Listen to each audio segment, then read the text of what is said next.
Leave It On with Sean and RJ on 105.3 The Fan. At the Dallas 47. Prescott in the gun. Back. Throws it over the middle. That's intercepted. It's being returned down the right side to the 20. Jenkins to the 10. Jenkins into the end zone. And the Jaguars have beaten the Cowboys in overtime. Good morning, Metroplex.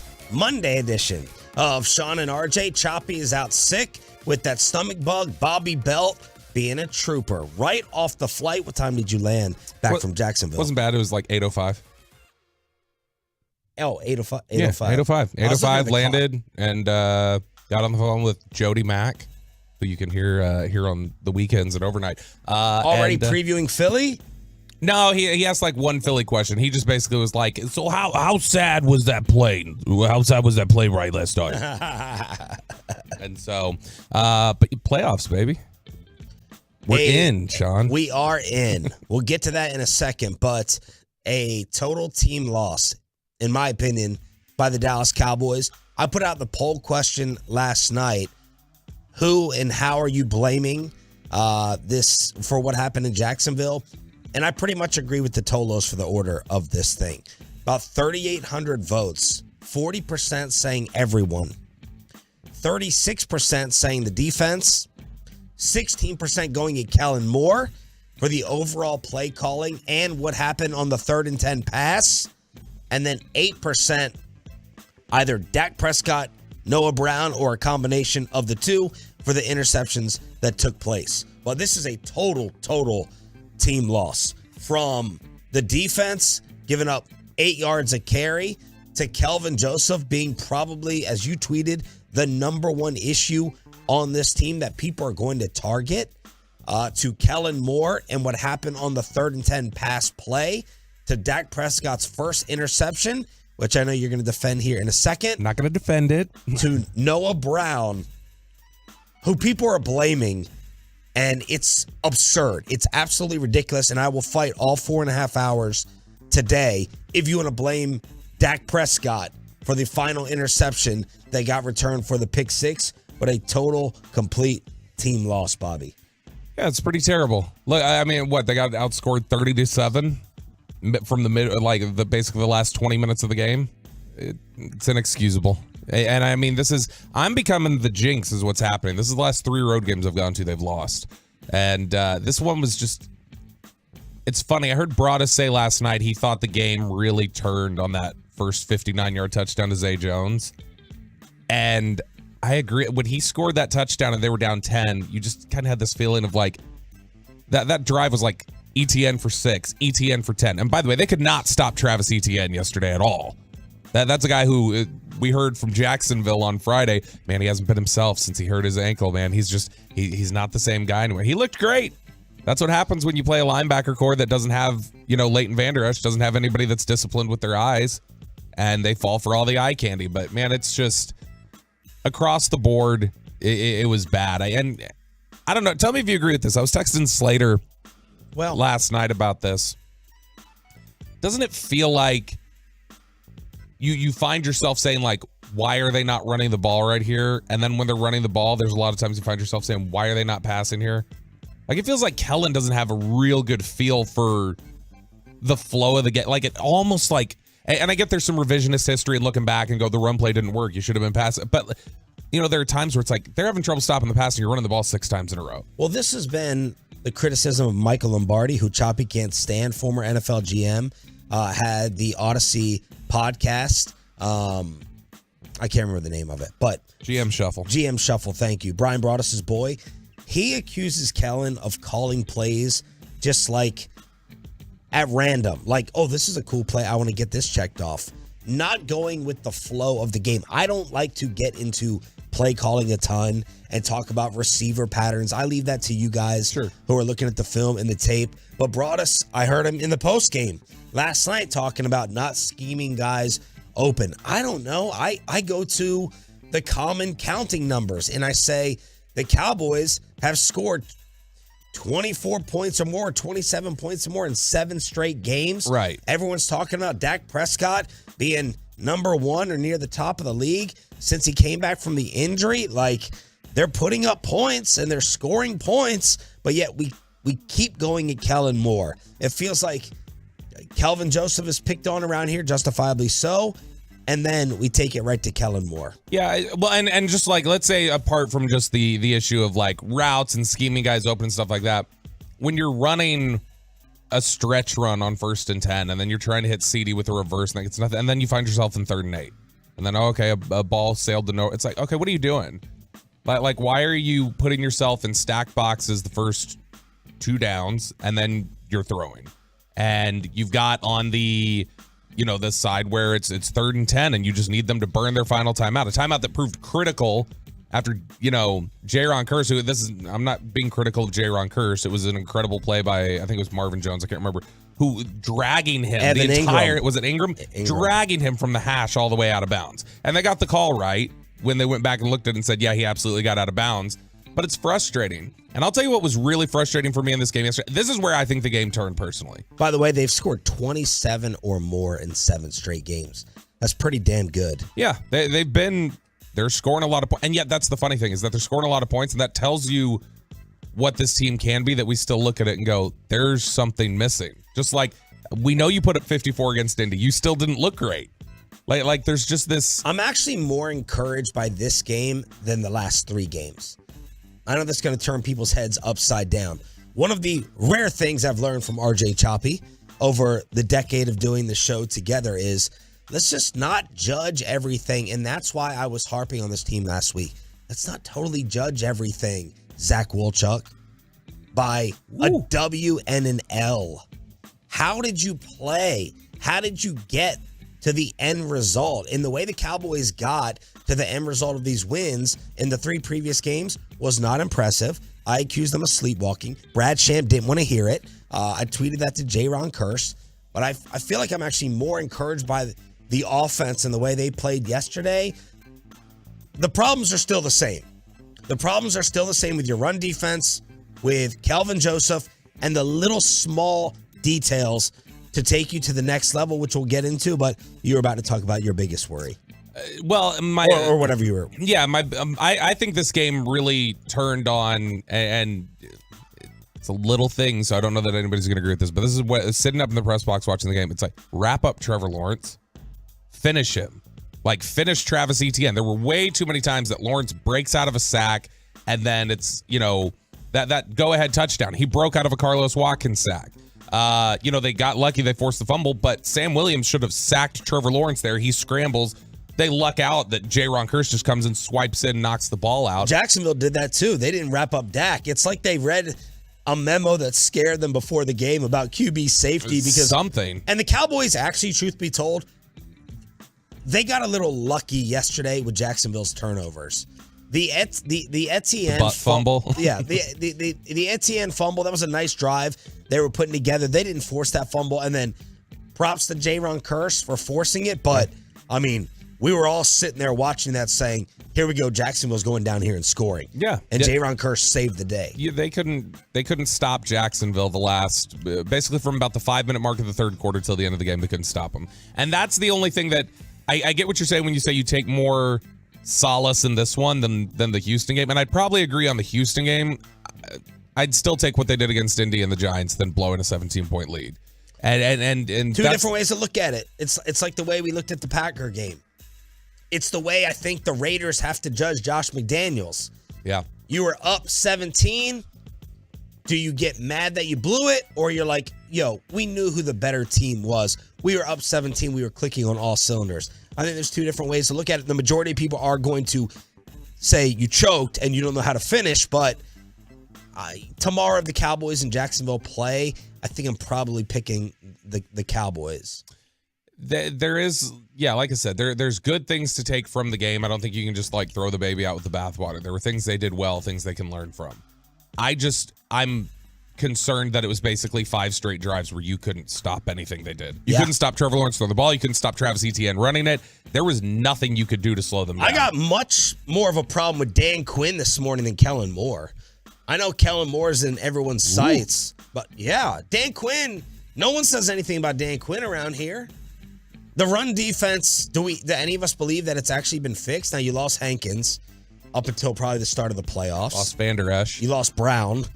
The injuries are another thing we have to talk about. That's what McCarthy was discussing afterwards. He's like, we're getting hit with the injuries right now. We're in a cycle of them. And they are. But I got much more of a problem with Dan Quinn than Kellen Moore. I mean, the offense was nearly perfect early on. It was nearly perfect. Yeah, but I mean, to me, it's like a big problem yesterday was the linebackers. And they just had terrible eye discipline. That's something, by the way, for other people go, what has Leighton Vander Esch been doing? You see what happens when he goes out of the game. That's what Leighton Vander Esch has been doing. Leighton Vander Esch is a very strong stabilizing factor for them because he's disciplined. He's where he's supposed to be. He doesn't get caught in over pursuit. That's where he thrives. But think about who their linebacker core was yesterday.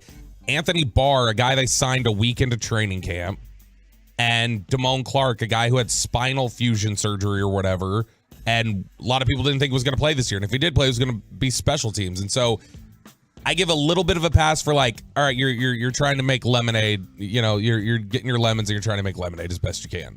And I think that's what Dan Quinn's doing right now. They've lost 2 starting corners. They've got like basically, you know, the misfits at linebacker. Yeah. Lost the run stuffing DT you got. So I mean, I get it, but let's go inside the locker room. Wait. Couple people were too chicken to talk to the media. A Cowboys Monday. We are in. Back-to-back playoff seasons for the first time since 06-07. Thanks to the Commanders getting cheated last night on Sunday Night Football. We'll take it. Sean and Bobby got you covered this morning on The Fan. Coming up in the next G-Bag Nation. It is a Football Friday.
It's Sean and RJ here on 105.3 The Fan. Choppy is out sick today. He should be back tomorrow. The Convenient. Cowboys. What's that? Convenient. Convenient. Yes. Oh, no. RJ picked Jacksonville along with me, so for him to miss an opportunity to come here and brag, he had to be puking. He had to be throwing up. Now, it could also be alcohol poisoning. You never know in his household, but he got the stomach bug. Cowboys lose a heartbreaker against Jacksonville, but they're still in. They're still making the postseason back-to-back years for the first time since 06-07 because of this. Barkley in the Wildcat, keeps it, runs left, into the end zone, touchdown Giants. Saquon Barkley from 3 yards out, his 9th rushing touchdown of the season, and the Giants cap off a monmouth, gigantic 97-yard drive. A Monmouth drive. Monmouth, I think that's a city in Jersey. Yeah, it's a school. There's Monmouth University. Not a mammoth, but a Monmouth on Giants radio. Peyton is playing the celebration music. This game had controversy with Terry McLaurin. So Terry McLaurin got the Jalen Tolbert treatment as he had a procedure call that wiped out a Brian Robinson touchdown.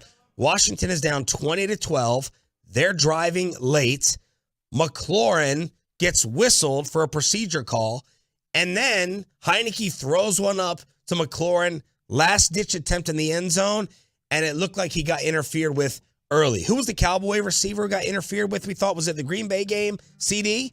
Was it CD who got hit early? I believe it was. Yeah, that was Green Bay. Yeah, that was on the final drive before the 4th down try. And Jalen Tolbert's procedure issue, was that Green Bay? Yes. Okay, that was earlier in that same drive. So Commanders, Giants was basically Cowboys, Packers for us with Terry McLaurin with a Jalen Tolbert and CeeDee Lamb moment. Here's McLaurin after the game talking about getting right with the official when he was lining up before the Robinson score.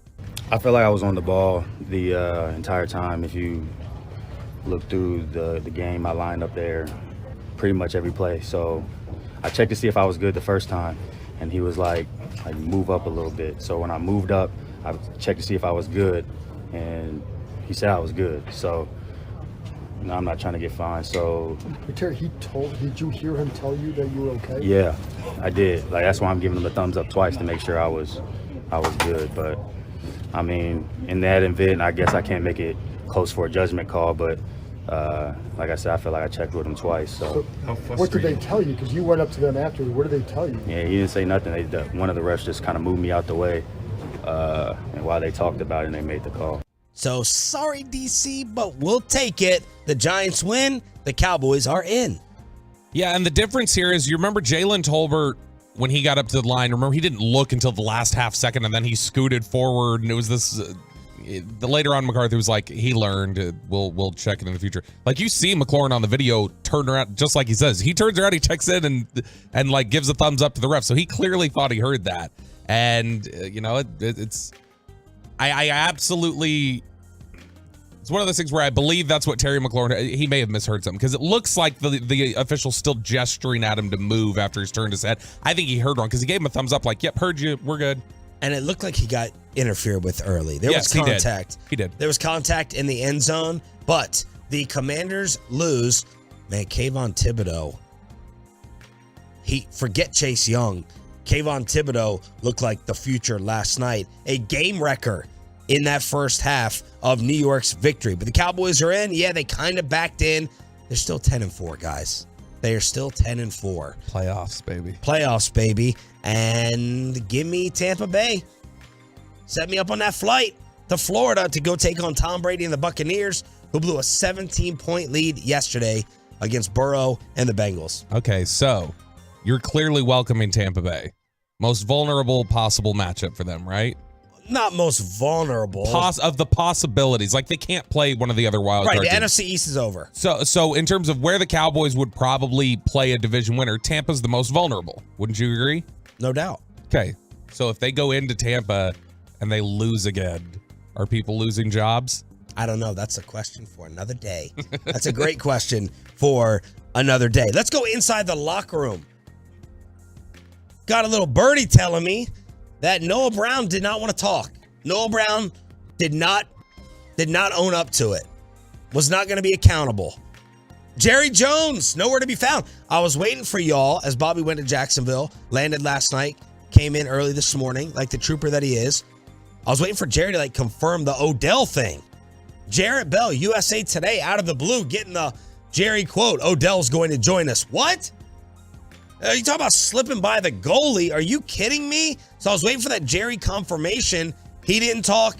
Noah Brown did not talk after giving up and being responsible for the game-ending interception. What was it like in the locker room and on the flight home? So on the flight home, we're kind of separated, and so they're in the back, but it was quiet. You didn't hear them. Sometimes you'll hear them, and you didn't hear them at all. But in the locker room, it's funny. Green Bay, when we came out of Green Bay, it felt like just kind of stunned and depressed and almost devastated when they lost that Green Bay game. This felt mad. There were guys were angry yesterday, I think. And so it was a chilly locker room. Dak was not happy. You could see it. It's funny. I'm at least happy to hear this reaction versus the impression I get from Mike McCarthy and Jerry Jones sometimes, and some of the other players. It's okay, guys. Don't worry about it. We're 10-4. Don't worry about it. It's not your fault. It was everyone else's fault. A lack of accountability issue that I brought up to McCarthy in the past. So I'm glad to hear that they're furious and ticked. Well, when Dak was walking into the locker room, he looked up at the media and was just kind of looking at us for a second, walked in, and just his body language. One of the media members standing next to me was like, somebody needs to stand over Dak and make sure he doesn't break his hand in the locker because he looks like he's about to punch a wall. And he sat at his locker for a long time and was again, it wasn't even Green Bay. Everybody looked sad. It was like a funeral. Last night, it was just angry. Everybody was mad. Mike McCarthy was asked afterwards, did you guys overlook Jacksonville? Not at all. I mean, I think, this is my 29th, year in this league. You don't overlook any game. So when we have conversations about don't take the cheese, it's really for the younger players and just to stay focused based on the questions they have to answer that are going to be different than they normally answer. So we spent a lot of time on the film and game plan. Like I said, I thought we had a good week of practice. So, there's an uncommon opponent. These guys haven't played against each other before, so I thought our guys put the time in, and it was a hell of a football game. We came on the wrong side. Now, look, I don't know Noah Brown. I'll let you speak to his character, but that's a chicken-ass move. That's a cowardly move. Stand there and own it. Everyone makes mistakes. You had a fantastic game otherwise. You had a very nice season, but it's part of the job. You got to sit there and own it instead of ducking out. Now, he did own it on social media afterwards. He did, which, by the way, he will get fined for this. You guys who don't talk afterwards, they get fined. And so he'll have a fine coming. He was willing to take that fine to just... Here's what I don't know. The perspective of, was he so sick and just I don't even want to relive it right now. I don't want to talk about it. Or was he ducking it? That's what I'm not sure of. Because he went on Instagram and he posted, that's on me, no other way to spin it. My chin's still up, my chest still out. At least he owned it. When he walked out of the locker room, his chin was definitely down though. And so, where was Jerry? We didn't see Jerry. One person saw Jerry, and what they said was that Jerry near the end of locker room had been somewhere. Nobody saw him, not sure where, but that he went out the side door and made a beeline just out of the building. Now he usually owns catastrophes and tough losses. Yeah, he's not. Jerry is not. But if we didn't get him on the pregame as well, I wonder if he's trying not to confirm the Odell report. That very well could be it too, because there's been a lot of conflicting stuff. But I mean, I think also what you have there is Jerry's never been one who's been afraid to face the music. No. When he doesn't want to talk, I feel like usually it's, I might say something I regret because I'm very angry right now. And so I think he's just trying to avoid saying something that he's not going to necessarily feel by the time we talk to him on Tuesday. All right, y'all, let's get to star up, star down. Who do you want to praise? Who do you want to call out individually at 877-881-1053? Defense, Kelvin, Kellen, Dak, Noah, everyone, star up, star down after the Cowboys do get into the playoffs following the Giants win last night. Sean and Bobby with the 6 a.m. Club next. Download the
Classic Chevrolet Studios. Turn it on, leave it on with Sean and RJ on 105.3 The Fan. Warren's under center, play fake, half roll to the right, being chased. Deep ball, oh, he's got Zay Jones all alone. At the 20, at the 10, Kelvin Joseph finally caught him, but after he carried him into the end zone.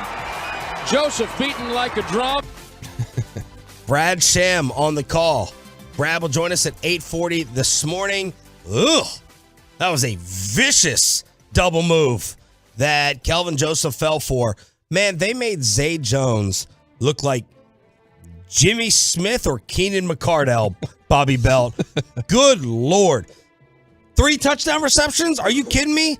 3 touchdowns? A lot of people felt like the game kind of turned right there with the momentum. Zay for 59. That made it 27-17. Dak throws the interception on their own goal line, and then it felt like the dam broke from there. It's the Green Bay game all over again.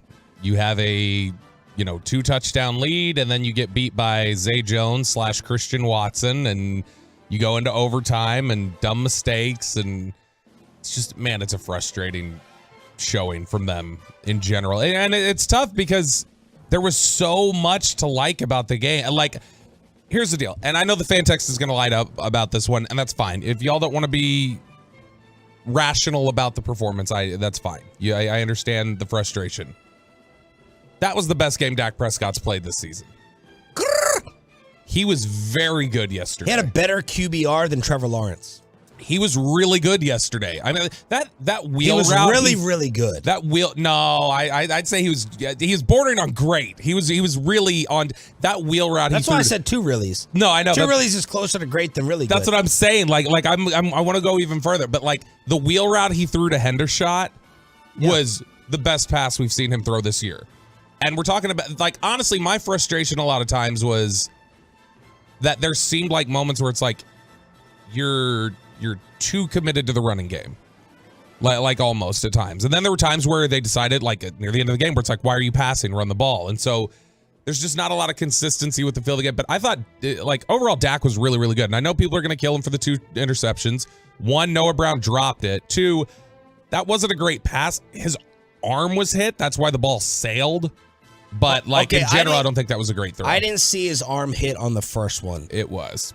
So we were like literally in the press box. Our seat was like directly in line with him, and we saw the defensive end disengaged from Peters and hit his elbow. Peyton, did you see it? Did you see Dak's arm hit on the goal line? Not until there was like a replay on Twitter that I saw afterwards, because I was getting ready to flame Dak on that one too. Then But you did see it. I did see it. Yeah. And you feel like it got hit enough to contribute to the ball sailing that much? I did. Yeah. Okay. All right. Well, that makes me feel better, because otherwise that was an inexcusable pick. Awful interception. But I'm going to take y'all's word for it. But I won't. I'm going to 90% take your word. I want to go look at a replay. I got to see it for myself. There's 10% still that you're just being a Dak head. A Dak head. People said Bobby will defend it somehow. It would explain it more than Dak making that decision, because again, you get the interception issue. 9 interceptions since week 10. No one else in the NFL has more than 5. That's why they call him 9 God, for his 9 interceptions. That would be Tony Romo. But look, I agree with you. Star up to Dak Prescott, and I don't have any hesitation in saying that whatsoever. First half, 15 of 16 for 137 and 2. He had 7 incompletions the whole game. 7 incompletions. I had no doubt they were going to go down the field before Noah Brown screwed things up and score and kick a field goal. He already had a game-winning type drive and throw to Noah Brown where he spun left. That was a fantastic play. That was on 3rd down, too. Yeah, so 3rd and 6. Dak was excellent, outstanding. And you know I'm not the biggest Dak lover, but as my T-shirt says, fair as F. You gotta give props. And I was willing to fight this fight a couple weeks ago. The Noah Brown deflected interception that people blamed him for, which you were dead wrong about it. It was not on Noah Brown. This one is even more of an easy case to be made. There's no debating. That pick to Noah Brown at the end was Noah Brown's fault. If you look at the replay, take the time to watch it, look at the still shots, and see the ball in Noah Brown's chest, not his hands, in his chest, and still figure out a way to blame Dak for that, you are the worst type of political follower that I can't take. You have made up your mind, you're dug in, and you refuse to change no matter what. You hate the guy. You hate the guy, and nothing that he does, he could win 4 straight Super Bowls, and you would not admit that you were wrong. That is on Noah Brown. Period. No debate. It's not interesting as a topic. It's not 50-50. It was in Noah Brown's damn chest. And the excuses that I saw made to try to blame Dak from the Dak haters. Oh, he should have thrown it away. Okay, so if Dak throws the ball away and you punt and Jacksonville kicks a field goal, you're fine with that? You weren't able to stop Jacksonville whatsoever. Oh, it was a wobbly ball. Oh, it was low. Noah had to get low for it. Dak was off platform. Oh, I got a platform tweet. He's not Pat Mahomes. Stop throwing horizontal with your feet. Y'all, you're reaching. You sound desperate and you sound clueless. That's on Noah Brown, and I'll take phone calls on it if you want. Because it was in his chest.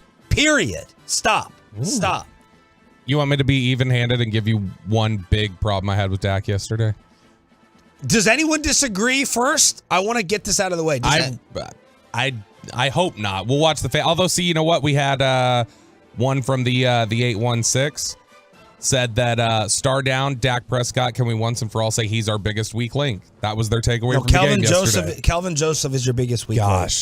Kelvin Joseph is your biggest weak link, but here's Dak afterwards explaining the 2 interceptions that Noah Brown later took credit for, took blame for when it came to the last one. Yeah, late in the second half, was trying to throw it to Dalton and kind of got grabbed from the back at the same time as I was throwing. The ball just came out of my hand, obviously high.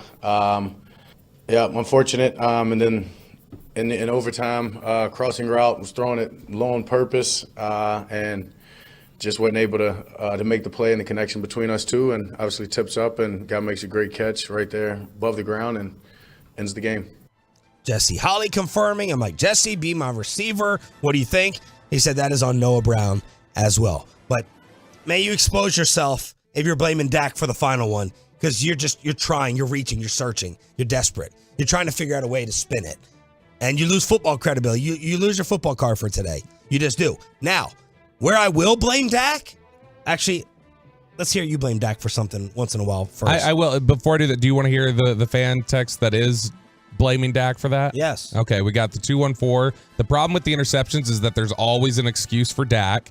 That normally is the case. Like, we do run to figure it out and build our case depending on what side we're on. It's like a legal battle. But we want to get it right? So Yeah. like we want to know if there's miscommunication and things like that. I just think that's trying to get the answer. Another 214.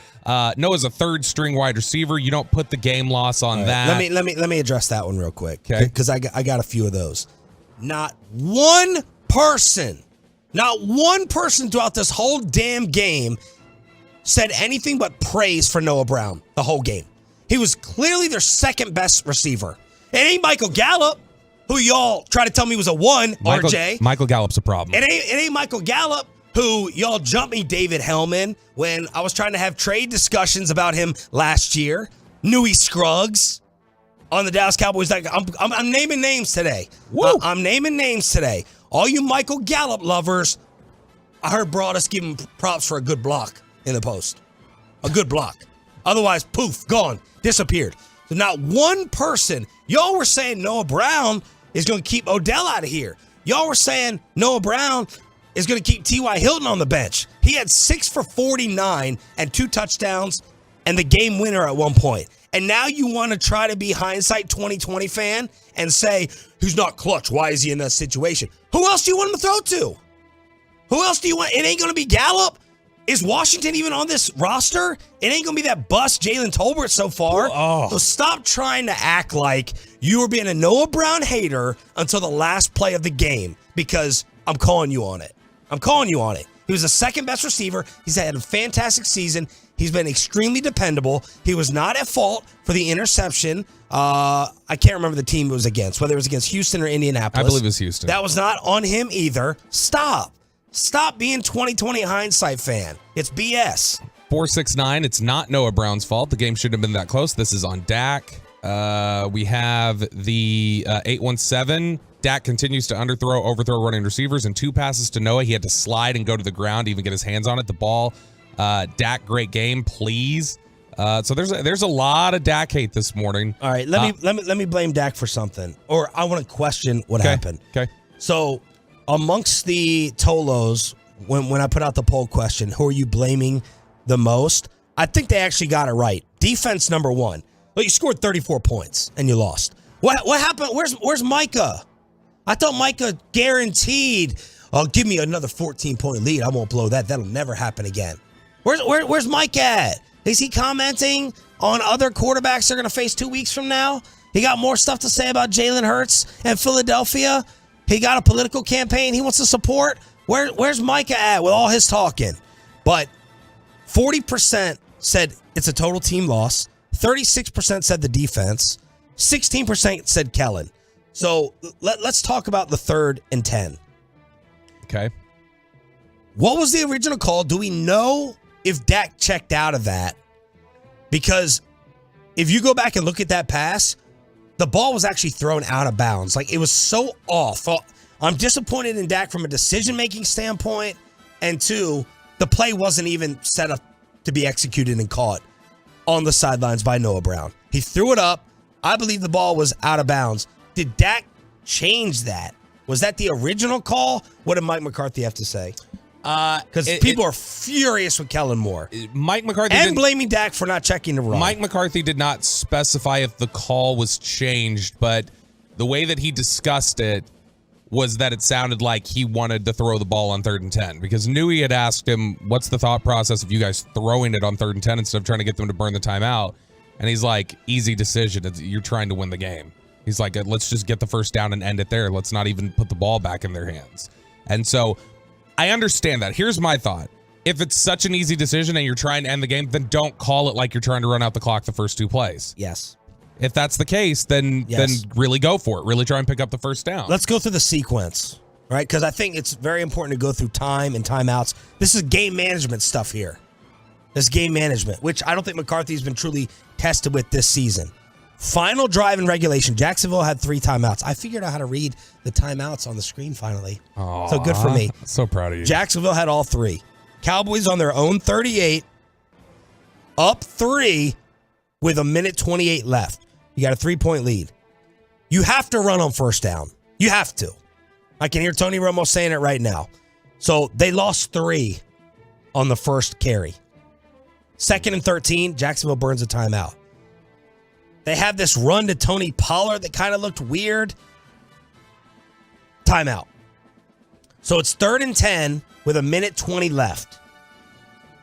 Do you definitely hand off the ball and force them to burn their final timeout? Play conservative, which gets criticized as well. And McCarthy said that. He said, you're damned if you do, damned if you don't. Or do you go ahead and pass and try to pick up 10 or more? And the Cowboys went with the pass. I personally would have I go more conservative than RJ. RJ would be sitting in here saying, I love the aggressiveness. Just go ahead. I don't care. I would have liked for them to run it. Jacksonville burns the final timeout. Instead, the clock stops with 1:13 left. Jags have 1 timeout, and they get the ball back. Yeah, After a play that wasn't even close. It didn't even have a chance. Yeah, I was not crazy about a lot of the play calling yesterday. I think people are furious that it was like a bomb, too. You know what I mean? If it's like a 6-yard completion underneath, at least you keep the clock running, but they went for it. And I'm okay with that throw, literally the actual throw, like the trajectory of the throw, if that's to CeeDee Lamb. Because CeeDee, I'm sure what Dak feels like is you're pinned to the sideline. What you're going to do is you're going to use your leverage and then kind of separate and then turn to the sideline and catch. Noah didn't do that. Noah was falling back. I think what the expectation would have been is if that was CeeDee is that kind of separate, extend, and then turn to the sideline and catch. Noah tried to catch it falling backwards, and it just didn't work out that way. That's the difference of throwing to Noah Brown versus CeeDee Lamb. The play that I don't think we're remembering enough, where I think Dak deserves some criticism, 3rd and 3 with 5:32 left in the 3rd quarter. They had gotten the Deron Bland interception, and Dak throws that double coverage throw to Pollard, which was close. He dropped it in there, but it was Noah Brown had run a drag. He was 4 yards. That would have been a first down. It was a tough angle to throw it because there was a defender's face, but Noah's there. Throw the ball to Noah. I can defend it, but he saw a big fat D tackle on Tony Pollard. So Like there was literally what? a D lineman. Oh, okay. I don't know if it was. I thought you were quizzing me on whether it was a D end or D tackle. It was a D lineman on Pollard in coverage.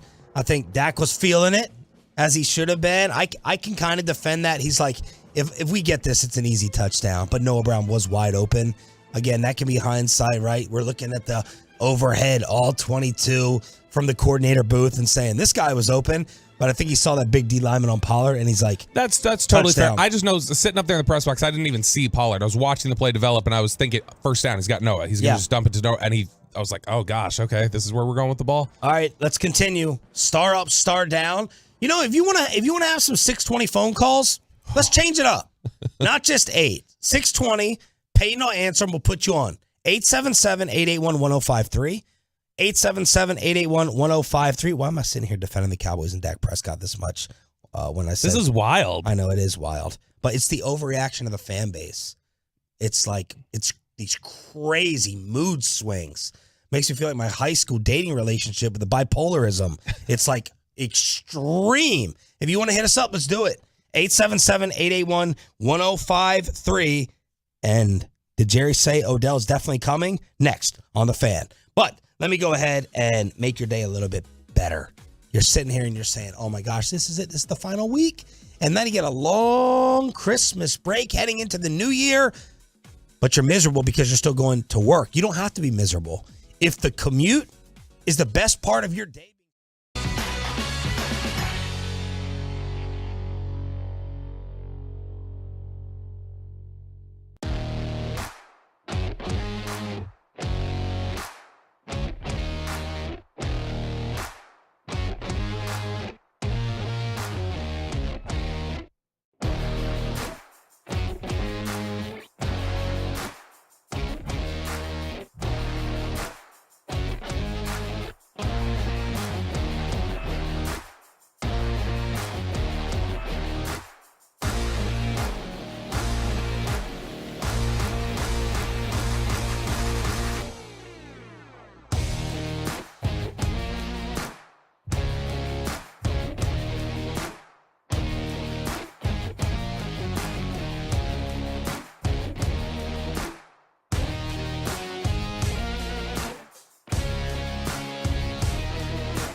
you need Frankel and Frankel, visit truckwreck.com or call them 214-333-3333. They go quickly from the 50. Lawrence back to throw. Late pressure from Sam Williams. He got away. Running left 50. 45. Fumble the ball. I think the Cowboys are on it at the 40-yard line. Oh, boy. It's Micah Parsons. He got careless with the football, and we believe that Curse slapped it out of his hands. And Micah Parsons recovered at the 40-yard line. And we all thought game over. That was it. Jacksonville was driving. Trevor Lawrence has broken free. He's on the run. All the momentum is on their side. And then J-Ron Curse has the humongous play. Micah picks it up. Ball game. But the Cowboys quickly go 3 and out. And we know what happened after that. What happened? Sean and Bobby Belt here on 105.3 The Fan. Choppy's out sick with the stomach bug. We'll see if he's back in tomorrow. I just want to quickly run up and down, star up, star downs, and then get to calls. Let's do it. We're going to do special 6 o'clock edition of calls. Peyton, is today the giveaway?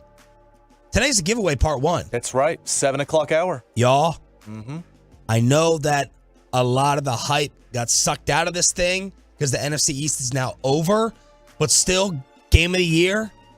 Christmas Eve, we're giving away the tickets, Expressway. Starting at 7 a.m. to the end of the hour at any point could be your chance to go to Arlington. Christmas Eve, we're giving away tickets this morning. All the shows are during their Expressway hour. And then we're going to give away more tickets on Thursday. But 7 o'clock hour this morning, Expressway tickets if you're still going to want to go watch a 10-4 football team. But my star ups, J-Ron Curse, Noah Brown until the very end, Dak Prescott, Donovan Wilson with the fumble recovery, where the Cowboys got a lucky break with a butt fumble early on. Deron Bland, humongous star up, Bobby's boy. He's a dog. And CeeDee Lamb. My star downs, Noah Brown, Kellen, Dak, 3rd and 10 call, letting Zay Jones turn into Keenan McCardle. Kelvin Joseph is the weak link on this football team. Jags at one point were 8 of 11 on 3rd down. And then my MIA Cowboys that I want to talk about at 7:20. Gallup. Tank. Micah did get a sack. I don't care about his fumble recovery. I didn't notice Diggs. A lot of times that's a good thing with a corner. But he was on Zay Jones for a huge conversion late in that game. These are my star up, star downs. Who's on your list? I got Dak Prescott. I think this is his best game of the season. Regardless, if you want to box score, scout it and cry about it, fine. But if you watch the way he played yesterday, that's what you pay him to play. His like box score is actually incredible. Yeah, I just mean the 2 interceptions, and people look back and go, look, the 2 interceptions, you suck. Tyron Smith was great at right tackle when he started. Little bit of rust, but the moments you saw where he didn't play great, that's exactly what it was rust. It wasn't like, oh, that's a guy who's over the hill. So hopefully the concern has gone there. They averaged 6.1 yards per play with Tyron Smith at right tackle. They averaged 3.5 with Jason Peters there. By the way, Jason Peters gets a star down. CeeDee Lamb, I have a star up and a star down for Noah Brown because I don't think you can ignore the fact that he had a huge block on the first touchdown run, caught 2 touchdown passes. Pass protection was great for the most part, bland. My star down, Sam Williams had another dumb penalty, didn't finish a couple sacks. That was a problem. Leighton Vander Esch's neck, star down for that. He'll have an MRI today. Mike McCarthy sounded concerned about that. The linebackers were awful when Damone Clark and Anthony Barr were bad. And then Kelvin Joseph, Jason Peters. And then the biggest issue to me yesterday in the second half, finishing tackles, finishing sacks. They were not wrapping guys up and finishing. How about Dorrance's injury? That'll be interesting. They'll know more. I didn't hear anybody weigh in on that. I saw him in the locker after. He looked fine, but that was a knee for him. He had an ankle issue coming into it. But that was a knee, a separate issue, but he looked fine when I saw him, but we'll find out more about that today, I'm sure. All right, let's hear from the Tolos. Texas tweet, start us off in Fort Worth. Some rare calls in the 6 a.m. club. TT, go ahead. Man, how y'all doing, man? What's up? Say, I got to go to the start down on Dak and Kelly Moore. They too close of age, man. They ain't got nobody in the locker room to tell them, no, we can't do that play. They just run everything they want to run. If you talk about the play calling, they get rid of you like Amari Cooper. It's back like Tony Romo days. When you talk about the locker room with Ted, anytime you talk about the quarterbacks, they get rid of you. What y'all think about this? TT, can I ask you? You say there's nobody in there to tell him that. Isn't that what Mike McCarthy's job would be? There should be, but ain't nobody. You answer your own question, but I said ain't nobody tell him nothing to do, to do that. So shouldn't that start down be for McCarthy? Both of them, all three of them. Then I agree, all three of them. But hang on a second. Mm-hmm. Hang on a second. This is the Cowboys after the Eagles loss. 24-6, 49. They scored 28 against Green Bay, 40 against Minnesota, 28 against the Giants, 54 against the Colts, 27 against the Texans, and yesterday 34 against Jacksonville. Yeah. Why is Kellen Moore getting destroyed? Because it's in. I think you and Brian Broaddus are at fault for this, leading the blame game, and maybe Kurt Warner to a degree with his film breakdowns. Ooh. What else do you want him to do? What else? I mean, they're scoring 27 points for 7 straight weeks. Here's what I'll go by. Was Dak as good as 37 touchdowns and 10 picks last year? In the first half, yeah. But cumulatively, was he that good? He was pretty good. But he wasn't as good as that stat sheet, right? Okay, yeah. Okay. Were the Cowboys as good as 54-19 over the Colts? No. That's Kellen. That's Kellen the last 6 weeks for me. Wow, okay. I think that Kellen's, they've been good, but there's very little feel for the game, I think. And there were times yesterday where it's like, put them away. What do you do? Like, just put them away. And like, I felt like, didn't you feel like anytime Dak dropped back in the first 3 quarters, there was nothing Jacksonville could do? Right. Yeah.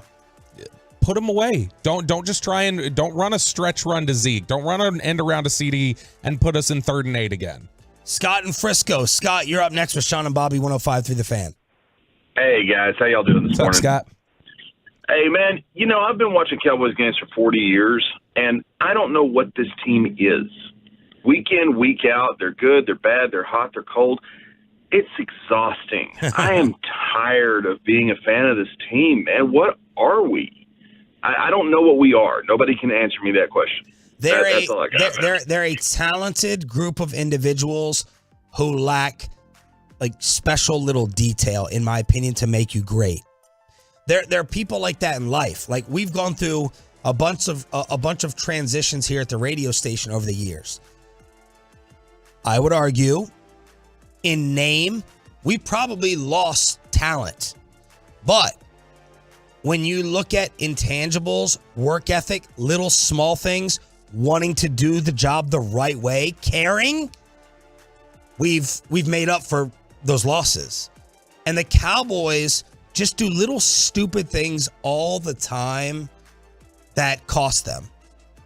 But if everything's going right, then they can beat anybody. But I never trust them in major big moments. Yeah, it's like we talked about last week. The Cowboys are the Sacramento Kings or the Dallas Mavericks from the 2000s. That's who they are.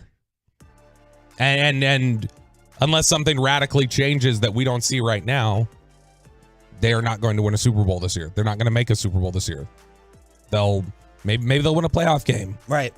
But they'll get bounced if this continues. I'm not saying it has to be that way, but you got 3 weeks to really man up and fix some stuff. Jesse and Rockwall. Jesse, you're live on 105.3 The Fan, Diamond Factory Hotline on a Cowboys Monday. What's up, Mr. Fourth and Long? Hey guys, thanks for having me on. I just want to make a couple of points, and then you guys are running with it like you guys do.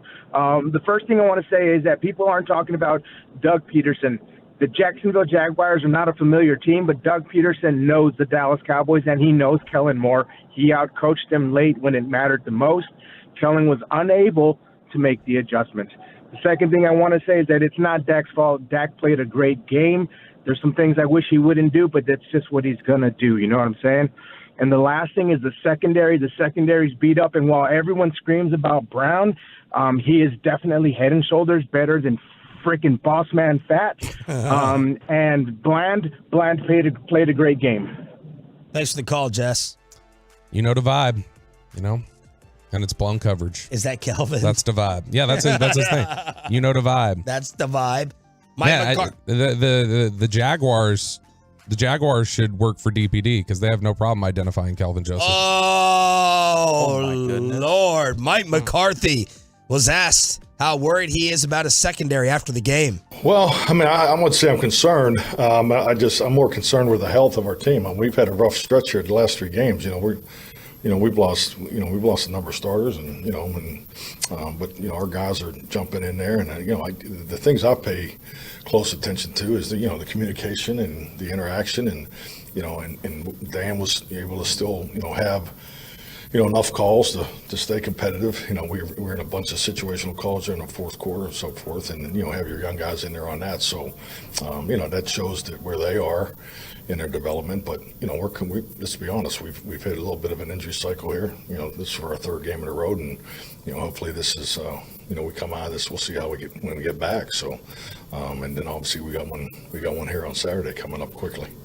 Matt in Boston. Matt, you're live on Sean and Bobby. Go ahead, brother. Hey, what's up, guys? What's up? Oh, man, this team is so frustrating. I just don't understand how this always comes down to injuries with this team. How come all these guys, these important players, get injured every year for this team? And it's been like that for the last 15 years. Well, and that's not also, totally true. They were extremely healthy going into the playoffs last year. Jerry talked about it, over and over and over again. And every team suffers injuries. Okay, fair enough. I mean, look at San Francisco. They're on their 3rd-string quarterback. That is true. You got to kind of make up for it with the players that you drafted behind them. But still, and I'm a little frustrated with some of the big-name defensive players. Where's DeMarcus Lawrence? He hasn't had a sack in 5-6 games? Yep. Where are these guys that Trayvon Diggs hasn't had an interception in 5 or 6 games? And I don't really see him out there. I mean, I guess they probably throw away from him a decent amount, too. I wouldn't blame them for them going after the 5th cornerback on the left side there. But things like that frustrate me. And Dak, right now, I think Dak is playing well. Obviously, the last interception wasn't his fault. I didn't like the first one that he threw. But they came back out, and they had that great 7-minute drive, and they drove it down the field, and they had one of those statement touchdowns. And then the defense just copped all over themselves. And it's the same thing every year where the coaching kind of gets a little wonky towards the end, and it's just very frustrating because it started off so well and it looked so well when Dak came back, and now the wheels are just falling off. And Thanks for the call, Matt. I'm very disappointed we didn't get anyone blaming Dak. I wanted a Dak Noah Brown phone call for the pick. That's what I wanted. That's all I wanted. That's the only reason I opened up the phone lines. I wanted to hear someone blame Dak for the Noah Brown interception at the very end, and we didn't get it. Star up, star down, 877-881-1053. Cowboys are in. Giants beat the Commanders. That put the Cowboys in the playoffs for the 2nd straight year. That has not happened since 06-07. We're giving away tickets. We're giving away Eagles tickets in the 7 o'clock expressway hour. But this was an amazing sports weekend overall. Was it the greatest World Cup final of all time? The Raiders ending against New England and the biggest comeback in NFL history. All these things happened over the weekend. We talk about it next on a Cowboys Monday on The Fan. Thank you to all of the business owners who kept people employed during the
Into the middle, Fernandez. Lautaro Martinez. Save Messi. Cleared away. Did it cross the line? Did it cross the line? Yes, it did. Look, I can't sit here, and I don't want you involved in this discussion if you're going to contribute like you normally do, because I want to talk about this seriously. What are you talking about? I can't speak to whether the World Cup final was the best of all time. All I know is that was amazing, must-see television. Mm-hmm. That was incredible. That had everything. You got the storybook ending for Messi that the majority of people were rooting for. I thought it was over, 2-0. I switch, on over to Bluey to try to, entertain my son. I love Bluey. Everyone loves Bluey. I posted a picture that had Bluey in the background, and Tolos were naming the episode. It was really impressive. They knew the Bluey episode.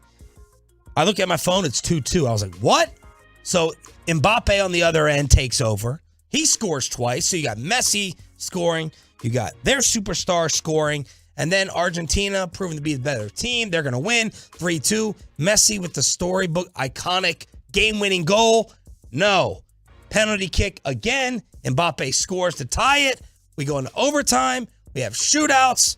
Argentina wins the World Cup. That was perfect television. It was amazing. It was incredible. It was sex on the pitch, as we say in soccer. That's something that we talk about a lot.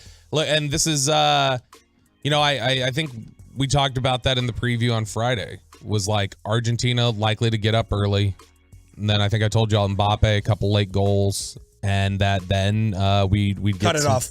Peyton, I want to talk to you about it. Did you watch the game? Cut him off. I did watch the game. Turn off his mic. Yeah, turn it off. Hey, literally, I want you to keep it off. I want you to keep his microphone. I want to talk about this. I don't want to hear any sarcasm in your voice. Bobby. I don't want to hear any sarcasm. Keep the mic off. Did you watch it, Peyton? I did. Okay, and your thoughts? Man, it made me a soccer fan. Because I don't really watch. It made you a soccer fan? That feels like a little bit of an exaggeration. So you are going to now check into the Premier League and follow along. Well, World Cup League. FC Dallas. I'll take World Cup League. I'll take so 4 you're years off, okay, and then I'll watch it again. Because now it's in the U.S. You're in 4 years from now. But what an appetizer to the NFL Sunday, right? I was worried that this game was going to at the end was going to leak over into Cowboys football, which I think it did, right? Because they didn't get right to the Cowboys game right after, did they? No, they got to it in time. Okay, you're pretty worthless for this discussion as well. Geez. Bobby, you can turn your mic back on. Actually, I should just get John Machota because he was filming the concession areas in Jacksonville with everyone glued to the television. Did you go to a bar for this? No. We were at we got to the stadium. Wait, he couldn't have filmed. I thought it was no. There's a bar on the second level of the stadium. So if he filmed something, he probably went down there. That whole stadium was rooting for Argentina. I will say clearly this is my bit. But I was really leaning into it with Joe Trahan from Cowboys PR and Todd Archer at ESPN. Todd called me over at one point and knows my opinion on soccer, and he's like, "You really into this? Here in the extra time, you really into this, Bobby?" I know Trahan's a diehard. Archer's a big soccer fan. Archer, we could have Archer preview the World Cup. He's big into it, and so at one point Archer I think when it got tied up at 3, Archer was like, "Oh," did that, and I was like, "Todd, working press box. You've heard the announcement. There's no cheering. There, you will get pulled out." And he's like, "Go away." And I was like, "Okay, fair enough." It was amazing. It was awesome. We had Trahan was really trying to it turned into a discussion of Trahan trying to sell me on you need to get out to an FC Dallas game, man. He's like, you need to take the family out there. He's like, I'm telling you, it's fun. And I was like, all right, I will go to an FC Dallas game. I promise. That was one of those events. Even if you didn't like it, you had to watch it if you're a sports fan. I love it. Or you're just a fan of drama and suspense. It was amazing. I can't wait to see the rating. Now let's get into the kickoff dilemma. Because I was sitting there on an RJ and Spittle text, and Spittle's like, what are they going to do here with the game? Right? You got 2 15-minute extra periods. You get a shootout. We're approaching noon. So I think they went at 12:02 to all the local Fox games. So we didn't miss anything. Cowboys, Jacksonville. What do you do if you're the head of Fox and you're weighing what to do? You go to the NFL. That's your moneymaker. I think you start you have to. You have to go to the NFL. this is the number one sport in the world. I know the NFL dominates the United States. That's what they care about, the U.S. ratings. Sure. I don't know if you can switch the World Cup in a shootout to another channel. I think you have to start the NFL games on FS1. I think that's what you have. I think there's a bigger NFL audience, but man, I don't think you can disrespect your event that has captivated us and has us sitting on the edge of our seats like this. Like maybe if it was 3-0, but this was epic. This is classic. But you still would have switched right to Cowboys? Yeah, well, and they were going to. They were going to move the World Cup to FS1. Were they? I thought they were going to. No, there was an announcement. I was watching on Twitter. There was an announcement that if it went over, they were moving it to FS1. The soccer. Mm-hmm. There's no debate. There's no debate. I think there is a debate. Which one gets them flooded with more angry calls at their corporate office?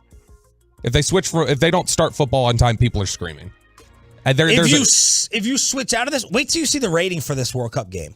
It's going to be monstrous. It's going to be stupid. At 9 in the morning? At 9 in the morning. Watch. I guarantee you it's going to be humongous. Maybe I'm wrong. I bet you the Cowboys game beats it.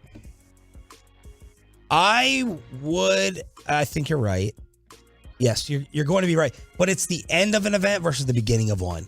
So, like, personally in my house, I would have just recorded the beginning of the Cowboy game and watched the end of the World Cup and caught up on the Cowboys. Does that make sense? Like, the magnitude, the importance of the moment of the ending deciding the championship. Messi, France, defending champs versus the beginning of Cowboys Jacksonville.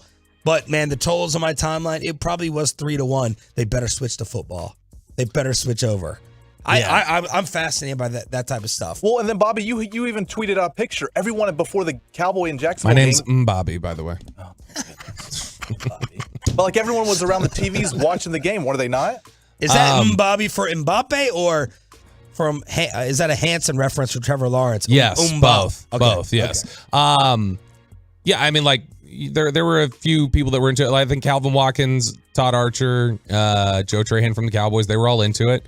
The rest of us had things to do. Whatever. Like check our phones. Who cares? I don't care if y'all are interested. I want to know from the Tolos, do you stick with it or did you want to switch? That's all I want to know. Hey, 817, I can't stand Bobby, but he's right. Boom. Even when you can't stand me, you got to agree. I'm always right. It's like me praising Dak today. Thank you, 817. 877-881-1053. What else? I want to know from the other Tolos. 239, I wanted them to switch to the Dallas game. Let's see here. 214, I watched all of it, and the shootout ended at 11:55, got to red zone. I love football. 812. This is football. Football. But there's no way I would trade even that drama for even a second of the Cowboys. Wow. I'm telling you. There's start NFL and put World Cup in a box in corner of the screen or vice versa. Let me see here. Maybe that was the answer. Split screen. Yeah, there's some split screen stuff. If I was running Fox, I want a split screen of both of them. But majority is picking the Cowboys. I don't see anyone saying go. Like, I don't see anyone arguing for NFL moving to FS1. There are some people saying split screen. That's the closest you're getting. Wow. Okay. Fascinating. They'll just get 2 TVs. Well, we all don't live in your Rockwall estate. Not everybody has cable. Not everybody. How much does a TV cost? Like $200? Look at Peyton. Look how out of touch he is. That's how rich he is. How much is TV? Like, I don't know, is it like $1,000? What is it? Time. I got you. What's your Venmo? Let's get to the craziest ending of the NFL season yesterday in the AFC. Mac Jones hands it off on a draw to Ramondre Stevenson, breaks out of a tackle at the 50, has the 45, breaks away from another tackle, pitches it backwards, and now Jacoby Myers spinning around. He throws it to Chandler Jones in midfield, and a step forward. Chandler Jones racing towards the end zone. He scores! Oh my goodness! Oh my goodness!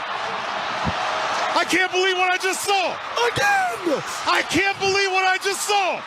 This is unbelievable. Wow. On the first night of Hanukkah, it's a miracle in Las Vegas. 3 voice cracks and a Hanukkah reference from the Raiders announcer as Chandler Jones intercepts the lateral in a tie game. Again! You want to talk about, right, if Mike McCarthy's team did this, like situational awareness, the Patriots afterwards admitted like they just kind of went like rogue they decided to go ahead and just start doing this on their own.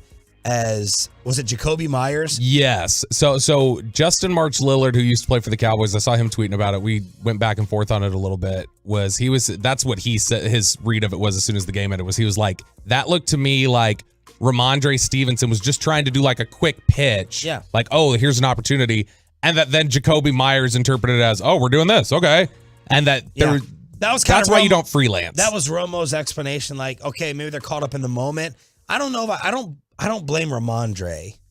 No, I think you remember Randy Moss catches the pass and then like pitched it to Michael Bennett. That was a famous play where he's getting tackle pitch. It's just you're doing it as like hey, he might be able to score here. I don't intend this to become like Stanford Cal. And then Jacoby Myers just interpreted it wrong. It was like, oh, okay, yeah, let's run around. This is what we're supposed to do, I guess. And it was a tie game. So Chandler Jones, the former Patriot, runs through Mac Jones. And Josh McDaniels, the former Patriot, beats the mentor and Bill Belichick. And then I know I got burned on Twitter when it came to this game. I know you got burned on Twitter as well. The biggest comeback in NFL history on an awesome football Saturday. Cousins, 1st and 10 from his own 36-yard line. Back to pass, screen left to Dalvin. Turns it up outside the numbers to the 40. Gets to the 50. And he's loose! Dalvin 20 to the left. 15, 10, 5, touchdown! Dalvin Cook! Yes! A 64-yard touchdown! And he had to drag a Colt into the end zone. 34 Indy, 2:15 to go. 36-7 late in the third quarter. 36-7. Could always be worse, Cowboys fans, you know? It's funny. I was the MVP of the charter flight because I was able to hook up to the Wi-Fi and get on my YouTube TV.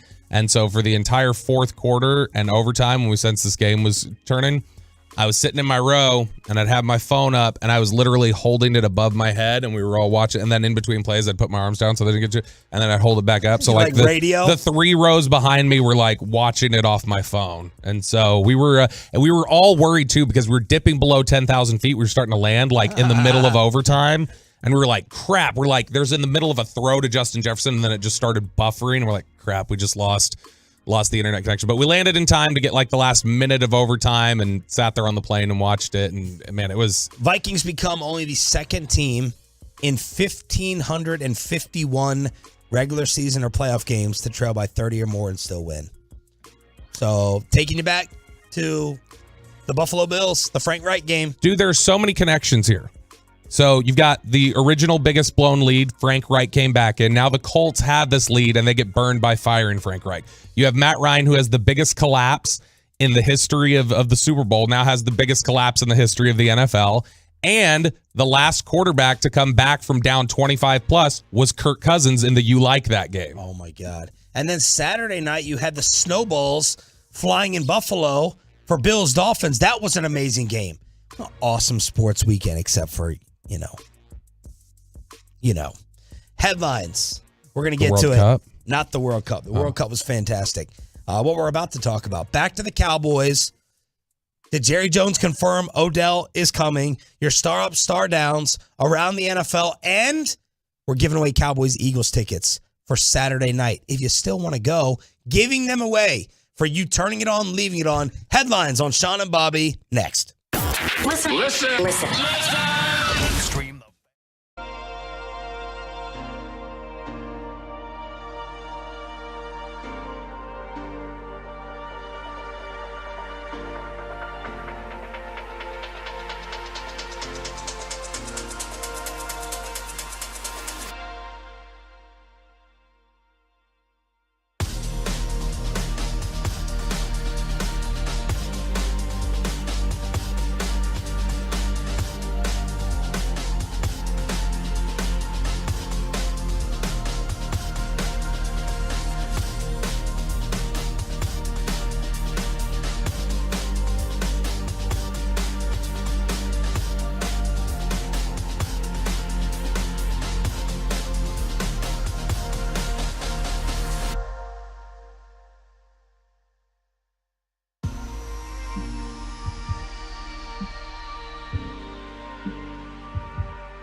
.1053 The Fan.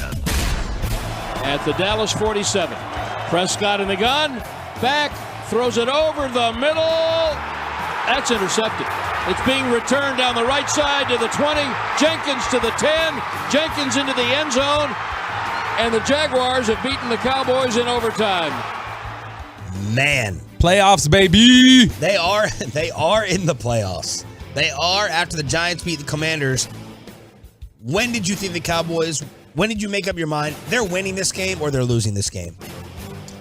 That's a good question. Were you 50-50 until it ended? When I thought they were losing the game, I thought after Dallas scored on the Noah Brown, I was like, they left too much time. They're going to go down here and score. And then when they got the fumble, I was like, oh, game over, sweet. And then when I thought they initially ruled it, there were a couple different times where I thought, oh, this is, when I really thought it was over was when they went into overtime. I was like, I just don't think they're going to win.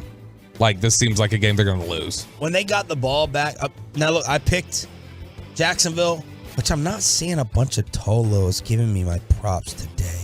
I'm not seeing all the local kiss-ass media homers own. I saw them in the first half. Oh, look at Houston and Kansas City. It's a week-to-week league. Oh, some people thought the Cowboys were in trouble. Look at this first half. It's amazing.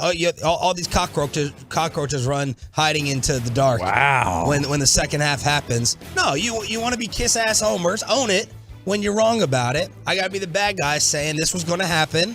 We're on the verge of this happening. And now, 30% of the angry Tolos light me up. They don't want to say nothing. All of a sudden, Elon suspended them on Twitter. Magical how that happens. Got old Sean Orlovsky in the building. I still thought the Cowboys were going to win the game, especially when they got the possession in overtime. I'm like, this is what Dak does. You do have to give him credit. He went down the field, possible game-winning drive, spinning left, third down, Noah Brown touchdown, and I was like, they're going to go ahead and they're gonna win this. They're going to get in field goal range. Unfortunately, Noah Brown cost them on that play. My biggest amazement from the entire day yesterday was the amount of Cowboy fans who are blaming Dak Prescott for the final interception. It's blown my mind. And that's why I said talking Dak is politics. You're dug in. You're incapable of acknowledging wrong on the other side. Like you're dug into your position, and whatever that person does is either perfect or it's the worst. It's crazy. That's Noah Brown's fault. Noah was too cowardly to talk to the media afterwards. Fortunately, he did go on social media and say, that is on me, but he did not address reporters. Jerry Jones snuck out as well. We'll have Jerry tomorrow at 8:30. Mike McCarthy was asked about both of Dak's interceptions. The thing is, it's you have in the pocket and you have out of the pocket quarterback play, and just it goes this way sometimes. I mean, I don't know if he could have played much better in the first half, and actually, you take away 2 throws, and they all count. So I'm not that kind of guy that doesn't count them all. But I thought he played at a really high level today. So. But the two interceptions definitely, factored in the points for Jacksonville. So, we'll just keep working, keep plugging. I mean, I'm not going to sit here and just keep diving into it. I get the reason, the question, and all that, but he's trying to do it the right way. That's for sure. The quote that was weird afterwards from McCarthy is, "We got a bad bounce." Maybe he was talking about what in Noah's chest. You know? The ball bounced out of Noah Brown's chest. It happens. That's it. We'll move on, as they're just moving on to Philly on Saturday, with the Cowboys open as a 1-point favorite. It already moved to 1.5, but McCarthy said, "Unlucky bounce for us. Great play by them." I was ready to completely blame Dak for the first interception with an inexcusable decision down near his own goal line. I've now seen some video from Dalton Miller where his arm did get deflected. Trying to make up my mind how much that affected the crazy overthrow, but Bobby has been working on me in the commercial breaks to convince me that that wasn't Dak's fault. Here's one of the things I don't like about yesterday. We all agree generally Dak was able to do pretty much anything he wanted in the first half, right? Absolutely. Why do we come out in the second half and you run the ball 17 times for 36 yards? Why are you running the ball 17 times? Finish them off. When things got tense and then it was up, got to throw the ball again, and we got to work to CD, they moved right down the field and they scored. And it's like, what are we doing here? Why is this? Why does it take? I don't understand why it takes pressure for them to like start reacting to things. Just finish teams. They were up 21-7 at half. Obviously, that's not comfortable enough to just be able to start running. I was trying to find that excuse. 27-10 with 20 minutes left should be finish them off. 27-10 might be. Do we hand it off a few times? I mean, you're up 17. See, but that's the thing, is that you went up 27-10, and then you get the. They scored 2 touchdowns in 2 minutes and 30 seconds Yeah, after that. because you get the. What happens is you end up 27-17 after the Jaguars touchdown. Look at Rex Ryan. This Cowboys team is soft. This defense is overrated. Look, Kelvin Joseph and the Dak pick got Jacksonville right back into the game. Kelvin Joseph and the Dak interception, whether his arm was hit or not, those were the two things that completely turned the momentum. Bam, just like that. And it was a 3-point game after 3 quarters. It's just it's incredibly frustrating. Some things. One of the bigger things I want to hit on right now, which by the way, as we're seeing a replay up here on ESPN right now, Christian Kirk's first big catch of the game, a drive I think they scored on. Why is Anthony Barr lined up in the slot on Christian Kirk? Like, how do you let that happen? But one of the things that's really frustrating about this one is I want to know who, after halftime, let Jason Peters come back in for 2 series. What is that? McCarthy? Is that Kellen Moore? Is that Joe Philbin? Who's running? I thought he was I thought we had 3 Hall of Famers. Yeah, and I thought that's all the media told me. We had 3 Hall of Famers on the line. After that first half, Tyron was clearly better. Tyron was clearly playing much better. Here's what happens on the 2 drive. Like, we get into the third quarter. Cowboys go 8 plays, 69 yards, make a field goal. Their next drive, they come out, they make another field goal. Then they swap in Jason Peters. Dak immediately sacked for 8-yard loss. Dak gets that arm clipped, throws the interception. Next drive, Jason Peters comes in. Elliott for 5, Elliott for -2. Dak having to scramble over right end because he's getting pressured. And so you waste 2 drives basically with Peters in there, who was bad on just about every rep of those 5 plays. I don't understand what you were doing there. You were doubling per play your yardage with Tyron in there as opposed to Jason Peters. Is Tyron up to playing after having this amount of time off every single rep, every single series? He's fresh. He should be fresh. And during every series when Jason Peters was playing, Tyron had his helmet off on the sideline and was doing pass sets the entire time. He was like trying to stay loose. And so I think that was the 2. If you're telling me a player on offense and a player on defense that I really want to put some of this blame on, it's Jason Peters at tackle, it's Kelvin Joseph at corner. All right, we got Brad Sham coming up at 8:40. We're giving away Cowboys Eagles tickets during the Expressway. All right, so that's taking place the rest of this hour. All right, at any time, we could send you to Arlington for Christmas Eve. Cowboys against Filthy. Before we leave the Cowboys, let's actually get to... So this is weird. This whole thing is weird. Jerry Jones, according to USA Today, said Odell is going to join us. Odell Beckham is going to join us. That's it. There's a good chance he will, with the complete goal of getting ready for a playoff game or two. Then I'll look to the future, but most of it being about now. Jerry joined Christy Scales on the pregame show yesterday because he did not talk to the media afterwards, and Christy asked him about Odell. Well, the answer is yes, in the future. Now, what's the future? And a lot of that has to do with this whole equation. Well, the question, but my particular question about the future is, could it be this postseason or more likely 2023 regular season? Again, we'll just have to see how this works out. It's a moving thing, moving target. What do you see as... He's evolving in his reality. What does that mean? What is he talking about? Are you signing? What? Translate it. They're not signing him, and he doesn't want to say that yet. That's what it means to me. So you don't believe he's going to be signed? I don't think so. Why did he tell USA Today Odell's going to join us? And then immediately say, we think he will. As somebody, I was talking with somebody on the beat about this on Friday. Was this Friday when this came out? Yes. Yeah, and so I was talking to somebody about this on Friday, and as their point was, and I think you've got experience with this too, having done the morning show with him for so long, Jerry, you cannot just read what Jerry says. Like a straight read, a transcript of what he said can be very, there's a lot of times it's him gathering his thoughts, and as he's talking through it, some word salad comes out, and sometimes there's a collection of words there that is not what he was trying to say, and so you've really got to hear him deliver it to understand what he said. And that, to me, the fact that he immediately comes back and says we have a good shot, I don't think he was. I think he probably just kind of tripped over his words a little bit, and he wasn't saying we're actually adding it. Because why didn't USA Today blast this? Why wasn't this a bigger headline, a bigger story? He got the sentence, Odell's going to join us. Yeah. That's the sentence. That's over. That confirms it. You would think so. And as soon as like I tweeted it out and a couple other people tweeted it, blows up instantly, and it's like, well, USA Today, I don't know why you guys should be probably pushing things like this on your social media. Yeah, are you proud of it or not?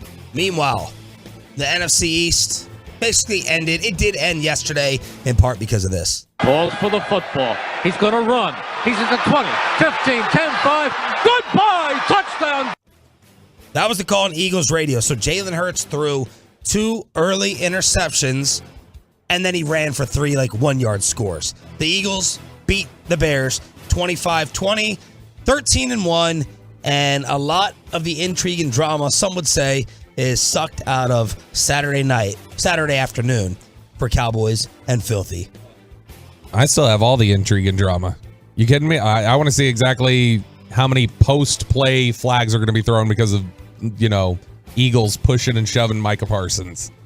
There's still a lot of intrigue in this one for me just because of that factor. And gosh, the way Sirianni is.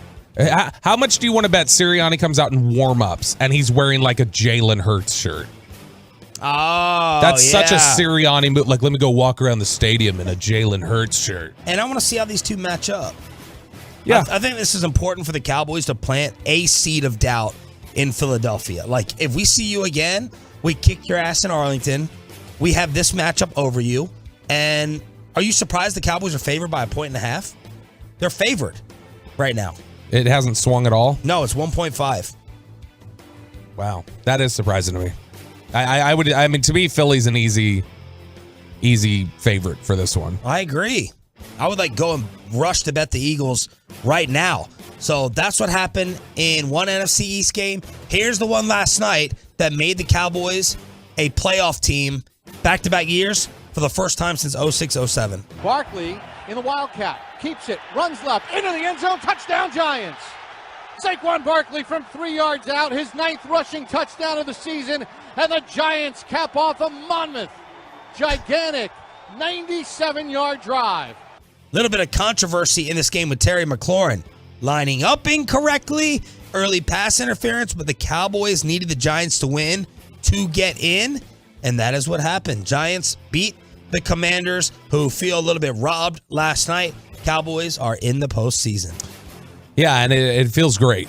I think there's nothing more satisfying coming out of this Sunday than you're into the playoffs. Hey, you're back on in there, baby. You're still 10-4. All right. Sorry, I'm being a little too Mike Bassett right now. Last week, people A lot of some Cowboy homers were acting like we were 14-0, and now people are forgetting this morning they're still 10-4. Okay, you're going to be favored, I would think, going into Tampa Bay against the Buccaneers, who blew a 17-point lead against Joe Burrow and the Bengals before losing that one. They had 4 turnovers. 4 turnovers in the third quarter alone. Ooh. And 5 in the second half.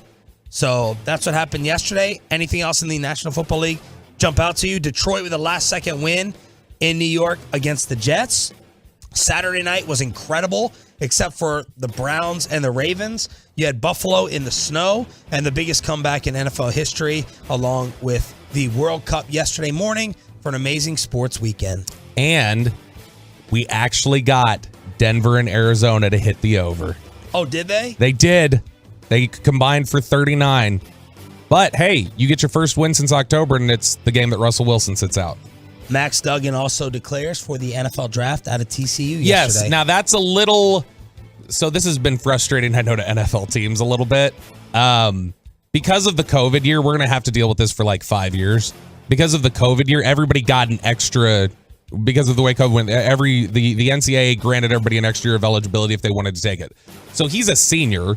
He's leaving, but he has an extra year of eligibility that he can cash in on. And so he's just declaring that he's not going to cash in on that eligibility and he's going to go. A lot of these NFL teams are like, just announce if you're going back for your eligibility. We'll assume you're coming in. Let's send you to the game on Saturday or give you an amazing Christmas present that you can re-gift to someone else. Cowboys, Eagles ticket giveaway next on The Fan. But first, let me go ahead and get you another.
Frankel, there's a reason you need a special license to drive a big truck. So companies that hire drivers and put them in a big truck should be held accountable for what happens when one hurts you. Frankly, you need Frankel and Frankel. Visit truckwreck.com or call them 214-333-3333. Huge play here. Lawrence out of the gun, back to throw, throws the ball to the right, touchdown. Walk the dog. Brad Sham will join us at 8:40. Choppy is out sick today, probably from that second half performance from the Cowboys losing to Jacksonville. It's Sean and Bobby on DFW Sports Station 105.3 The Fan. What do we think about Trevor Lawrence now? Basic's boy. Ooh, he was good. He was good? He was good. Or was he great? No, he was. Do you think Dak definitely played better than him? So it's hard for me to gauge because here's how I look at Lawrence, is that when he's just standing in the pocket and he's throwing, I thought he was good. Where he was great was when he escaped and extended plays and was able to spot broken coverage. So I think just a general drop back, read the field, throw, he was good. But the problem, like his escapability was really impressive. I mean, there were 3 or 4 sacks that he got out of that then turned into like 20-yard plays. And I mean, that's a ding on the Cowboys for not finishing. I cannot wait to hear Dan Quinn weigh in on that today. When he talks to the media, I want to hear him talk about the missed tackles and the failure to wrap up. Dan Quinn be getting criticized with killing Kellen Moore after they score 34. Cowboys surrender 40, 223 passing yards and 3 touchdowns to Lawrence in the second half. They allowed a season high in points and yards. But the untouchable Dan Quinn, he be getting touched up today? Look, he even your voice right there, I don't like hey, wait, back well, off. no, because Back this is where I'm going to go with this. You've lost 2 starting corners. You've lost your starting linebacker, the guy that you really lean on. In Van Der Esch. You lost the defensive tackle that Dan Quinn helped push for to try and get here to fix your running game. Like, I mean, there's only so much you can do. Like a lot of where they were getting burned yesterday, they were getting burned on 2 fronts, I feel like. Calvin Joseph, which, look, if you want to, Dan Quinn probably shoulders a lot of blame for the Calvin Joseph pick. Because I think a lot of the personnel department that had done their research on Calvin Joseph was like, watch this guy. Okay, this is a guy that is going to burn you off the field. You better really be sure. We like his talent, but you better really be sure. And generally, it's coaches who will step in and say, I can fix him. It's like the girl who thinks, like, I can fix the bad boy. Right. I can change him. That coaches generally have that feeling with talented players who are headaches off the field. And so if you want to give him some blame, maybe that one is his. The issue with the linebackers, like, you've got Anthony Barr, who's kind of, over the hill at this point, was added late in camp. You've got another guy playing most of the snaps at linebacker who wasn't even supposed to play this year because of surgery. And so, I mean, there's got to be some responsibility on the players. Micah Parsons, 1 sack in the last 2 games as a team. What have they figured out against y'all? I mean, like I said, we're not getting traditional looks. Obviously, way more chips. Balls coming out way faster. There's not a lot of drop back, more play action. Boot passes that's being thrown on. If they are, they're quicker passes. So obviously, it's a lot more quick game against us than if you were to look at any other game where there's more drop back, more things like that. So I mean, it's tough, but I mean, if you look at the film, we're getting different game plans. So we got to expect that and change our game plan. Jags Twitter having fun. Eagles Twitter really having fun with Micah Parsons yesterday. Is Micah going to say that Trevor's a system quarterback? Micah talking all this smack about Philly, get his ass kicked by Jacksonville. And this is what you get when you talk as much as Micah does. He's approaching hot noise territory. Ooh. Back it down a little bit. Hard disagree. Turn it down. Hard disagree. Hard disagree. Why? Because he backs it up with his play. There is no like I understand the last few weeks, but we're talking about a guy who has 26 sacks and 32 career games. Like I think he backs it up, and if there's anybody on this team who I think is allowed to share their thoughts on it, it would be Micah. And Micah, to his credit, Noah Brown dipped out on us. Other guys clearly didn't want to talk to us. Yeah, Micah Parsons stood up there and was like, no excuses. We were bad. Like we failed. Like Micah will stand up there and he'll take anything you throw. Has Micah been missing lately? On the field? Yeah. I don't think it's that simple because it's like he just mentioned there. When you see they do so much of the misdirection stuff. You remember that first drive that Jacksonville scored on yesterday where they ran it felt like 5 reverses and RPOs and stuff like that? That threat, that causes hesitation. You can't just pin your ears back and rush. Right. And so it's difficult. Micah's got to stay home. He's got to figure out, and then he's got to make sure he doesn't lose the edge, and then it's all right, let's rush. And look, man, all I'm saying is I'll never blow another 14-point lead. Jalen Hurts doesn't deserve the MVP. We're not voting for you, Biden.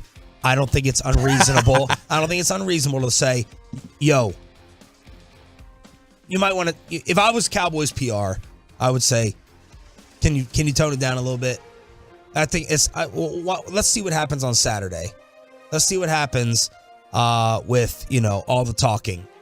But hey, we can agree to disagree. But if you want him to, hey, let's pull that back. Let's not be such an alpha. Don't you agree that's part of what makes him the player he is? Yeah, but I wasn't saying that about the hot noise with Tank. Putting up his 6 sacks. Where was he yesterday? He was in Jacksonville somewhere. Let's talk about the MIA Cowboys. You want to go Michael Gallup or Tank or someone else? Michael Gallup's a problem right now. And I really like Michael Gallup, and I think that... I thought he busted out of this mental slump. I thought we were past it. I thought the Giants game, we had broken free. We had moved on. You know what? Brian always used to say that in order to make sure Dez was engaged, you had to get him the ball early. It was just, if he was taken out of the game in the first half, it was tough for him to find a rhythm. T.O. used to kind of be like that. You had to make sure you got T.O. some touches early. They were doing that with Michael Gallup to get him back in a rhythm. You remember there were those, you had the game, I think, against Detroit and a couple other ones where he had all of his catches in the first half and then a target in the second. I kind of feel, and you remember they drew up a really easy in one of these games, all right, let's just draw him up a play action boot, 2-yard gain, just get the ball in his hands, get him feeling good. I think they got to do that more. If they want Michael Gallup engaged, I think he's one of these players that he's got to touch the ball early. Did he comment on Odell coming here? I know CD signed off and did Gallup sign off? Yeah, Gallup signed off in the locker and on NFL Network. TY signed off as well. All right, these are some of the games for Gallup. Actually, I'll just go through his whole season. It won't take long. Let's see. 2 catches, 4 catches, 2 catches, 0, 4, 4, 3, 5, 4, 2, 1. Do you have his targets? His targets are 3, 5, 7, 2, 6, 7, 4, 8, 7, 6, 2. He's got 31 catches on 57 targets. That is not great. For 339 yards. He obviously was dealing with some confidence stuff earlier. I think they did believe they had figured it out. But again, he may be one of these guys that you just got to put the ball in his hands early. Because if you're not putting the ball in his hands early, he checks out of the game. And not like a pouting sort of way. I think it's just difficult for him to I think he gets frustrated at himself. And starts beating himself man, gosh, I got to make a play. And he starts pressing. It's a little bit like what CD had to overcome this year that he has. And has bounced back from. I think Gallup's going through that a little bit now. It's a little odd that we're talking about year 5 and this is his issue. Anyone else MIA? A couple Tolos are texting about Diggs, but I think the fact that we didn't notice Diggs, that's a good thing. It's like an umpire. You don't want to be noticed. Was he on Kirk most of the time? No, Kirk was pretty much bland all day, except when for some reason they stuck Anthony Barr on him to allow a 30-yard reception. Star up Duran Bland. No, he had Ingram a lot. Should there have been a Diggs on Zay Jones move at some point in this game? Maybe, yeah. I mean, honestly, this is going to be. I want to know how Nashawn Wright came out of this game because you remember the last time we saw Nashawn Wright, he was getting helped off the field and looked like they were looking at him for some sort of concussion. Yeah, and so that was the last we saw of him. So if he's got some sort of issue, if he's out, are we just rolling right back to Kelvin Joseph, who you just benched? I mean, that's tough. But no, I think generally you're right. MIA for a corner is good. Are you going to throw at Kelvin? Are you going to throw at Trayvon Diggs if you have Kelvin Joseph on the other side right now? I don't know that it matters so much. Even if, all right, go put Diggs on Zay Jones. All right, okay, cool. We're going to throw to Evan Ingram now. Wherever, go find Kelvin Joseph and throw the ball at him. I think that's just the plan. But DeMarcus Lawrence, in general, the pass rush has obviously had their issues. Anthony Barr was really bad yesterday. Anthony Barr is so hot and cold. There are some games where he's been really good and some games where he's been bad. And so I think those are the ones that, really stand out. Jason Peters. Well, although Jason Peters is an MIA, I definitely saw him out there and noticed him, but in a bad way. All right, we're about to give away Cowboys-Eagles tickets for Saturday. The Cowboys are favored by 1.5, even though NFC East isn't officially over, but it's officially over. So we're going to give that away thanks to Miller Lite coming up in just a few minutes here on DFW Sports Station. Your Cowboy calls at 8 o'clock. Brad Sham at 8:40. Did you get trolled in Duval after crosstalk? Duval. After crosstalk on Friday? No, so apparently E.T. was in the building. He didn't have any of those like Entertainment Tonight? No, our buddy producer E.T. from 1010XL. Oh. Who was playing the music. Who was really the star, I thought, of Crosstalk the other day. He was. Like when we asked, what else is Jacksonville known for? And then Jaguars punching you in the face. Yeah. He was and good. so I didn't see him there. I saw his name was on the media list. I never ran into him, so I don't know if he was actually up there. But I was excited. I was thinking I was going to see E.T. out there. But no, it was... So you flew out Saturday? Saturday. Yeah, we flew out Saturday. We got there around, I believe it was like 5:30 Jacksonville time or something like that. And so... I was really excited because I've heard you remember we talked about this on Friday. There was so much dumping on Jacksonville for the Super Bowl. Yeah. Like this is a city that doesn't deserve a Super Bowl. They weren't prepared, Worst city, which I brought that up Friday, and I was hoping they didn't remember what happened here with our Super Bowl. Thankfully, the ice. They did not bring that up. Yeah. So, but no, Jacksonville was crapped on by the entire country for hosting the Super Bowl. Absolutely. And I was thinking, this is probably unrealistic expectations. This is probably them, being too harsh. And then Choppy was talking about, I actually really like Jacksonville. My grandparents were there, but I think you said My you were brother okay with went to Jacksonville. law school there. Or you went once, right? And you were okay with it? Nothing jumped out. It turns out you can judge a book by its cover. 100%. Like you can trust the Rotten Tomatoes reviews on the city of Jacksonville. Dude, we get there. We're staying at I won't say what hotel, even though they're gone. We're at this hotel, though. And we get there, and typically when you get there, you get off the bus, and they've got a table with, all these envelopes, and it's like, hey, Dan Quinn, Nick Eatman, everybody with the team who's with the team just has their key cards already set out. That way they don't have to check in. They don't have to be in the lobby, anything else. When they do have to go to the lobby, it's usually kind of roped off because there are a few fans who find out what hotel they're at, and they come hang around. This hotel... While they did have card key set out, a bunch of people from the team ended up having to come back down and go, my card's not working. And so it's like, all right, this is a great start for you, Jacksonville. Right.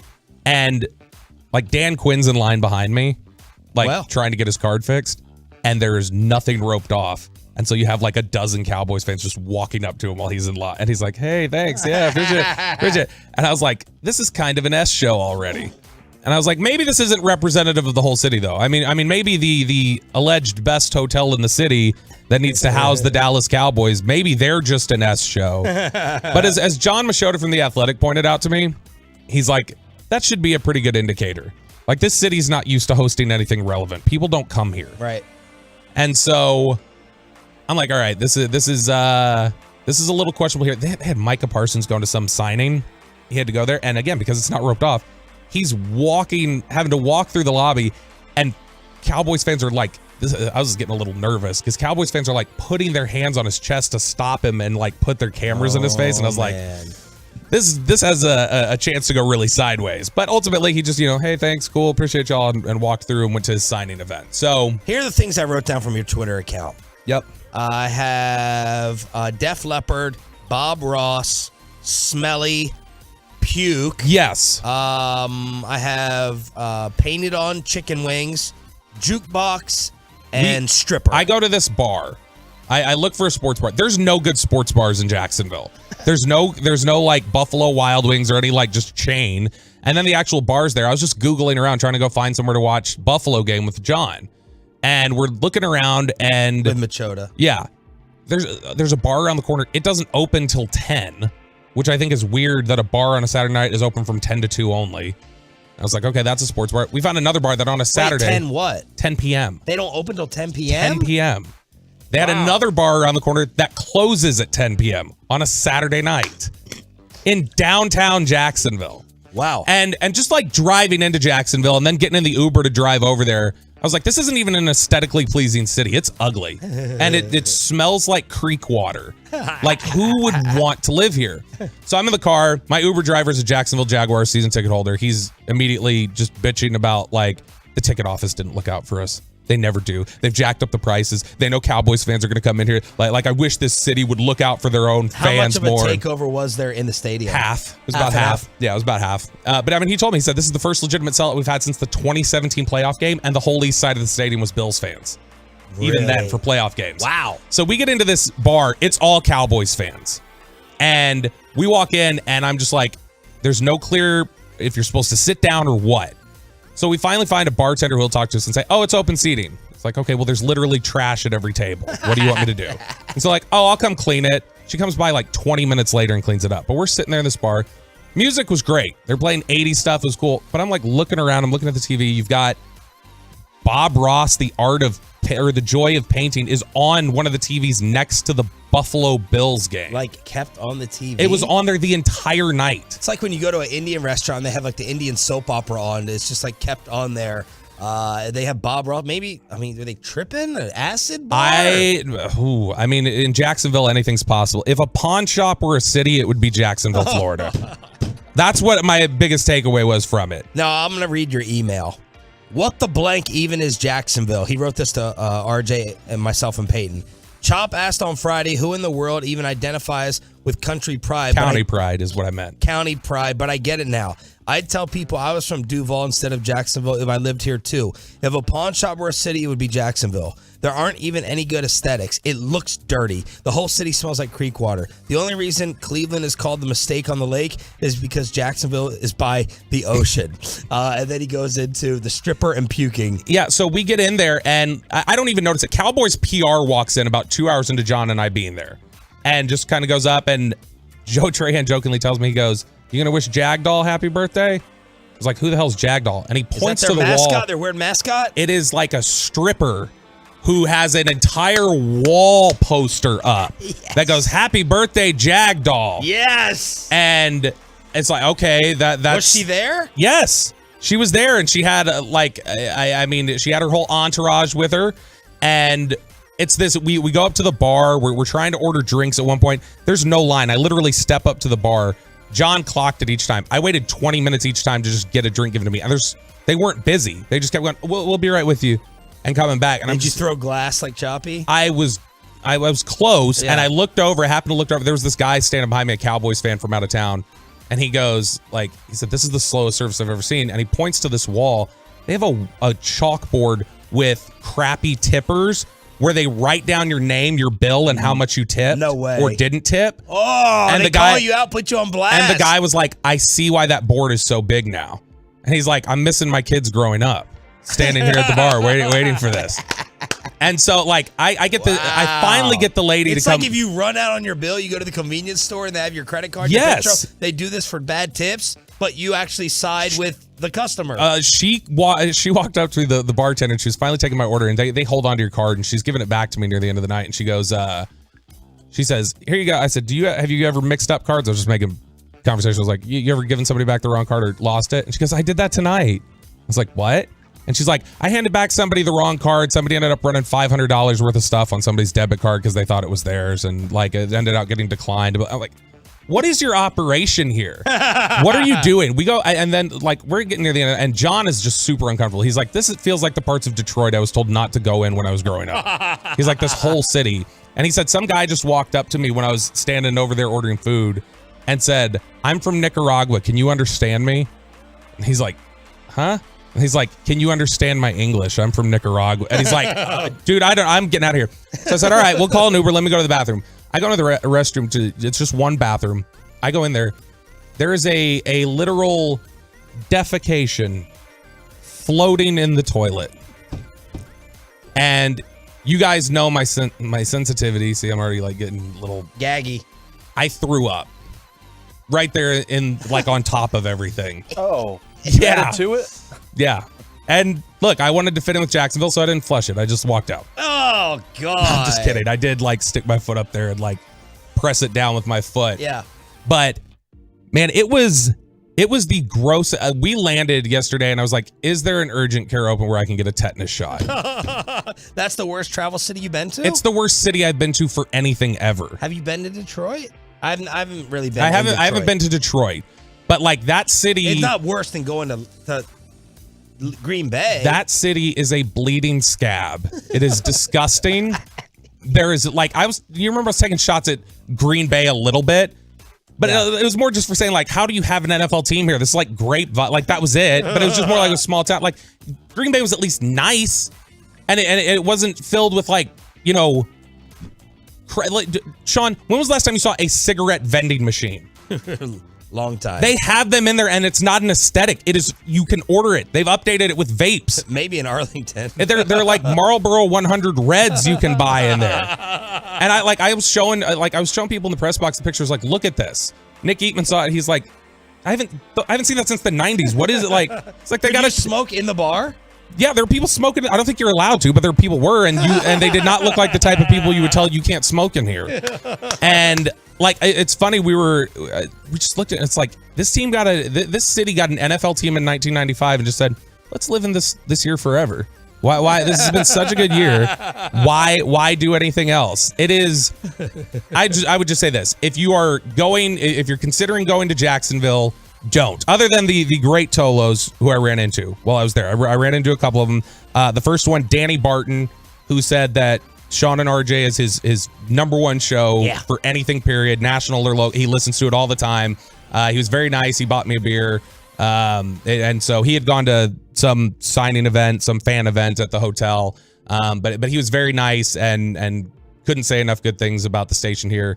And then shout out to Tom Wasson, who used to live around here. I didn't realize this till like a year ago. He was this big Tola, super obsessed, and he found out from his wife when he mentioned my name, like, oh, I like this Bobby Belt guy. He talks about Dak, blah, blah.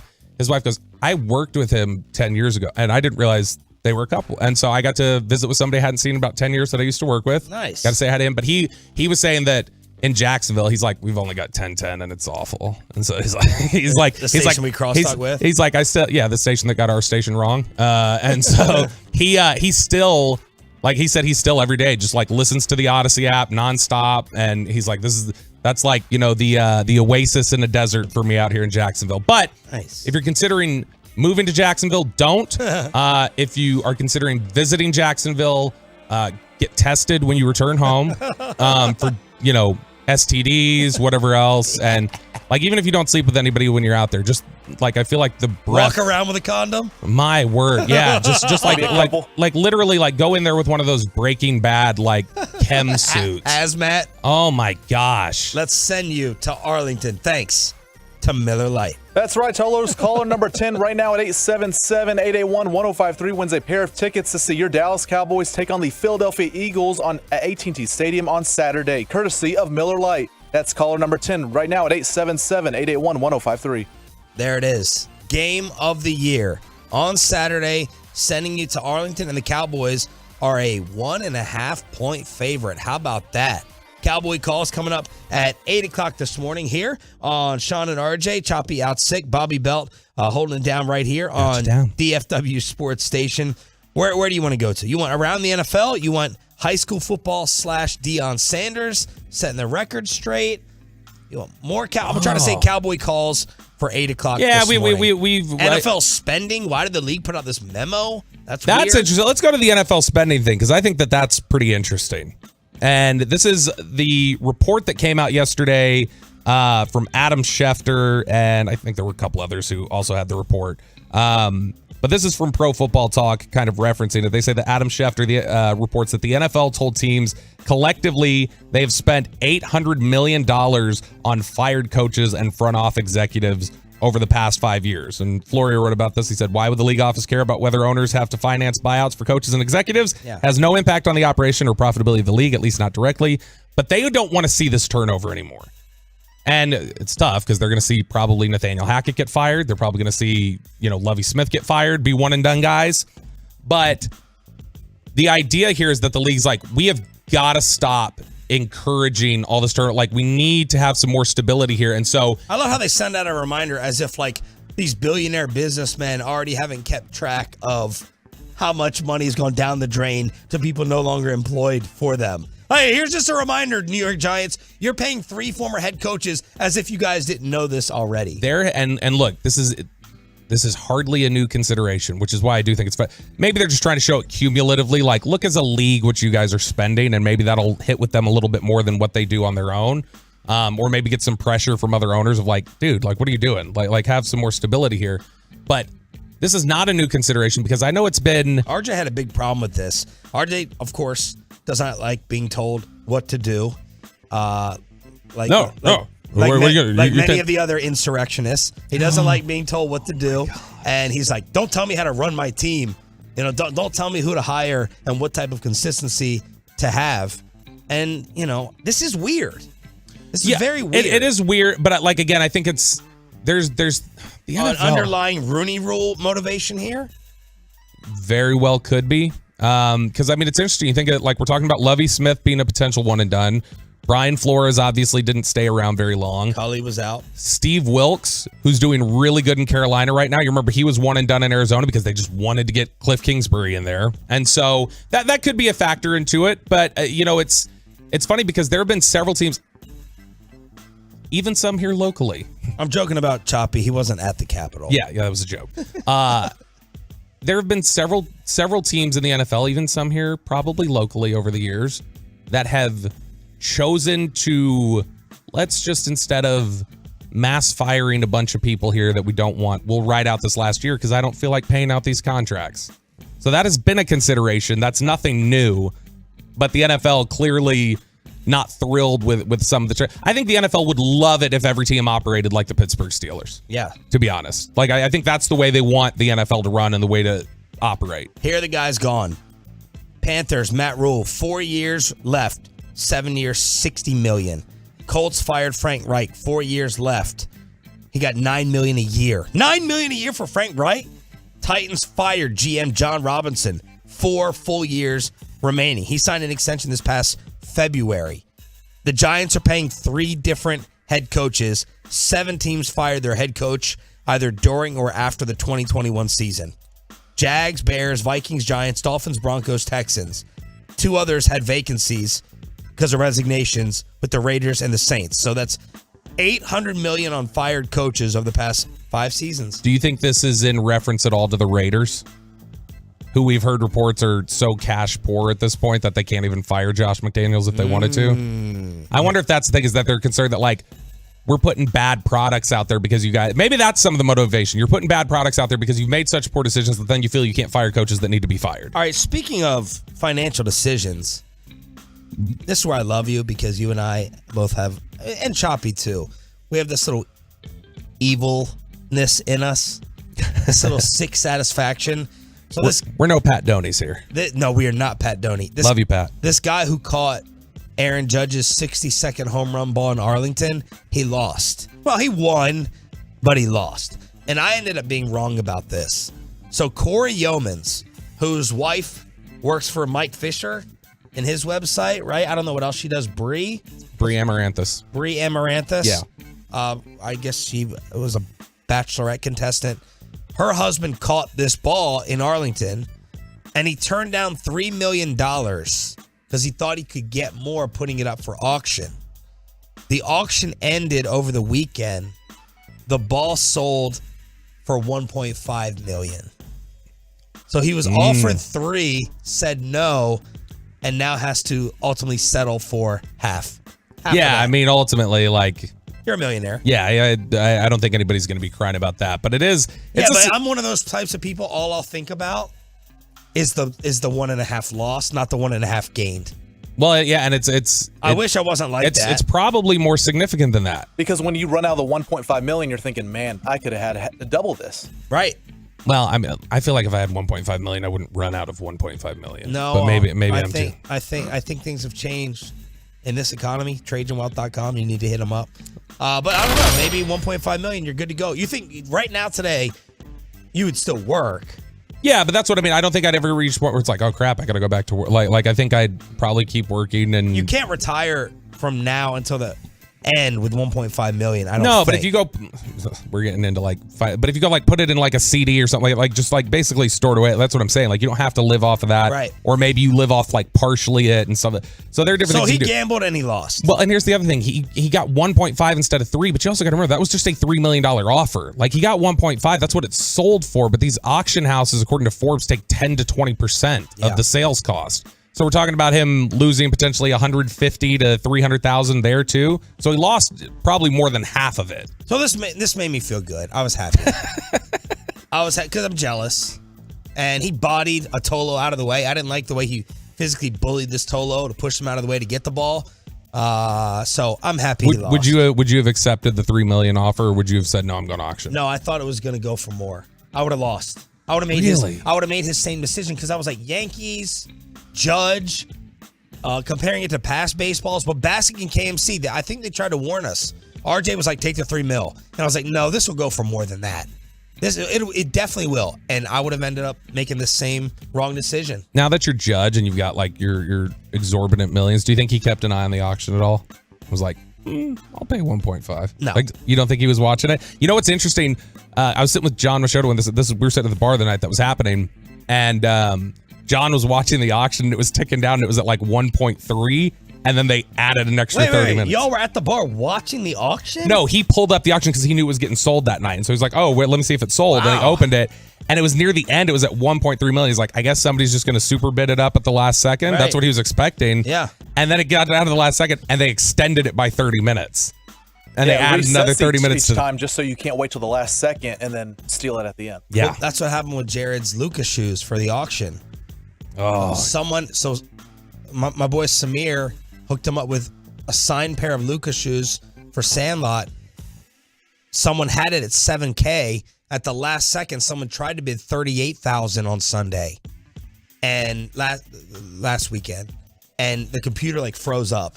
So Jared's charity lost out on 31 extra thousand because of that last second attempt. Let's do Cowboy calls.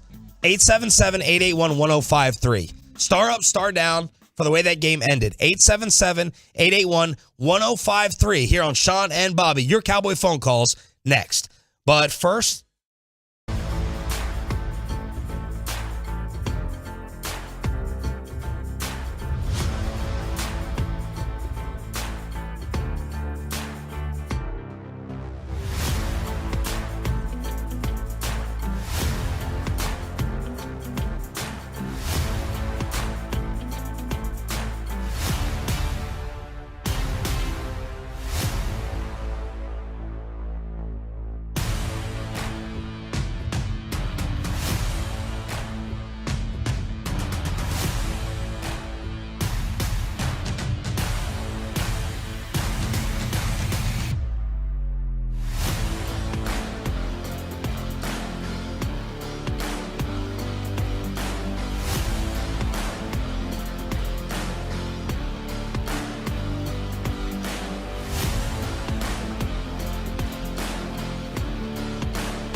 Classic Chevrolet Studios. Turn it on, leave it on with Sean and RJ on 105.3 The Fan.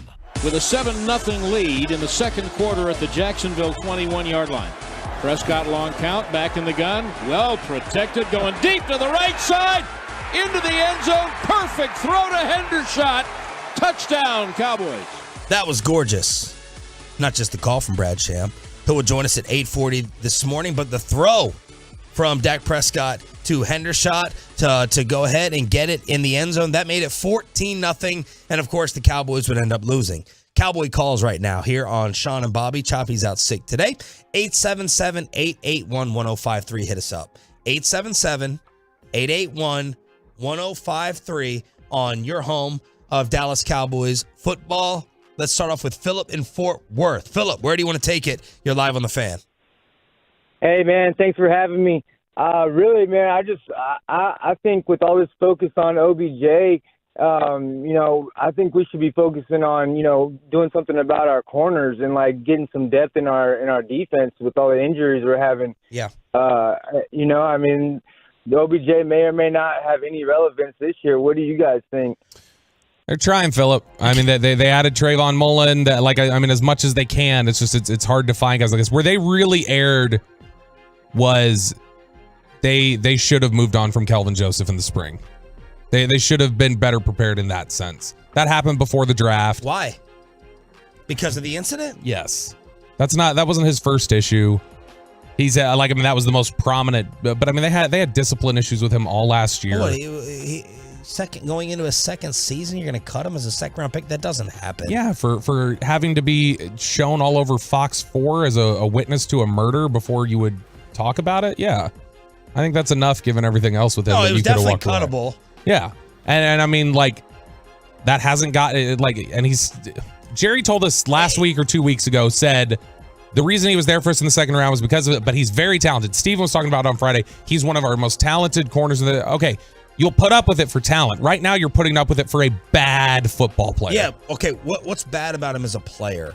And is this more as a physical bust or more upstairs issues? Give me his physical breakdown skill set. I think he's got an awful football IQ.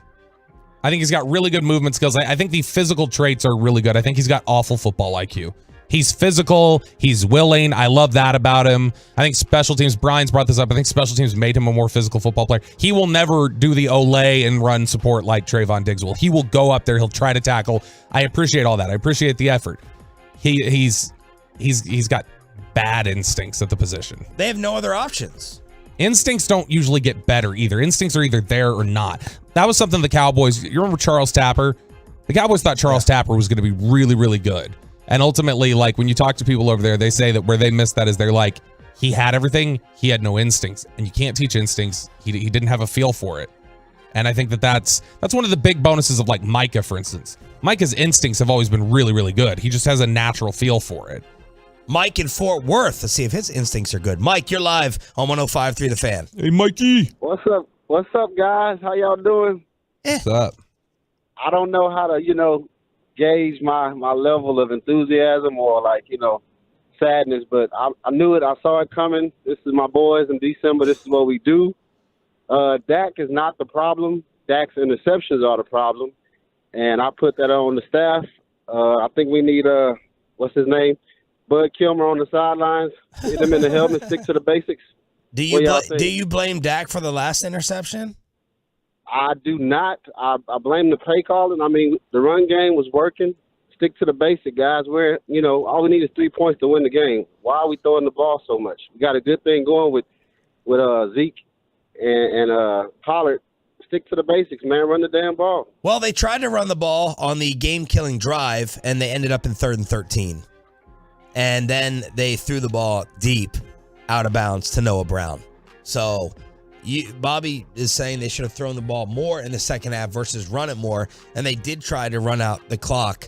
So Kellen Moore is catching strays, Noah Brown, Dak Prescott, this defense overall. Hakeem in Frisco. Hakeem, you're next up on the Diamond Factory hotline. Go ahead. Hey, guys, I think the drive right before the Jacksonville took it down, when you got first down and you were in shotgun, and you're trying to just hand it off to Zeke, that's destined for failure. And then even on the third down, I at least would have liked to have seen a quarterback, not a quarterback draw, but at least let Dak run with it. At least have that option to where if there's nothing there, they at least run out the clock. You may not get the first, but they run out the clock. We saw how important that the timeouts were, and I thought that was greatly mismanaged. But overall, I put a lot of this on the defense. You give up 500 yards. Yes. You give up 30-plus points. And I think all of us in those last few drives were like, okay, the pass rush is going to get there. DeMarcus is going to get there. Mike is going to get there. Somebody's going to have the big sack. Sam Williams is going to get there. And the pass rush never got there on 3 drives in a row for Jacksonville, and that I think that's what killed us, and we thought that pass rush was going to get there. Thanks, guys. Thank you for the call.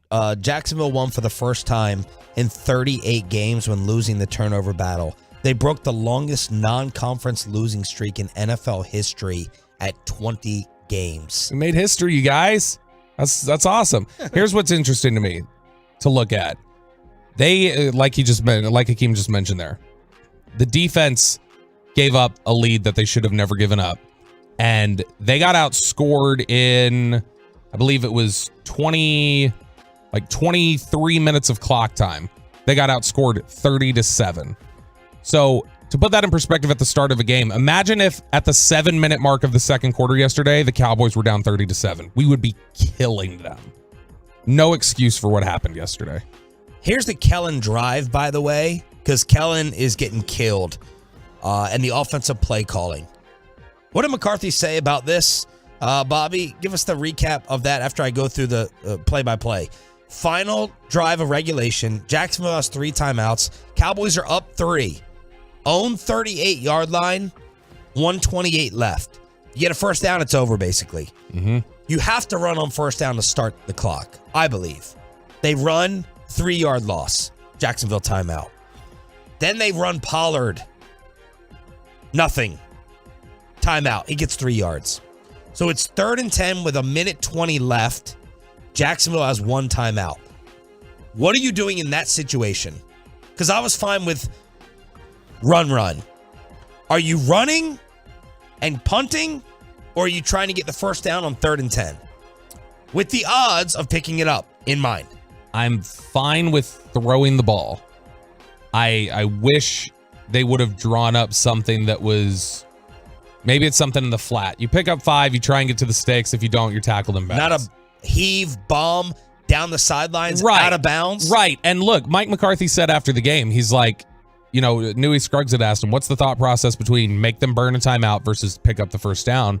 And he's like, he basically was like, easy decision. We're trying to win the game.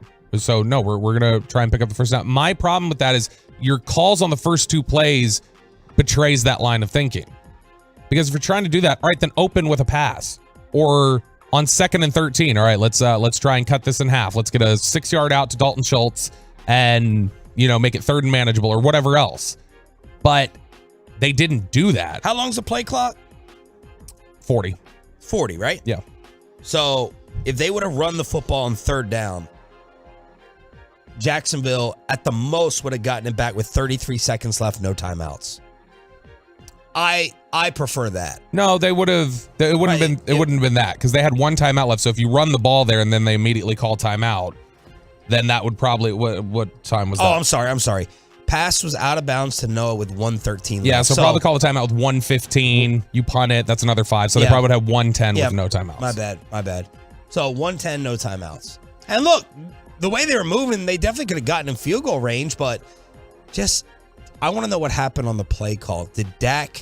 What was called? Did Dak change it to anything? Should Dak have changed it?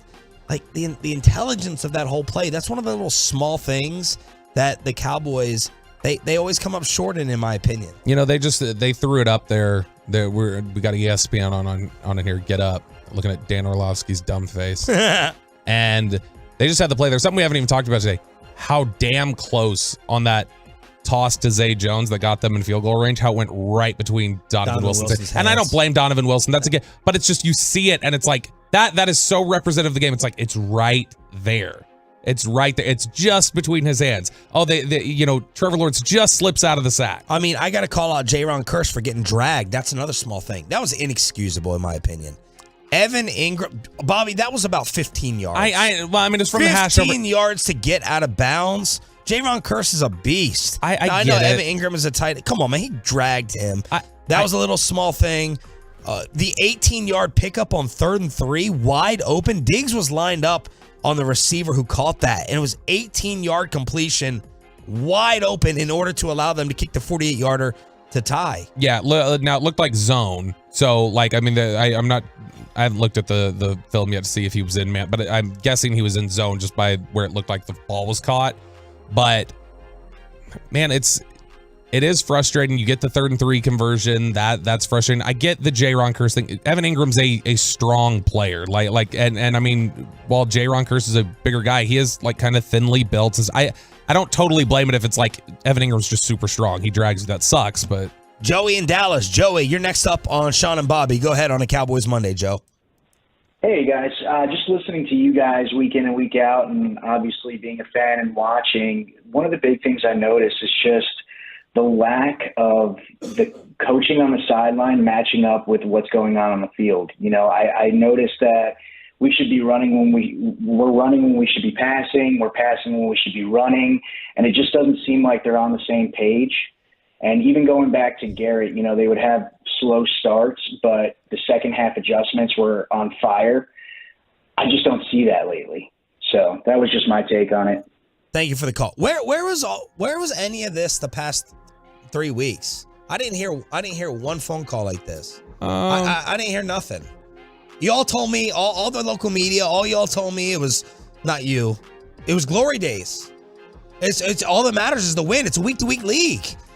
Don't pay attention. So you're fine with us exposing the Vikings and the Giants by watching how they're winning and knowing it was BS fraud. But when I tell you that the Cowboys are getting away with a lot of garbage, you don't want to hear it. Fingers in the ears. You can't have it both ways. You have to actually watch the games to get a feel about your team, to predict how they're going to play and how they match up with certain people. You're fine when we call out the Vikings and the Giants, but when the Cowboys are winning with some BS in the last 3 or 4 weeks, it's a week-to-week league. You're a hater. And now all of a sudden, all y'all want to agree after they give up this lead to Jacksonville? Come on. Funny. Convenient. Mike is Friendswood? I never heard of Friendswood. Where's that at, Mike?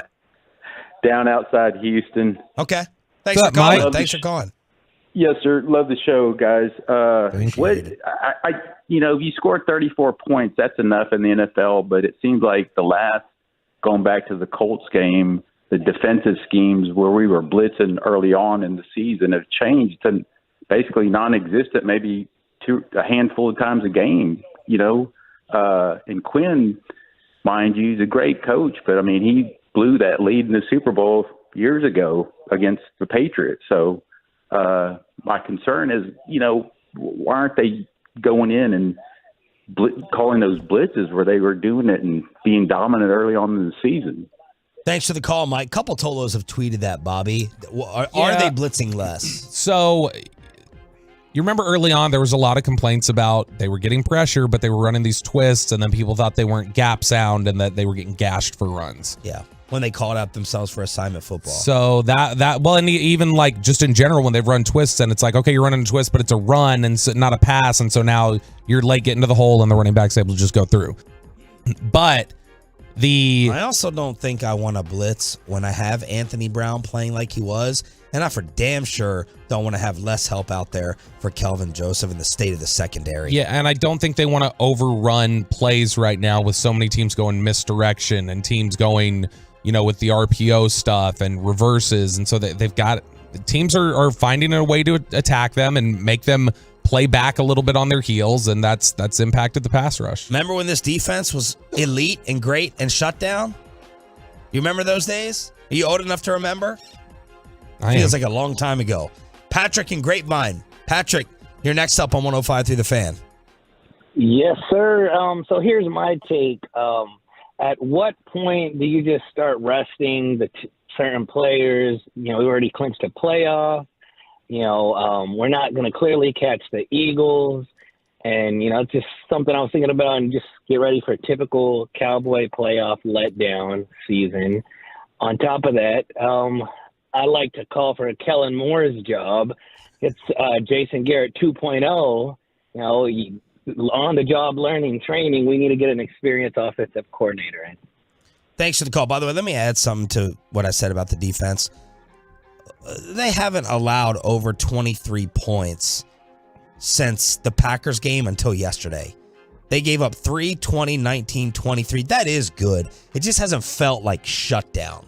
Yeah. Is that fair? No, I think that's fair. But those numbers are good. Yeah, they've been, they have their moments, obviously, where things go awry. And look, I think yesterday, Todd Archer scored all these touchdowns. Todd Archer had brought this up.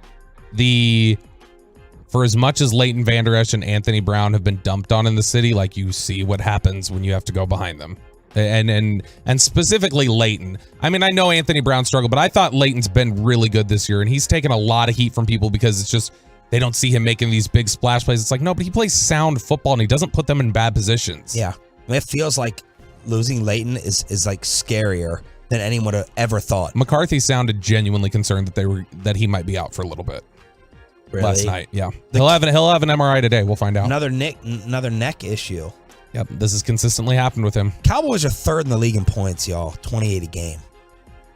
They led the league last year in points. They're third in points now, and you remember, like, when Dak got back, they were like 25th, which means they've been scoring a lot lately. But to Patrick's point about like resting and just loading up, they are getting pretty close to, like, if the Giants lose next weekend and the Cowboys lose and like the division's really kind of out of hand, like, we're looking at basically Dallas kind of locked in at the 5th, I think. Who's the next Messi?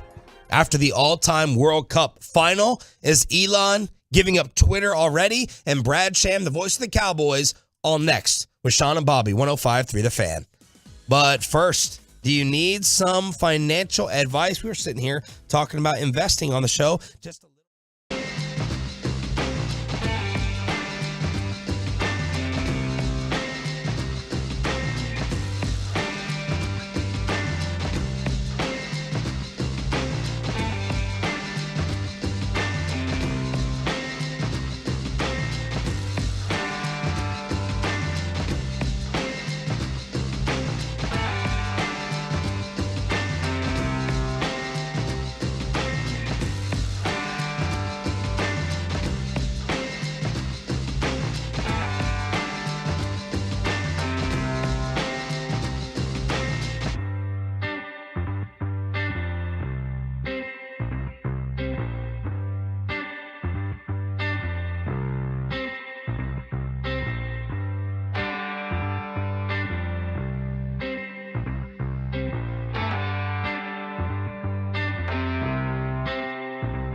lifted forward. Lautaro Martinez is going to get to that one, knocked it down for Messi.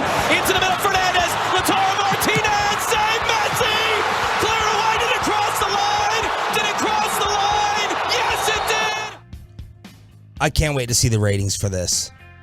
Bobby and I disagreeing. I'm losing to the Tolos on what to do if this carried over past noon and interfere with the Cowboys-Jacksonville kickoff. Bobby's like, it's not even a decision. Fox had it right. They were going to switch the World Cup to FS1 and start the Cowboys in Jacksonville at noon. And I was like, man, I mean, I prefer football over soccer every day of the week, but this was so good. It was such a classic game. Mm-hmm. Everyone, I feel like, was on the edge of their seat, whether you're a sports fan or not. You had to watch that drama. An all-time classic, a comeback, the superstars on each side, scoring, shootout, tears, crying, girl shirtless in the front row. I mean, it had everything. That was the best part, to be honest. Did you see it live? I didn't know what people were talking about. And then I didn't. No, somebody showed me on the bus to the airport. They're like, "Did you see this?" And I was like, "Oh wow, no." I was focused on the beautiful game of football. I did not. I wasn't worried about the crowd. Argentina beats France to win the World Cup, and Messi gets the final piece of his legacy. I'm gonna steal this from Choppy. He sent prep because he is an awesome show prepper, even though he was out for today. He said Messi was easily the best player in sports that didn't have their sport's highest crown. Now who holds that title? The candidates: Luka, Ja, Joker. By the way, Ja got tossed, a weird ejection the other day as he apparently was talking to a fan about the ref, and the ref was like, I'm right here. See you later. You're getting tossed out of this game. Joker put up a stupid stat line last night. What was that triple-double? It was like 42 points, 27 rebounds. He had like 20 rebounds in the first half. My Lord. RJ also listed Burrow, Judge, Trout, Shohei, Bryce, McDavid. His order, the best in their sports that don't have their crown: Trout, Luka, McDavid. So we're talking about a title, not just an MVP, right? A title. Okay, so maybe I missed it. Did he not say Josh Allen? He did not say Josh Allen. So he Allen. thinks Burrow is ahead of Allen. Oh, you know what? I'm sorry. He did say Allen. Yes. He did put Allen in here. That's interesting. I think it's Trout. I mean, yeah, probably. I can't speak to McDavid as much. I know he's a phenom and everything, but Mike Trout is like the best of all these players in terms of his entire career. A lot of people think, yeah, like Jokic is right near the top of one of the best players in the NBA. And so, I mean, he's another one. But Jokic, I mean, I don't think he's comparable to Trout's greatness. No, I know. I'm just saying. He's got back-to-back MVPs. Do you think in like 5 or 6 years we're comparing Luka to Trout if the Mavs still don't win a championship? Yeah. I don't. I think in 5 to 6 years, if that comparison existed, I think he's already left Dallas and figured it out somewhere else. Yeah, that's true. I agree with that. But we could still be talking about him if he doesn't have a title in this category. Yeah. And I don't know anything. It's amazing how, I mean, what do we know about Messi, like as a human being, rooting for him, the personality, but everybody was rooting for his greatness to get stamped with this championship. I was like, I don't know anything about this guy. Amanda watched some Netflix on Ronaldo and his wife, so she's in love with them. But even she was like, is Messi winning? I want Messi to win. Why? Why? I mean, just because usually we root against like the best who's been on top forever. I was just curious about like what we actually know about him. But didn't we cheer for Peyton? Like Russell to win a title, to shave his mustache? No. Didn't we cheer for Peyton Manning to win a title, even though he had been one of the best? People wanted him to win his first title. Finally. Yeah, but we know much more about Peyton Manning than Lionel Messi. No, I know, but we said normally we root against greatness. But if we're rooting for somebody to get over the hump or whatever, but true. Elway. I mean, I didn't root for Elway ever. I did. Of course you would. You would. Why would? Well, what's your anti? What are you from Baltimore? No, it's mad because he left the Colts. It's actually 100% that. Is it? I'm dead serious. He's Eli Manning. He whined his way out of a situation. It's like that's not how the draft works. You don't get to dictate where you go. And so I think that's stupid. Okay. Anybody who winds their way out of their draft position like Eli or Elway did, it's like I'm out on you. But yeah, what did it like? Messi in December, man. It's Game 6 Clay. It's Jordan at the buzzer. Here we go. That's what, like, when the cold weather changes, Messi gets just as cold on the soccer field. It's deadly. And, I think we all talked about that over the course of several months leading up to the World Cup. That, look, just don't let Messi get into the month of December. Cowboys PR, if you're listening, revoke it for the week. Please don't. Day or week, revoke his press pass, because I know y'all love soccer, and I know y'all are listening to you're this. saying that Joe actually would probably stop me and tell me, like, nah, I'm not going to let you in today, just because you're taking shots at soccer. Deshaun Jackson, your ass, right outside the building. Was he the one with that? Jamal Adams, I think. Jamal Adams. Well, Jamal Adams couldn't get his key card to work, yeah. All right, man, Saturday in the National Football League was awesome. The snow scene in Buffalo as Miami and the Bills had an amazing game. Here's Mike McDaniel. So these ice balls are getting thrown. I love how were they ice balls or snowballs? I was just picking that apart. I call them snowballs, but maybe in Buffalo they just go to ice balls. I don't know. The cut sheet says ice balls, but this was that's what McDaniel said. He said ice balls? Yeah. Let's hear it. The officials did a great job. I was just more concerned with the safety when there's ice balls flying at people's heads, and I think that's what they were concerned with as well. So there's several people that got hit. It's whatever. See, people can grow. The Dolphins now care about the safety of their players' heads. These idiots in Buffalo were throwing these things at their own team when they scored. You morons. Sitting there throwing snowballs at your own team when they were getting into the end zone. Man, a cameraman got hit like square in the back. Come on, Buffalo. You're supposed to raise the bar in terms of fan etiquette. Were they the ones who threw the am I allowed to say the D word on D word? The fake phallic objects. Yes. The dildo. Yes. Were they the ones who threw that? I don't think, was that Buffalo? I thought it was. I thought they threw it in the end zone. Very well could be. Just I know a lot. Google it on your work computer, baby. A lot of people don't. I know a lot of people are not fans of the way the Bills Mafia operates. Really? Yeah, opposing fans think they're terrible, or opposing teams think they're an awful fan base. I asked about going when I thought everybody loved them. When we were busing into Philadelphia for the game. I was talking with people on the bus. I was like, "So how bad is this actually going to be?" Like, it's chilled out in recent years.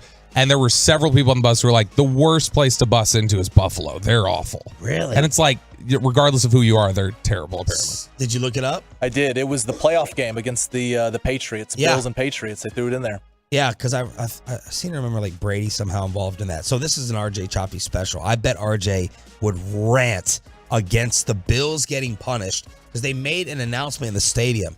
If you keep throwing the snowballs, Buffalo's going to get penalized 15 yards. Here's the rules analyst on TV. Well, they can run for cover. I mean, that's about it. When you think about Bottlegate that we had before. 15-yard penalty against Buffalo. Please stop. Thank you. So if it happens again, they will assess a penalty. It's hard to say that they can penalize them as a last resort, but that's a difficult situation to get involved with because you never know for sure who's throwing them. Although you don't think many Miami fans are in Buffalo. But, not only are the players in danger, but remember when you saw in the end zone, the officials have no protection. And so, as you said, as Shreg said, these are ice balls that are landed on the field. So I'm not going to be surprised if at some point we don't end up taking the teams off the field.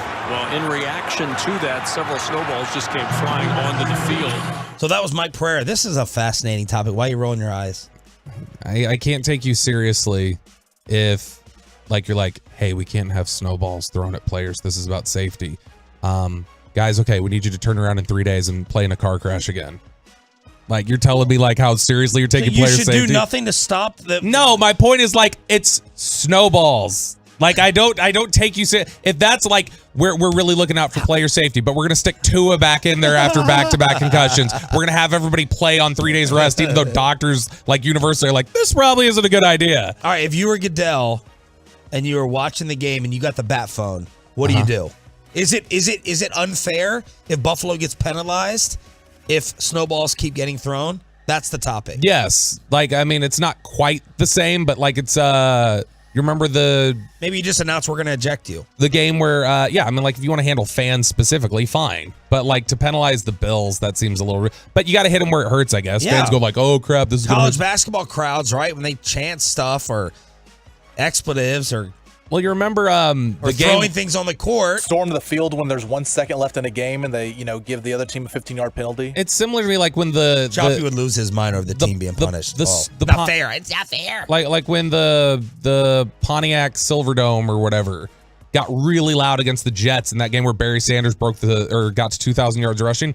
Remember Neil O'Donnell stopped down and they got threatened with a penalty for being too loud to where the Jets couldn't operate their offense. No. Yes, they did. That was a rule in 1997. It was a rule for a year and they got rid of it. But that's similar to me. It's like you can't punish a team for that. That's stupid. Let's see if Brad Sham. By the way, Elon is putting up a poll for some reason. Do you want me to step down as the head of Twitter? I will abide by the poll. And right now, the answer is yes. People are saying, yes, step down. So we'll see what happens. Man, daily drama every single day as the World Cup blew up on social media yesterday morning with an all-time classic. I'm going to ask Brad Sham if he can name a better World Cup finale. And I want to know if he's worried about the Cowboys since he wasn't last week. That's next, right here on DFW Sports Station.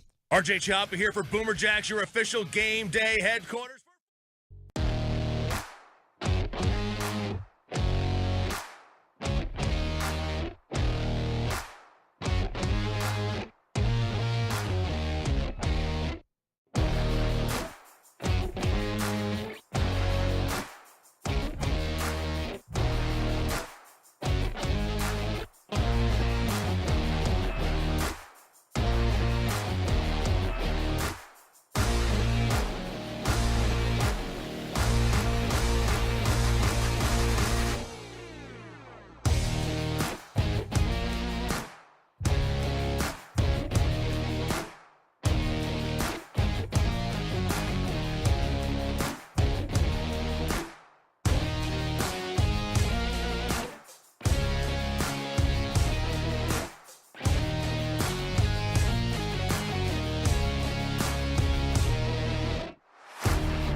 service provider taking care of your project or special event. No matter the size, from start to finish, the Texas Authority and Barricade Rentals inspires barricades.com. 3rd and 6. Snap is back, looking, standing, peeling out to the left. Throws it in the end zone, gonna come back, caught for a touchdown by Noah Brown. That sounded like it was going to be the game winner. 3rd down, Dak spinning left, finding Noah Brown, who people were praising until the final play of the game. All these Johnny-come-lately 2020 hindsight. Why was Noah Brown in at the end? He's not a clutch player. He was having a fantastic game. He's had a very good year. Don't act like you weren't loving him, absolutely loving him throughout the entire game yesterday. And it looked like he had the game winner. Was that clutch? Was that clutch as well? I also haven't gotten anyone calling and blaming Dak for the final pick. And I was fighting that fight yesterday on Twitter. I was like, I just want to hear a phone call. I want to hear one person call and try to explain and break down how that interception at the end was not on Noah Brown. Let's get to Brad Sham, voice of the Cowboys and the Diamond Factory Hotline. Good morning, Bradley. How are you? Good morning, Sean. I'm okay. How are you? I'm all right. Biggest reason that the Cowboys blew that lead and lost that game to you was what? Feels like a replay of Green Bay. You know, you want to say, how can you score 34 points and that's not enough? Where was the defense? And yet, just as the biggest problem in Green Bay to me was having the ball at the end of regulation, all your timeouts, 2.5 minutes, don't go kick a field goal and win the game. You got to get a first down yesterday. That's just part of the deal. And when they go 3 and out, that's really problematic. I was in McCarthy. I wasn't in McCarthy's press conference after the game, but I heard it. And he said that they were trying to win the game because if they run and punt, then you still have the same thing. I understand that point of view.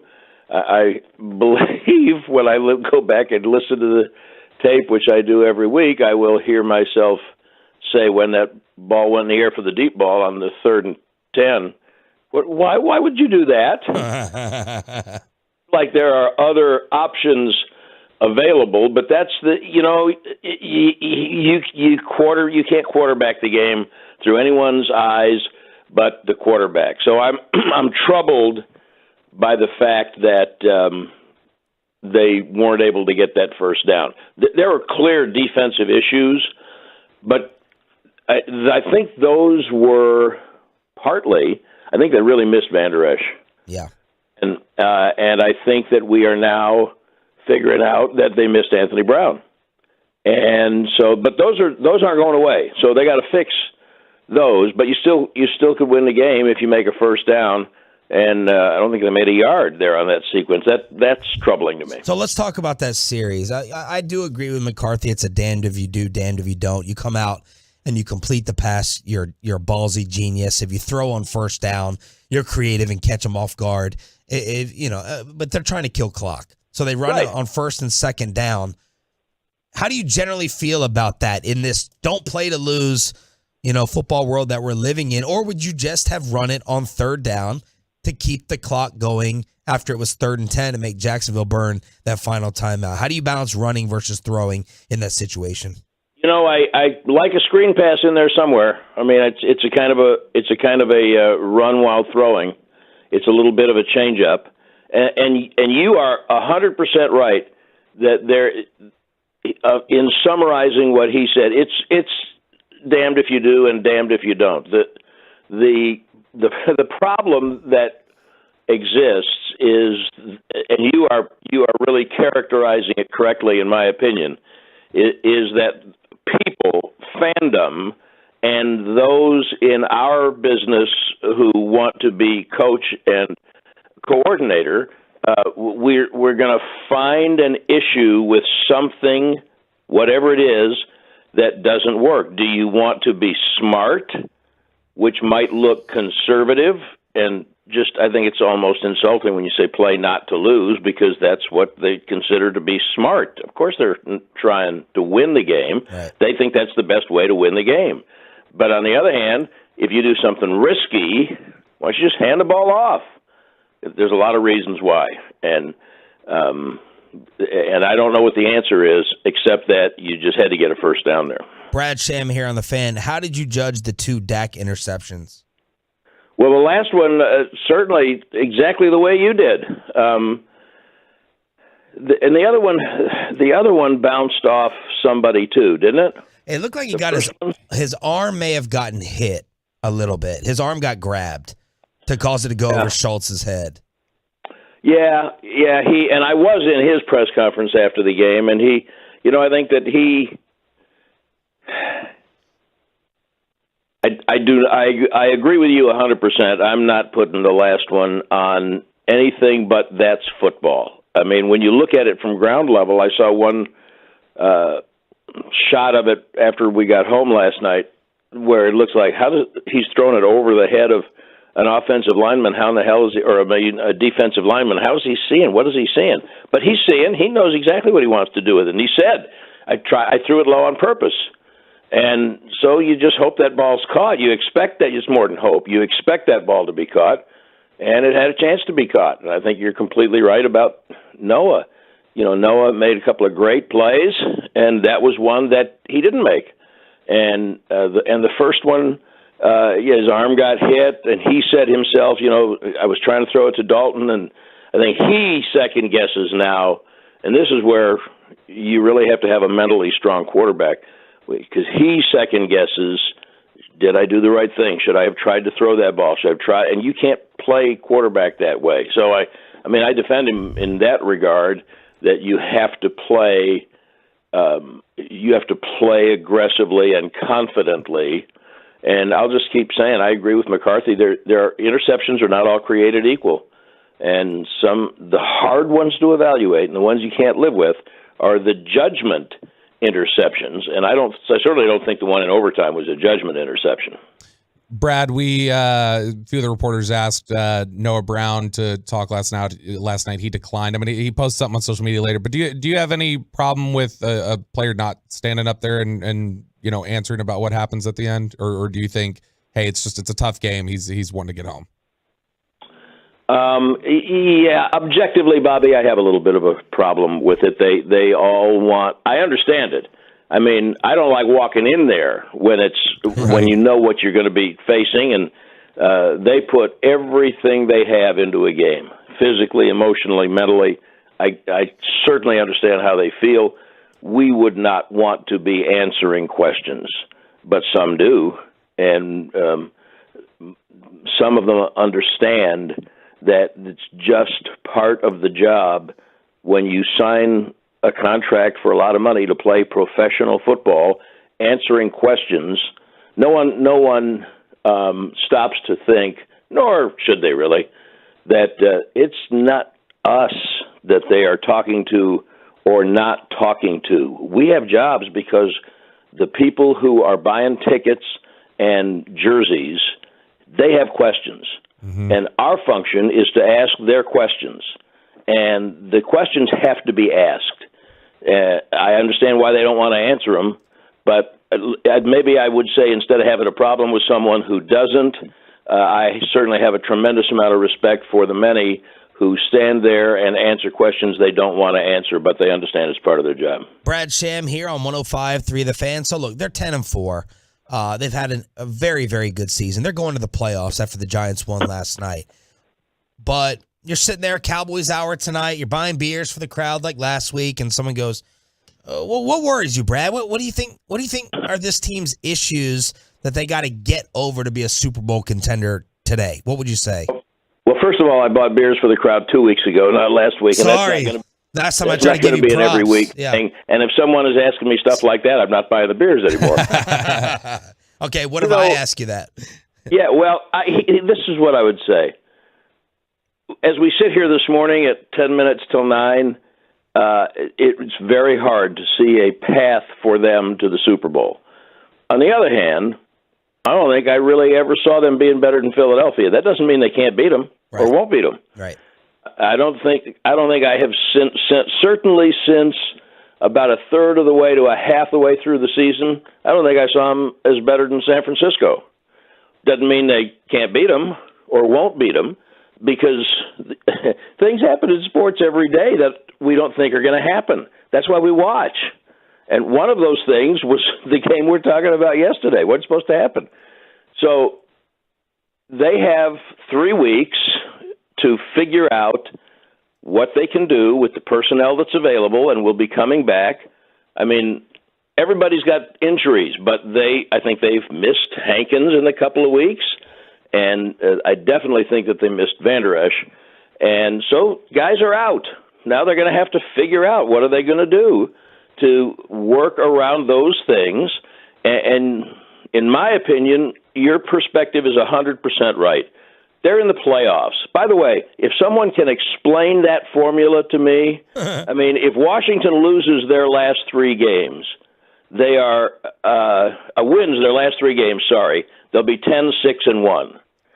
If Dallas loses their last 3 games, they'll be 10-7. How that means Dallas will be in, and the same is, and it only happened because Seattle also lost Thursday, and they can also be 10-7. So I don't know how Dallas can be in when Seattle and Washington could both. I don't think they will, but could both be. Seattle could be 10-7. Then you'd have to compare. But why does Washington's loss? I don't get it. Okay, I accept it, and that's right. They are in the playoffs. They want to go in on a positive note. We still don't have any idea what that Washington game will mean, or for that matter, when it'll be played. So who knows who will be playing in that game? I think most people would view the Tennessee game differently now than they would have 2 or 3 weeks ago because of how Tennessee is playing. So everyone wanted to make the season come down to this game on Saturday. And I got news for everybody. They weren't going to catch Philadelphia to win the division anyway because of Philadelphia. It just has not lost. They lost the 1 game. And even if the Cowboys beat them and they're tied, then there's all other kind of tiebreakers. It's like Dez caught it and they would have won. No, there's 4 minutes left. They were going to win the game anyway. So I think the correct perspective for them is they're in the playoffs. And that's a great thing to know because it can affect how you use people going forward. They also understand, coaching staff understands, they need a feel-good. They need to win. They need to play well against Philadelphia and win. And maybe here's a question that you can poll on for the rest of the week for as long as you guys are working until you take a Christmas break. Suppose they go bare knuckles, everyone fighting till they bleed and the last man stands, and lose by 3 to the Eagles on Saturday. Yeah. Do you feel better because they played best? They played way better against clearly the best team in the league, even though they didn't win. Right. They've got to. They're in the. You are right. They're in the playoffs.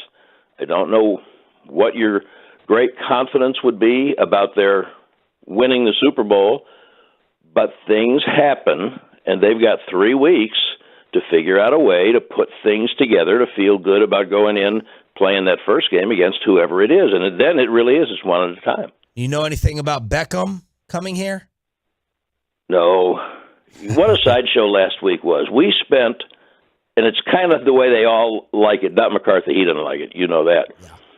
We spent all this time talking about a wide receiver who's not going to play for a while, and a wide receiver who they got who hasn't played all year, who didn't suit up yesterday, and who's going to be the right tackle. We talked about everything but Jacksonville. Yep. And Jacksonville, the way they played offensively, did not surprise me. So that's the circus that is following the Dallas Cowboys, and it's one of the things that is so interesting and captivating about it. So, no, I don't know anything about Beckham coming, and I'm just want to see if they have Hilton ready, and maybe we can figure out what happened to Michael Gallup yesterday. Player show?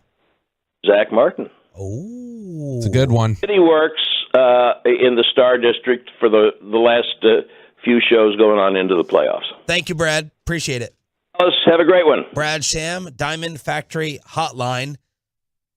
Did the other games in the NFL make you feel better about the Cowboys yesterday? Final hour, Sean and Bobby, next.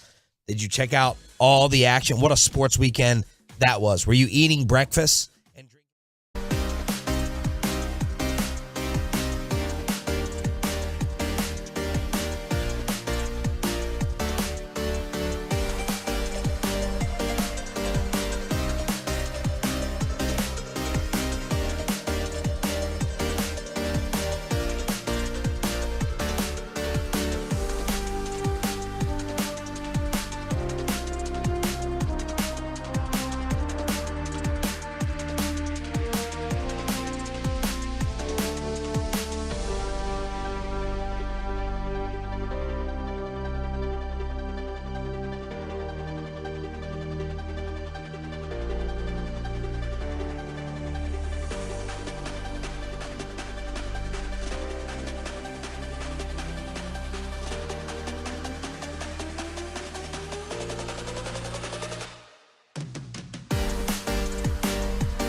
Live from the Classic Chevrolet Studios. Turn it on, leave it on with Sean and RJ on 105.3 The Fan. 3 receivers in a triangle to the left side.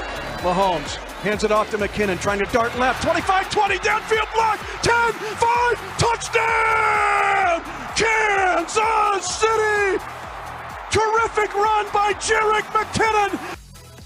Good morning, Metroplex. Final hour, fist pump time. On the Fan Cam, Twitch, and YouTube. RJ Choppy sick. Sean and Bobby Belt with you. We got Peyton and Ryan in the back on DFW Sports Station 105.3 The Fan. Hit us up on the truckwreck.com text line 877-881-1053. Nick Geatman, Cowboys.com will join us at 9:20. So this was a topic in the first half when everybody was doing I told you so's with the Cowboys and bragging that we were on our way to an easy victory. Wanted to go ahead and kind of make yourselves feel better about the Chiefs against the Texans, and people were doing it on Saturday with the Vikings against the Colts. So I'll start with that Kansas City game since we just played the audio. Kansas City is struggling with Houston. Does that make you feel differently, Sharif, about the Cowboys versus Houston? No, it does not. The Dallas Cowboys don't get compared to the Kansas City Chiefs. Like, that's the way it works. Just like the Dallas Mavericks shouldn't be compared to the Golden State Warriors. The Warriors can struggle like a little bit. Like, they get a little bit more of a pass. Yeah, their road record sucks just like the Mavericks. Like, they're just coming off a championship. The Chiefs are there every single year. Are you with a straight face going to tell me that the Chiefs and the Cowboys are the same? And the more important point is, well, there's 2 other points. Number one, Houston just sucks, period. Only Cowboy fans in week 15 try to go ahead and forget the records of the teams that they're facing. Indianapolis? Indianapolis is up 30 on Minnesota. Okay, well, the Colts still suck. It doesn't change the fact that they're a bad football team who is 4-9. And Houston's worse at 1-12. So it's, Houston. You know, they're giving Kansas City a hard time. The Chiefs are allowed to struggle like a little bit here and there as well. The Cowboys, my criticism of the Cowboys and my concern that got lost from many over the past week, it wasn't just the Texans game. It was the last 3 weeks. I don't know why this cumulative argument got flushed down the drain. It was Giants, Indy after 3 quarters, and Houston. It was a pattern. It was 3 straight weeks. It wasn't just the Texans game. I was the one in here flushing the Green Bay loss. Like, don't worry about it. You're allowed that. You were up. In fact, I don't feel as bad about yesterday's loss than I did the way they played in the 3 previous wins. Really? Yeah, the offense. Look, my biggest concern about this football team has been like the offense. Mm-hmm. Like, what are you going to get from Dak week in and week out? Yesterday, you got really good Dak. Star up for Dak Prescott. We know what the issues are. This defense is susceptible against the run and Kelvin Joseph. Like, Kelvin Joseph is going to be targeted by the world. Yep. Non-stop, over and over. But I already knew that. I didn't know what you were going to get offensively. I didn't know if CeeDee Lamb was going to continue to step up to be a number 1, which he has. Props to him, star up. I didn't know Michael Gallup was going to be overhyped and overrated by the local media as a number 2 and possibly a number 1, as Choppy told me. Ghost. Gone. Galloping up out of your screen. Not even there. So I felt good that the offense responded. They were near perfect in the first half. They scored 34 points. The previous games, it was just off. It was like broken. Yep. You know what I mean? Well, so I felt better about the offense. And let's peel that back a little bit. The idea that, you know, they really struggled, man. Like the Chiefs really struggled with the Texans. On the scoreboard, they did. Dallas struggled to, like Dallas was not the better football team last week. And they won. Yes. And they were fortunate to do that. Chiefs win 30-24 in overtime. Let's look at some of this. The Chiefs had 33 first downs to the Texans 18. The Chiefs had 502 yards to the Texans 219. The Chiefs dominated this football game. Where the Chiefs got killed is they had 10 penalties and they lost 2 fumbles, their receiver and running back. And they missed kicks. And so Butker was off. But you're right. That tells the story of the game. That's what it is. Like Kansas City absolutely dominated that game in a way that Dallas didn't. You can't compare those two performances. They also beforehand, again, this is a 3-week, 4-week thing for the Cowboys. Previously, the Chiefs beat the Rams 26-10. They lost to Cincy, AFC champs, who have had their number. They dominated Denver till Denver scored some garbage time late while we were at Topgolf. And then yesterday against, it's not the same. It's not the same. But some Cowboy homers go to the ends of the earth. That's why I said I wish y'all were my parents. Like, you go to the ends of the earth to sit there and search for like a speckle of gold in a pile of crap that is the Indianapolis Colts and the Houston Texans to make you feel better about yourself rather than just be like, I'm uneasy for 85% of this game. The Cowboys pulled it out, but I shouldn't forget about that 80, 85, 90% where I'm feeling uneasy. That was what my argument was about last week. And then, oh my God, did everyone go hush second half of Indy, Minnesota with the greatest comeback ever. Indianapolis is up 33 on the Vikings. Where you at, Sharif? Make you feel different? Make you feel different about struggling against the Colts? And then all of a sudden, the second half, everyone goes bye-bye. It's just funny. Dude, and I know I texted you guys this the other day. Look at their last 4 games. The Colts' last 4 games.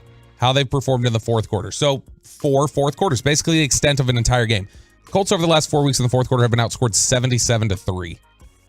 They're terrible. They're a terrible football team. You shouldn't have those issues with them. And you can say, well, look what they did to the Vikings. Yeah, look what you did to the Vikings. You were up similarly on them, like 33 plus points. And I bust your balls for being a Dak homer. But last week you were saying, I mean, you didn't pick Jacksonville like Choppy and I, but you were uneasy. You're like, they're not playing well. Yeah, and I said Dak. I said that was the worst game Dak's played all year. The last 2 games, Indy and Houston, were 2 of his worst games we've seen from him this season. And look, let me say this as well. I still feel good about going to Tampa and getting that win in round 1. And I think Saturday against Philly is very important for the Cowboys. Now, I don't know if Philly is going to, show anything or if the Cowboys are going to start trying to rest guys. We'll ask Jerry tomorrow. If the Cowboys somehow beat down the Eagles or beat them, then that's big for a postseason matchup. Anything can happen against San Francisco as well on a low score. It'll come down to the Cowboys' defense, in my opinion. Can you win a 16-13 game? Can you win a 17-16 game? What's Brock Purdy going to be? So it's not over. I just wanted everyone to realize what was happening over the past 3 weeks. And now all of a sudden, because they lost, we're erasing and forgetting all the good of yesterday and just focusing on the bad of Kellen Moore, 3rd and 10, defense, and Dak's interceptions. You asked, do we feel any differently about these things? Do we feel any differently about this team and stuff like that? If you want, we can say this for later in the week if you want, but FanDuel has their updated Super Bowl odds. You want to see if they're feeling differently about anybody? Well, I know I just saw this on ESPN. Not only are the Cowboys 1.5-point favorites against Philly, which I'm shocked by, they have a 61% chance to beat the Eagles on ESPN, and Vegas has the Cowboys as 1.5-point favorites. Mind blown. I'm blown. I'm blown. Oh, well, that's good. No, I didn't say I'm blowing. I'm blown. Blowing in the wind. Please pull a lot of that. Pull it. I think that, ESPN's loved, their predictor has loved Dallas all year. Because they've had Dallas, I think even as of last week, as they were still considered the FPI, the football prediction indicator, whatever it is. They were projected with much better odds to win the Super Bowl than Philly. And so their simulation likes Dallas a lot. And I don't know if Vegas is this bullishness? Like, did people feel uneasy about how the Eagles played against the Bears yesterday?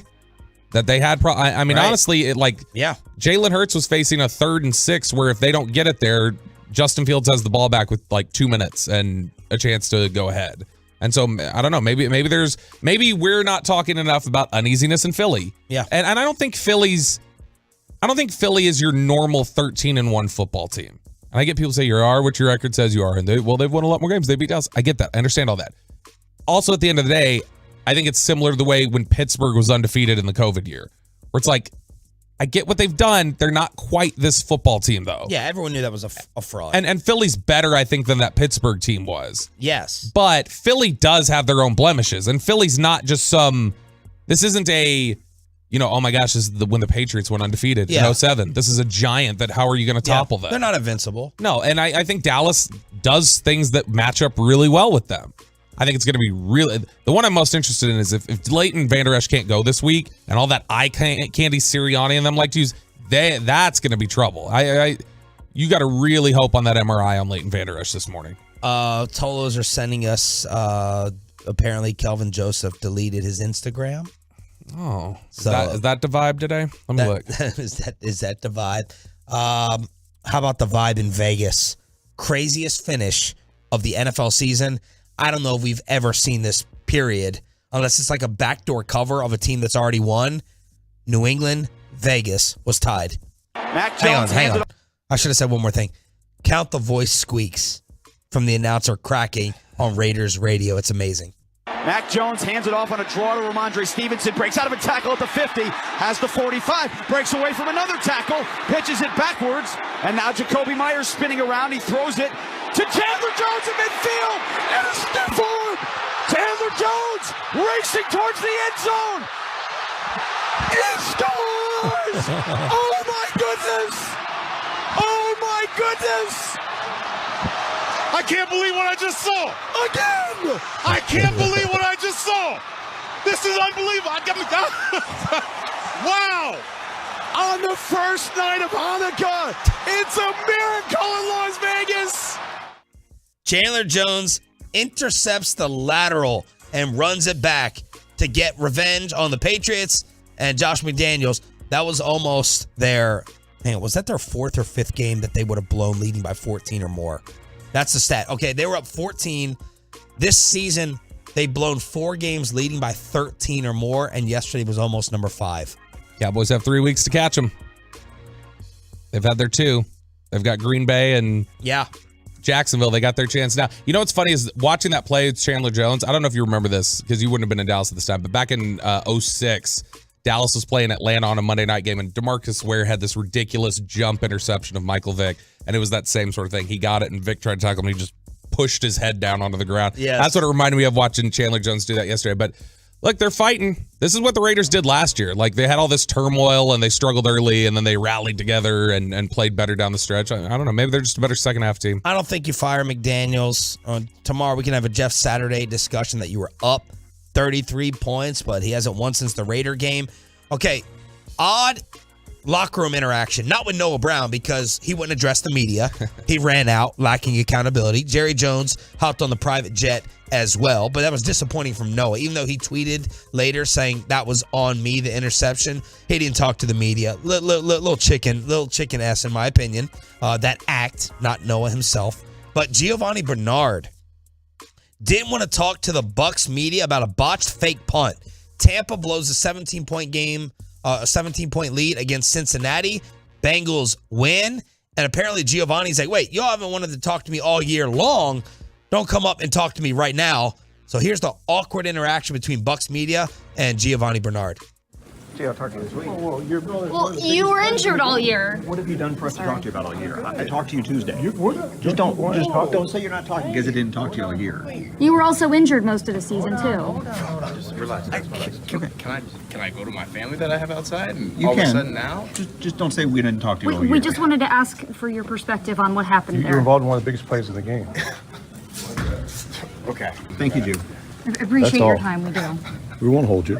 We would have talked to you in the season, but also you were injured. Just tell us what occurred on the punt. Miscommunication, that's all it was on my part. I take complete fault for that. Was it a fake? I don't know. It was complete fault. My fault. That's it. Is this something the team hasn't practiced It's this all week? me. All me. That's something I did wrong, and that's all. So you were It was all aware? on me. Yep, number 25 out there. That was me. I was the one that did it. But were you aware It that was it was just a me. fake? Yeah, I messed up. I understand that, but we're just asking if you knew it was. I We messed just up. didn't know if it was a communication Yeah, I breakdown. messed up. Dude. That went viral yesterday. Well, who are you blaming? You're disgusted with somebody. No, because they're like, the beat's right, though. Like, the whole little, like, you haven't talked to me all year. When you're injured, you're not supposed to talk. So they can't talk to you from like early September to he just came off the list in November, like at the end of November. And then in recent weeks, like one of the other guys said, like, what would we have to, you were involved in one of the biggest plays in the game. This is when we talk to you. Bernard has one attempt on the year for 0 yards, 0 touchdowns, 0.0 average. Why are you talking to me? It's like Malik Davis going off on you guys. Which, I mean, look, I totally understand. Like Brad was saying in the last segment, I totally understand just the human nature of it, of like frustration. You're embarrassed or you're angry or you're frustrated or whatever else, and you don't want to get up there and talk. I wouldn't want to go up there and talk. I understand all that. But like also at the end of the day, it's, don't stand around because those guys are also going to be the quickest ones to stand around and want to get their face on TV when they have a great game or when they do something significant. So, okay, well, if that's the case, then be consistent and say you never want to talk, period. And take your fine from the NFL if that's the case. All right, there it is. Around the rest of the NFL. Nick Eatman was with Bobby in Jacksonville. How long is Vander Esch out? Is he blaming Dak or Noah Brown? And is Nick right or wrong about Odell Beckham after Jerry said he was coming on Friday? Nick Eatman, DallasCowboys.com, next. Coming up at 10.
on the run, intercepted at the 31-yard line. Coming up the field, the safety, Rayshon Jenkins. Rayshon Jenkins with 18 tackles and 2 interceptions. I think that's your AFC Defensive Player of the Week. Yeah. 18 tackles, 2 picks against the Cowboys. More than Thibodeau? Well, he's NFC. Oh, AFC. Okay. Thought you watched more football. Apparently not. Oh, Dummy. You know. Sean and Bobby, Choppy out sick. Nick Eatman was in Jacksonville. You get a pass. I said I watch more football than you, not football. Oh, okay. My bad. Yeah. Nick Eatman, DallasCowboys.com, brought to you by Ford. Built for Texas, built for you. The headline is, that's why it's called running out the clock. So, Nick, I'm guessing you weren't thrilled with the 3rd and 10 pass. Oh man, it was terrible. I mean, I don't know about thrilled or it was terrible. I mean, that's not winning football at all. And especially in that situation, throwing the ball deep like that to Noah Brown, I just don't think they're not calling PI all game. They're not. I don't think he's going to go up and make that play. I don't think that's just a great pass for the offense. I don't think it was in bounds. Exactly. That's the point. I mean, it doesn't have to be student body left to run the ball up the middle. I mean, running the football, you've got 2 backs. You got different things you can do with them. You can run to the outside. I was even okay with on first down, like doing a reverse to Turpin as long as you threaten him not to go out of bounds. I mean, but like do something where you can go wide and maybe you break one, but you don't throw it. I mean, at all. And so you were fine. You would have been fine with running on 1st, 2nd, and 3rd down. Oh yeah, and giving it back. Let Jacksonville have no timeouts to try to tie. And they could have it at the same spot. I mean, minutes ago they had it at the 29. That's not exactly. I mean, that wasn't a great punt, honestly, by Anger. I mean, you got to get it high in the air and make sure it's not returnable. But either way. You know, it's totally different when they don't have a timeout. Everything has got to be short, and it's got to be to the outside, and then they're going to dink and dunk it. If you can get them in bounds and tackle them in bounds, I mean, it really changes the dynamic of everything. I think the most important part of that series would be for them to burn all the timeouts. But it's just I say it all the time, and I said it in that article. I say it, you know, when we say – people like to say, oh, you got to play to win. You got to play to win. Or you're playing not to lose. In that situation, you've got to play not to lose. And because the result will be the same for you. At the end of the day, the smile will be the same if you played not to lose or you played to win. It's all about your level of aggressiveness. And I thought right there, it wasn't the time to do it, especially when they had been in the red zone in the 3rd quarter and they weren't that aggressive. They were kicking field goals. They were saying, let's get points. Just thought it was the wrong time there to try to be aggressive. Who's more at fault between Dak and Noah Brown for the final interception? I mean, are you joking? Like, come on. I mean, no. I mean, Dak talked. So I mean, Dak will always talk. He'll never throw a guy under the bus. You've got to catch the football there. I mean, that pass was right there for him, and if it was a little low, good. That's what it's supposed to be. The last deep ball he threw over the middle was sailing for an interception. I mean, he's supposed to do that pass like that. Noah Brown's got to catch it. Yep. And Noah Brown is just one of those. He's a frustrating player, I think, because he will make some good catches for you, and then there's some that he doesn't. But that's a lot of players. It's not just Noah Brown. It's a lot of players are like that. I do not. I mean, the Cowboys could compete. They could qualify for the volleyball like world championships or something like that. They knock more balls up in the air and sets and digs and stuff like that. It's ridiculous.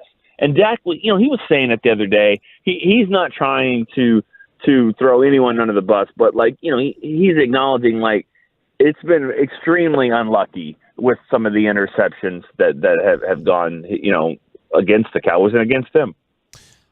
Nick, there's obviously a difference between being benched in a game and being benched. Like Anthony Brown was benched at one point during a game this year for Kelvin Joseph. He ended up coming right back and starting the next week. But obviously Kelvin Joseph out near the end of the game. Deshaun Wright came in, struggled yesterday. Do you think Kelvin Joseph has lost his job potentially? I think so.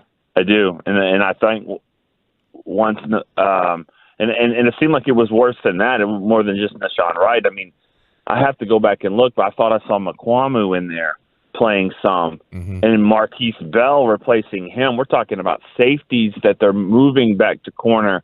Yeah, I think he has.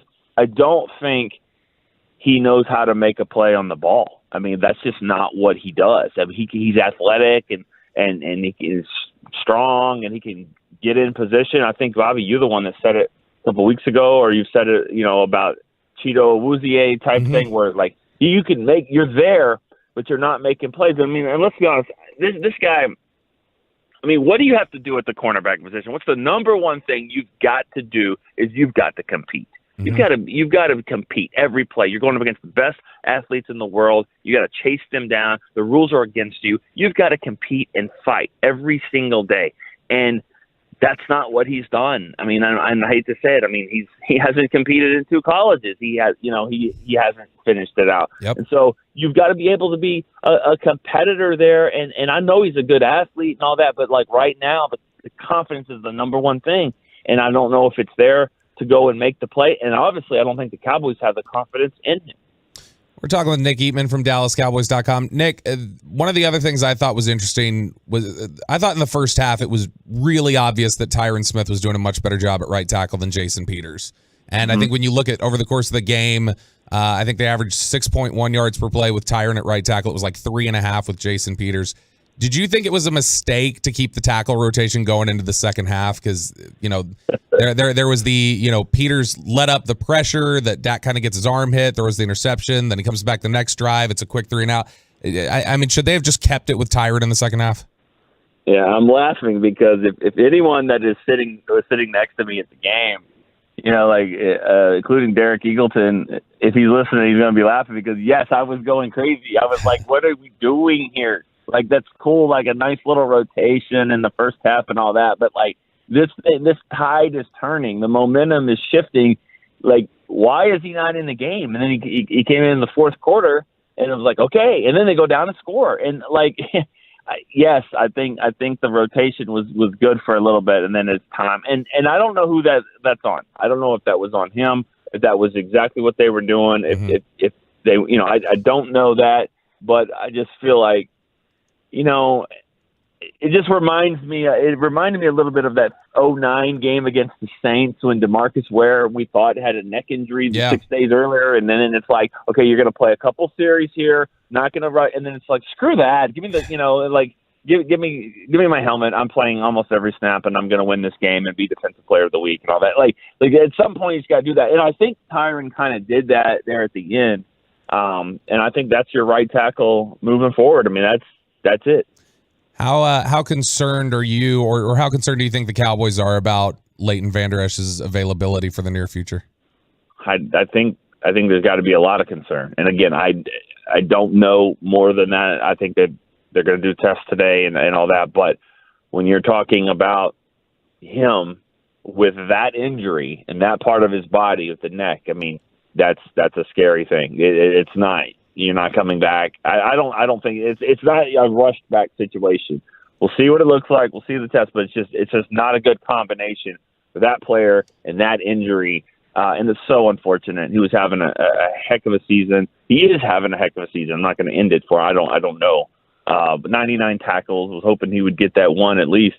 But they really miss him too. And I think you agree with that. I mean, they just miss him. Awareness and recognizing plays and things like that. He is a more natural linebacker back there than Anthony Barr. Barr's played more pass rusher / outside backer. I don't think that's his natural position. Just on the touchdown play, I think he was just a second late to read it, and that's all the difference in making that play. Who'd you catch up with in the locker room? What was it like in there? It was not. I mean, it was not good. We know you didn't catch up with Noah Brown. No, I didn't. I didn't get Noah Brown, and I heard you guys talking about it a little bit, and I agree. I thought Brad Sham had a great answer earlier. It's more about, to me, it's the same. It's more about the respect of the guys that do stand up in there, and just take it. And that's one thing I love about Zeke. I admire him because there was some times where he's talking about things that aren't just football, off the field things, and he still stands up in the middle of the game or at the end of the game and does that. So I respect that. And let's be fair about Noah Brown. If Noah Brown had not had that play, let's say he catches that ball. Let's say they drive down, kick a field goal, win the game. I'm not sure Noah Brown is exactly wanting to just go and say, hey, let's talk. That's not his thing. He's been here 6 years. He's probably talked 6 times to the media. That's not his thing. So let's be fair about that. But he should have. He should have talked. He should have stopped a little bit. I don't know if it would have been as awkward as the Bernard interview I just heard. Gosh! I was driving like that. I was like about to drive off the road, and I couldn't figure out. I mean, to me, the cringy part was like with the reporters, the girl. I mean, like that was cringy. The stuff she was saying, like stop, like it's over. Like he's not giving you that answer. Yeah, this is I'm only here because I don't want to be fined. Yes. Like he's done. Yes. Okay, so stop. Okay, look, today was supposed to be the Nick Eatman parade.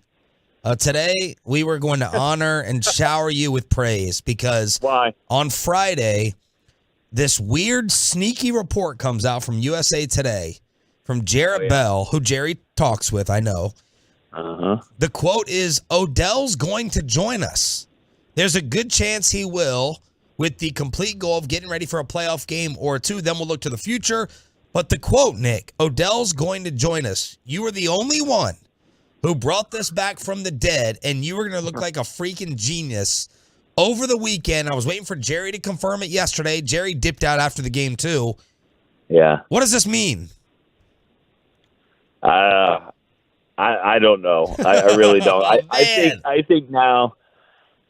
I mean, I'm not going to call anything dead, but it doesn't look good as far as that. And I think it's more on Odell's side. I mean, Jerry's tried. Jerry's tried to get this done, but he's not ready to play right now. And I think let me just say this: I don't think he's gonna be here. I really don't. I don't think that's going to happen anymore. I think this thing has taken a turn. I don't know why. I just don't think that it has. But I'll say this: I think that what we learned from yesterday is that this football team. You can talk about the playoffs because they're in. That's great. You can talk about playoffs and all that. But like a deep run in the playoffs, I mean, I don't think Jacksonville's going to the playoffs. And I don't think you're going to face anybody like that in the play. You're going to face a team better than that. And so I just feel like, Micah Parsons, stop talking about the Eagles until it's time to, play the Eagles. Stop talking about deep runs and second rounds in the playoffs and all that. I mean, this team has won 3 road playoff games in 42 years. And now to make it to the Super Bowl, they're going to have to double that number in 1 year, one month. So the focus has got to just stay where it is and not move down. And so the reason why I say all that about Odell is Odell's not helping them right now. And T.Y. Hilton, maybe he is going to help him. I thought it was really ironic that Noah Brown's having this game when they signed T.Y. Hilton and they didn't play him, and then Noah's having this really good game, 2 touchdowns, and then he drops the ball, and then you wonder, that seems like a pass, that seems like a play where Hilton would probably be in the game and maybe a pass to him. So, but as for Odell, I mean, like I said, it's a Six Flags roller coaster, and right now I think it's just kind of parked, and we're checking we're checking like the box car there at the front to make sure it's good. It's grounded at the moment here. Thank you, Nick. This was fantastic. Get some sleep. See you guys. Nick All right. Eatman on fire and listening as well. Brought to you by Ford. Built for Texas, built for you. Apparently, does Stephen A. Smith call us out again? Apparently, Stephen A. is going at us for the 3rd time, according to the Tolos. And will Mike Bassick cost KMC all of their ratings today after Trevor Lawrence put up those numbers? Crosstalk with KMC after this. RJ Choppy here from my good friends over at Zero Res.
Crosstalk. Corey Majors looks physically ill.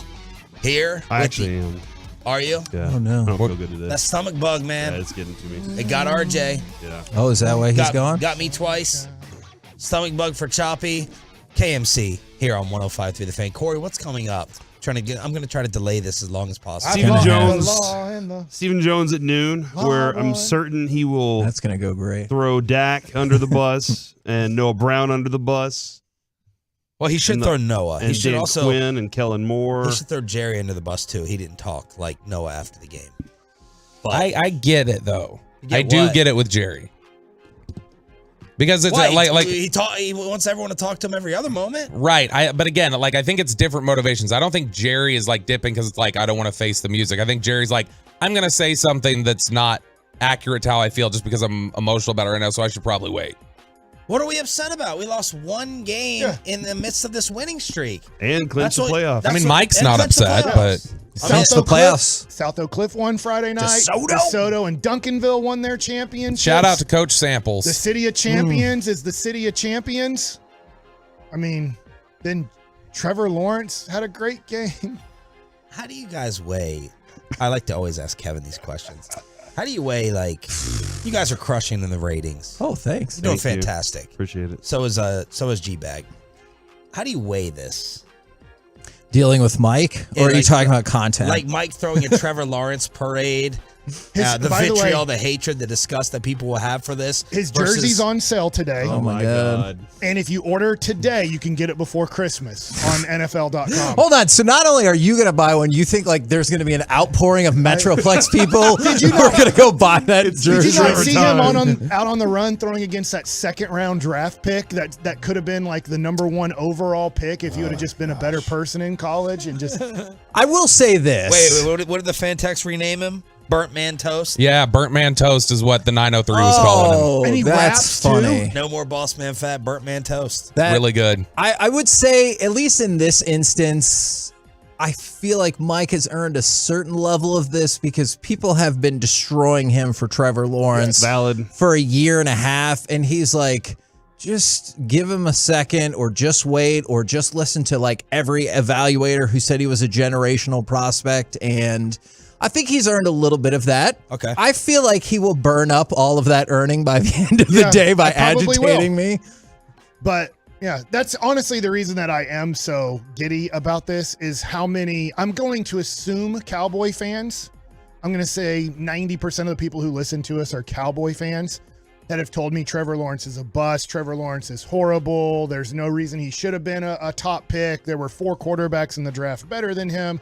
He'll never be a top 10 quarterback in the NFL. And so all of that makes me kind of celebrate. Let me ask you what may be a crazy question. I want everyone to answer it. Mike last. Corey, who played a better game yesterday, Trevor Lawrence or Dak? I mean, stats say Trevor did. He threw 4 touchdowns, 1 pick. You Okay. could say Dak had 3 touchdowns, 1 pick, if you want to blame the other one on Noah. Okay, so your answer is? I'll say Trevor Lawrence. All right, Kevin? Same. What do you think, Bobby? He was so much better in the second half. It's probably Lawrence, but in terms of consistency, quarter 1 to 4, Dak was more consistent, I think. Okay, so QBR for Choppy. Shout out Choppy. That would go to Dak. He actually had a higher QBR than Lawrence. Mike, do you think it was close or clearly Trevor was No, better? it's close because I will say We all this. agree Dak had a really good game. Dak didn't fumble and Trevor did fumble, which looked like it lost the game, honestly. So that is a turnover. Well, he had a legit interception too. Right. That he like threw directly into somebody's gut. I hear what you're saying, but I do think that was a legit interception for Dak. I understand. But I mean, if his arm gets hit, that's gonna sail the ball.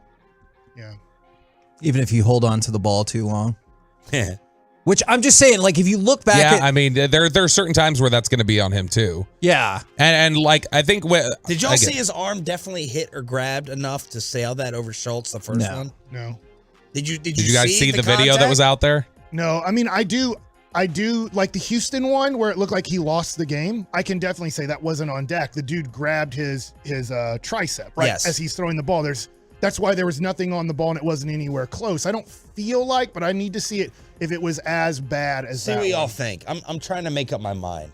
Is this the one where he had the ball for 4 seconds too, though? Like that, I guess that's my issue. Is I've gone back and timed the sacks or the interceptions or whatever. He is still holding the ball too long, which is something that we've discussed.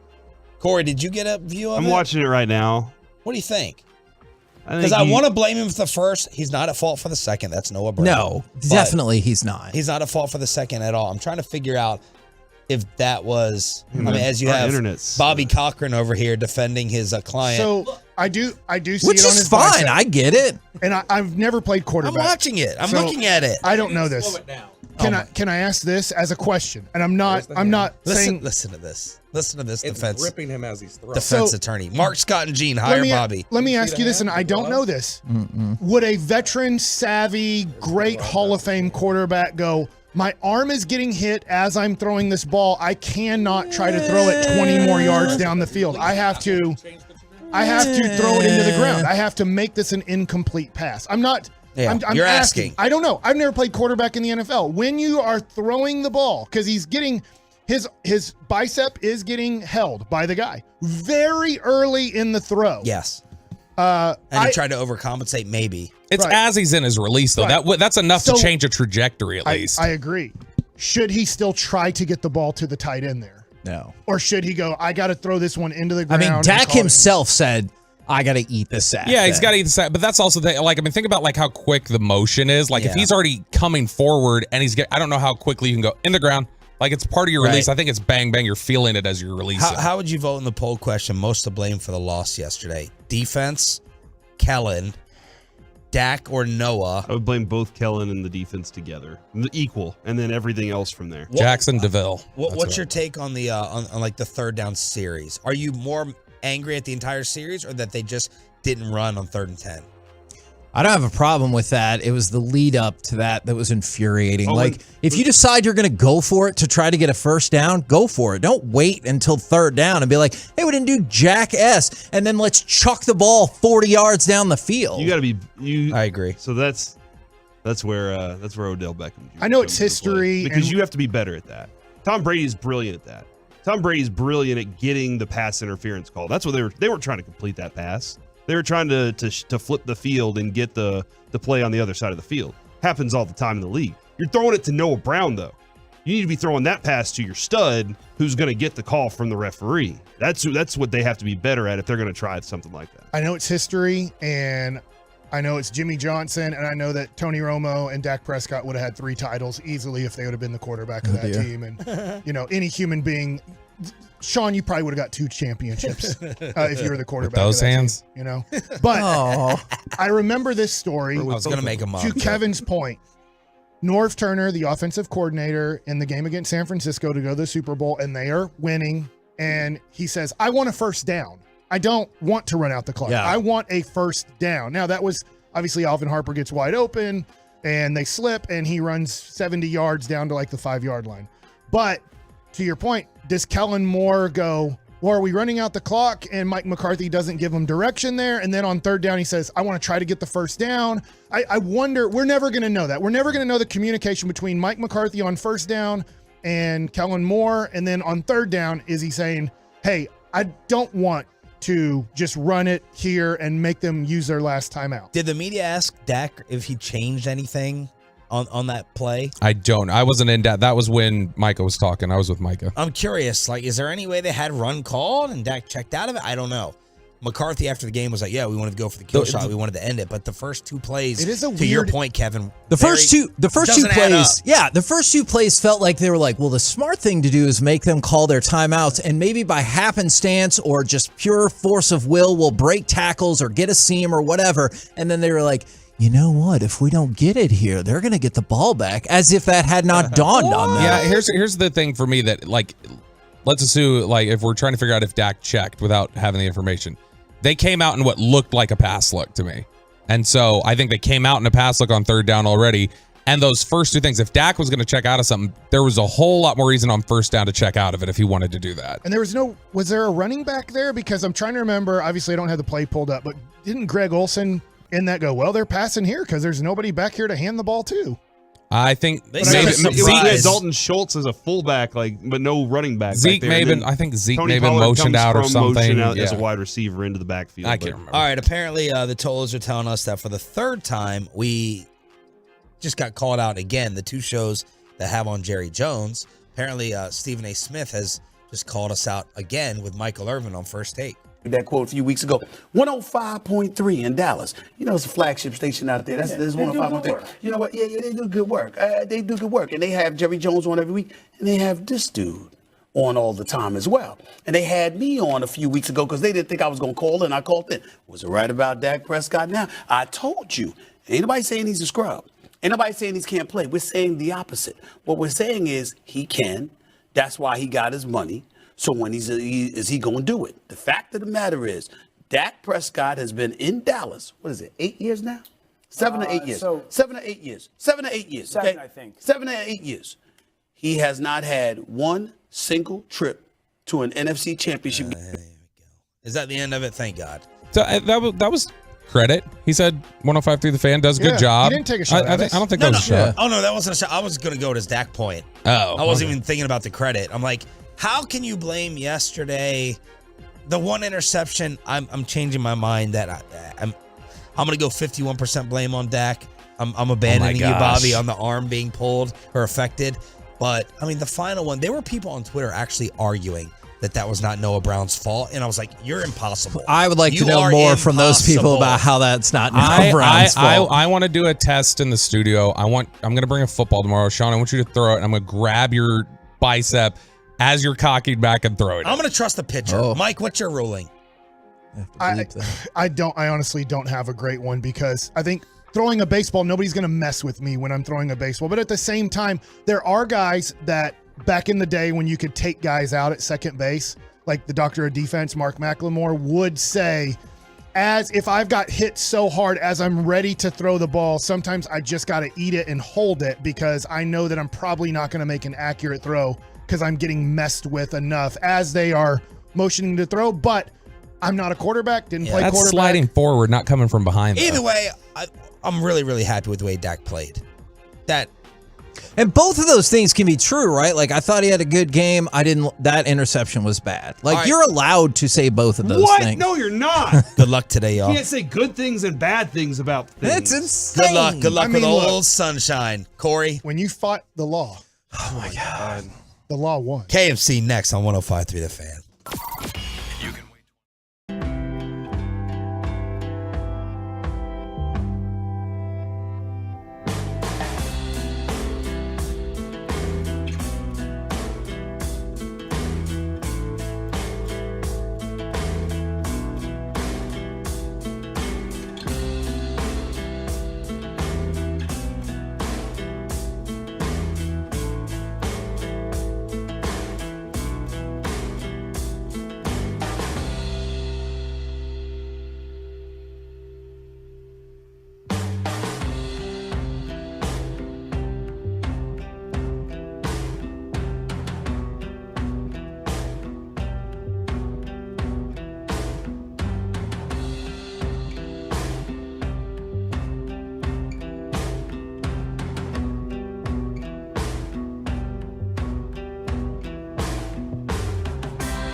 Live from the Classic Chevrolet Studios, it's the KNC Masterpiece on 105.3 The Fan.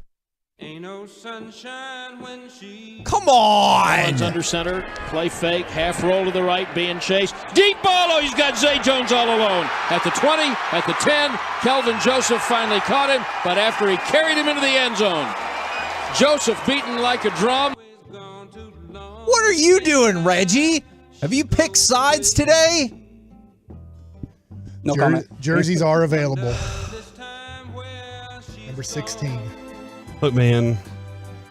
Do we have to just deal with this today? I'm just going to put it this way, Kevin. Okay.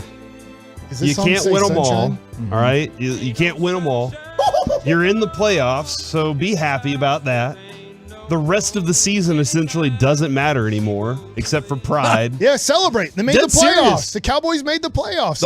Rangers did it. Remember when they lost and they made the playoffs in 1996? I think the only thing I'm rooting for at this point is I think that when we were doing season predictions, I said the Cowboys can win 11 games, and I was yelled at for being a homer. And here we are at 10 with the rest of the season left, and you don't have to win any of them, but they can still win 11 games. So, like, that could happen.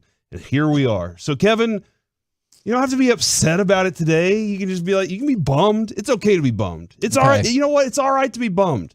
And it's okay for Mike to be excited about his side of it, man. That's okay. It sucks, though. They got a chance. We want to see Mike sad, right? Is that what you're saying? One of my teams made the playoffs yesterday. I just want the Cowboys to win. I don't need Mike to be sad. The Cowboys made the playoffs. That's great news. First time since 2007 that they made the playoffs back-to-back years. Yeah, it's been 15 years. Yes, so let's celebrate. It does not. Where's Lionel Richie? Feel like it's time to celebrate whatsoever, right? And the Jaguars stay in the playoff race. Two things happened yesterday. I don't care about that as much. Why not? Yeah, because I'm not a Jacksonville Jaguars fan. I thought you liked drama at the end of the year. Jacksonville versus Tennessee to win the division? You're always running around saying TNT. We know drama. And like that's your big line that you're always saying. No, you want more drama at the end of the season? It's okay, dude. They canceled practice today for the Cowboys so they could celebrate the playoffs. No. I don't think that is the case. I can see that, though. Don't you think there would have been more drama, though, if you would have gone into the Philly game knowing that, like, a win would have inched you up to maybe having a shot at the number one Corey, seed? Sure, but how can you control that? What's the old saying? What's the old saying, Mike? It's more difficult to beat a team 3 times in a row. Yep. So that's like the Cowboys were like, you know what? Even though I do listen to G-Bag Nation, I think it's happened 20 times in NFL history, and the team that's won the first 2 won the third one 13 out of 20 times. Never mind. So it has happened 7 times that the team, and we saw it, right? In 2007, we got to see beating the Giants twice, and then the Giants beat you. So that's one of the 7. So if you take that one out, maybe it's time for the Cowboys to do it to the Eagles. From the 2-1-4. Do people want us griping all day? Is that what they want as we head into the holidays? They just want us bitter and mad about everything all day? People did, text me and tweet me that are big-time Cowboy fans. They were really mad yesterday. I mean, I might have jinxed it, by the way, and I wasn't trying to jinx it. You definitely did. When you said the Jags are going to lose because Lawrence won't get to 70%. When T-Law threw the interception, and it's 24-10 with 6 minutes and 27 seconds left in the third quarter, and it's 1st down and 10 on Jacksonville's 42. I'm like, this game's over. The Cowboys won. Trevor Lawrence isn't going to throw for 70%, and he didn't. And is this music for me? If you want to. You're the Grinch. I'm happy. Cowboys made the playoffs. They're a 10-win team, double-digit wins, still 3 more to go. They could win 13 games. And think about this for a second. Jacksonville can't win 13 games. The Cowboys quarterback who threw multiple interceptions, you can blame whoever you want. I mean, I will definitely blame that second one not on Dak. What a horrible pass hitting him in the chest, though. He went out on the first game of the season. Yep. All right? You went with a backup. Mm-hmm. And here you are, what? Is this week 15 now? Yeah, walking on sunshine. In the playoffs. You got 3 games left in the season? Yeah. You've already clinched a playoff spot. You don't even have to play if you don't want. You can forfeit all 3 games and nothing happens to you. Nothing. That not what Mike said, and He's not right. the last part that you said, Everything but he says the right. rest of it is interesting. If we went back to the very beginning of the season, to your point about people saying, yes, you're a homer. If I told you the Cowboys with 3 games to go will have clinched a playoff spot, they'll be 10-4. People would say, shut your effing mouth. They would have all had to clean their sheets. Yes. For whatever reason. And yet here we are. In the holiday spirit, yippee-ki-yay, mother. And I'm frustrated today, Good job despite dropping the that. fact that we're out there from the 2-4. It's okay, Kevin. The Cowboys clinched, and Odell Beckham is going to sign with us. Dude, did you not hear what Jerry said on Friday? Wasn't he like you were on busy, I Thursday? know. No, it was on Thursday, and then we're still here on Friday. Nothing. Saturday, Sunday, Monday, nothing. No, it just takes time to work things out, man. What time? He was already there. He didn't want to be here until playoffs, so he was like, I'll wait. Y'all just let me know whenever. I want it to be alive. He wants it to be. We all want it to be alive. That's what he said. So there you go, man. It's okay. If Beckham's coming to save the day. From the 812. This is have no worry. This is kind of my approach, Beckham's Mike. on the way. This is great. I don't know where the 812 is. I'd rather listen to some comic relief than beating a dead horse. We lost plenty of the game to go around. Have some fun today. And the Mavericks are the horses. We're the Bloomington, Cowboys. Indiana. Yeah. Oh, wow. Bloomington, Indiana. In your face, Kevin. You didn't know that. And just for the record, so people have this in their brain as we go forward, do with this information whatever you want. I've already seen, we're not there yet, but I've already seen multiple people say they're going to get it handed to them against the Eagles. Okay. Just to show. Oh, in the regular season? Who's the homer and who's not. Opening spread, 1.5 points. The Cowboys are favored against the Eagles. I'm betting the Cowboys. ESPN no, you're not. ESPN analytics is, I accept that bet, is ESPN analytics 60.5% that the Cowboys win. So whenever people are like, y'all are homers, y'all are this, Vegas says Cowboys, ESPN says Cowboys, I don't ESPN's totally. very known to be a ESPN's homer. analytics Kevin, freaking they've love the always been Cowboys homers. Not this only year. did I accidentally jinx the Cowboys yesterday at 24-10 with 6:27 left on Twitter, I also jinxed Leighton Vander Esch's season.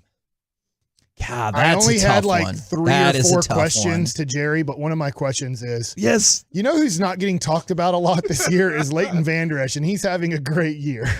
That's fact. That is a fact. He asked that. And I then was he like, talked man, that's a about good Leighton question, Vander Mike. Esch and how great he's playing, and now Man, this is wild to me. And let me tell you something. I much prefer this vibe. This is Mac from Ennis. Y'all's energy is amazing. Y'all have literally changed the whole warehouse's vibe. We lost and still clinched the playoffs. Suck it, haters. Yeah, celebrate. I'll tell you. Break out the booze, man. I would much rather Break out the what? the booze with the Z is I would much rather I'll take the booze. I know the World Cup. I know. That's Mark You from saw Ennis, my by the way. face. You read my Did I body say Mac? language. I'm sorry.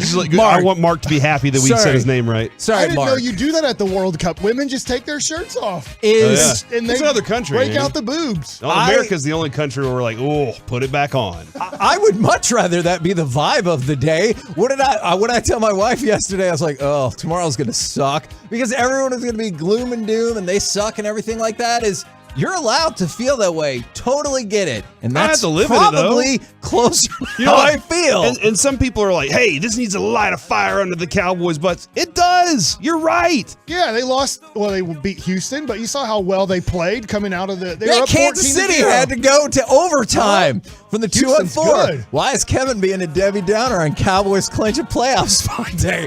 Great. If it's the first time in 15 years. They've had back-to-back. Yes. And back-to-back 10-win seasons? It's been even longer 96. for that. It's been even longer for that. It's the first time in 15 years they've made the playoffs in back-to-back years. That's a true fact. So it's first time since 96, Kevin, that they've had double-digit wins. Yes, and we did hit that last week in back-to-back season. That is correct. Yes. Hell yeah, brothers. We're going to the MF and playoffs. Did you see how well Pollard ran in overtime? Those 2 runs he had to start overtime after they punted to us? Those were good. He and Zeke had a bad day. Like but according the overtime. According to like their season, their numbers were very low. I was fascinated that Tony Pollard didn't have a bunch of bigger plays. Yeah. But I got to give Jacksonville credit for sticking with it. You know, they could have quit at halftime. Cowboys should have made them quit. Quite honestly, the Cowboys have the ability to make an opponent quit, and they know that. And against Houston, they didn't. Against Jacksonville, they're like, hey, we're going to let you linger around a little bit. They had opportunities to score in the red zone and didn't. And, Kevin, they've been fantastic red zones this season. Yeah. In the red zone, they're number 2 behind only Philadelphia right now. Is the major issue, though, of putting a team away is the defense has gone from great to just barely above Defense average? isn't as good as it was. And they have to figure that out very fast. And I will add this, too. They are learning, Mike, that their backups, their depth is not as good as they need it to be. Anthony Brown, Hankins, like Jonathan Hankins was missing, and they're getting run on. The loss of Jordan Hankins, Lewis. the loss of Hankins in LVE, I don't believe can be overstated in terms of the run defense. Yeah, I know the cornerback thing for sure too. They need for the next 3 games, they got to figure out how to get those guys or find out who's better and make those guys better, because they have to get those guys ready to play in the playoffs. Otherwise, it is definitely going to be an ass handed to you situation. You can treat it like preseason and not play anybody. Can't get hurt if you don't play. For real. I mean, I'm actually a little scared at this point. I don't want anybody. Dorrance Armstrong, he was laying on the field, writhing in pain. I was like, good God, no. How bad is he? Is he fine? Thanks a lot, Jerry. Now we got 17 games in a season. You want 18. From the Kelvin Joseph didn't get hurt. That was a negative. I mean, that was a positive. Yeah, but he played. That was not a positive. From the 469. Thanks a lot, guys. Now they're calling me Mac. Sorry about that. Go Mac. And from the 940, we're going all the way, baby. Man, it is amazing. What's that in reference to? I think the Cowboys. Okay. I mean, you know what? If you get to go all the way today to help with the Cowboys loss, good for you. Yeah. And the Lucas shoes just came out too, the all reds. Mm-hmm. So I mean, the Cowboys make the playoffs. The Lucas shoes just released the all red ones that he loves wearing, which I think are not his best looking shoes, but my son loves them. And so Christmas, and they're red for Christmas. So is that what the show is going to turn into today? I'm really curious. You brought presents Why? in. I did. You brought presents. Yeah. Y'all want to open your presents as long as we're at it? Yeah. Is what's positive in your life right now? This is your last day of work for a minute. Yeah, I don't have to be back at work until like next week sometime. This is awesome. Be mine too? No. You have stuff to do, buddy. You have to be here for the next several days. days. I didn't buddy you in a condescending way, by the way. State championships galore in our Metroplex. Kemba Walker found his 2018 version of himself. That was pretty nice. I mean, the Cowboys played good for some of the game. Yeah. Messi got his World Cup. Messi, finally. The greatest of all time. All of a sudden, everybody from Argentina took their shirts off, no matter what gender you are or were. Oh my God. From the 972. I'm not ready to go down that avenue today. Screw the haters. We them boys. Listen, man. If you'd have said on the day the Cowboys make the playoffs, are you going to celebrate or are you going to whine about it? Valid.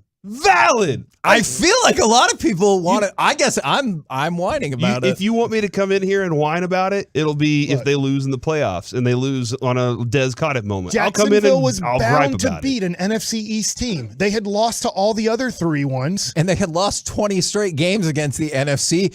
What positivity. My probation from the 682 expires next week. No more random P tests for me. Hey, see, this is what I'm talking about. Sometimes when you're due, you're due. Yeah. And Jacksonville was due. And do the do. Uh-huh.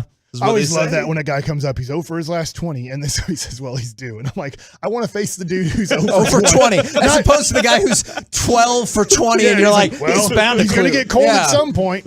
We're the KNC Masterpiece right here on 105.3 The Fan. I just want to let everybody know the opening segment was going to be on whom or where do you place the primary blame for this Cowboys loss? Blame everybody. You know what? Blame them all. We They lost as a team. We went totally. If you enjoyed Trevor Lawrence, his jerseys are on sale and you can get them by Christmas if you order cool today. In the gang? It is. Oh, yeah. But is Lionel Richie in that? No. Dang it. I don't know music. Blame everybody much like for the the Cowboys, loss. you can't win them all. You win as a team and you lose as a team. They've won more than they've lost. That's true. We're the KNC Masterpiece right here on 105.3 The Fan. Jacksonville can't say that. Coming up next, we will talk with our Dallas Cowboys insider, Mickey Spagnola. Probably next right here on The Fan. You can wait 24 hours.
This segment of the KNC Masterpiece on 105 through the Fan is brought to you by Perma-Pure Foundation Repair and is brought to you by Frankel & Frankel. There's a reason you need a special license to drive a big truck, so companies that hire drivers and put them in big trucks should be held accountable when one hurts you.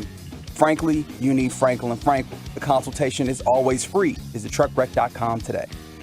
2nd down and 10. There's a quick little inside handoff to ETN, and that ball might have come out. Yep. And the Cowboys are on it. Sam Williams seems to have come away with the football. KNC Masterpiece right here on 105.3 The Fan. And we do have Mickey Spagnola brought to you by Ford. Built for Texas, built for you. And don't forget, in the noon o'clock hour, we will give away tickets to the Cowboys-Eagles game. Mickey, good morning, sir. You sounded like you were doubting I'd be here. No, I just for a half a second, I thought we might open presents on air before you popped on. And Reggie's like, no, we're good to go now. I cut it real close. Yeah, I'm disappointed now, Mickey. We're trying to bring positivity to the show today a shocking turn of events. People want to be positive and talk about making the playoffs and stuff, which is not what I anticipated whatsoever. Yeah, no, absolutely, especially after the loss. And then you find out you made the playoffs, and it's like, well, there were no trumpets blaring, right? It was a disappointing loss. The way they lost it, they say this game's a game of inches, and, that's kind of how this one turned out. But the troubling thing to me is the defense. Sure. They gave up 502 yards. Is that a lot? Yes. Golly. Yes, it is. It's gobs, whatever the definition of gobs is. You scored 34 points and you couldn't win the game. Yeah. You came from behind to take the lead and gave them a minute and 1 second, and they drove far enough to kick a field goal? Seriously? So, yeah, I think that was the disappointing part of not making the game on Christmas Eve bigger than what you wanted it to be, right? Yeah. I mean, because the odds are you're not going to win 3 in a row, and the Eagles for sure probably aren't losing 3 in a row to give you an opportunity to, play or win the NFC East. So I thought that was disappointing. I think the other thing that's troubling are the amount of injuries that are starting to pile up. I think you saw how much they missed Anthony Brown. Yeah. As a matter of fact, after the second touchdown pass he gave up, they benched Kellen Joseph. Put in Deshaun Wright, who hasn't really played that much corner. I think they missed. And then he got hurt, right? I think he finished the game. You mean Joseph? No. I thought it looked like Deshaun Wright got shaken up. They were checking on him. I think it was like a kind of a I'm not saying head injury, but I don't think he was. I think he finished. Okay. And I think they missed Jonathan Hankins in the middle. Yes. You give up 192 yards rushing? Come on. And 1 sack. That's all they got. You just had to, towards the end, just needed 1 more sack, and the clock's going to run out, and you're going to win the game. And the darn thing about it, the third down pass that they got to get into field goal range, Donovan Wilson blitzed, and the ball kind of went right between his hands. We were just talking about that before we came back, Mickey. I don't even, it looked like it was going to be the textbook reception right there, but his hands stayed spread apart. And then when he closed them, it's like he closed them too late, and the ball went right through the wickets, right? Yeah. And so kind of weird things like that, and you get the darn ball bounce off a chest for an interception. And I swear to God, I was sitting there, and I saw the ball pop up, and the guy catches the ball, maybe a foot off the ground? Yeah. And my mouth was just wide open like, you can't believe that. And on top of it, Dak had a chance to make the tackle, and the guy hits him from behind, no flag, of course, and then that was it. It was over. It was just, I think it was a heartbreaking way to lose a game that you probably offensively had played well enough to overcome a couple mistakes and win the game. Now, Mickey, we have discussed that pressure is more important, I think, and sacks matter. Whenever you get the guy down, it does help. But pressure is hugely important. But the Cowboys have 1 sack in the last 2 games. I'm trying to figure out how far back this goes because I can't remember what was it against the Giants last year. Okay, wow, this is different than we're used to seeing with this team. Yeah, and which team provided better pressure on the opposing quarterback? It kind of feels like it was it was Jacksonville because Dak was running all the time, and the 2 interceptions weren't called plays, right? He's running, trying to escape getting sacked, and probably should have taken the sack on the first interception instead of getting hit from behind and trying to throw the ball. But at that point, the momentum had just so significantly changed, right? And you can, I don't know if you could tell on TV, but you could feel it in the stadium. Yes, for sure. They get within, what was it? Was it at that point, was it that brought it to 3 or whatever? And then you get the kick return and they stop him at the 16, and then the place is roaring. And then all of a sudden he gets sacked. And the last thing he wanted is get sacked again, and he tried to make a play and got hit from behind, and the ball sailed for an interception. So, I think that was the frustrating part. But you're right. Have we figured out, though, why the Cowboys aren't getting the pressure that they were earlier in the season? I don't know if teams have, well, here's another thing. You start getting diminishing returns when you have injuries. They regulated Dorrance Armstrong's snaps, right? I got it here somewhere. He was dealing with an ankle injury the entire week, and he was limited in practice. And so, going into the game, they weren't sure, just how much he was going to play. And my snap sheet shows that Armstrong played 14 snaps, and then he got hurt again. Remember, they helped him off. So you lose one of your best pass rushers. Do we know what happened there?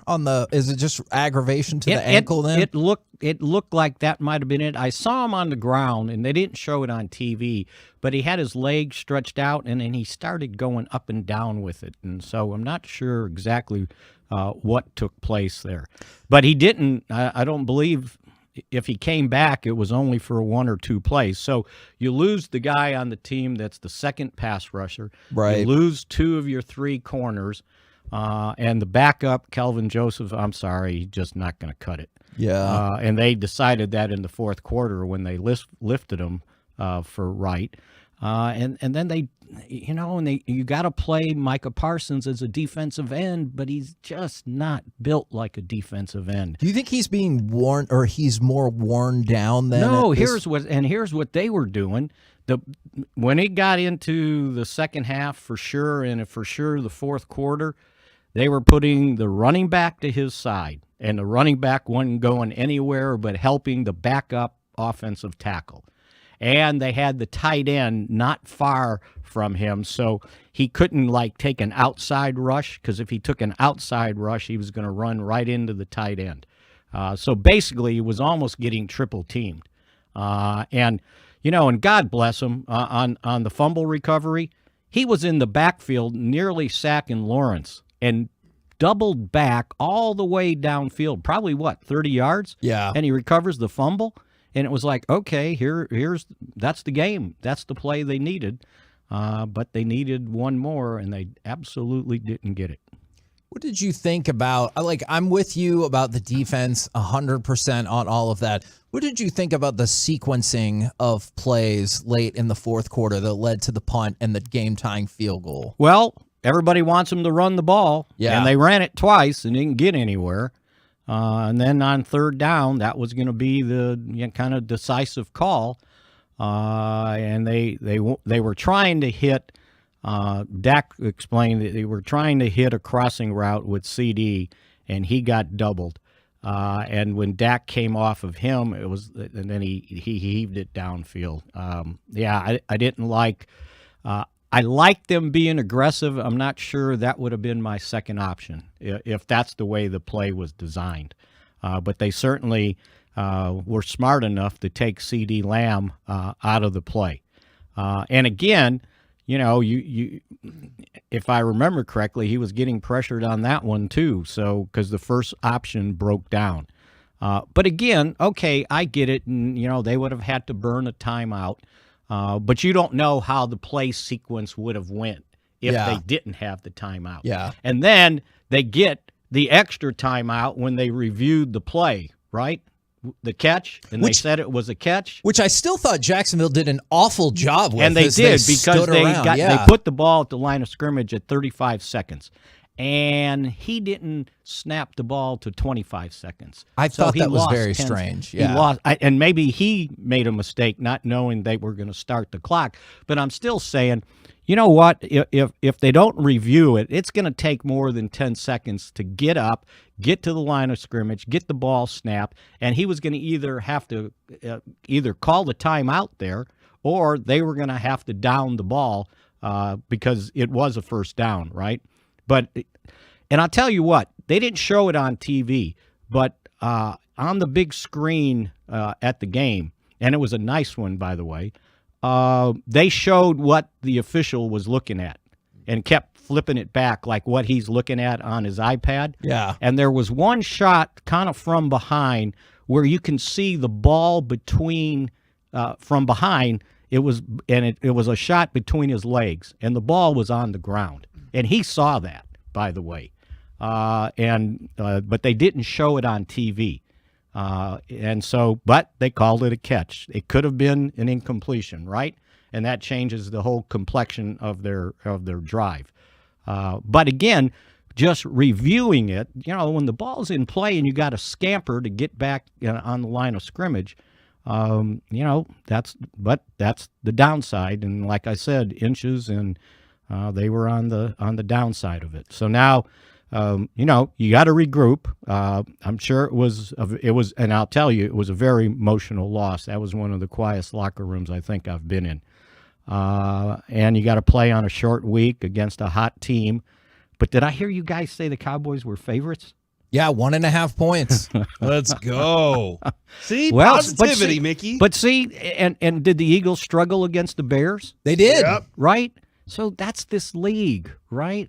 Did you figure you would turned off the game on Saturday afternoon? Oh, you know what? We're going to talk about that in just a second. So I'm with you on that. Yeah, DeSoto was killing him. No, yeah, right. Yeah, at least. And good for Coach Samples. I was great to see him finally win a state championship game. But that's this league. You just don't take anything for granted. And the Cowboys, everybody was worried about. They're gonna eat the cheese, and then they came out like gangbusters, right? And the other thing that got lost in the shuffle is they had opportunities to score touchdowns. Yeah, 2nd and 2 at the 4-yard line, and they end up kicking a field goal. You get an interception. And you got the ball at their 42-yard line, and you kick a field goal. You got to score touchdowns there, and they could have put them away, and they just didn't have the knockout punch.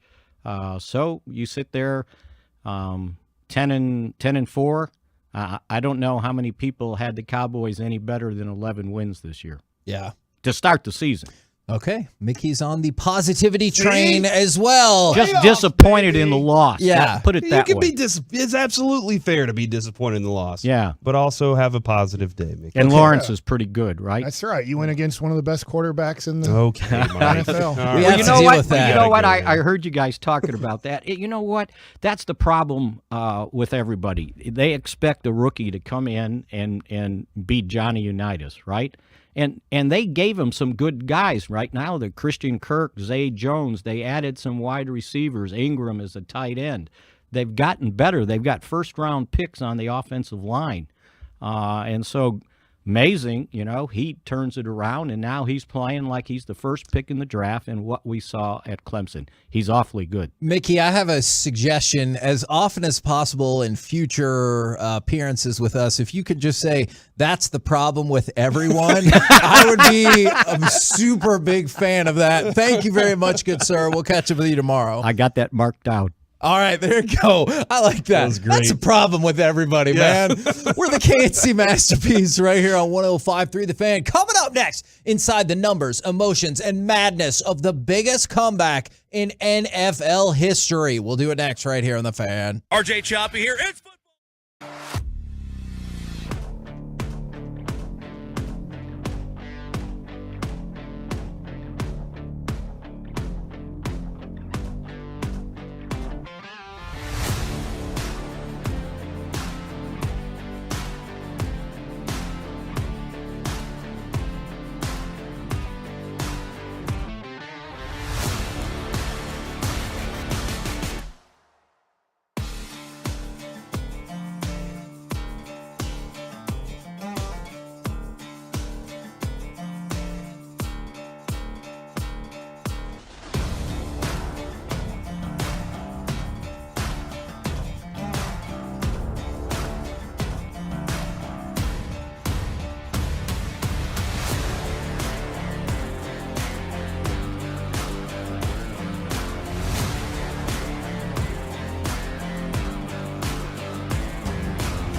of the KNC Masterpiece is brought to you by Classic Chevrolet. It all comes down to this.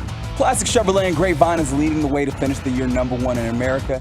They never charge more than MSRP, not now, not ever. Plus, they'll pay full market value for your current vehicle. So find new roads, visit Classic Chevrolet, relax, and enjoy the difference.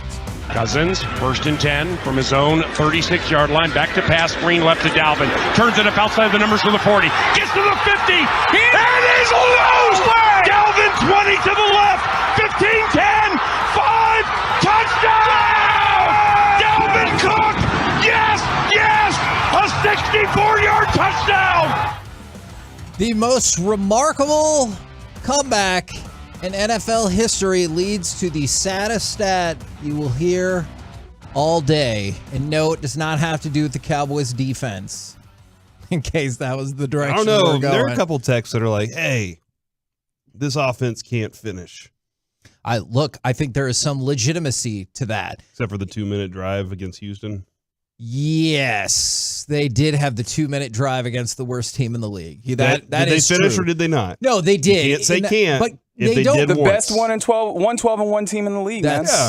I guess they're the only one of those. But They were okay. only 1-11-1 at the time. I think 110-1. Got them. Is they don't consistently have the killer instinct you would love to see. Now, I do think that works in cooperation with the defense. Is like, hey, man, let's put this over with. Like, I know that interception, but it was after Jags had already scored a touchdown. Could you hold them to a field goal like it felt like we did earlier in the year? No, another touchdown. It works in cooperation for sure, but I do wish the offense was able to finish people off a little bit better, but clearly I wish the defense didn't put us in those positions Bring as back well. Cooper Rush. Okay, I am not saying that whatsoever. Hey. I don't know. Okay, stop it. How many losses does Cooper Rush have this year? Even you joking about that will cause so many people. How many times has Dak? It's not his fault. None of them are. But how many times has he lost? 3. 3 times? Yeah. How many times has Cooper Rush lost? Uno. Oh that means my 1. Mm-hmm. It's also a fun card game. Oh my You look really. Oh no! Kevin's really. That is. I'm also stressed with Kevin. I'm like, yeah, that is a fun game. I can't believe it. Unless you have differing draw 2 and draw 4 rules, and then it just all devolves into anarchy. What do you mean unless? You always do. That's how this works. Everybody has different rules. Man, it is infuriating. For the 817, you know Matt Ryan has the 2 biggest blown leads in NFL history. False. But I have a stat. You can't just say but. I need to Is it Warren You can't Moon? just say false without telling us what the other one is. No, yeah. The other, the other one. He just made reference to it. Oh. It's the Buffalo-Houston game. That one, though, wasn't do or die. I mean, it was in the playoffs. It most certainly was. I watched World Cup. You get to play a third place game. No. Oh, my God. I want to know the ratings for the third place game. I was curious about that. All right. Here's the sadder part for Matt Ryan. Matt Ryan now has the largest blown lead in the history of NFL football. He also has the largest blown lead in a Super Bowl. He also has the largest blown lead in an NFC title game. He also, now we're reaching just a little bit, the largest blown lead in an international game. They were up 21. This is the Falcons. They were up 21-0 in the Lions in 2014, lost 22-21. They were up on the 49ers in January of 2013, 17-0. They lost 28-4. This is the Falcons again. Obviously, you know the Super Bowl very, very well, up 28-3 on the Patriots. They lost 34-28 in overtime. And now they were up 33-0 at halftime. And the Minnesota Vikings were victorious in overtime, 39-36. I really feel like he did his part in the first half, though. Like, I mean, sure, he did. It wasn't all on him because they didn't have any rushing touchdowns. They only had 1 touchdown via quarterback. But they had 36 points in the first half. Or 33 points in the first half. But still. Seems like that should be enough. So I'm going to go with the defense was ineffective in the second half of this game. For sure. Especially whenever they were like, hey, when Kirk Cousins was like, all right, now I'm going to throw to Justin Jefferson and KJ Osborne in the second half. You can't blame the quarterback. I mean, I know that seems to be the case. He only had 182 yards. I mean, and he lost Jonathan Taylor on like the first play of the game. 36 points. I understand that. So Sports Radar has data available in these games since 1930. Is when teams are up by 30 points or more, that has happened 1,551 times. Those are the two losses. The 92 postseason for the Oilers, and then on Saturday. That's it. Those are the two teams ever that have lost a 30-point lead in the history of NFL football. Did you watch the whole game? No. Okay. I did not watch the whole game, but I think I picked It's on up NFL Network. Yeah, I watched the whole weekend. Like I sorted cards. I put all my cards in sleeves. I went through Carter's Pokemon cards. I was like, I'm just going to be here all weekend. And that was what I ended up doing. That's a good distraction tactic for that, because it was the end of the game was exciting nonetheless. No, absolutely. By the time it starts to build up and it's 17-0, I'm like, okay. Yeah. And you saw that was the biggest 3-hour or I guess 1 hour span in the history of freezing cold takes. Is, Minnesota's the biggest fraud in the history of the NFL and this and that. And at that moment, 100% understand it. Brad Townsend, that was he tweeted that. Oh, well, look. And I said the 2021 Titans. I get it. At 33-0, and you're at home, and it looks like you're going to get smoked at home for the second time this season. I certainly understand it. But then, obviously, the Vikings chip away. I don't think I got back into it until I can't tell you. I was like locked in the whole way. By the time it was like maybe after the Jefferson touchdown, they make it 36-21. I think then I'm like, okay. 2 touchdowns. Let's see what we do here. I also had lots of players in fantasy in all those games this weekend. Let me throw this out there, Kevin. How many yards did Kirk Cousins finish the game with? 450? 460. Whoa! How many did Jefferson get? I'll get to that in a second. As many as you might think. Oh. How many yards did he have at the end of the first half? Oh, my God. I can't. 72. 43. He threw for 420 something yards, 417 yards in the second half alone. Yeah, in OT. That's insane, dude. So in Jefferson, Mike, is what you asked there. 120 some. Yeah, well, that's what he needed. He needs 125 a game to get to 2K. And you're right. But if I told you going into this game, Kirk Cousins was going to have 460 yards closer to 200. Well, yeah, exactly. And so it was still a hell of a game. I don't want to discount that. And to your point, he had 123 on the day. Oh, he had too short. He had 17 at the end of the first half. 17 yards at the end. Their numbers. The only guy that had good numbers was Dalvin Cook, who had 5 rushes for 55 yards at the end of the first half. Other than that, their offense was putrid. And somehow in the second half, they said, "No, we're going to figure out a way to win." Not somehow. It's the Kirk Cousins gene, because I'll tell you this. This is my second. Right, this is my second amazing factoid of the day. How do you like that? You like that? The last team to overcome a deficit of 24-plus points to win a regular season game. Well, that would be Dak Prescott. The Washington Commanders defeating Tampa Bay in 2015 when Kirk Cousins was also the quarterback. So the last two teams to overcome 24-point deficits were both led by Kirk Cousins. And then in the weirdest stat of the day, the Vikings are 11-3. They are 10-0 in one-possession games. Now, it sure didn't look like this was going to end up being a one-possession game, yet here we are. The other thing, Mike, is a lot of people were saying throughout the fourth quarter there is Jeff Saturday should be fired for this atrocity. I was like, he was probably going to get let go at the end of this season anyway. You sure?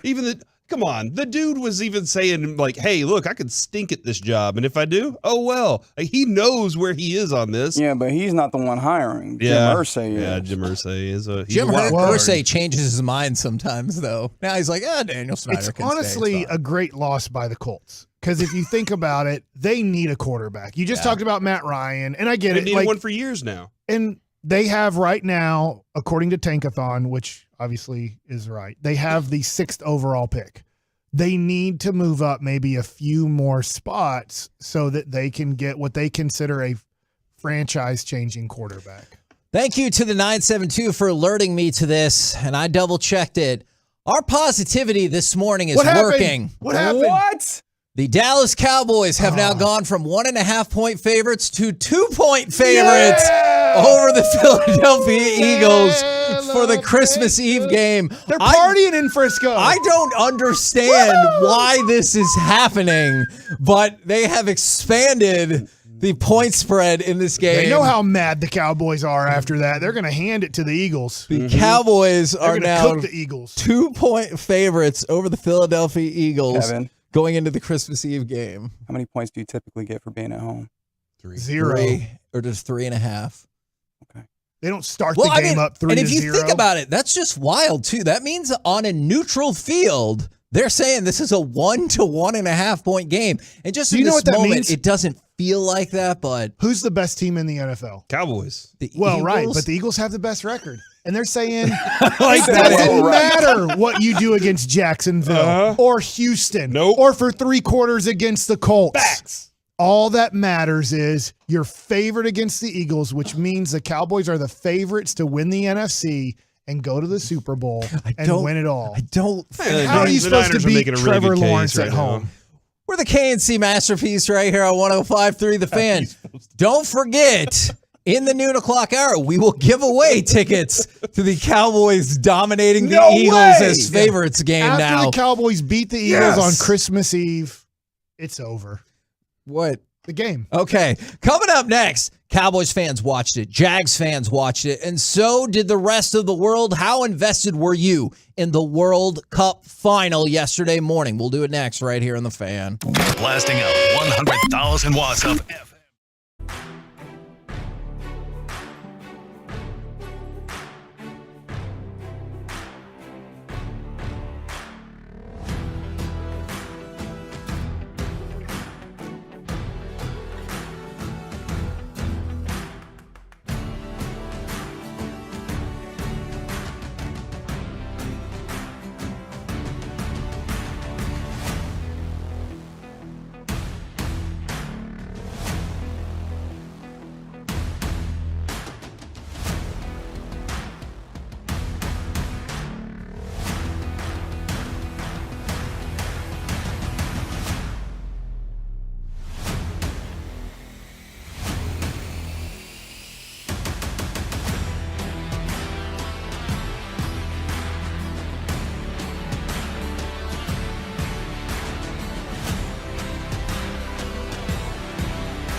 You're about to be masterpieced, KNC style, right here on 105.3 The Fan. TL, Messi's way offside, lifted forward. Lautaro Martinez is going to get to that one, knocks it down for Messi, into the middle, Fernandez, Lautaro Martinez, save Messi! Clear away, did it cross the line? Did it cross the line? Yes, it did! Woo! That was the most incredible soccer match I've ever seen in my life. What? I have to You've admit, seen a lot of soccer matches. I've probably not seen anywhere near as many as Reggie and several other people, but that was incredible. And what I want to know is, how locked in were y'all to the whole thing, to part of it? Did you just catch the part that was going to lead into the Cowboys game? Where were you guys on this World Cup final experience? All right, so the director of My Possibilities, Michael Thomas, I think it's his birthday today. Happy birthday, Michael He was Thomas. turning 40, and he said, "Hey, we're having a shindig at Greek Isles Restaurant, which is off of Preston and Royal, and we know the owner. Like, the owner went to high school with us. Time. And so I actually got to watch there are a bunch of guys that played soccer in high school together there, and some of them went on to do bigger things. One of them went on to win a national championship. Own a restaurant. And play at Greece. Yes, as a matter of fact, yeah, he won a national championship and played at Greece. So I got a chance to really listen to real soccer fans and players talking about this match and how excited they were about it and everything. And Mike, he did say, by the way, the owner did say, "Come in, I make the best blackened tilapia ever." So he wants you to come eat at his restaurant. I'm going there. And he loves the show. It was intense, man. They were throwing napkins around every time there was a goal score. They ran out of napkins because they didn't expect so many goals to be scored. Oh my God, yeah. But I think early on, I was driving to it and Argentina was already up 2-0. I was watching on my phone as I was driving, and Argentina's up 2-0. I get there, I'm like, man, I had made a bet with Avery. If Avery lost, because he was rooting for France, I was rooting for Messi. He was rooting for Mbappe. Obviously, the younger generation rooting for the younger guy. And I said, all right, Avery, you do all these chores. If Argentina wins, I'll do all your chores if France wins. Yeah. And so I was already starting to text to him, "Hey, by the way, man, looks like you need to go ahead and get those chores done before I get home today." And then all of a sudden, the match turned around and Mbappe did his thing. That was the great thing about it, Kevin, for me, is the two best players stood on their heads. That's a goaltending. That's a netminder thing. But they stood up there and just went at it. And that was a lot of fun, man. So the stage was set for what just looked like most of the day. It looked like the Argentina coronation, right? Is Lionel Messi hit the penalty, but it was the Di Maria goal that was freaking Di Maria, sorry. It was freaking awesome. They had 7 touches via 6 players and just multiple 50-yard runs down the field. It was incredible. And so counterattack goal, 36th minute, it's 2-0. And then and Reggie, feel free to correct me if you think I'm off here, for about the next 40 minutes of play time, it just felt like the Argentina coronation, and it was finally going to happen for Messi. I know, obviously, Argentina's won the World Cup before, but it was finally going to happen for Messi, and then just everything flipped. Yeah, I mean, largely you're right, because you did not get France getting a shot on goal, talk less of a really good-looking chance until the 70th minute. But I think that you could start to see the ways in which this match changed in some ways when substitutions were made by Didier Deschamps. And this guy, as a manager for France, I feel like he's a little bit of a terrorist because, dude, your midfield is struggling. Bring on some strikers.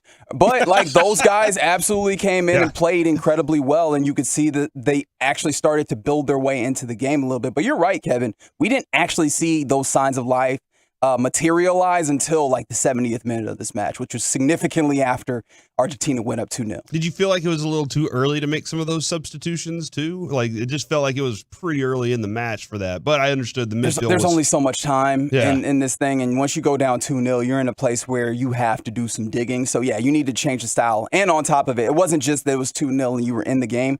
France looked like they were completely out of it. Argentina was dicing them up like a hot knife through butter.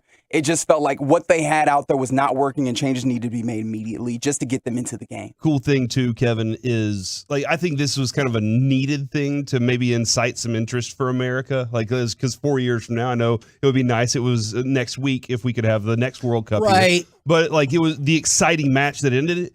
There were people at that place that I was at that didn't know anything about soccer. They were like, "What's happening right now? Why are we doing penalty kicks? Why are we doing this? Why are we doing that?" And I was like, "Okay, this is the cool part. You're learning right now. This is you didn't know, and now you're learning." There were about 50 people there, and they were all stuck in this room, glued to the television. And like they could not. Nobody wanted to move. People were like, "I have to go to the restroom, but I don't want to miss anything." You saw that before the Jags-Cowboys game, too, because, like, when I was watching this in the second half, I was thinking, depending on the amount of stoppage time and how stoppage time would go in extra time, I think PKs could potentially bleed over into the Cowboys game. Now, that did not happen, although on social media, I had so many people are like, nah, they'll bump the World Cup to FS1, and I was like, no, they won't. Yeah, they will. They were. I think that was the decision by Fox. They were going to move it to noon. If it went to PKs, they weren't going to move it? Yeah, it was going to go to FS1. Holy balls. Isn't that insane? People would have been so freaking mad. That is insane. Cowboys fans would have been mad too. So for the first 5 minutes. Said, you want to see an insurrection? Oh my gosh. I am shocked to hear that. Okay, well, you guys are right. And I'm wrong on that one. But it was interesting because right before the game started, is you saw people in the Jags stadium standing around like by monitors where they could watch this and ebbing and flowing and cheering with the PKs and everything like that. Even though the game was about to start, they're like, yeah, to your point, Corey, I'll get to my seat in just a second. Like, I have to see how this ends. And the ending was incredible. Even though it went to PKs, like I know people's disappointment. It's the purest form of deciding a soccer match. And a hockey match. I know what you're doing, and I know how people feel about that, but it was cool to see the traction that it picked up on social media for people who are not fans of soccer. Like, I get it. If you're a fan of soccer, everyone is like, and this is why soccer is the best. This is why the World Cup is the best. But you saw a lot of people were like, oh man, this is pretty awesome. And then I saw multiple people have texted in who were like, I didn't even like soccer. Yes. And I was glued to my TV. And that's obviously what the United States would love to hear going into that World Cup. And maybe Canada. I'm not sure what the soccer fandom is like in general in Canada. But surely that's what you want to hear to build momentum, albeit for an event that doesn't happen for 4 years. I will concede that. Well, and I do kind of also wonder, like, Mike, I think we stirred up a lot of intrigue with we came up with analytics for soccer. Kick it down the middle. Yeah, this year. And so, Did you notice the goalie moved every time on all the PKs? Yes, and didn't Messi do the hesitation kick to take advantage of that? Yeah, Messi typically waits until the keeper kind of shows their hand and then plays it the other way. And this is what I've learned, Reggie. I didn't know this. There a bunch of the guys that were there played at a high level. So talking about penalty kicks with them, they're talking about Messi's approach and how smooth it is. Like, it just seems like Mbappe has this power that comes with it that you're like, yeah, you're not going to be able to stop this. But with what Messi does, the goalies, Mike, here's what I've learned. They are trying to read your knee. Your knee tells you whether it's going to be this way or this direction or whatever. And the way he has really good mechanics that allow him to drag slow and then, like Reggie just said, wait for you to make the move. But it looks like he's just fluid and smooth as he's going to it. And he doesn't really give away. He doesn't have a tell for where his knee is until the last second, and you've already moved by that point. So there's so much. I know people call it the beautiful game, and some people don't understand it. But the nuances when you're sitting with people, it's like watching a baseball game with Mike. Right. You learn so much more when you're watching with people that know what they're talking about. Yeah, and I see multiple people jumping in talking about the Women's World Cup. I don't like 18 months, something like that. But the thing about that is I don't ever feel like there's been as much of a disconnect with that because we've been good. Like, I'm not discounting the interest level in that. I feel like that interest level has been there for the Women's World Cup because the United States is so good at it. And then I feel like people have taken note of that already, whereas clearly the United States men's soccer team has not made anywhere near the same progress in the knockout round. Did you see, and do you agree with this, some people were complaining to ESPN about their graphic after the World Cup was over. I did not see the graph. Is this the graphic that shows the woman without the shirt on? No. It is. I was like, whoa! It's Sunday morning, for goodness sake. It has Lionel Messi essentially, or it has Thanos wearing a Lionel Messi jersey holding the World Cup like in his like vacation property or whatever that was. And he's like, I have accomplished it. And some people are like, hold on. Didn't he like kill half the world? Yeah, I did see that. I saw that tweeted on ESPN FC. Yeah. Yeah. Do we want to compare Messi to the guy who's like, I need to snuff out half of existence? Yeah, I think we can find a different one in that category because Reggie, about the Russia guy, he had Thanos. Oh. I know it's a fictitious From Marvel, character, so that doesn't bother me as much. However, if you consider Argentina's real life history, maybe so. We can get a little dangerous. For Messi, he had the tax fraud, right? And and I think out of the lesser of the two evils in certain situations, I'll take tax fraud over what my real goal is to snuff out half of the entire universe. Yeah. Now, but like with Messi's a pretty good guy overall, right? Like he's pretty beloved just in the soccer world in general, correct? Or is he? I felt like Ronaldo was hated because all the things. But Messi was liked, and I could be wrong about that. No, I think that's a fairly good assessment. I mean, people are complex in all their faces, so I mean, if you really want to dig into it, I'm sure you could find reasons to not like Messi. But for the most part, I think he is beloved. Yeah. Now, I wanted to point this out, if we can. This is going to be cut number 4. Oh, let's please do this. This is maybe the best part of all of it. And I know like a lot of folks are probably watching on Fox or whatever, but wrong. If you they did it wrong. If you were streaming this or if you were watching on Telemundo, this is Andres Cantor. Keep in mind, he's the guy that everyone just knows is like screaming out goal and everything like that. He is also a native of Argentina. This is the final PK. Just listen to all of this. I know it's a little long. It's amazing. Va Montiel. Montiel.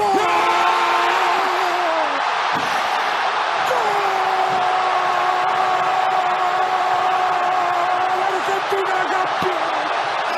Argentina campeón del mundo. Argentina campeón del mundo. Argentina campeón del mundo. Argentina campeón del mundo. Argentina es campeón del mundo. That's amazing. I'm curious why you're laughing, Mike.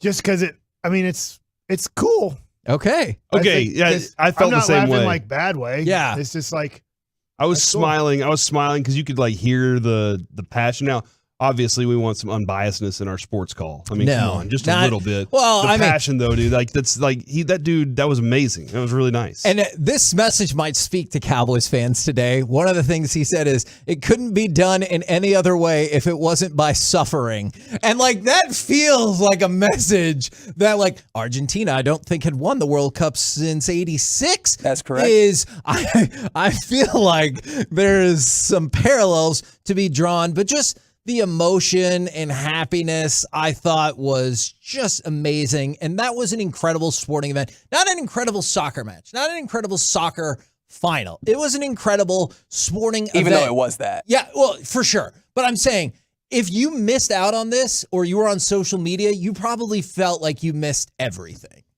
Like, it was unreal. Yeah, I think all the people that I was watching it with were saying best final I've ever seen. Mm-hmm. Like that was their probably the best final since '86. Yeah, and that was their take on it. So that was nice to hear that I was experiencing something that I watched the Brandy Chastain goal live. Sure. I remember seeing that, and I was and we had her on. And I was in Altoona. Nice.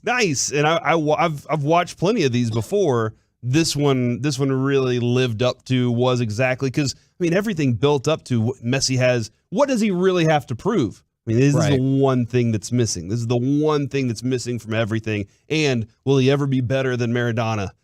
Because he doesn't have this to go on top of it in his own country. So, like, just all those things, and then the young player in Mbappe who already has one and has that. There was great drama built into this thing. And yeah, I don't want any of this to be lost in that. He was amazing. Like, he had the hat trick. Now for his career, I believe he has 4 goals in the final, 8 goals in the knockout stage, and 12 goals in the World Cup, and he's 23. Is that good? So, It's so good. He's amazing. I know they lost, but in his 2 World Cups, they won and made it back to the final. So, like, where he scored 3 goals. Don't cry for him. He'll be just fine. Yeah, he did tweet, "We'll be back." You know, I have no doubt believe him. about that. From the 214, that was an awesome call. I bet everyone called in sick today in Argentina, and I'm not going to lie. You think anybody went to sleep in Argentina? I mean, I'm still betting they're still partying. awake right now. And then I see no doubt about that. There are multiple people that say this is how I'm going to feel when the Cowboys finally win the Super Bowl, not the World Cup. When the Cowboys finally win the Super Bowl. Is that what Jerry's? That's why Jerry won't tell us where it's going to be. That's right. Because he's like, we're also going to make the announcement that our team is going to play in the World Cup. Can you imagine Tyron Smith out there running around just accidentally bumping into dudes? No, I can't. He's going to get carded. That would be a remarkable turn of events. He's going to get booked for sure. We're the Kansas City Masterpiece right here on 105.3 The Fan. Coming up next, Corey asked for it. He demanded it, so it's time. Are you ready for the return of Are You Better? As we try to lift the spirits of the Cowboys fans today right here on 105.3 The Fan. It's the most.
segment of the KNC Masterpiece on 105 Through the Fan is brought to you by Mullen & Mullen Law Firm, and it's brought to you by Frankel & Frankel.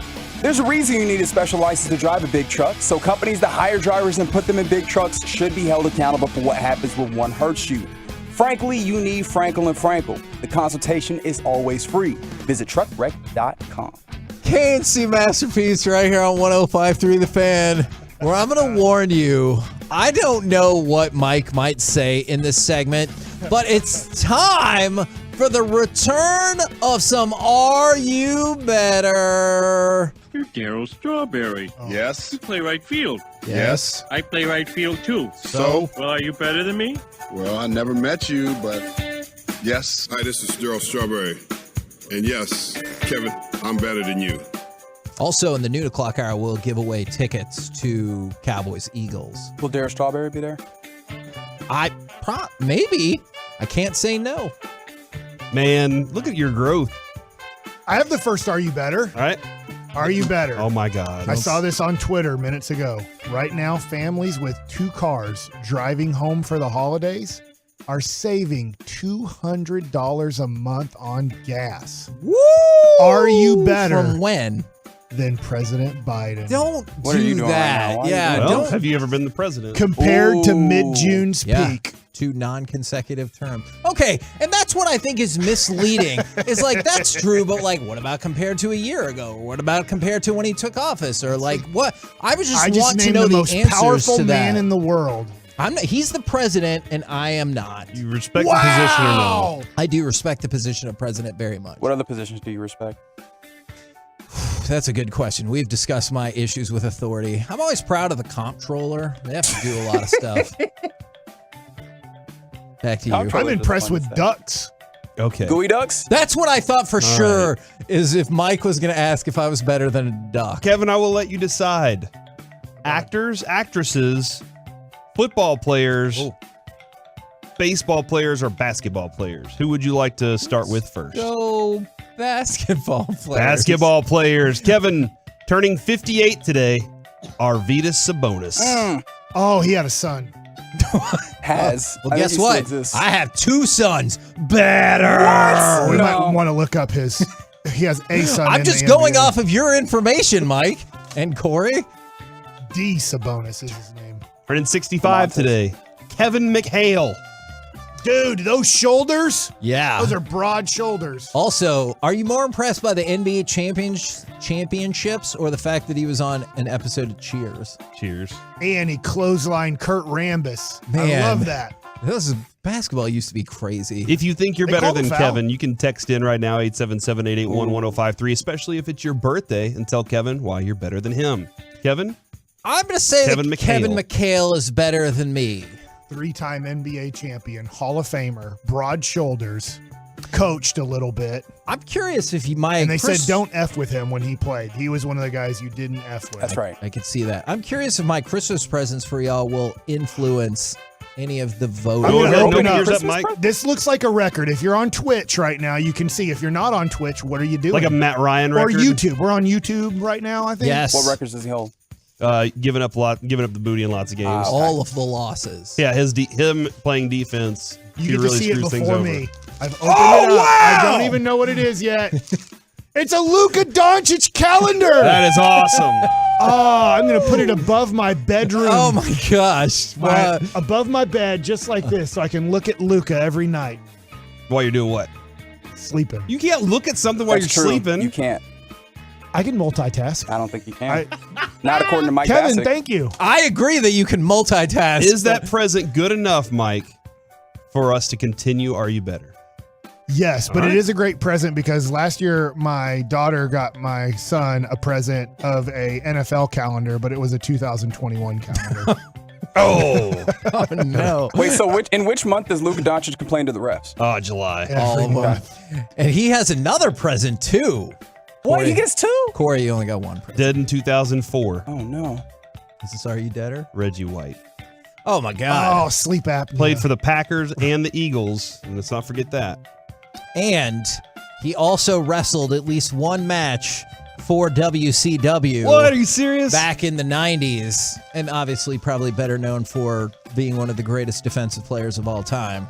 and I don't want Broadus to whip my ass. So Reggie White is definitely better than me. Is Broadus single-handedly responsible for getting him on the Packers for that championship season because he was like, let's feed him some lobster cheddar rolls? Yeah, that and the Cheddar Bay biscuits. That's what I meant. Lobster They cheddar. got Those it are done. great. They really are. We should all go to Red Lobster after this. You can buy them and make them yourself. I know. At grocery stores. Yeah. I'll tell you this. That's what I'm doing today. I dated a girl once who made those, and I thought she made them from scratch, and I was so impressed. And she's like, "Oh, it just came from a box." Didn't marry that girl.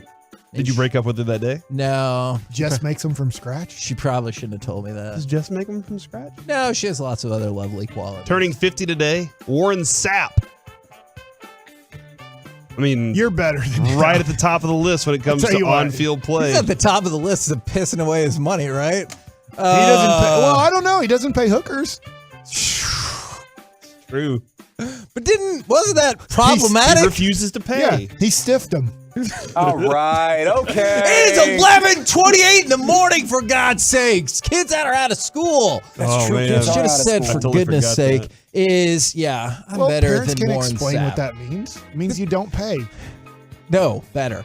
Better. 48 today, Jake the Snake Plumber. Oh, man, I have some of his rookie cards if Love you Jake want them. Plummer. Yeah, how much are they worth? They're not worth anything anymore. Because he's a spare. After he beat the Cowboys, he's no T-Law. Are you Because positive? T-Law can't beat him in the playoffs. Are you positive T-Law will have a better career than Jake the Snake Plumber? Am I? Jake had a nice career. He went to Yeah, Denver. I'm saying. I think that Trevor Lawrence will have a better career than Jake the Snake Plumber. Second-round pick from Arizona State, played in the Rose Bowl. Okay. Against Michigan, I believe. We're about to move on to baseball players. Mike, would you like to open present number 2? Ooh, this will help decide. Yeah, because now we're on to baseball He's players. gonna be I'm not going to look at it. If you're on the You're Twitch, a genius. you get to see it I first. really hope you like this. Is that a shaving kit? I think it's a Funko Pop. Oh, I want this card too. Yes. Yes. I want this card. Oh, that is a dope looking That's card. awesome. Yeah, that's a good card. It's yeah. Is the card inside? No, I don't think so. What a bummer. It's like a miniature Luca Pop in an oversized box with an oversized trading card right there. Yeah, I was like, That's why is very the box cool. so big? I thought you would like it because the trading Thank you. card is so big. Kevin, thank you. You're very welcome. So that's a card in the back?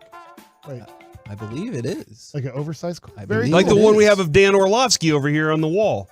Yeah. Oversized card. Except His name was invoked a lot this weekend. Uh-huh. Wait, I think he was breaking down T-Law, one of his touchdown passes this morning on ESPN. It was Dead great. in 2020. I don't know why you keep saying T-Law irritates me. Al Kaline. Oh, he's a Hall of Famer. And I've been They told named- like maybe the nicest person ever to play the game.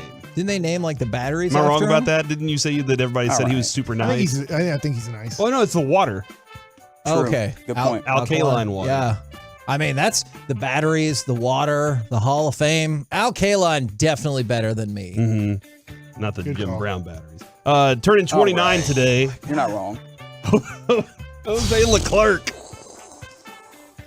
I He's mean, getting healthy He this year, plays isn't for the Rangers, dude. he does. I would Has like a him good to shot of play closing this year? He better. cuts a ball like a changeup, but throws it as a slider. I would like to play him to play better and healthier.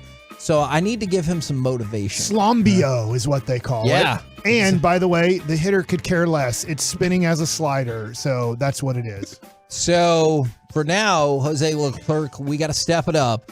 Better. Moving to a composer. Oh, Robert B. Sherman. I think it's Robert B. Sherman. Yeah, I was like, I don't think. Sorry about you that. did that right. It's like He's Michael B. Jordan. He's 86. Nope, he died at 86. He died in 2012. Oh, a you're roller better. coaster. You lived Would you like longer. to know what he composed? yes, because I don't know. He and his brother won 2 Academy Awards and a Grammy Award What? for composing Mary Poppins, Oh, The Jungle Book, Don't even try it, Kevin. and Chitty Chitty Bang Bang. Don't even try it, Kevin. 2 Oscars? did they? 2 of them things? No, I just want to know. And you said a Tony? No, an Emmy.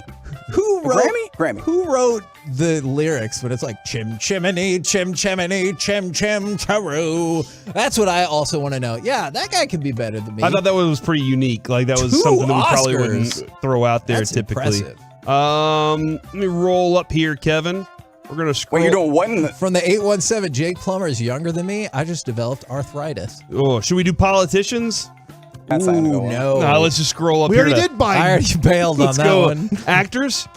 Jake Gyllenhaal turns 41 today. Oh, that's a good one. Or what he did to Taylor Is Swift. it? Or is he a giant spare? Oh my gosh. Are we about to Wait, agree I on think this? we're about to Who's agree the on giant something. spare? Jake Gyllenhaal. Jake Gyllenhaal. Sure. I think the Brother Donnie of Darko Maggie. thing, like he put him in this, oh wow. And ever since then, meh. We were all intrigued on that. It's not his fault that they gave away the entire movie of Southpaw in the trailer, and then I watched it and I was like, well, sure, I knew all this was going to happen. I just always was waiting for him to become something more important, and he just didn't. So Better actor, no. him or his sister? I think his sister's a better actor. Because of the secretary. That is a good movie. Better. Till Schweiger turns 58 today. Ooh. I don't know. He looks familiar. It's a politician. That's not. He's won a Bambi Award. What the hell is that? A German Comedy Award, a Bavarian Film Award, a Jupiter Award, an Ernst Lubitsch Award, and multiple Diva Awards. Hey, now I can win the award of me and being better than him too. Better. Let's see. I have one right here. He was in Inglourious Bastards. This is a tweet. Are you better than this person? Wait, all right. Their last tweet says, "To all those who have asked, I will not be going to the inauguration on January 20th. What? Are you better than former President Donald J. Trump?" I would like to bail on that one as well, and I would like to not Biden's answer. better than you? And plus, what is Trump better than you? I would like to pass on all of these political questions. Why did you just look up that tweet about him not going to the inauguration It's the from last like tweet. 2 years ago? Like the last tweet he had. Oh I guess. yeah, because the things He that got happened. banned or suspended or something. I got a Yes. box from 3002 Apply Valley. Oh, what did you get? Oh, don't.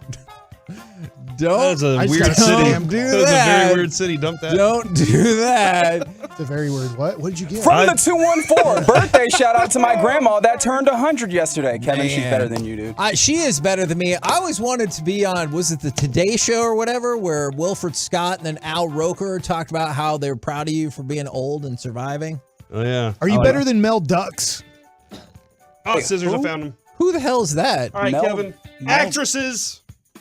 I don't know who that is. Mel Dux. We read a fact about Mel Dux. I Oh, he didn't said know. male. I thought he said Mel, like Mel Oh, Brooks. Yeah, I thought it was a- male Turning Dux. 50 today. Alyssa Milano. Man. Oh, you're not better than her. Don't do it. There was a time, bro. He's gonna do it, but don't No, do no, it. no. Nothing better than her. I don't know what your social situation is, right? But if you've I've got plenty of friends. If you've got some Who's time, the boss? Okay, who's the boss for sure. But if you've got some time and you like Alyssa Milano, go check out like Embrace the Vampire. Oh, or- yes. Yes. She dated Absolutely. Carl Pavano. Or Poison Ivy 2. Or Fear. Yeah, go check those movies out to make your life a little bit better. But, Alyssa Milano can definitely be better than me. Turning 36 today, Annie Murphy. Oh, I don't from know who Schitt's that is. Creek? Yeah.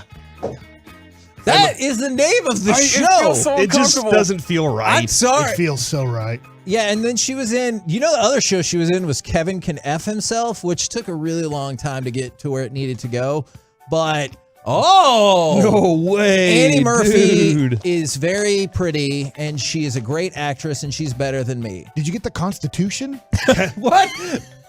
It was a rolled up document, it looked like. I got him the Constitution. So, Mike, when the Guardians of the Galaxy movie on Christmas holiday special featured Flula, but it also featured one of my favorite bands, Oh, the old 97s, and Kevin got me a poster with autographs from I know- every member of the and band. I know you're not the biggest autograph person in the world. No, I that's- still thought it this is was really cool, super dude. cool. This is really cool. Oh, which one's better? That or the autograph cards of Vladimir Guerrero and Will Clark? You have to I choose. cannot choose. Oh my God, he has to I choose. have been blessed by having two fantastic co-hosts who, now that I've gotten these gifts, I can decide what to spend on y'all. See, it's always better to get the gift first, especially if you're in the gift card scenario, because you never know what that person's going to do. Do they make one of these a Poku?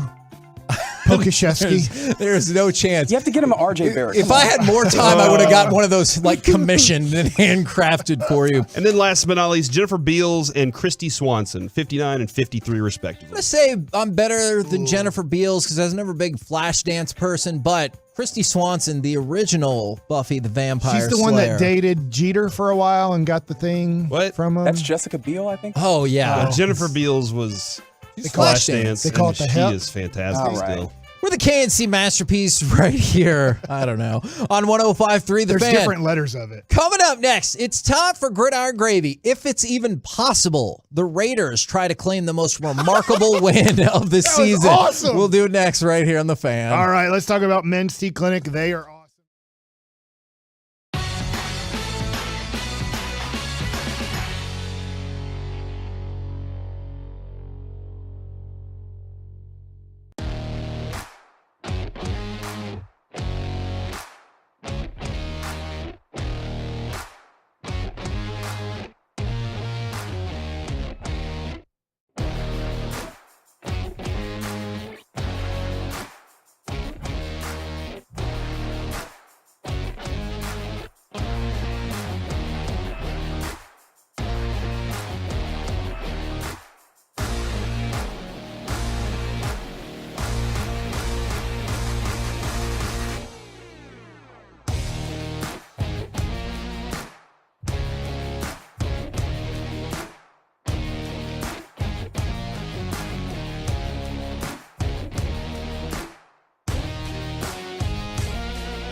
This segment of the KNC Masterpiece on 105 Through the Fan is brought to you by Classic Chevrolet. It all comes down to this. Classic Chevrolet in Grapevine is leading the way to finish the year #1 in America.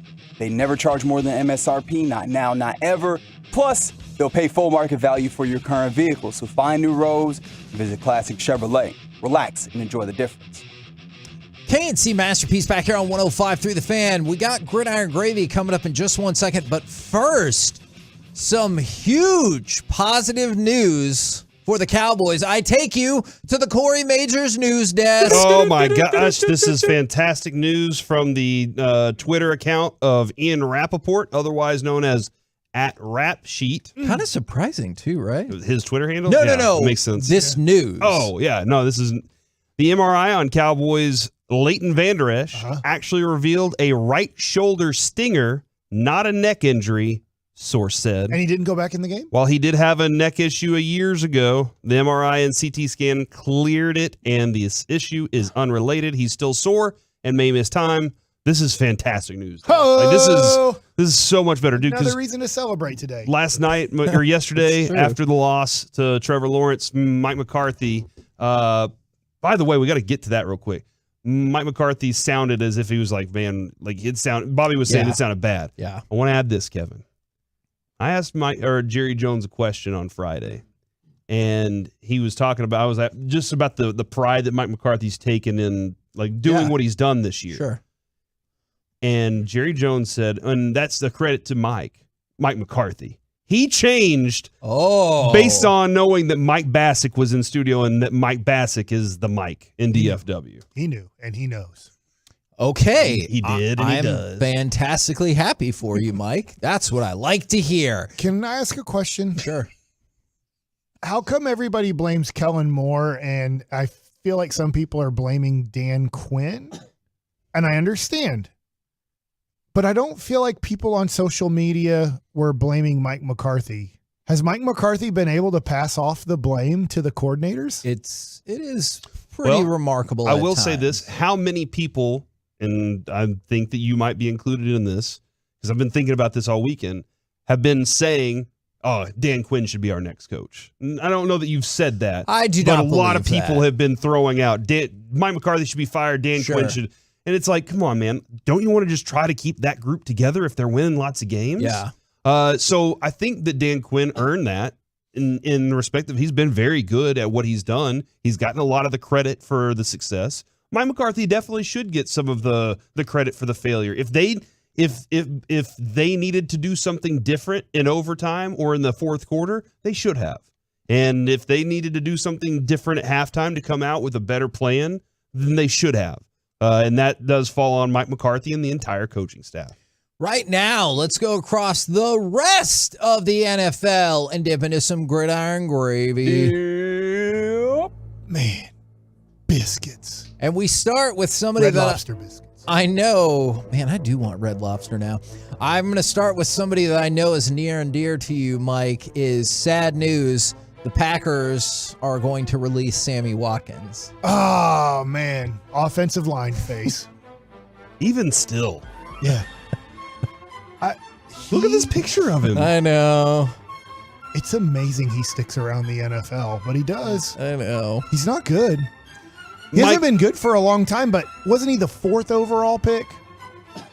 He was really high up I don't there. remember. But I think he was a top 10 pick, not just a first round pick, but a top 10 pick. Yes. Kansas City, hey, Patrick Mahomes can get him right. He was the 4th pick. And then it's like, well, Aaron Rodgers will. It's like, no, nobody can get him right. He's actually not good at football. He was decent at it for a small amount. He's like Josh Johnson. He finds a job every year. Yeah. Man, that is a very apt analogy. Because wouldn't some people think this? He's probably better than James Washington, right? Why don't the Cowboys pick him up and release James Washington? But he's not. He was just picked really high. He'll get hurt. Should I be concerned that I just got an email stemming from the fact that Corey accidentally doxed me? When you give out somebody's address. Yeah. Well, you know what, Kevin? It wasn't You're the free C to give block. mine away. No, this time I won't. He lives on a corner I did not in Plano That was the old house. for his 40th birthday. Can I point out, I've only been to your house once, and I wasn't allowed in. And so it's very contentious. I still it didn't register. I'll just point it that way. You're fine. It didn't register. All right. So yesterday, one of the craziest, or I guess this weekend, one of the craziest weekends we've ever seen. 15 games played. You saw the largest comeback in NFL history, 3 overtime games, 5 walk-off wins, an overtime pick 6. We'll get to one of those plays, a Snow Bowl, and 12 of the 15 games were decided by 8 points or less. Now, the one thing I omitted is cut number 26. I would have thought in a weekend in which the Vikings made the greatest comeback in the history of the NFL, that would be a no-brainer for winner of the week, ending of the week. But then, whatever the hell this was happened in the Las Vegas and Patriots game. Mac Jones hands it off on a draw to Ramondre Stevenson, breaks out of a tackle at the 50, has the 45, breaks away from another tackle, pitches it backwards, and now Jacoby Myers spinning around. He throws it to Chandler Jones in midfield, and a step forward. Chandler Jones racing towards the end zone. He scores! Oh my goodness! Oh my goodness! I can't believe what I just saw. Again! I can't believe what I just saw. This is unbelievable. Wow. On the first night of Hanukkah, it's a miracle. Yeah! That oil can last. Yarmulke. It's time to celebrate Hanukkah. I had my laptop up, amazing. and I had the red zone on, so I was watching on my laptop and playing video games with my buddy, who lives. I can't tell you where he lives. But he really now you can't tell. Yeah, his wife is from Boston, huge New England Patriots fan, and all I hear is her in the background go, "Oh, you dumb F!" And she did not censor it, and it was the funniest thing I've ever heard in my life. And then I looked down and watching him run this back for a touchdown. I don't get the play. I have no clue what the second guy was trying to accomplish. It's crazy because going to a game where the Mavericks shoot 10 of 24 from the free throw line, you're like, dude, if that's a middle school team, you're upset. And watching high school football this weekend, which I'll get to and Mike likes it, you're like, man, there's some things that, man, kids kind of don't really know at times how to play this game. But then you watch an NFL football game and you go, they're even more stupid than middle school or high school kids at times. Yeah. Like, how dumb are you? That was the dumbest play I've seen in a long time. That might be the dumbest play in NFL football history. I'll at least give credit to that amazing. Minnesota Vikings guy who ran backwards for a safety on a fumble recovery in the 70s. Yeah. And he made the Hall of Fame. I'm sorry, I'm forgetting his name. Marshall might have been like part of his name. But like, what the hell are you thinking? Now, at what point was Mac Jones going to take the ball and run it 48 yards? in the midst of all of this, the Raiders, who were up 17-3 in the second quarter and tied the game with 32 seconds left before that improbable victory, also avoided losing their NFL record 5th double-digit lead of the season. Remember, we had talked about the astounding leads that they had lost. Now, the Cowboys only have a 14 and a 17, so that's only 2.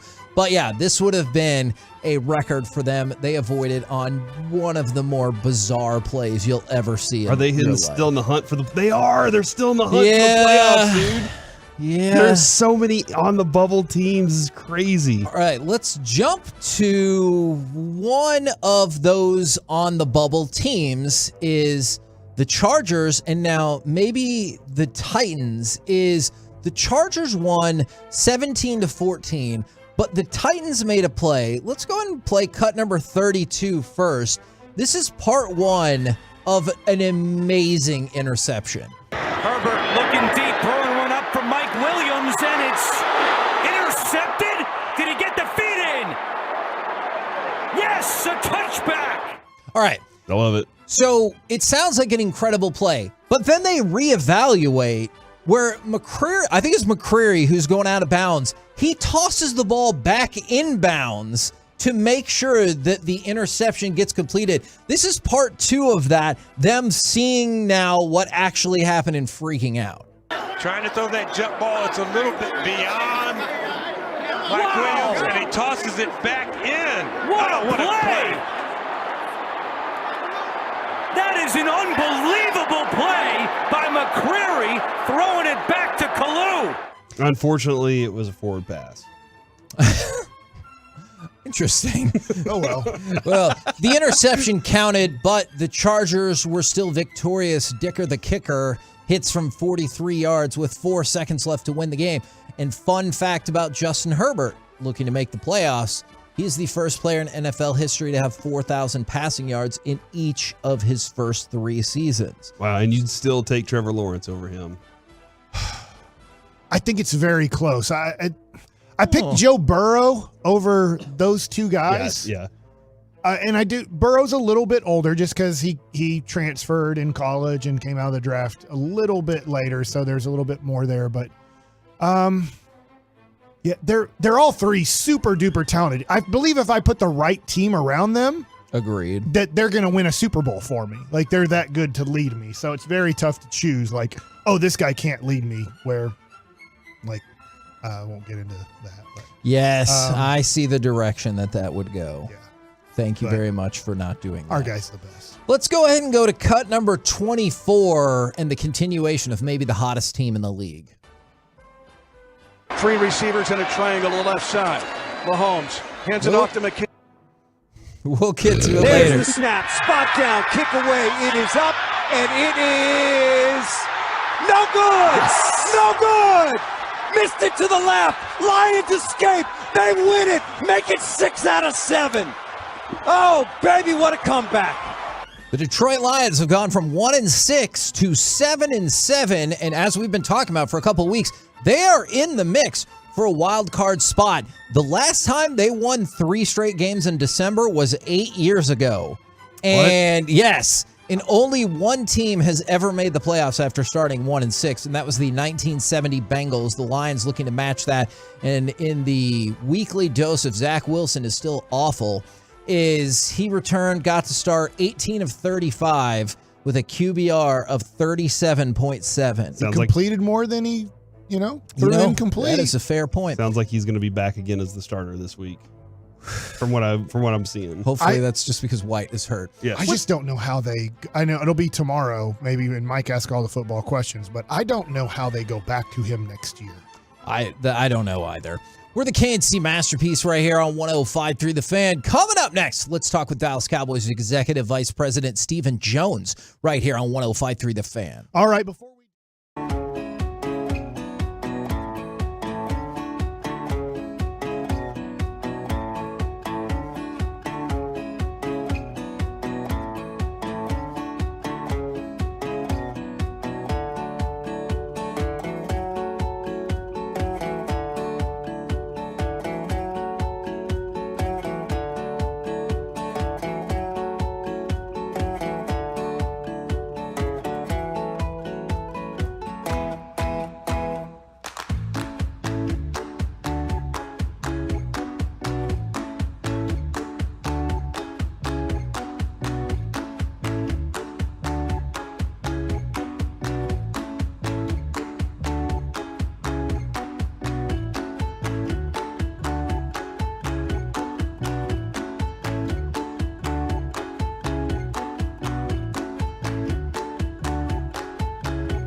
Masterpiece on 105.3 The Fan.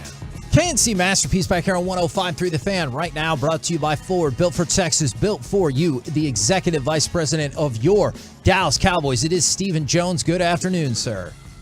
Good afternoon, gentlemen. Now, I know we're going to get to the game, and I know it was a hard loss. I was going to say it sounds like we're getting some positive news in terms of the medical condition of Leighton Vander Esch. What can you tell us on that front? Yeah, I mean, I do think so far what we've gotten is positive in terms of, not being re-injuring his prior injury to his neck, which was what the concern was. And it looks like he's avoided that. We're going to have to work with him this week and see, how much time he's going to miss. Probably will still miss some time, but the prognosis right now, albeit early, is that he'll be able to come back and play this year. A lot of fans and other people have given him kind of a tough time this year for not having a lot of splash plays, but he's been a pretty steady player for this team. How much do you think he was missed on Sunday? Yeah, I think he was missed. I mean, he's gonna, he quarterbacks that defense out there and just does a great job with his consistency. And it required Damone and Barr had been splitting time, at our other outside backer, and they had to step up and certainly fill in there, and did a nice job. But I think we certainly missed Leighton. Same kind of basic question in terms of Jonathan Hankins. I know he hasn't been here a long time, but it seemed like since he got here, the run defense had looked better.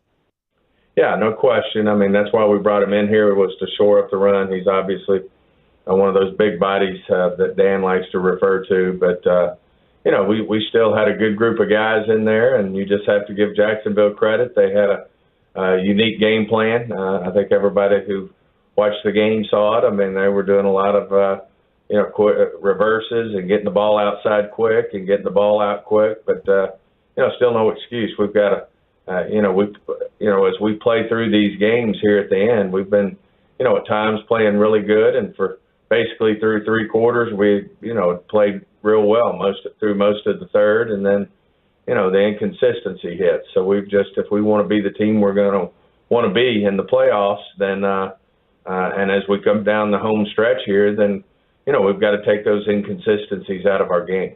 Well, and that is kind of something I'm interested in is I think a San Francisco would look at the game plan the Jaguars had and say, we can execute something like that.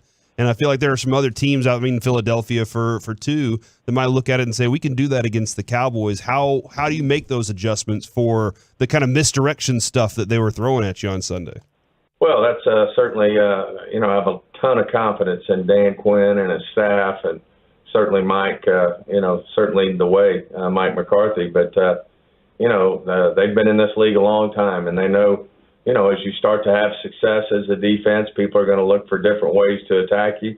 The week before, we saw a different type of attack from Houston when they pulled their practice squad quarterback up and, did a lot of running the football with the quarterback. So, we've got to be prepared for that. People aren't going to let us just continue to do what teams have done, where we've had a tremendous amount of success, on the defensive side of the ball. But I have complete confidence in our defensive staff, and know we're going to continue to make the adjustments we need to make.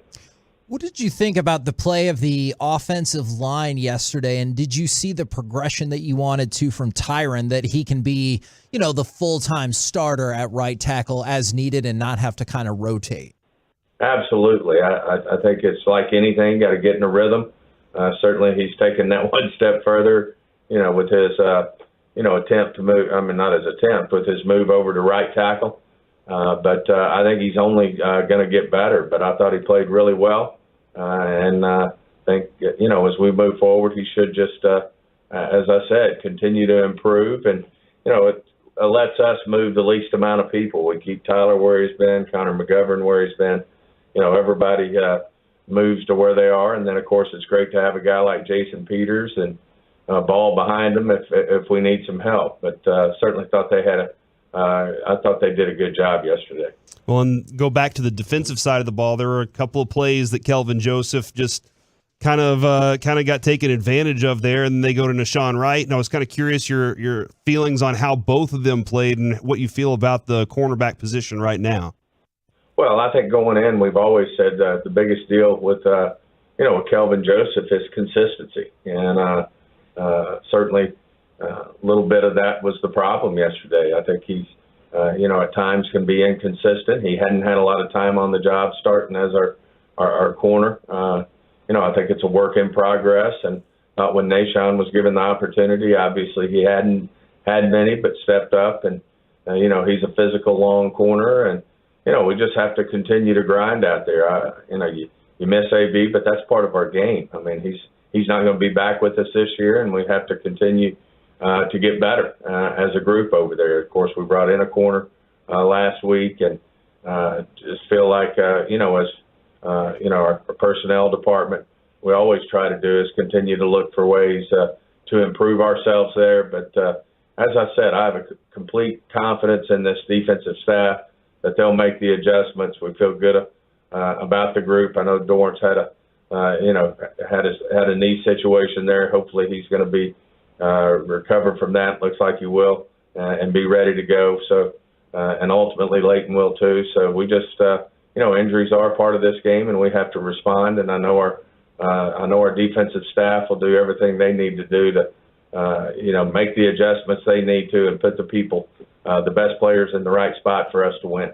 I know you had said Leighton still might miss some time. When you just said you think Dorrance will be good to go, is that bigger picture, or like he might be good to go for the Philly game? I mean, we'll see for sure how that works out. It's we just got in here this morning and working through it all morning long, and we'll just see how the week progresses. It's early to just say for sure who's going to exactly do what, but overall, I would say health-wise, the overall prognosis of the of the game is not something where you look like we're going to miss a guy out for the season.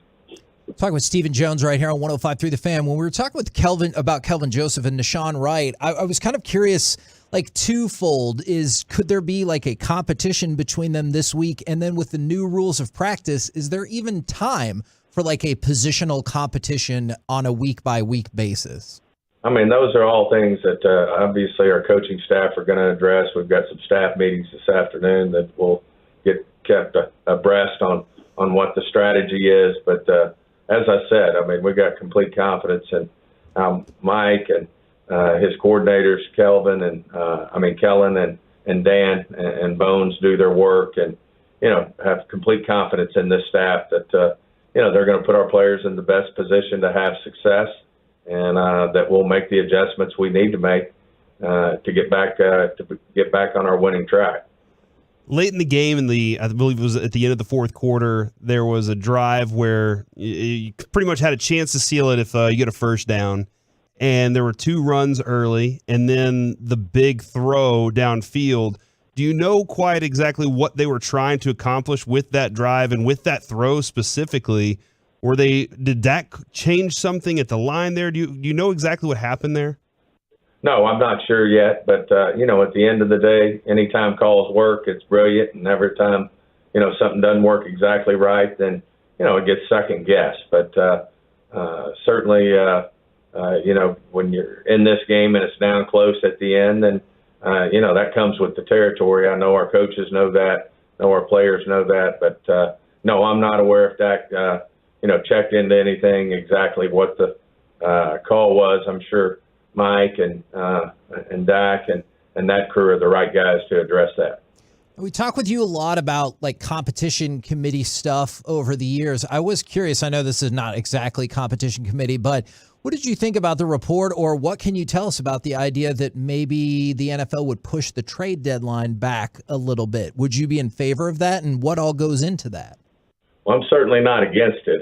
What goes into it is just a full body of work of seeing what the unintended consequences are. I know we all know why, the deadline's there. So as you get further into the season, it gets clearer and clearer who's going to be out and who's going to be in. And, you worry about people, maybe taking less for players. So you want the competitive situation to stay intact. So the unintended consequences, which is always the key phrase used on the competition committee, will certainly come into effect here as we look into that. But, as we should everything, anything that comes up that is a question mark that we feel like we can make the game better, we'll go into great detail and see what we think is in the best interest of the game as we move forward.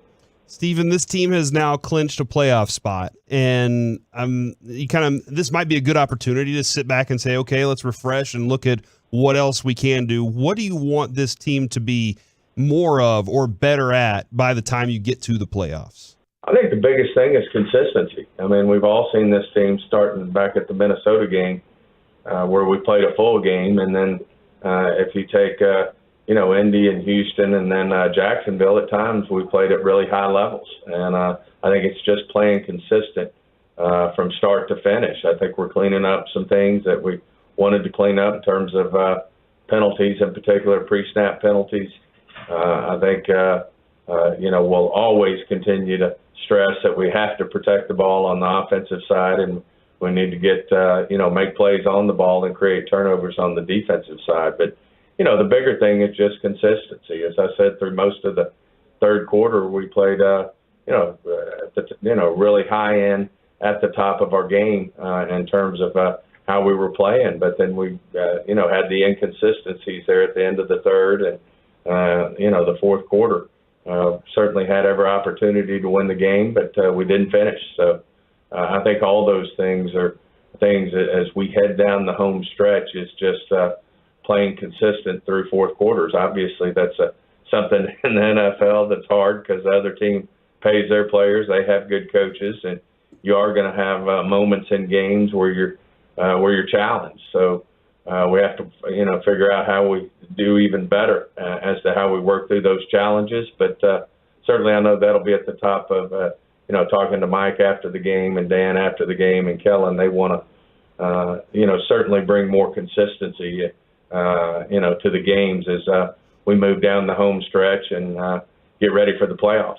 Did you get a chance to kind of celebrate the fact that you're in the playoffs, or you're like, no, that's there's unfinished business? No, there's a lot of unfinished business, and certainly, coming off a game where you felt like you played well for most of it, and then you end up, not getting the W, then, I think that, is an eye-opener, and we have to, I know our coaching staff and our players will respond in a positive way, and, that'll be, a little fire under everybody's rear end, not that it wasn't, but to continue to press for that consistency. Just for future reference, if you want to come on the show and say light a fire under their ass, that is perfectly acceptable in this venue. The last thing I got for you, it's another league-wide issue. I'm just hoping you can give me insight is the NFL sent out the memo to all the franchises that in the last 5 years, $800 million has been spent on fired coaches and front office executives. Like, what is the point of a memo like that? Like, what is the message they were trying to get across, or what message did you take from that and the Cowboys take from that? I just think it's always information. And, as to what's going on around the league, we obviously have a great feel for what goes on with the Dallas Cowboys, but we don't have a great feel for what's going on other than you do know when a coach gets let go or his coach and his staff get let go, because we've unfortunately had to do it before, that you end up, having that money sitting out there that you still owe, those coaches. So, I think the bigger message there is just to let everybody know what's going on in our league. And, that as a league office, that's their job, whether it's marketing, in terms of sponsorships and tickets, whether it's the business side of what we do as a league, whether it's on the field and coaches and players. I think all that stuff is just educational, and it's part of the role of the NFL. Well, we appreciate the time, win or lose, very much, good sir. We'll catch up with you next week. Sounds great, guys. Great being on. Hope you have a happy holiday. Yeah, absolutely. Same to you. Thank you very much. Stephen Jones right here on 105.3 The Fan. I know people are frustrated, and you can hear some of the frustration there, but also it has not changed the level of confidence. I know it's changed a lot of the fans' level of confidence, and I get that. I'm a fan too, but at least publicly, they're not saying it has changed their confidence at all, which I have to admit would be weird if he is like, we're screwed. After week 1 when they lost their quarterback and he was like, not time to panic. And then after this week, he's like, you know what? We just should fold it up. Yeah, I would be surprised if that was the public statement. Like inside the Star, I'm sure they say different things. We're the KNC Masterpiece right here on 105 through the Fan. Like what words do you think? Like he didn't say ass, and I appreciated that. Coming up next, we'll move into the launch rush in the Expressway. We got Mike Likes It. We'll go around the NFC East. Plus, we will be giving away tickets to Cowboys Eagles on Christmas Eve. Yes, really. All of that will happen next right here on the Fan. All right, well.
You need Frankel & Frankel. The consultation is always free. Visit truckwreck.com. KNC Masterpiece back here on 105.3 The Fan. Right now, you guys ready to dive into the NFC East? Let's do it. It's over. That is not the enthusiasm I was looking for. And it's over, well, because of the Cowboys loss, but also cut number 22 right here. Calls for the football. He's going to run. He's at the 20, 15, 10, 5. Goodbye. Touchdown. Oh, he cut it off. Because he was sick of it. He's had enough. And people are connecting dots that I hate about Bijan Robinson entering the draft. And they're like, are you ready to see him play for the Eagles? No, I'm not. That would be terrible. Oh, but Miles Sanders' mommy would be so upset. And his boy's so good. He's the best. Give him respect. Yeah, I played you in fantasy yesterday, Miles. Thanks a lot, you fart knocker. We start. Well, I guess, do you guys want to start with the Eagles? You got the Eagles, the Giants, the Commanders, and the Cowboys. Who won the division? Well, still to be determined, Mike. We don't know. Could go any way. Hold on. Is it for real? If Eagles lose out and Cowboys win out, they would win the division. So all we got to do, realistically, so win Sunday and there's still a shot. Yeah, it's Saturday, but yes. And you know what? The Eagles are due to lose. They've only lost one game. Saturday's college Everybody football loses day. more than one. Yeah. So, dude, this is weird, Mike. What odds do you want for the Cowboys to win the division this year? I will accept your bet. Probably the Cowboys are having 1,000 to 1. The Cowboys are having a good season. Okay, like this is a good season. 10 wins is not a bad season by any means. And the stupid Eagles are having an almost historic season. Like that's the thing that really stinks about this is you kind of have to compare yourself to what's in your own freaking division. And that's what's keeping you from being one of the home team playoff teams. So it does stink that the Cowboys are having a good season like they are, even though that was a bad loss. It was. And still be in the situation they are behind the Eagles. Now, another thing that stinks is at 13-1, the Eagles are now off to the best start in franchise history. And Mike, I certainly agree with you that this division is over. And that will make it, it's not technically official yet, right, but this will make it now 18 years since there has been back-to-back division champions going back to 03 and 04. Great news. You can eliminate the Eagles next year. I mean, I hadn't really thought about it like that until just now. That is an excellent point. What did you think of the performance yesterday from Jalen Hurts? Because on the one hand, he runs for 3 touchdowns. I know people are psyched about that. And he also had more than 300 yards. But he also had 2 interceptions and a moderate QBR. To be honest, obviously they were playing during the Cowboy game. So I'm just seeing the bottom line. Okay. I'm not seeing him play. Sure. But I think he's beatable. I don't think he is great. I do think he's really good. I think he's taken the biggest step forward of any quarterback in the NFL. Nobody has improved more than Jalen Hurts from 2021 to 2022. At the same time, I know he can do a lot of things and do them well, but I also don't think he's so great that you're like, like if you're going against Patrick Mahomes and he gets it going, you're just like, dude, I've seen this. No human being can beat him. Do you say OS going against those receivers? Especially like if you're the Cowboys. Right now, yes. Unfortunately, Kelvin Joseph isn't an NFL football player. Would not appear as such right now. We don't think Nashawn Wright is ready to step into that role either. So one of those guys is going to have to guard Devontae Smith or A.J. Brown all game. And then it might be tough to give a whole bunch of help because I do think with Jalen Hurts, you do have to spy a little bit. So that means somebody has to hold their position. So if you're like, hey, we're going to double this receiver, it's like, yeah, but if you double the receiver, you also can't have a spy. You run out of people. They have weapons at every level offensively. They do. You know, we talk about that defensively at every level, but on an offense, like at the quarterback position, you have to worry about him running. And then, like Mike says, you saw the Micah Parsons moment where he was like, who do I cover here? Yeah. What do we do? And they had to learn from it. What will they learn? That's a long way before they get there, though. A.J. Brown and Devontae Smith combined for 14 catches and 307 yards yesterday. Both of them had at least 20 yards per catch. An astonishing day for the wide receivers in a game that was closer than I thought. And when Justin Fields almost broke off his miracle touchdown, they're like, you stepped out of bounds. And so I was like, hey, maybe Chicago's got a shot. And they kept it close for most of the day. But for the bettors, sad news. The second most bet on over-under of the weekend was Philadelphia and Chicago at 48.5. 73% bet the over. You lose 25-20. It hit the under. You guys want to go Cowboys, Giants, or Commanders? We made the playoffs, baby. Celebrate. Indeed, we did. Now, the Cowboys were the most bet on team for the over-under. Over-under, 48. You hit 74. So you easily hit you made it. Over-under if you bet the over for the Cowboys. You bet the Cowboys game, Corey. Shut up, Mike. When it was 27-10, we're like, W. Felt so good. I mean, I felt... I was almost to the point. Remember how I said I was cocky whenever Argentina was up 2-0? I was getting ready to text my kid to do his chores. I was about to text you and just be like, all right, Mike, it was a good week. Then I couldn't remember the other team that I bet on. So now and that you bet against me, and then that screwed me over too. So I bet Cincinnati, so you had Tampa Bay. Yeah, it was a poor weekend. Which that again, they were up for a minute, man, 17-0. Man, I'm sorry. Did they hold on? We will get to betting with Bassick. I promise. I'm sorry, Corey. I'm leaving during that segment. You're gonna have to do a $300 bet in the playoffs. Please don't. Is there some other positives for the Cowboys? Is you referenced it? They did make the playoffs in back-to-back years for the first time in 15 seasons. Ezekiel Elliott ran for a touchdown in his 7th straight game, the longest active streak in the NFL, and he joins Emmitt Smith as the only Cowboys players in history to have rushing touchdowns in 7 consecutive games. Another positive for you, believe it or not, CeeDee Lamb now has 8 career 100-yard receiving games. That's tied with Drew Pearson for the second most 100-yard games by a Cowboys player in their first 3 seasons. They are both well behind Bullet Bob Hayes, who had 13 100-yard catches in, Wow. Now, Holy 100-yard games. He could do it. 100-yard games in his first 3 seasons. You know who the next Bullet Bob Hayes is? And I'm not joking here. There's a kid at Duncanville who's a sophomore. He is the wide receiver. He's number 4 on the team. He is like the fastest 15 or 16-year-old in the country. So he already has every school wants him because he plays wide receiver, and he's literally they're like, yeah, I think he's going to be an Olympic medalist if he keeps this up, but also plays football too. So Bob Hayes being an Olympic sprinter and a wide receiver, there's also, I'm not saying one yet, but he's 15 years old at Duncanville, and they're like, yeah, he has a chance to be like a gold medalist or a medalist, if he keeps progressing the way he is, and he's also a really good receiver. I know it's a day of sadness because the Cowboys lost, but believe it or not, I have one more positive stat unless you want to say the hell with it. I just want to ask you a question real quick. Okay. Positive! Are you a CeeDee Lamb fan? I like CeeDee Lamb. You think he's doing okay? Yeah. My son asked me if he's a top 10 receiver during the game.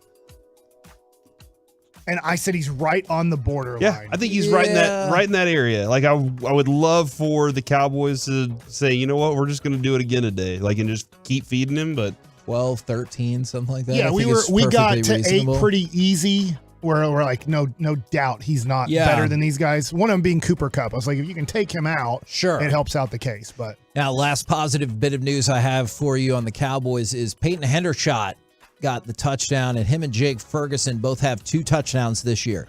They're only the 3rd rookie tight end combination in NFL history to record multiple receiving touchdowns in their rookie season, joining Kobe Fleener and Dwayne Allen in 2012. Gronk and Aaron Hernandez? Yeah, and Gronk and Aaron Hernandez in 2010. So you hope it's not the wide disparity of, hey, could be the greatest of all time, murdered a bunch of people. What are you talking about? You hope that you avoid. What's a bunch? Surely 3. That was a killer duo. Sure. Okay. Don't do that. Do you guys want to go to the Giants or the Commanders? The Giants won.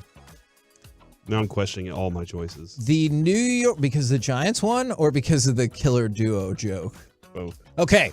The Giants won 20-12 in a game in which it looked like the Commanders had tied up, but then there was a penalty, and that negated the touchdown that Washington would have got, that they would have still had to get the 2-point conversion. But then when they go for it again to close out the game, there is a blatant pass interference that's not called, so the Giants are victorious, and Daniel Jones continues his mastery of the Commanders. He is now 5-1-1 against the Commanders, and this looks like it's going to punch their ticket more or less to the playoffs, and now I wonder if the Commanders will get caught by the Lions.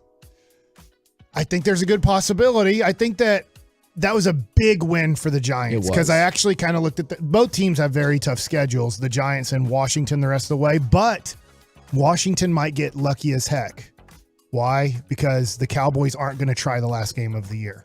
So I do think when you look at that game right now, you'd say if you're a Lions fan or Giants fan and you're fighting for that last spot, you're like, oh, good, they're taking on a team that's going to have 10, 11 wins, or maybe even 12 at that point. But there's going to be nothing for the Cowboys to play, and they're going to have to get ready for the playoff game. So it'll be Cooper Rush. It'll be number 34 as the running back. It will be Micah Parsons not active for the game. Like, Washington's going to get a free win at the end of the year, which makes it a little bit tougher on Detroit.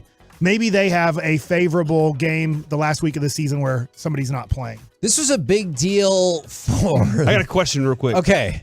Daniel Jones, do you know how many times he's thrown for over 230 yards this year? Ooh, not in that game. 3. 2. Almost. Do you know how many times he's 1 thrown for less than 200 yards this year? Ooh, 4. 5. 9. Holy moly. He had one game where he threw for 71 yards. Hey, we're breaking narratives for Daniel Jones. He'd also never won a primetime game. Well, here we are. Until yesterday.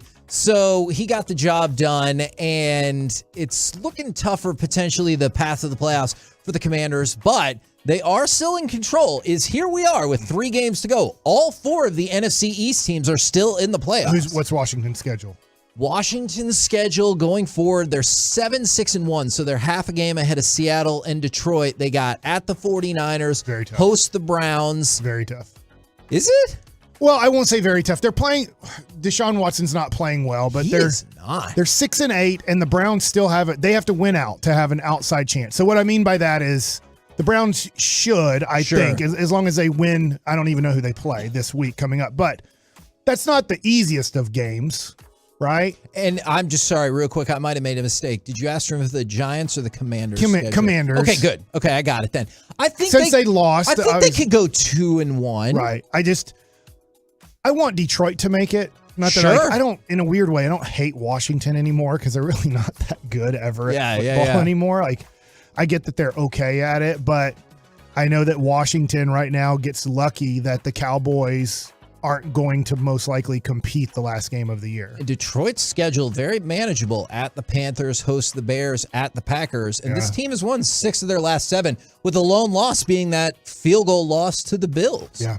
Now, some potentially good news for the Commanders, I don't know if they want to hear it today, is did you see they have started making changes to the Sean Taylor Memorial? Is they went ahead and added his tape to his cleats and his face mask and everything like that. So it's a small change. Is this a freaking Build-A-Bear? They're like waiting until they get the parts for it? And then they should have just waited until it was done. I've been trying to get a white chocolate bar to make sugar cookies, and they're out at the stores everywhere. Really? So maybe they're just, supply and demand right now. They just can't get all the Sean Taylor. Oh, there was a point to that energy. I was like, we're talking about cookies now. Cool. No. So the supply chain. Maybe they're just. Oh my God.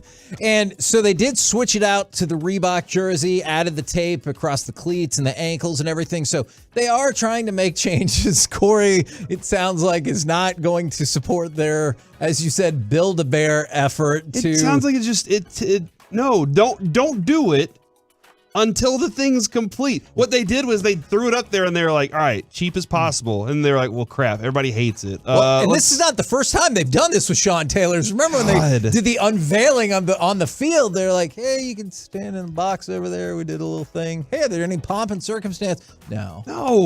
It's so weird. We're the KNC Masterpiece right here on 105 through the Fan. Got Mike Likes It coming up in just 1 second. But first. Let's give something away, Kevin. 877-881-1053. Caller number 10. Well, I mean, if we're the Commanders, we'll have to wait till later.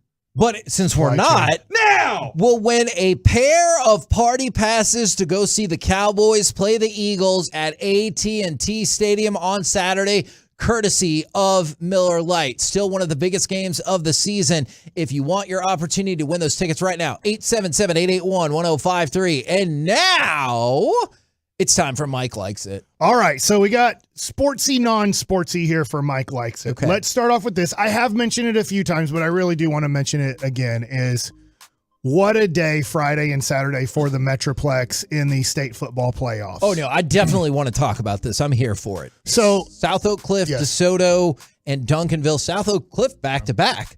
South Oak Cliff lost their first 3 games and then ran the table. But did you hear who they played in those first 3 games? It was DeSoto, Duncanville, and Lancaster. It was an amazing array of teams. So it was just really fun to watch Sauk play Friday night. And I know I'm not from South Oak Cliff, but I feel like I'm from that area. I grew up in Duncanville. And so, look, we played South Oak Cliff in a lot of basketball games when I was at Duncanville. And so it's just really cool because it was kind of one of those things where you just never thought it was going to happen. And it happened last year. And for them to back it up and to win back-to-back state championships. And since you have to take the Carter one out. Yes. The tough thing about Carter is they cheated as in like grades and stuff like that, supposedly. But those on kids the did field. live there, Yeah. right? I mean, they were Carter kids. It wasn't like a whole bunch of move-ins or something where it was, but because that one doesn't count, 1958 to then 2021, and then to back it up and to go back to back, pretty freaking amazing too. And I think what's also amazing is, wasn't it a different quarterback? If I'm following, I believe that is correct. And so it wasn't like, hey, we have the same quarterback coming back. And yes, they did have some kids obviously come back, but it wasn't like we won it and they were all juniors. I mean, they had to have some kids step in and step to up. win back-to-back state championships. So I'll take nothing away from that. So South Oak Cliff Friday night, really awesome victory. And then DeSoto, which my wife was a little bit confused. She's like, how can DeSoto and Duncanville be in state championships and not be playing each other? And I'm like, well, DeSoto's now considered a small 6A school and Duncanville's considered large 6A. So just really cool. They both make it. And then DeSoto in somewhat of a close game until you get late into the third quarter. Then it became a blowout. So that was a easy win and great job by DeSoto. So awesome. Like literally neighboring cities. If you're not new to the Metroplex or you don't go to South Dallas at all, literally Duncanville and DeSoto are right next to each other. There's like that fine line of on this street, you go to DeSoto. On that street, you go to Duncanville. Interesting. Do you have any, and because I know we're building up to the Duncanville game, but when you see that, and I know South Oak Cliff was the day before, do you regret at all not going? Well, my son was playing in a basketball tournament, which I might get to, and Mike likes it too. But so Saturday I just couldn't. Friday I could have gone, but then they just said, man, there's so many people here, and just super awesome. In fact, we had a family member over who lives in Glenrose, and Glenrose is they're in Carthage's division. Isn't that 4A? Because Carthage won 42-0 or whatever. That ass on Friday. And they'd lost to Carthage, I believe, like in the round of 8, I think. And so, but she's used to maybe smaller schools playing each other where still a lot of people, like 5,000-6,000 people at the Carthage versus Glenrose game. And maybe there's a little bit more. I'm making up a number right now. But when she sees South Oak Cliff playing or DeSoto playing or Duncanville playing in those night games, and everything's full in the lower bowl for where you can sit, and everything's full in the next deck where you can sit. And he's like, yeah, there's 40,000, if not 50,000 people at these games. The numbers I saw were 40,000, which is still a ton. Right. I think the record's low 50s for that. And so then you get to the final game, which was definitely the most competitive out of the 3 that I'm talking about. And that game was 21-21 in the second half. And luckily, I'm from Duncanville. So Duncanville scores. And then Galena Park, North Shore. If you don't know, this was their 4th time to meet in the last 5 years for the state championship. And they were both undefeated teams. I don't know what they're ranked nationally. I believe they're both ranked top 10 in the nation. I just don't know which number they were, because I know there's a lot of people from Duncanville like going, hey, we're number 1 in the nation. We should be that game, going undefeated, our schedule, beating South Oak Cliff, beating Galena Park, North Shore, destroying everybody in the playoffs before playing Galena Park, North Shore. We should be national champs. I thought they were going to screw it up. They were 8-9. The last I saw on Max Preps going into that game. But I did think Duncanville with penalties again, like that's kind of what has cost them at times against Galena Park, North Shore, is mistakes. And Coach Sample, so awesome, legendary coach in the Metroplex, has coached at multiple schools right now at Duncanville, but he's been in so many big-time playoff games and just has never won the championship. And here late in his career gets that championship, and just mistakes. I thought, oh my gosh. And then when Galena Park, North Shore didn't get the first down, it was like Duncanville didn't know how to kneel a football. Yeah. Especially that deep in the end zone. So they had to take timeouts just to make sure the kids understood, like, this is how we have to do this. We have to do this twice, and we can't take a safety, because if we take a safety, we're going to kick off. And just in crazy football, high school football, who knows? You kick it off, the kid returns it all the way, and now you've just lost the state championship again. But that was really fun, really awesome, and very happy for my city, Duncanville, but also very happy for neighboring DeSoto and also South Oak Cliff. Is this the end of that incredible rivalry? 4 title games in the last 5 years, or do you feel like we're gonna keep going? And somebody was saying that game was 46, and maybe the DeSoto game had 40,000 people. Okay, so Duncanville, I believe their quarterback is not a senior. The kid, the 9th best player in the country, who's a junior, who's like Micah Parsons. He did the one that ripped the fake, but he's unbelievable. He's like Micah Parsons on a high school football field. He's a junior. The kid that I said is a junior Olympic sprinter was a sophomore. The wide receiver. Their number 1 wide receiver. So Duncanville should once again, I would say, make a deep run in the playoffs. Galena Park, North Shore, I don't know everything about them, but gosh, I mean, the only time they didn't make the finals in the last 5 years, they lost to Austin Westlake in the semifinals. So they were that close. So I expect both teams to make another run again, but it's very tough. Allen could get great again. Southlake is usually a very competitive team. I mean, there's a lot of teams that can knock off these two teams. It's just amazing. 4 or 5 years they played each other in the finals. All right, so I want to talk about McDonald's for a second. Oh, one thing about McDonald's, we have a McDonald's right next to us, so sometimes I get hungry and I go eat McDonald's. By the way, Mike, we got some high school football fans here. Multiple people are like, "Oh yeah, no, they'll be back." Okay, they're both loaded for talent. Okay. What about China Spring? Will they be back? No idea. Okay.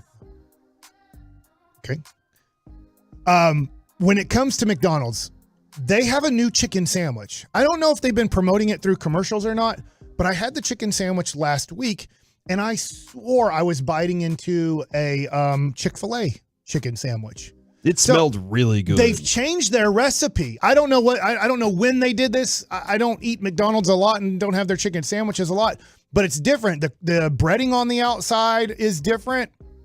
And then when I bit into it, I was like, wait a second. Is this a Chick-fil-A? Which I do think Chick-fil-A sandwiches were much better than McDonald's chicken sandwiches. But it's almost like they told their chefs or whatever, wherever they create different things, we have to make this a replica or as close to as possible as Chick-fil-A. And I'm just telling you, their chicken sandwich, if you haven't had it in a while, it has changed and it is for the better. Is this the McChicken sandwich or the actual like chicken sandwich? They're two different things. It's fried or whatever. But I just had on their app. Is it chicken breast or is it more nugget? No, it's more chicken breast. Okay, so that's their chicken sandwich version of it. Yeah, and it was really good. It had that kind of a little bit of like a pickly flavor. Okay. As in like, I believe Chick-fil-A Pickle does brine. this, is where they keep their chicken and brine it in pickle juice to keep it juicier and moister and all that. And I think that McDonald's is doing the same thing because it tastes very similar to Chick-fil-A. So there is a little bit. Are you telling everybody that we need to go get McDonald's after the show? Is that what you're suggesting? Here's why else I thought of this. When I was watching the World Cup game, did you notice that they have the McDonald's sign on the side, like, where you inbounds the ball and everything? I didn't know that there were so many different phrases for McDonald's around the country. So I pulled this up. So obviously we say McDonald's here or Mickey D's.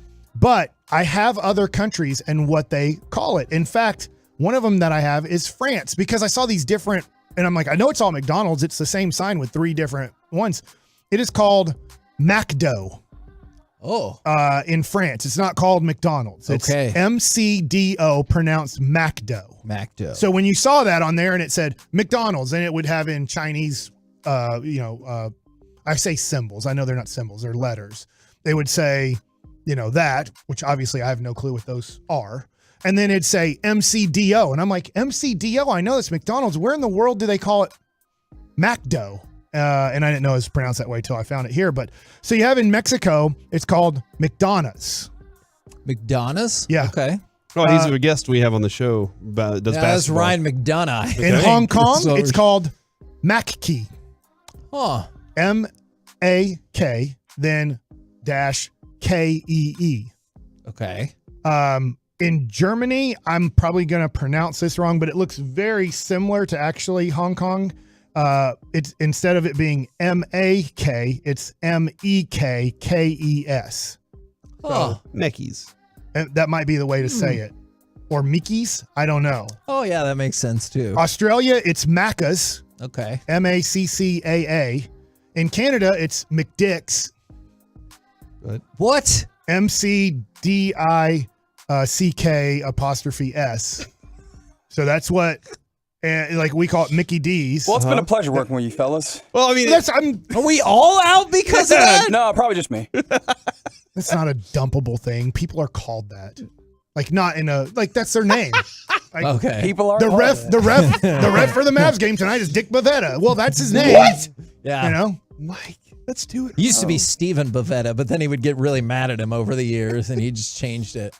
So anyways, those are some, but you can find there's a whole bunch of, it's not called McDonald's around the world. I mean, At I'm the sure Star, you can say it's that's called McCarthy's. No, I don't. I've heard that, yeah. No, that doesn't sound right. I'm really intrigued by trying this chicken sandwich, too. Okay. The Wingstop one is not bad at all. Let's do it. Let's go down there right now. All right, so this is Yeah, great that I sure. only have 1 minute for certain people. So I went to my kids' basketball tournament at Jesuit/St. Rita's, and we got to do better hiring basketball refs. Okay. Like there are 6 The Bavettas of the world. There were 6 people that I saw ref my son's basketball games and other games while you're waiting for your turn to play in a tournament. And I get it. It is tough to find people to referee games. And a lot of times the parents are so this and that. 5 out of the 6 refs didn't know what double dribble was, didn't know what blocker charge was. Like they don't know. Oh, like it was just horrible. And I'm like, they've never obviously played basketball, for one. They don't watch basketball, 2, because if you watch enough, even if you didn't play, if you watch enough basketball, one dude goes block. He gives the block sign, but it was really weird. It was kind of like a pelvic thrust block, and he goes offensive foul going the other way. I'm like, he doesn't even know the difference between a block and a charge. He just called block on the guy with the ball. Right. And it was a bad call, but then to make it worse, he called it a block. So you're like, well, I guess, yeah, that was the right call, but he goes going the other way. Like, he has no clue what block or charge means. They don't know what double dribble is. Obviously, they don't know kind of what traveling is. And you're just like, this is just pathetic. And so to the people who were at Jesuit and St. Rita, you guys got to watch basketball. If you're listening, I guess you're not, because obviously you're not watching and listening to sports if you're doing the reffing that I saw. But I think it needs to be called out of oh, how much did your son lose by or whatever. No, they won every game and it wasn't even close. But it's just like when you're watching this, you're just like, there has to be more competent people. Last thing I'll say is they played this summer in Oak Cliff, and here's where I think kids can make good money. The kids, and I say kids reffing, they were high school kids who play high school basketball. So they hired, it even gets them an education on basketball more because they get to learn the rules a little bit more of being a ref. And they were great at it. Whether whether my kids' team won or lost, who cares? At least you called the game right. Like, figure out, if you're going to be a ref or an umpire, please learn a little bit. I get that it's not babysitting. You got to help. You got to figure this out, people. We're the KNC Masterpiece right here on 105.3 The Fan. A lot of clever text that we probably can't read about Canadians. Coming up next, or their McDonald's system. It's time for the C Block starring Corey Majors. All right. After what you saw Noah Brown do, Oh, no. Is it time to add a receiver? Oh, my God. Next. Hey, look.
You're about to be masterpieced, KNC style, right here on 105.3 The Fan. With a 7-0 lead in the second quarter at the Jacksonville 21-yard line.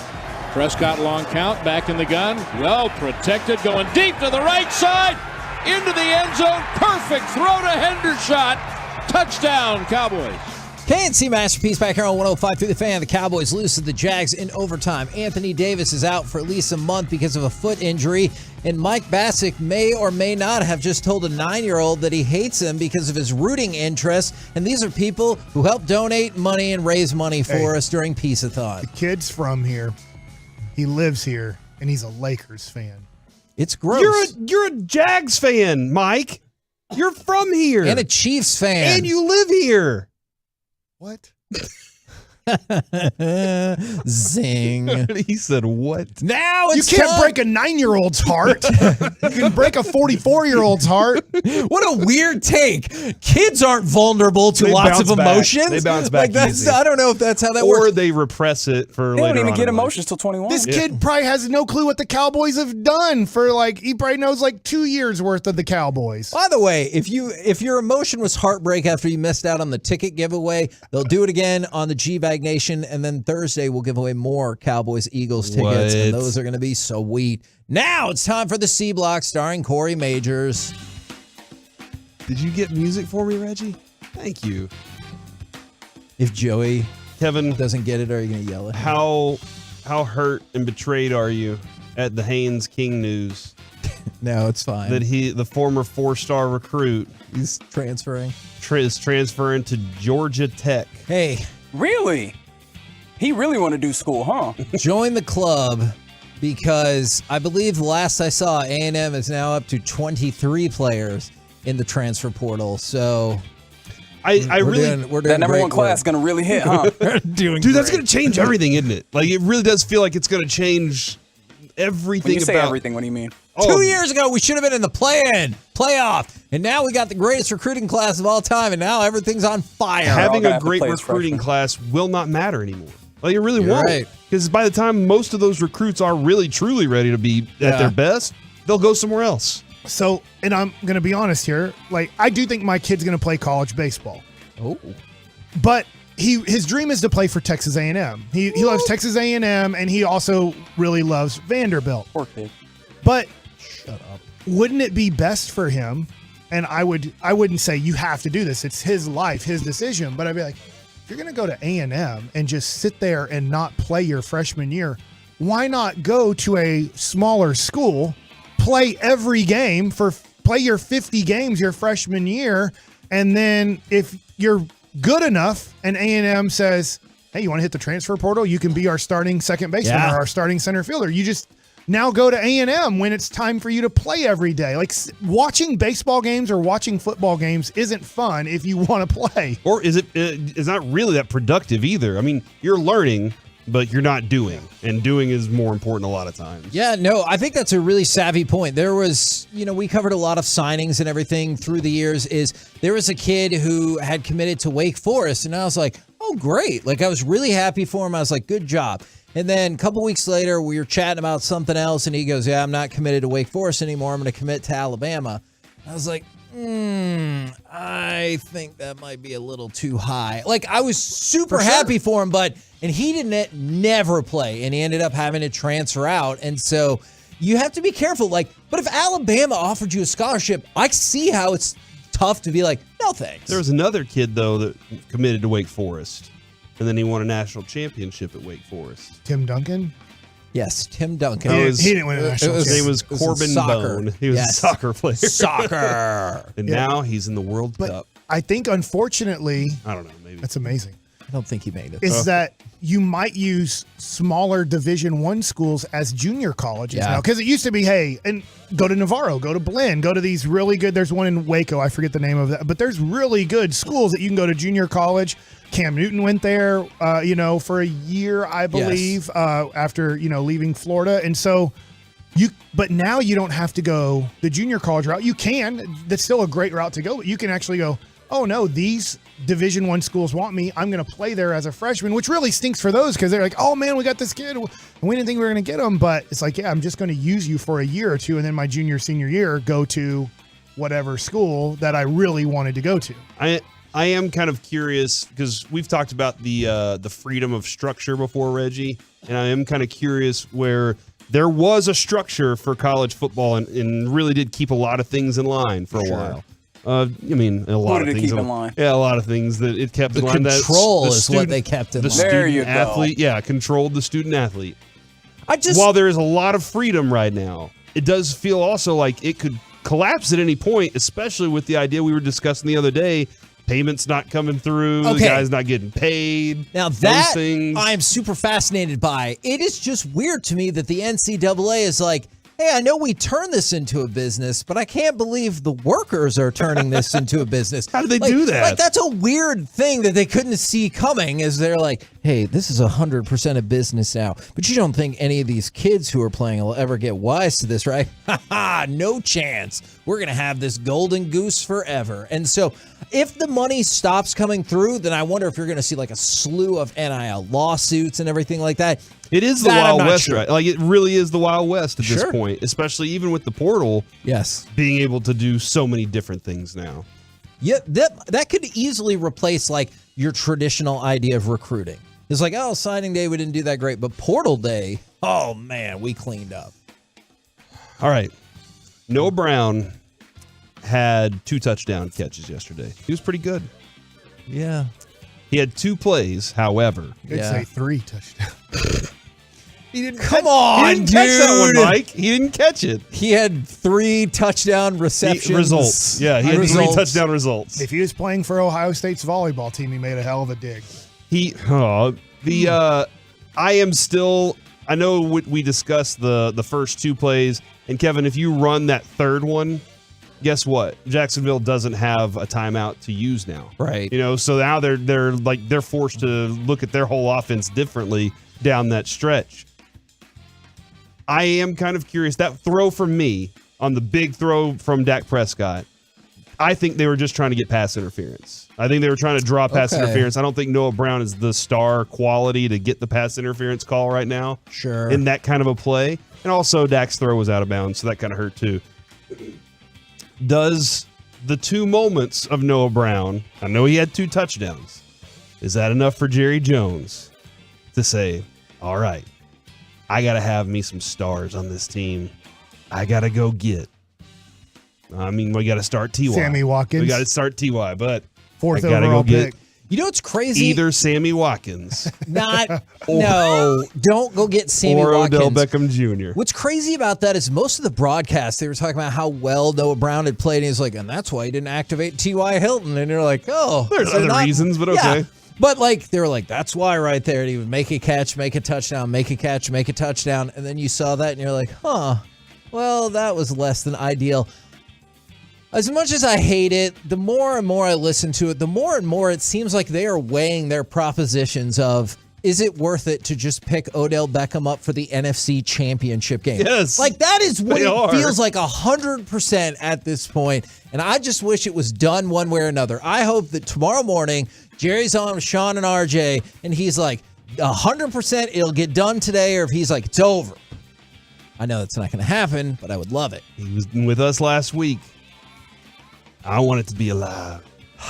He wants it to be alive. We all want it to be alive. No, you don't. Jerry, if you wanted it to be alive and Beckham wants it to be alive, sign the deal. That's not true. If 2 people are in a deal and you both want it to happen, then it will happen. Just say you want it to happen conditionally based on it meeting the criteria that you set forth. Or unconditionally. Isn't that how love's supposed to be? Unconditional love? What nonsense that is, too. Love, do you know, is unconditional. Hey, I just ran around and hooked up with 10 people. That's fine. A new study says that you might not be driving behind the slow person as much as you think. How often, what percent of time do y'all think that you drive behind the slow person on the highway? 95% of the time. 95% of the time. I swear, it's every time. Oh, Mike, what percent of the time do you think you're driving behind the slow person on the highway? Enough. More than enough. Yes. I always wonder, they recreated how to get from where I live in South Dallas to the tollway, which hasn't helped one bit at all.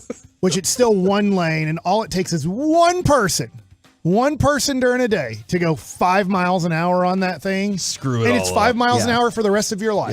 Yeah. I don't know how or when it ever changes. I'm just like, I guess maybe it helped out 35 a little bit by taking it off of that, but it has not helped getting on the tollway at all from South Dallas.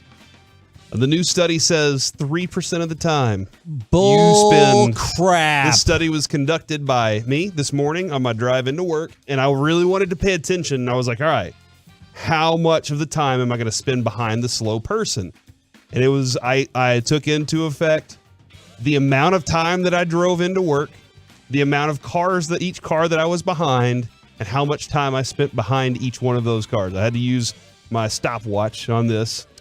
And it was only 3% of the time. Should you be using your stopwatch while you're in the car? I was watching the World Cup while I was driving. Yeah, I was like, yesterday. It's better than what he typically does in the car. Adrian was like, "Hey, do you want me to hold the phone for you while we're driving?" And I said, I watched the entire series of The Wire like this. We're gonna be fine. So, what?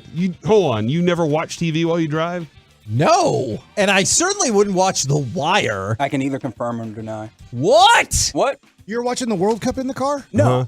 Actually, yes. Yeah, on the way to the place. We left around 9:30, so I was watching part of it on the way there. When you say you're rooting for Argentina, were you like rooting? Because I didn't like. I was just when enjoying Mbappe just scored the his game. goal, I fist pumped as You do well. it twice, Kevin. I was excited for the good game that it was, but also my interest was to see Messi win. Like that was the significance for me. Was I did want to see that happen because you love lefties. No, it's because he had done everything, but he needed that one last little thing, to finish everything off. And because I love lefties, Mike. You need to redo this survey. 3% is too low. I will. You know what? I will take account today's drive on the way home. All right, I will do that as well. No. Somebody's the 945 says, "Does this study apply to Highway 380?" Doubt it. And then nope, it was 75 this morning on the way in. From the 214, I am the slow person. City folk in Dallas need to chill out. Now, you just need to move further to the right. I have come to accept. Just take the side street. Yeah, that if you're not good at driving or you're scared or whatever and you're in the right lane, that's fine. I can live with that. It's the person that's in the left lane is like, I will determine that you should be going 2 miles below the speed limit. And I'm like, no, you're in the wrong lane, jack nuts, as Mike would say. Move to a different lane. They should get tickets. You should hand out more tickets for ruining the highway. Wouldn't that slow down the highway more because you got cops having to pull people over? That's fine. But you take away their keys. Yeah. And you're like, you're done. That's not a ticket. Yeah, it's my ticket. Oh, okay. You're done. You can. If you want to go this slow, walk. I just have an image of Mike taking the keys and then just chucking them across the highway. I can see that. Hey, Be like, trying to "Good luck." drive to work now. See how fast they're going? That's how fast you should go. Try and go get your car keys now. I'm a person who tries to get to the left lane immediately and then just go as fast as I can the entire way to where I'm supposed to go. I'm not trying to piddle around behind anybody slow. I want to get over as fast as I can. Have you noticed, though, when you do pass the person that is going way too slow, they're always on their phone. For sure. 99% of the time. They're like blue knuckles or white knuckles the entire way. Old and can't see, but that's rare. Usually they stop driving. There's definitely some cowards on the road. I just there are. I can't possibly make that turn. Hey, look, man, I could have got out of my car and somersaulted through that intersection by the time you could have made it. There are some cowards out there on the road. And on the bridge that I take all the time, they give you a 200-yard yield where you can keep going. It's impossible to get into a wreck when you take the right to try to get onto whatever that bridge is to then try to start getting to 75. And I swear, if you're listening right now, don't stop. You're not supposed to stop. You F everything up. You're the reason there's a major traffic there. And they've given you 200 yards, not 20 yards, not 40 yards. They literally, whoever made that bridge, thank you. It's like you don't have to ever stop. unless for somehow, some way, within 200 yards, you can never veer to the left to get into the slowest lane possible, to then possibly get on 35 if you wanted to do that to the tollway, or then get over one more lane so you can get on whatever that thing is to start getting to 75. But there's so many people, Corey, they just stop there, and I honk my horn every time. I New York them. I just go. And they can't believe it. They're like, you crazy person. Why do you want me to drive? I don't understand. Open your eyes. The people that are driving can't get into your lane. And I'm glad I went with this instead of, here's the headline, Kevin. Wood-eating clams use their feces to dominate their habitat. I don't understand what you just said. Y'all should do that story tomorrow. That person who wrote that headline should get a raise. We're the KNC Masterpiece right here on 105.3 The Fan. It's a Cowboys Monday, Football Monday. Let's go back to more football news and notes, including the Chiefs making more history next right here on The Fan.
Mahomes hands it off to McKinnon, trying to dart left. 25-20, downfield block. 10-5, touchdown! Kansas City! Terrific run by Jerick McKinnon. KNC Masterpiece back here on 105.3 The Fan. Cowboys Monday, Football Monday galore. And don't forget, G-Bag Nation will be giving away tickets to Cowboys Eagles, and then we'll all be doing another ticket giveaway on Thursday if you are so inclined. All right, a lot of stuff happening in an amazingly entertaining football weekend. We just heard from the Chiefs right there. Jerick McKinnon walked it off with the 26-yard rushing touchdown after Texans fumble in overtime. Patrick Mahomes trying to get the lead back in the MVP competition. 36 of 41, 336 yards, 2 passing touchdowns, a rushing touchdown. And more importantly for them, the Chiefs win their 7th straight AFC West title. Man, that's Mike. You've been talking about the whole run that they've been on for a while. Combination of Andy Reid and Patrick Mahomes has been everything that we thought it would be after they did their first run together. Man, it's very interesting to see them accomplish this over and over and over. And it's also fascinating, Kevin, to see that division can't catch up to them. Like with all the talent they have in that division, they just can't. They can't. It's too difficult to keep up with what they're doing. And now he's kind of doing it with a new bunch of receivers and everything too. So that makes it even more impressive.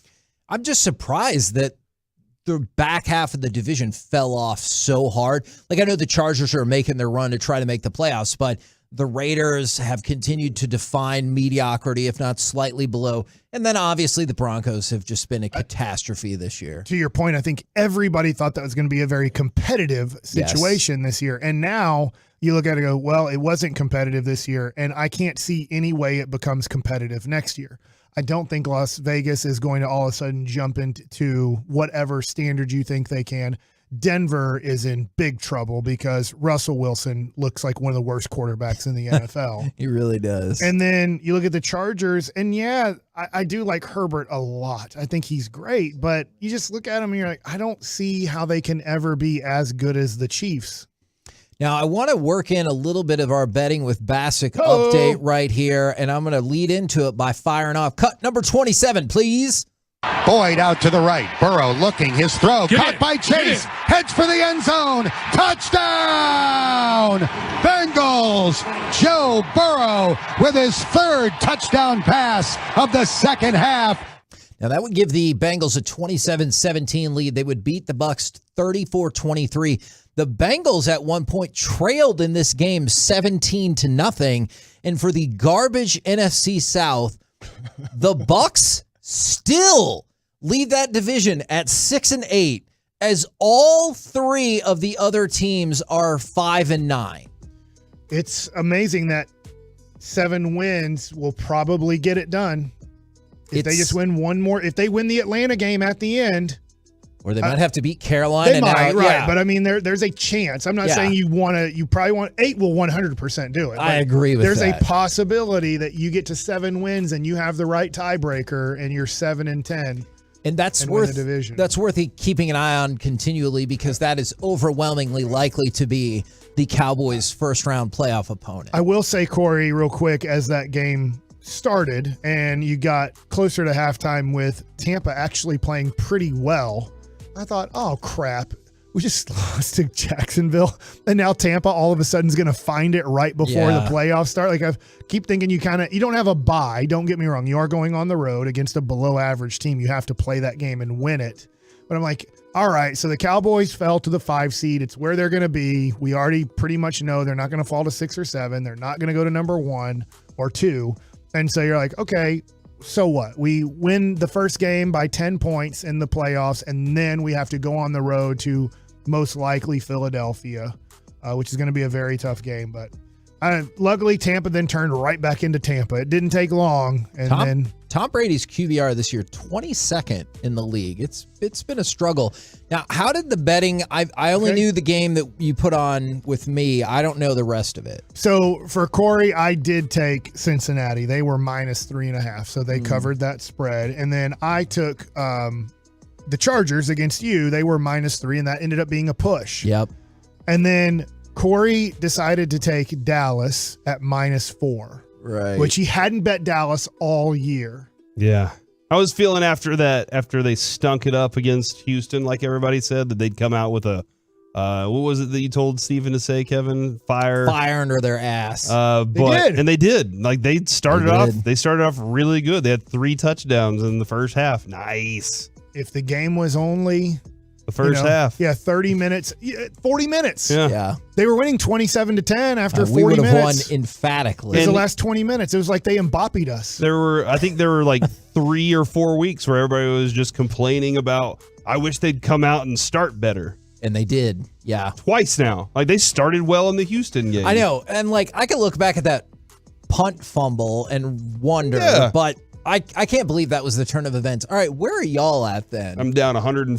$160. $160 because you got 2 L's there. We're still pushing it real good. I've had a lot of very unlucky things happen too. Some significantly unlucky. Man, that is shocking. Both of the games you lost, your teams were up at one point by at least 17 points. Yeah. I know. That I was there. And then Tampa was up, if you want to look at it just spread-wise, they were up 20.5 points to start the game. That's true. And did you dominate Woolchuck as well? I did, and luckily I did, because Woolchuck, we only do $10. Woolchuck's a $10 better. I think I want to do that next year. All right. And unless I get a raise of some sort. And he took New England +1, and they threw a great pass to the Raiders to finish that one off. Thank you. And then he took the Bills -7. So those were his 2 picks. And then I decided, he said, we just for fun decided to pick the Arizona Denver game. I said, I'll take Denver because they were the home team. And so he ended up losing all 3 of those games. Arizona was +3 in that game. And so they did not, get that one. And then Gavin, I was down. So now I'm only down $20 to Zach. Zach is still up $20. Gavin was down $40. Going into this, and I took the Lions -1.5 at the Jets. Luckily, they got that one done. Missed field goal. Thank you very much. And then Gavin took Minnesota -3.5, and they won by 3. So I won that one too by half a point. So I ended up going 7-0-1. You were the only person, Kevin. You didn't win, but you're the only person not to lose in betting with Bassick. That might be my best ever weekend of betting with Bassick. And I didn't pick all of them. I'm like, I picked them all. Good for you, buddy. Sometimes other people pick games and they're wrong. All right, back to across the rest of the NFL. Do you want to talk about Justin Fields, or do you want to go with what does he need to average, Kevin, to break the single season rushing record for a quarterback? Okay, so he is now the 3rd quarterback ever, with joining Michael Vick and Lamar Jackson, to run for 1,000 yards in a single season. What is the record? He needs to rush for 69 yards per game for the remainder of the season to break the single season quarterback rushing record. I mean, that feels certainly more than reasonable that he will accomplish that. I think he got that on one run, didn't he? Against the Eagles. Man, that non-touchdown was one of the best runs you'll ever see. Quarterback, running back, whatever. It was absolutely incredible. Tough that he stepped out of bounds, but they ended up getting the touchdown anyway. But yeah, so very impressive right there from Justin Fields. Less impressive on the young quarterback front, Desmond Ridder. He made his debut for the Falcons, or his first start for the Falcons, who have now lost 5 of their last 6 games. They lost to the Saints 21-18. It looked like the Falcons were the competition to the Bucs in this division. Now nobody wants to compete, but Desmond Ridder made his first start, and it was not good. Why? He was 13 of 26 for a robust 97 yards. That's half of his. He completed half of his throws, and then he ran out of bounds with no time left on the clock in the game. So he was looking to make a play. He was trying to save his and body for next week. Instead of running out of bounds, like with a second or 2 left on the clock, or trying to make a throw or something, he's like, ran out of bounds. And then he couldn't believe the clock was up. You want him to either lower his shoulder, potentially get injured, sure, or turn around and throw it back to somebody and see what happened with the New England Patriots. Well, they were already losing. At least in the Patriots, they're like, we have overtime. This one, he just ran out of bounds, and then he looked dumbfounded that the clock was at 0. He's like, Like, he was looking for somebody to be like, who changed the clock? Because Snap! Snapped on him. You did snap on him. Indeed. All right. Steelers and the Panthers, as the Panthers don't want to compete in the NFC South either. In his 84th career game, I want to see if you guys can do this. Sam Darnold. 85th will be his next one. TJ Watt. Steve DeBerg. This is a defensive question. TJ Watt became the third fastest player to reach 75 career sacks. Did so in his 84th career game. Wow. Who are the two players that did it faster? J.J. Watt. Now, keep in mind, individual statistics for sacks were only kept starting in 1982. J.J. Watt is correct. He did it in 82 games. Lawrence Taylor. He didn't have a lot to start Reggie with. White. Reggie White is correct. I would have guessed wrong. I was thinking more recent. I was thinking Myles Garrett, but I do want to point out. He did it in 65 games, by the way, which is a whole season faster than the Watts. JJ Watt, after this week's game, I believe, was asked to take a test. And he said, maybe it was, I think it was this week. A spelling bee? A drug test. Oh. And he said he's been asked to take a test after every single 3-sack game of his career. Every single time he's had 3 sacks, they're like, can't happen. We need to test you, sir, for PEDs. I mean, those are performance-enhancing drugs. No, I understand. They need to call those things different because it makes them sound good. Yeah. Hold on, I can be better? Huh, that is an interesting point. I can enhance my performance? Hey, wait, these are performance enhancers? Somebody asked where the Cowboys sit in the playoff hierarchy since we were talking about it. By the way, the Cowboys are still favored by 2 points over the Eagles. Not only are the Cowboys fifth, they're fifth to the spot where they have a sizable lead over the Giants, and they would almost need to lose out and have the Giants win out to jump over them, though not quite.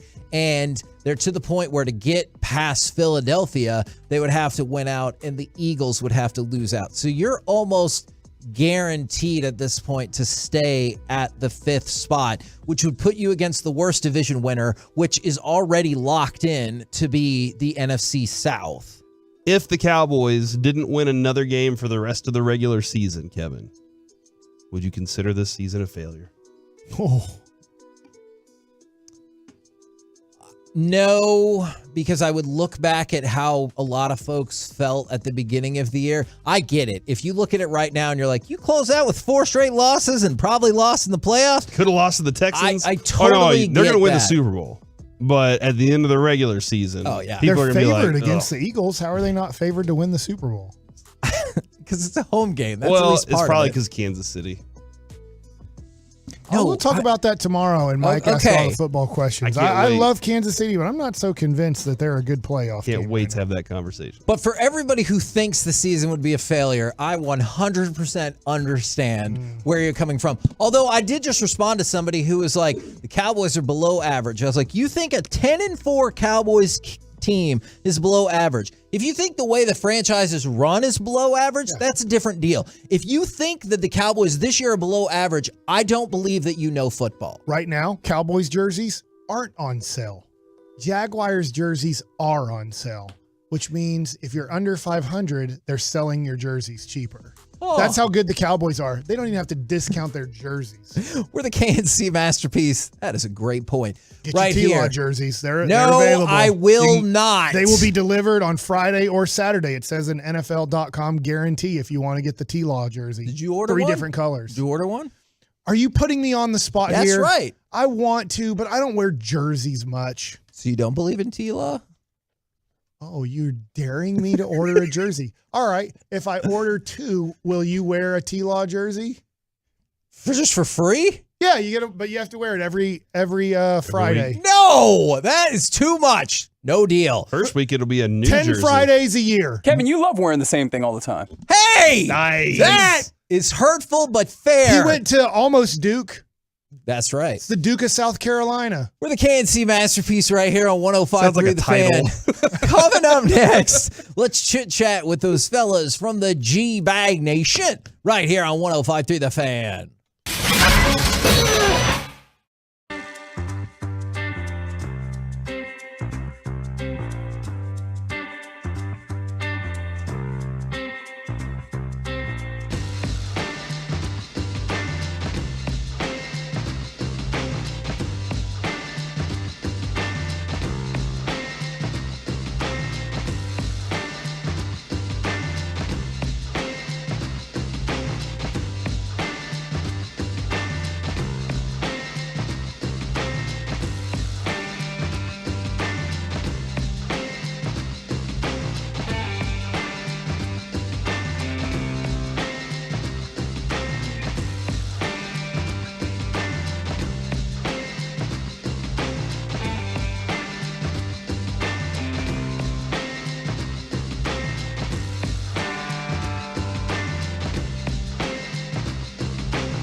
This segment of the KNC Masterpiece on 105 through the Fan is brought to you by Classic Chevrolet.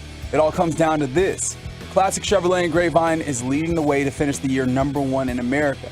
They never charge more than the MSRP, not now, not ever. Plus, they'll pay full market value for your current vehicle. So find new roads and visit Classic Chevrolet. Relax and enjoy the difference.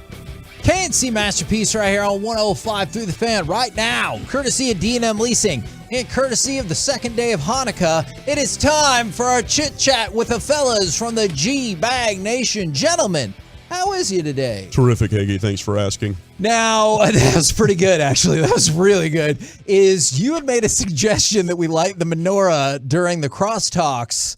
What can we make this happen? Yeah, my Do mom. you have to light it at any time of day is okay? Or? Usually at nighttime, yes. Okay. But my mother's got like a ridiculous amount of menorahs this year. I put this up on Instagram. I don't know what happened. I think she has my grandparents' menorahs. But we've got like 5 or 6 at our house right now. We got home and away menorahs? Yeah, literally. Yeah. But except all the aways are now at home as well, Brian. Yeah. So we're lighting a ridiculous cornucopious amount of menorahs.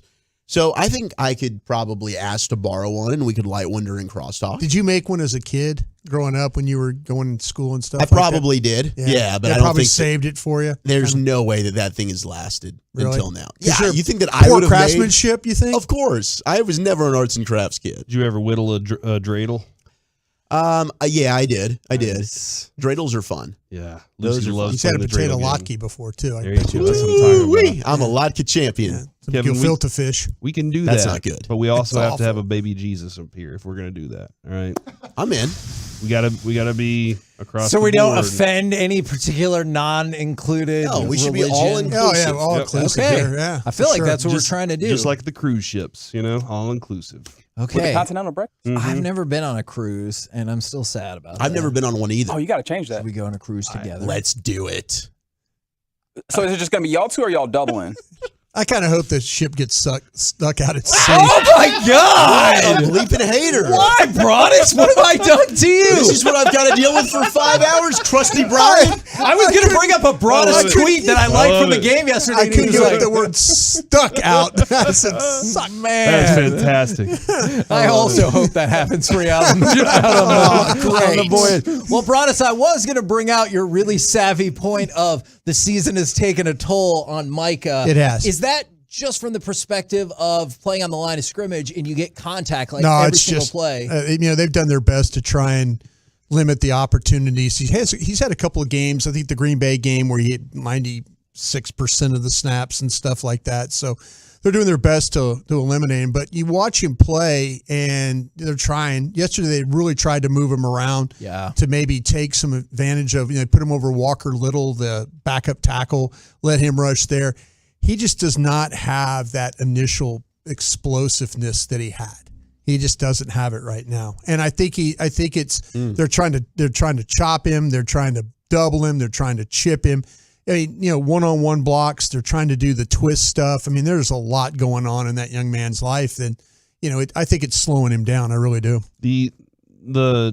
He's not the only one that's had sacks this year, though. There have been a lot of other guys, and in the last 2 weeks, they've had one. Yeah, teams have figured out really quickly how to take advantage of the movement with the Cowboys. Okay. And when the screens, the quick game, the misdirection stuff, that's all discipline. The misdirection stuff is all discipline. And like, okay, blockers are going away. Here comes the puller, and you got to be ready for that. Or ball's going to bounce outside. You got to be ready for the fill.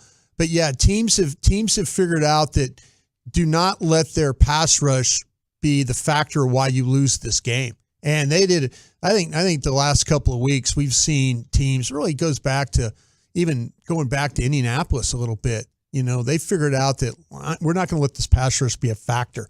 And so the ball's getting out quicker. I mean, you look at what those next gen stats things, and Trevor Lawrence has done a great job since they've kind of started on winning these games of getting rid of the football. And teams just aren't going to let Dallas rush anymore. That's just not going to happen. I thought Trevor Lawrence did a pretty good job yesterday of not letting the pressure be the thing, throughout the game. He was Doug Peterson called a really good game, I thought. The misdirection looks, and I pointed this out. I was like, this is a little taste of if the Cowboys have to play the Niners. Yeah. I mean, think about that. It's scary. About that. It's absolutely scary. Is it safe to say, I know critique or praise drives people insane one way or another, but perhaps the Cowboys quarterback does not excel at getting rid of the ball quickly? On his the interception he had, he double pumped the ball. And he was like, when they got in a situation when he was trying to throw the ball to Schultz and Schultz being open, they had some problems. They didn't handle the twist particularly well. And then all of a sudden that's on Peters. And so now Dak is sitting there and he sees Schultz. He sees Schultz and he wants to throw the ball to Schultz. But in his mind, he also sees this flash of a jersey in front of the linebacker. And so now he's in a situation like, okay, am I going to throw this ball and have it intercepted right here? But the linebacker, the defender had been clear, was clear. So he pulls the ball down and then he tries to recock it to throw again. And then that's where Peters had the problem of getting hit, giving up, this losing sustain. And now he gets hit in the back.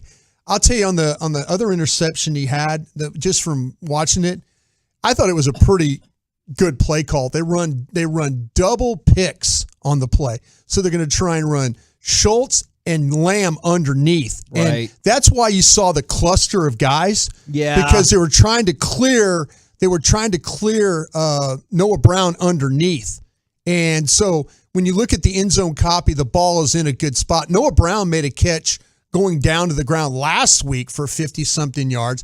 Again, before his touchdown catch in this game, the second one, he makes a low adjusting catch as well.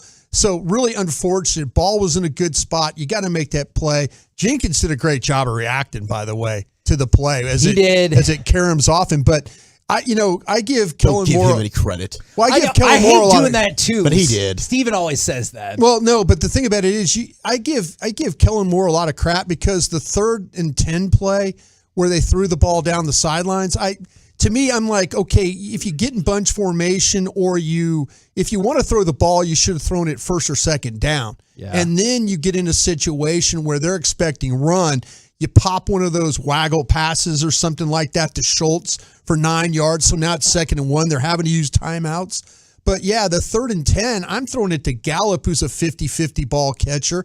He's drawn pass interference penalties in the past. So, yeah, I mean, I love the double pick stuff. I love things like that because if they're not going to call them, because the Jaguars were doing the same thing to you. Mm-hmm. They were running picks and rubs and stuff, getting guys open, during the game. So, it's just unfortunate that ended your game. Here would be my question to that, though. Noah Brown was having a great game. He was. But in that situation, wouldn't you want that going to CeeDee Lamb? Absolutely. Yeah. I mean, that's, if you want to talk about a bigger body guy, Schultz and Brown coming across. If you look at the 3rd and 10 on all 22 that they threw down the sidelines, they triple covered CeeDee Lamb. 3 guys went with him on the play. So you're thinking like, oh, okay. And it was kind of like that in the second half of that football game. They did. They adjusted defensively. They weren't going to let him beat them in this football game. But, I could see Noah Brown has been pretty reliable for you. You talk about 5 for 5 targets against Cincinnati, really one of the reasons why you won the game. Yeah, that was a bad play for Noah Brown. I mean, he catches that ball, you're still driving, and you're probably going to kick a field goal and win that game. The number throughout the day has continued to rise as the Dallas Cowboys are now 2.5-point favorites. Let's go! Over the Philadelphia Eagles. In the span of our show, T-Law is. They've gone up from 1.5-point favorites to 2.5-point favorites over Vegas probably knows that the Eagles are going to rest guys. I could definitely see that. Already? Well, I just, to me, if I'm Philadelphia, 3 weeks left. I try and send a message. Nick Sirianni's not resting guys. He wants to come in and beat the crap out of the Cowboys. Their reporters, their guys that cover their team are already starting to talk about that this morning. Holy moly. Yeah. What do you guys got coming up on the program today? Pure gold as always, Higgy. Thanks so much for asking. Yes. We've got Krusty's Corner, more breakdown coming up at 2:40. Mike McCarthy's presser at 3, and we'll have our buddy Cal Yeomans, DallasCowboys.com at 4 o'clock. Why does your Dawson sound like Shaq? I don't know. Shawson. I like it. All right, we've been the KNC Masterpiece. Roll home with the G-Bag Nation. We'll be back tomorrow, 10 a.m. to 2 p.m. right here on 105.3 The Fan. See you next year, Kevin. Kevin, say, I fought the law. And the law won. Say goodnight, Kevin. No, I won't. Snap. Damn it.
Live from the Classic Chevrolet Studios. Let's do this. You're rolling with the G-Bag Nation on 105.3 The Fan. It's hour number 1 of the G-Bag Nation, and the Cowboys are in the playoffs. Brian Broaddus, although they lose to the Jacksonville Jags in overtime. Heartbreaking fashion, but does it make you feel any better that the Cowboys are in, thanks to Washington losing to the New York Football Giants? Zach Wolchuk alongside Brian Broaddus. Lucius Alexander back in the building. We got Carter Freeman running your video. You can watch us on Twitch and on YouTube. The General Gavin Dawson on vacation. He is visiting the family. And Eric Chiafalo is still on, is it paternity leave? Is that what it's called?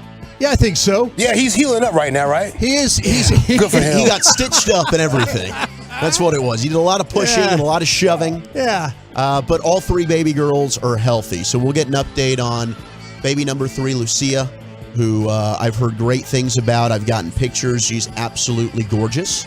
But Eric continues to take care of the beautiful Miriam, his wifey.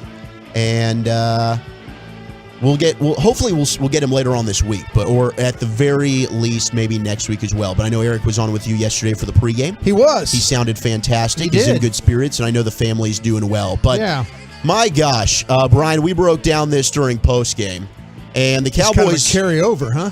Yeah, the Cowboys are in the playoffs, which is a good thing. They're probably locked into that 5 seed, so we got to pay attention to what's going on in that NFC South. And the Bucs looked like crap yesterday. The struggling Bucs. Everyone is alive, which is shocking in the NFC South. So you could realistically go to New Orleans, Carolina, Atlanta, or Tampa Bay. It'll probably still end up being Tampa Bay. But did the Washington losing and you actually clinching a playoff berth make you feel any better at all about what we saw? Sure it did. Yeah. The whole idea is to get in the playoffs. Now, again, the idea is to try and win the division, get the number 1 seed, much like the path that the Philadelphia Eagles are taking right now. But the whole idea is to get in the playoffs. Now, if you want to believe that's a one and done and all that, fine. I can't change your mind on that. But as long as you're in, I'll take my chances. That's what, I mean, the things about it that the Cowboys, the problems that we're going to talk about for the next 5 hours, and we'll mix in some other talk, I'm sure.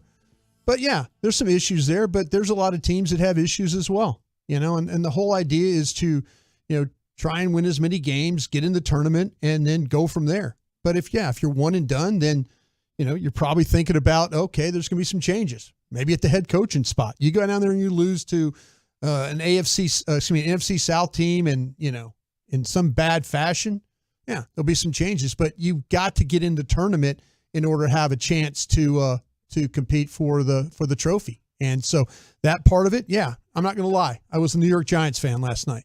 I really was. Absolutely. I'm like, listen, I don't care about how or how many. Just get me in the tournament. And, we'll figure things out. This team's pretty beat up. It's pretty banged up, especially in the secondary. Teams aren't going to let you, rush the passer on them. You put up enough points to win that game yesterday. Didn't get it done. Got to figure that out, though. Got to figure that out about that defense and, how to make up for what's going on at left cornerback right now. And then also what teams are doing to you to neutralize your ability to rush the passer. Yeah, that's been an issue, Brian. And how much moving forward is that a You're going to get smart teams for this team? Well, and you talked about Micah Parsons, right? Yeah. And Micah had a sack yesterday. He did. And Micah, though, is clearly banged up right now. He is. Yeah. And we're seeing how playing edge, and RJ Choppy's talked about it. Don't go there now. What? Don't go there. No, this is something that he's going to continue to do moving forward. Okay, that's what I'm saying. No, this isn't going to change. No, this isn't going to change. Don't be the guy or the gal that's like, man, Micah, we need him at edge. That's not me. Okay, that's not me, and you know that. I know. I thought you were dancing down that street. No. Okay. Because that, to me, is still the best area, and that's where you want him. But he's now learning, and I think moving forward, you'll see him correct that.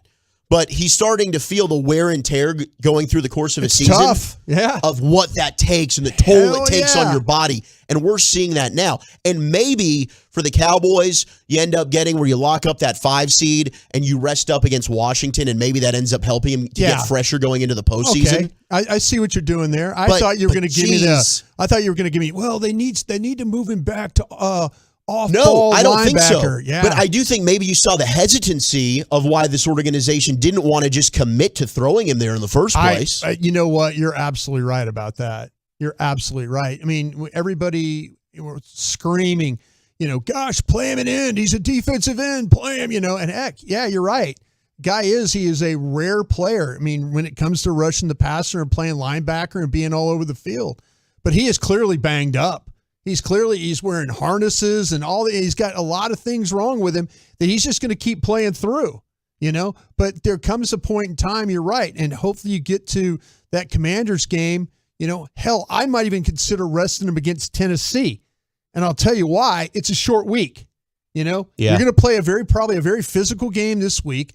I personally feel like the division is out of reach, but you can't let Philadelphia come in here and beat you up before the playoffs and create that doubt. You don't let them need to come in here and gain 500 yards and put up 40 points and all that stuff. You don't need to let them do what Jacksonville just did to you. You need to make a big time stand and find a way to win this game. Just for the sake of creating doubt in Philadelphia's mind when you play them again, if you get that opportunity. Mm-hmm. Now I would consider resting them against Tennessee. And if it means even, the Commanders game, sure, why not? But playing him on that short week might be not a good thing. Mike McCarthy's a guy that is overly cautious when it comes to making sure that his team is healthy. The team health, he's paying for it right now. Is a priority for him. Yeah, he's paying for it a little bit though. Man, now, the practicing stuff. You think the last several weeks though? I mean, the thought about trying to keep guys healthy, and it's a great. Well, he tweaked the practice schedule in December. Absolutely, and I'm applauding him for it. The problem with this all is though, man, you're starting to see like positions like in the secondary. You're starting to see things happen at linebacker, late. Guys, you can't lose. You can't lose your nickel corner. You can't lose your linebacker that's, literally double-digit tackle guy every week. Yeah. That's you can say what you want. You can call Leighton Vander Esch all the names you want and talk about this, that, and the other about the guy. But he has played very well for you this year. Well, well. Got great news from Leighton Vander Esch, who left the game yesterday, and the Cowboys certainly missed him, specifically in the run, as they gave up over 100 yards to Leighton Vander Esch, and the team giving up over 500 yards defensively.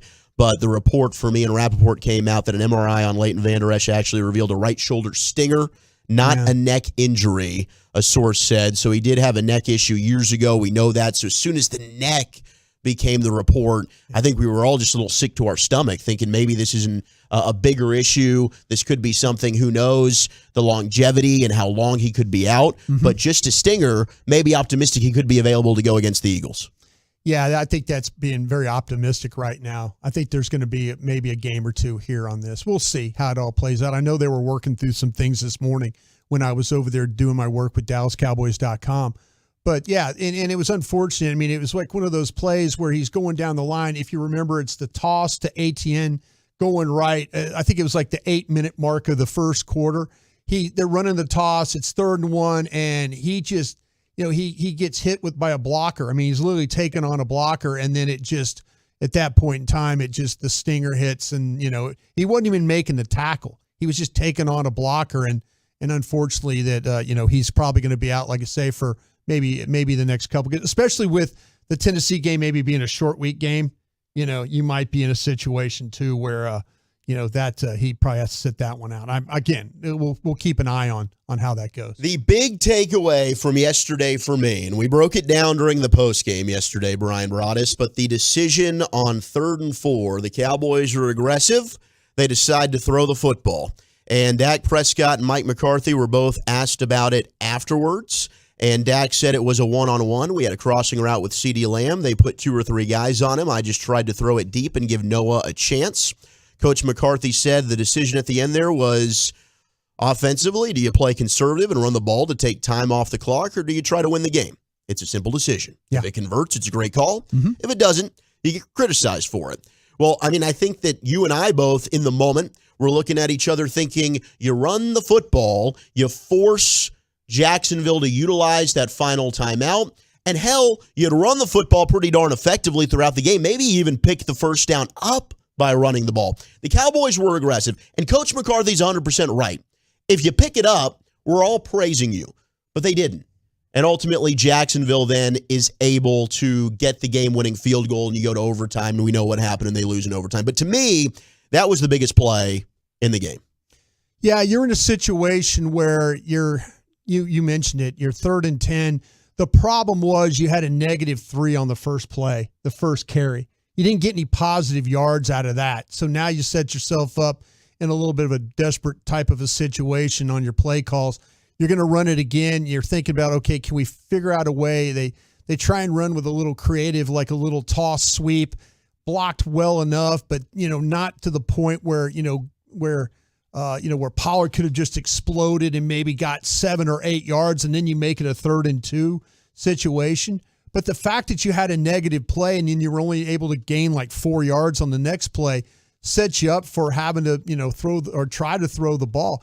I was okay. I'll tell you what, I'm okay going for it like that, just for the reason is your defense was in bad shape. You know what I'm saying? And I am so critical of these coaches and head coaches when I say, you call the game knowing how the condition of your team is, I mean, he was trying to end the game. He really, really was. You get a first down, it's over right there. Mm-hmm. But to me, now the play call comes down to, I love the play call to try and, I know it resulted in the game-ending interception, but I love what they tried to do with the creativity. I double pick that thing. We've talked about that, the rub routes, trying to create separation to get your receiver open, and they did. And it's exactly what you wanted. You create separation, you create the opportunity.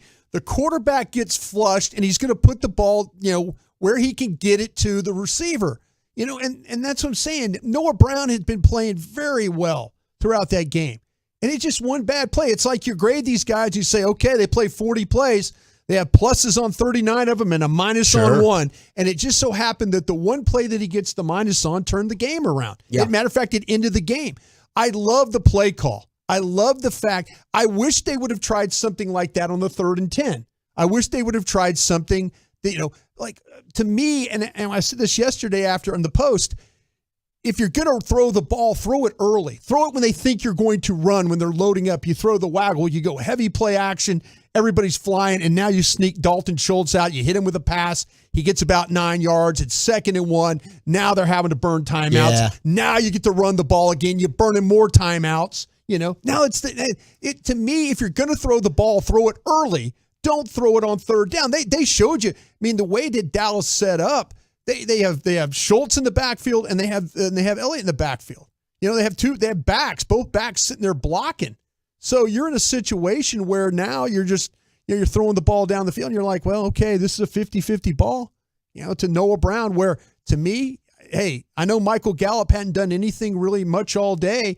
I've seen Michael Gallup make 50-50 catches along the sidelines. I've seen Michael Gallup draw pass interference calls, playing 50-50 balls in the air. You said that's can be a flag happy crew. It could be, but they didn't call it. No, they let him play yesterday. Yeah, they did. They had they called one flag that I remember. Christian Kirk pushed off for a first down. He did what? Pushed off. Oh, okay, excuse me. All right.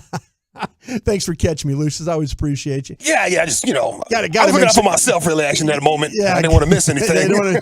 But he pushed off, and that's what I'm saying, though. That's the things that happen in these games. I mean, you can't control what these officials do. You saw it last night in the game again in the Commanders-Giants game. The Terry McLaurin situation. We'll get to an angry Ron Rivera a little bit later. Same crew, same.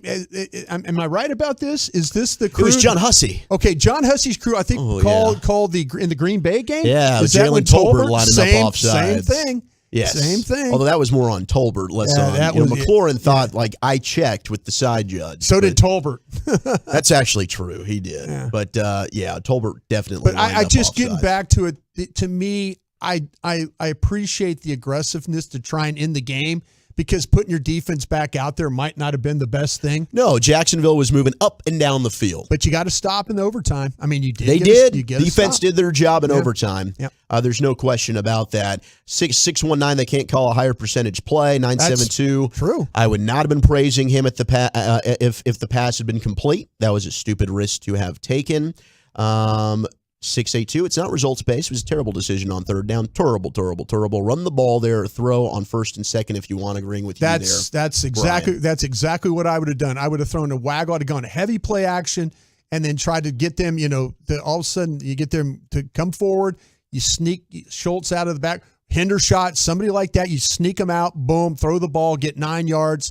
And now you're in a position to continue to run, continue to make them burn timeout. I do want to give some love to South Dallas County. What a weekend it was. Duncanville and DeSoto break the DFW 6A drought. You had black coaches making history. South Oak Cliff also accomplishing a state championship on Friday night, baby. You had Duncanville beating its longtime nemesis in Galena Park North Shore, 28-21. Reginald Samples getting his first ever state championship. Shout out Coach Samples, baby. It's far. What up, Coach Godfather? Yeah, baby. Far overdue, but it is about damn time that Coach Samples got it. DeSoto wins its first state championship since 2006, gives Claude Mathis his first state title. That's 2 black coaches right there on Saturday. And then you had South Oak Cliff beating PNG 34-24 with its second consecutive state championship in 5A D2. Coach Todd is a legend now, for sure. That's Yes, back-to-back, he is. bro. That's a legend. Hell, He's yes, going to have a he big is. statue and everything for him Coach pretty Jason, soon here. he's the freaking man. And he wants to be called Coach Todd 2-time now, moving forward. And we will absolutely give you that respect. Coach Todd 2-time. So congratulations, plus Alito as well, and Gunter in the greater Dallas-Fort Worth region, winning 5 of the UIL's 12 state championships. Carthage was in there too. Carthage got it. You're damn right. As we had a great showing at AT&T Stadium over the weekend. All right, we are the G-Bag Nation. Does anyone have a bet payoff? We will tell you that next, plus the G-Bag of the day here on 105.3 The Fan. He brings the energy to your hump day morning. Almost ran off the road.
At around the 11-yard line, Prescott under center, handoff. Elliott up the middle to the 5, reaching for the goal line.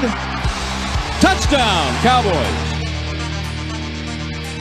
Cowboys fall in overtime yesterday to Jacksonville. That was a little bit of Brad Sham. We will have Sham and Babe and Christy with a little 2 guys, 1 booth coming up at 6 o'clock later. And I did get word as Reginald Atatula came in here that we're going to have the great Reginald Samples later tonight on the Get Right. There you go. With CA and KG. But Brian Broaddus, what's up with the bet payoffs? I know you've got yours tonight. I do. So you've got Monday Night Football, which is ballsy as hell. Yeah. You've got Baker Mayfield and the Fighting Rams. Is it in Lambeau against the Packers? It's at Lambeau. I'm praying that the weather's just You want it to be awful. freezing cold. Even though Baker can play in cold weather, I just don't know about the rest of the Rams. Gavin Dawson, of course, is picking the Rams. He loves Baker. Big Baker guy. I was thinking that Gavin... Are you making a joke? Lucius got that. Yes. Yeah, man. That's why I just sat there for so long with that pause. We needed the pregnant pause. Yeah, I think it was good for radio. I liked it. Oh, True I thought I missed something. No, because I went at Gavin and I was like, Baker sucks. Oh, I see. But then Baker comes in 2 days literally into being signed with the Rams and leads them to an epic comeback with the 80s. So right now, Gavin has bragging rights in our feud. Oh. And I had to apologize to him publicly. I was just thinking about your bad takes about San Francisco's quarterback, Brock Purdy. I didn't have bad takes about him.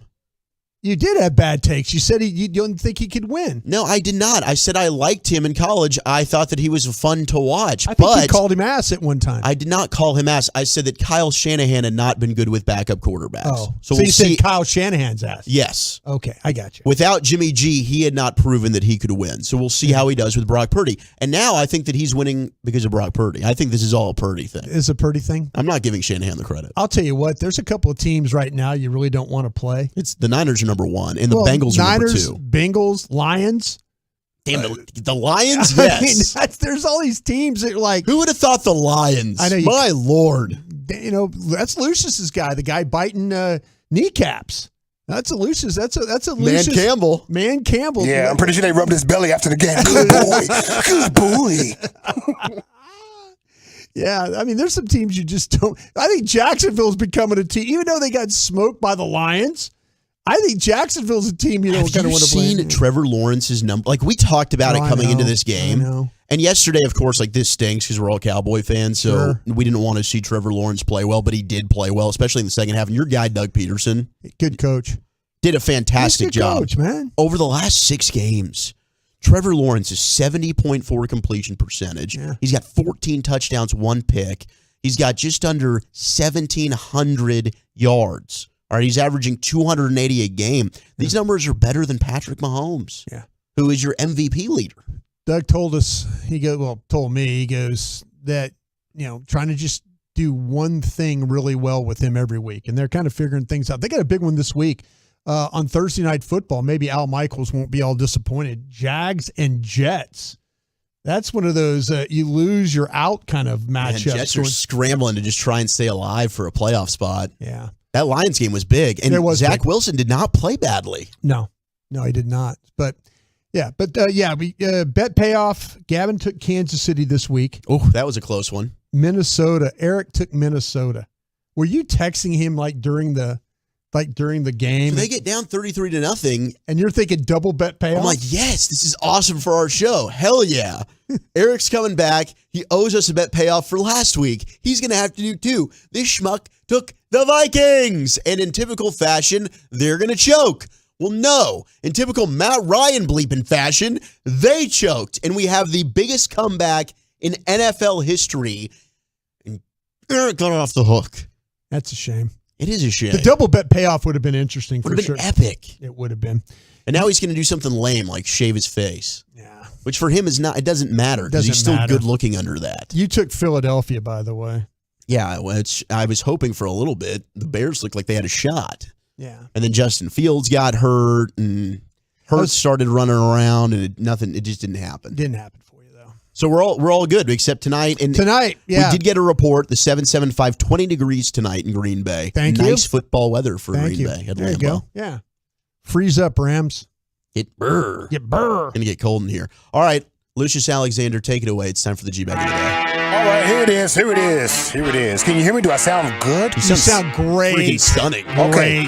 So I looked in the folder, and when we last left off, it looks like I wasn't here for this. But MILF Manor is our G-Bag of the day. MILF Manor. Have you We're giving love to the TLC network. They are, yes. It just be like an educational channel or something like that. Okay, I brought that up. What the hell? I was like, what has happened? Sex I thought they were doing like education. baby birthing shows and stuff. MILF Manor. All right, I'm going to give this a run. Let's see. This is our champion from Friday. Life has given me some curveballs. I think it's my time to find love. I was married for 14 years. I want to get a chance to do me a little. Young men have much more energy. Yeah. They think out of the box. I want that. Especially in the bedroom. I am in this amazing, beautiful mansion here in Mexico. This is a perfect place to find love. Welcome to the villa. You're about to embark on a dating experience I see what's like happening none here. other. Let's go! Okay, I see. Yeah. I see what's going on here. I'm watching it. I'm a big fan of old Patsy with that voice.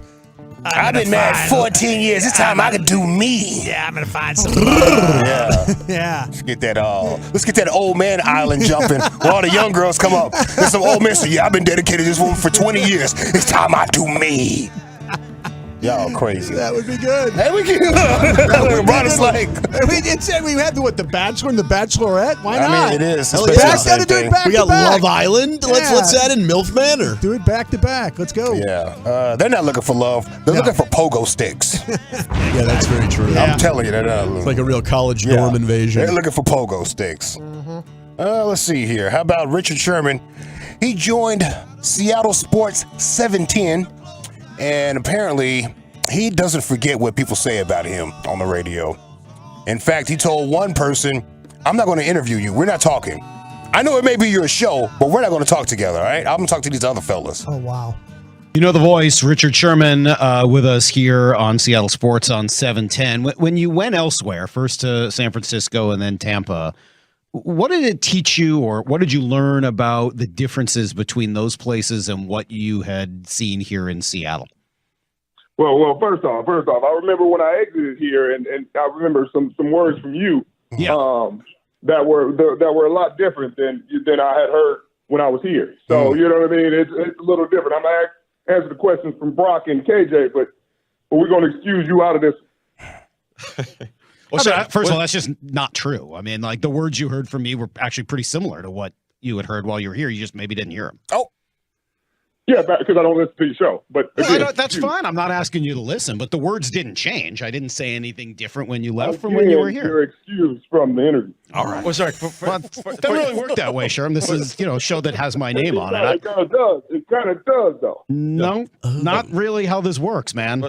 Sorry, for your dog. When that's the only reason I'm here, because of KJ. Well, I appreciate that, but the man thinks he can if you've got an issue, you can feel free to talk about it. Because of KJ, not because of you. Well, I understand that. If you've got an issue, I'm happy to talk through those with you, man. If you've got a problem and something you want to talk about. Yeah. Wow. People don't forget. That is cringe, man. Super cringe. You know, I think it's not. I think that's true. I think there's, like I say, I know of myself reaching out to people and asking them about being on and stuff like that. I think there were some people that probably felt I was a little too rough on him, and they're like, I don't really want to be on your show. I remember what you said. I'm thinking like, okay, that's fine. If that's what you want to do. You're going to have to be held accountable for what you say. Oh, no, you're absolutely in this profession, it's something absolutely. Absolutely. You had to learn. I just like how you dismissed him. I don't know if you fellas seen Tombstone when Doc Holliday dismissed someone after he totally disrespected him. He dismissed him. Then he was like, "Oh, you're still standing there? Excuse me, you may leave, young buck. Here's the door." Yeah, I just like you say, I hey, people hold a lot of grudges. Yeah, I get it. I do get it. Mm-hmm. Let's see here. Sorry, takes me a second. Because somebody said that played yesterday. I mean, not yesterday, but last week. I don't remember it being played. I wasn't here for it, fam. I wasn't here for it. No, I don't remember sure. No, we didn't get that one. Okay. Yeah. All right. Okay, let's see. How about this? yesterday was a church day. It was. This person gets up and testified during testimony service. You know, testimony service is basically, right? God did something good for me, and I want to tell you guys to inspire you to look for God, do something good for you, right? This person right here will let the mic go, though.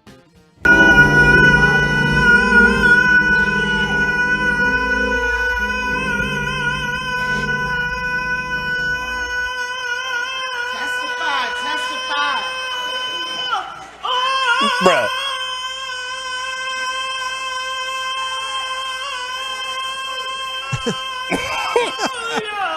Wow. Yeah, hallelujah. For sure. That was incredible. Yeah. That dude's got some lungs. That's a lady, but yeah. She got some pipes. She's got the lungs of a baby brontosaurus. There you go. Let's see. How about this one? What does F-A-T-H-E-R spell, people? Father. Father. Not fat her, right? Not fat her. My man thinks father is fat her in the spelling world. F-A-T-H-E-R. And he wants to fight you about it. Okay, what is it together? Fat her. What? Are you sure? Yeah, fat her. What's so funny? I'm saying it right. Okay, are you sure? Yes, fat her. I get it. Everybody, you guys making fun of me? What's what? Together. Fat her. and her. Spell it. F-A-T-H-E-R. What does that spell? Fat her. F-A-T-H-E-R. What is Huh? that?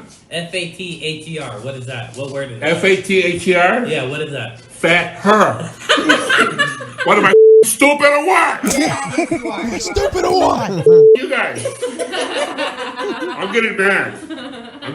I'm serious. Spell it out together. F-A-T-H-E-R. What does that Fat her. Stop. I'm getting really upset. F-A-T-H-E-R. Fat her. You guys are making me mad for real. Alright, What? F-A-T-H-E-R. English. What are you- Fat her. You're so mad.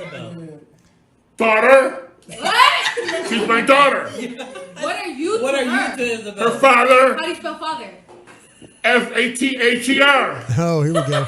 Oh. Oh, here we go. There we go. Oh my God. There we go. I feel like an idiot. Yeah. Oh, it's amazing. Yeah, he was so mad. Fat her! Do you feel like the family just You guys kind of let making it fun of go? me? Now I'm getting mad. He was getting seriously mad. Yeah, so upset. yeah. Someone had to explain. Yeah. Shout out to Steven Salas, my friend Steven Salas from high school, and his son Sean Salas is playing for Marshall right now. Yeah, we're watching the herd. Yeah, man. Shout out to that. Okay, it's time to vote. We got to get out of here, y'all. All right, here we go. We've got MILF Manor. We've got Richard Sherman. We got the Hallelujah. We got Fat Her. I think I'm going to go with Fat Her, which is where you're going with it. Oh, yeah, 100%. All right, 2-0, Brian. Yeah, I think that I have to vote for that. Clean sweep, 3-0, and our new G-Bag of the day champion, it is Fat Her. Thank you very much, Lucius Alexander. You can catch the G-Bag of the day every day at 2:30. Up next, we got Krusty's Corner. Where are we going with it, Brian? Yeah, let's talk about this all 22 from the Cowboy-Jacksonville game. We'll do that next. Coming up Tuesday morning.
you're in need of traffic control or barricade rentals, Buyers Barricade is a full-service provider taking care of your project or special event, no matter the size from start to finish.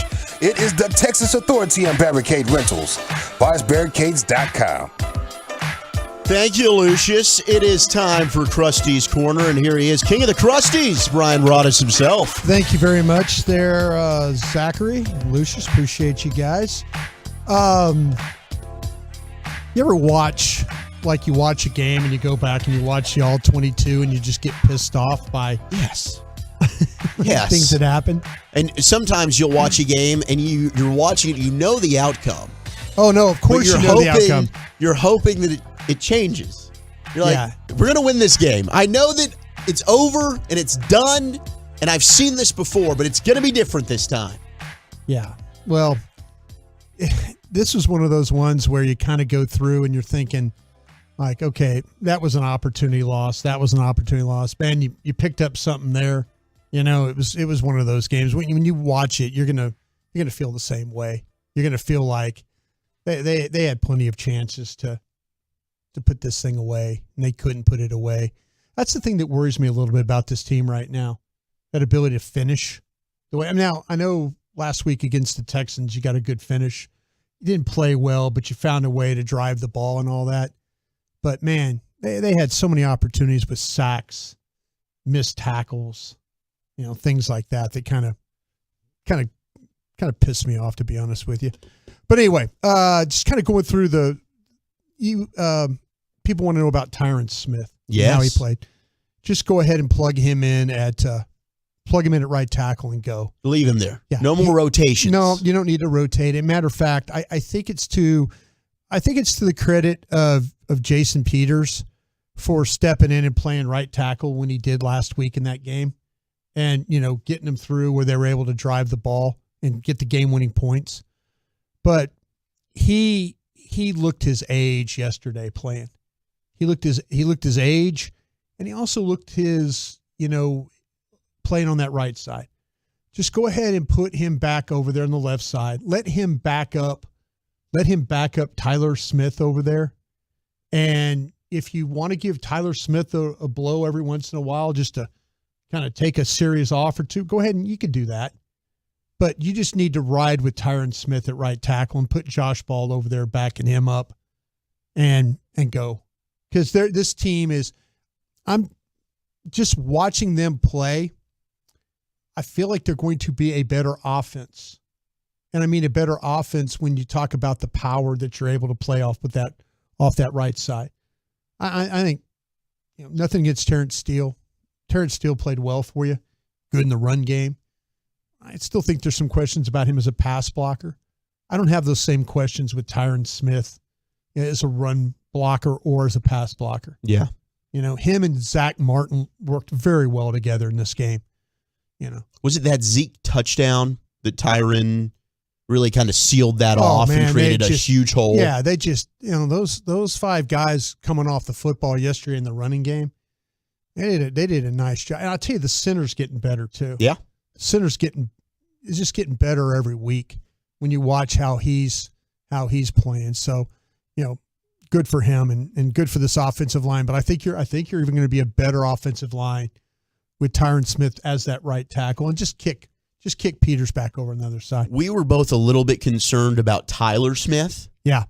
What'd you think of him this game? You know what? I think with Tyler Smith is that there weren't, like last week, there were those 2 or 3 plays where you're like, uh-oh, this is going to be a problem, But he wasn't a problem in this game. He was absolutely not a problem in this game. So, he was the protection-wise, the run blocking stuff. I still think there's times where he's, he plays a little too tall, and you see him kind of guys get underneath him. But for how he played from the previous weeks and then the week from the Giants game, from that, I think he played a lot better in this football game. The wide receiver room, they've got some things they need to figure out with Michael Gallup. And I mean that in a way of, do you find ways to get him going? But I didn't see Michael Gallup, and I keep such an eye on him because I feel like that he has that ability to make plays. And I didn't feel like that he was open very much in this game. I didn't think like there was the opportunity to really go his direction in this football game. Lamb was outstanding. We all saw that. His ability to play on the move, it was a much better job this week of Kellen Moore with the movement aspect, the motioning him, other movement in the offense. And I think that created some stuff for CeeDee Lamb. But the thing getting back with Gallup, if you're not open, it's hard to get you the ball. And I just didn't feel like there were times enough in this game where Dak could have looked his direction, and that's where the ball needed to go. So that's something you need to keep out. Noah Brown, unfortunate on the last play there, what happened to him. Because I kind of felt like that Noah Brown, like when you ran the ball, blocking, things like that, I think Noah Brown's got some complete game to him. You know, when you watch him play in the running game, helping the block, like I said, but the routes and stuff, he did a really good job of presenting himself with the opportunity. They created the play to get him open. He just missed the ball. You know, that's the unfortunate thing right there. I mentioned about the Dak Prescott, the interception that he had, the first interception of the game. Well, the first one he threw. When after it was a poor Turpin return, they get down to the 16, and then they get the sack, and then right afterwards is the interception. Yeah, I mentioned this. He double clutched the ball on you. I believe that he thought he could get the ball to Schultz, and then all of a sudden, all that, you know, he's thinking I could get it to him, but at what cost? You know, so then he pulls the ball down, and then he actually sees the path where he could. And I felt like that if he'd have read it and threw the ball, and again, that goes back to Jason Peters, the twist stun and all that, not picking it up, you know, as well or as clean as it needed.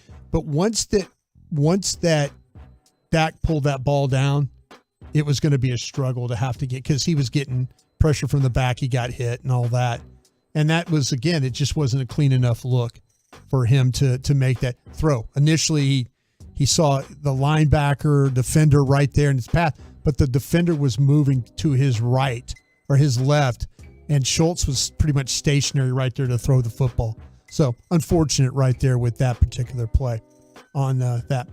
On defense, you know what? I felt like there was a couple of times that you had the chance to win. Now, I'll say this real quick while I have a chance.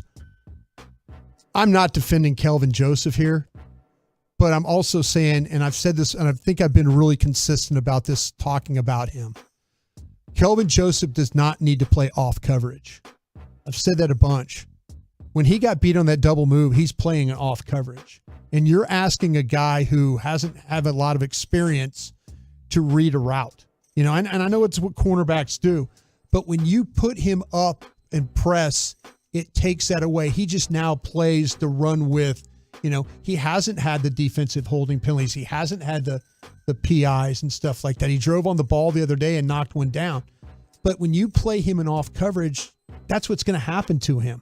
You know, he got bullied a little bit on the touchdown, you know, by Marvin Jones. Marvin Jones. That's what I was going to follow up with. So Jones, is he that much better playing press man where he's able to get physical? Because Marvin Jones pushed him, rubbed him right off. Well, he pushed him at the top of the route. Like he's with, Kelvin Joseph is with Jones on the route. Yeah. And then Jones literally pushes him to get outside leverage. And that's all you needed. But you had opportunities, man. You had opportunities to get guys on the ground in the pocket. That's another one. You had a chance to get, you know, Watkins, they have a chance to get a sack. And then, you know, now the quarterback's outside the pocket and throwing the ball. Sure. So they had opportunities to finish in this game and just didn't finish. I mentioned Dorrance Armstrong had a chance for a sack. And what do? They get the ball, you know, Lawrence gets the ball out of his hand and it gets out of bounds. And then they had a chance to tackle, you know, at the end, and they don't do it. Evan Ingram carries Curse basically from the numbers all the way out of bounds. You know, you can't have that. So that's the unfortunate part of it there. But they had opportunity in this game to make plays and get off the field and just couldn't do it. And that's the unfortunate. That's why I knew this was going to be a tough game. But then also losing Leighton Vander Esch really hurt them in this football game, because I didn't feel like, though, that you look at Barr didn't think he was good enough in this football game. And honestly, you look at, the situation too. Damone Clark wasn't very good in this football game as well. Yeah. So, when you get a couple of linebackers not playing at the top of their game, and by the way, people, Micah Parsons did a better job of moving Micah Parsons around and just not rushing him over the best offensive tackle. They moved him around in order to try and get him opportunities to rush. Ball was just coming out so quick. But I just had to make that point about Kelvin Joseph. I don't know if Kelvin Joseph will ever play again. But I know this, though. If you play him in off coverage, that's what's going to happen to him. He's going to give up plays like that. Did you think Deshaun Wright was an upgrade when they benched Joseph? I think that with Wright, I think that you got a guy with the length, the ability to move. I worry about those tall type long corners. That's what they kind of pride themselves on. But he's going to get more opportunities than Kelvin Joseph. Me personally, what I would do is maybe look at the situation, and figure out who you're going to play at nickel.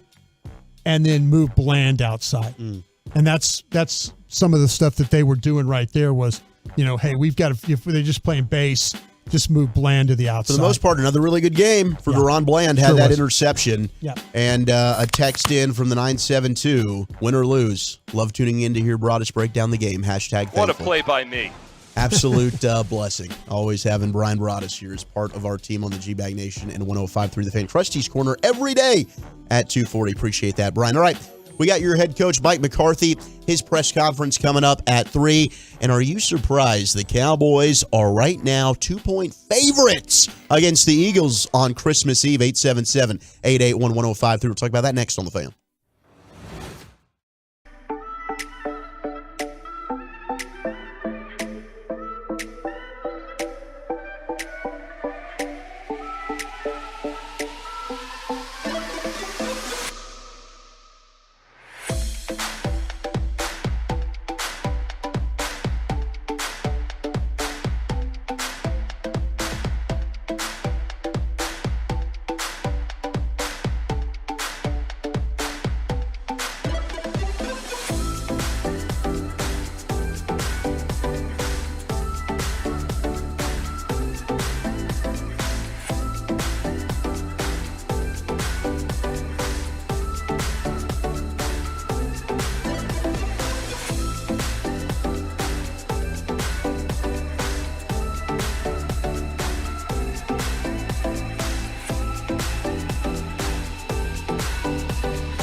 from the Classic Chevrolet Studios. You're rolling with the G-Bag Nation on 105.3 The Fan. Welcome to the Nation. Standing by for the Mike McCarthy presser as it's hour number 2 of the G-Bag Nation. Zach Wolchuk alongside Brian Broaddus, Lucius Alexander. We got Carter Freeman handling your video. Gavin Dawson, Eric Chiafalo on vacation as Eric takes care of baby number 3. He'll be joining us on Wednesday, though. Good Lord, I just saw this pop across the Twitter, Brian. The 49ers made rookie Drake Jackson pay the dinner bill totaling $322,391.05. That's when I become a cancer in the locker room. Man, that guy over there, he doesn't like us anymore. Oh, whoa. My Lord. What happened? It's a rookie, Drake Jackson. He's a defensive lineman. Yeah. I'm familiar with the player. $300,000? Yes, $322,000. And Des Bryant quote tweeted this. This is how I saw it. And Des is ticked. Des is not happy. He's like, this is completely wrong. There's nothing funny about this. Nothing at all. I don't think the Cowboys do this anymore. No. I think Des might have been the last one that had to do that. Yeah. And I think it was because of all that. I think Des endured all that. And, there's things that you could do. I get it when you have to bring the wings and stuff on the plane, or get water for the coach, like Bill Parcells used to do, the Gatorade stuff, or you carry the veterans' helmets or shoulder pads. Or you'll buy dinner. I'll buy dinner, but just don't go crazy and try to run it up. Yeah, can I get 4 bottles and a tomahawk steak to take to my dog? We're getting the whole menu. Yeah, man, I feel bad for the kid. I really do. That is brutal. I mean, that's probably more than he's getting paid. I would think so. How do you even pay for that? Do you American Express card? It has no limit, or how do you even pay for that? I mean, how do you even get approved? How do you even get to walk out of the restaurant with that kind of a bill? I don't know. I'm just kind of asking. I don't know. I'm gonna just hand you a card and walk out the damn door. That's what I'm saying. I'll be right back. Yeah, I mean, do you when the bill comes, what do you do? You just obviously somebody had to step up and do something, but man, that seems to me like that's a way too tall of an ask. I've been in places like I say with the rookies, like we did in Green Bay, the rookies, and it started with the first round pick. Wait though, hold on, I'm looking at this thing. It says the total looks like $7,690, so about $8,000. Ooh. Okay, so it's not $300,000, unless that's a gratuity. Oh, that would be maybe that was the. I don't know. Holy hell, dog! If that was gratuity, bro, somebody. Dude, I don't know. Okay, but the quote tweet of this video that Des put out said 322 something bucks, and I was like, holy. Like I say, how does a meal even end up coming out to that? Well, you can order bottles of wine that are pretty pricey. I know. I guess that's true. I know. One time, like I say, when I was with the Cowboys, Jerry Jones had $18,000 worth of wine going around the table. Being poured, and that was just for one pouring. A bottle of Louis is $5,000 by itself. Okay, yeah, I guess that's how you total that up. Yeah. You start to put in the alcohol. The and alcohol booze bill was probably huge. But anyway, yeah, I mean, we had a deal in Green Bay where what happened was the rookies from the first round pick all the way through the 8th round pick at the time, they were responsible for breakfast, and you bought breakfast for everybody, but that was like $2,000.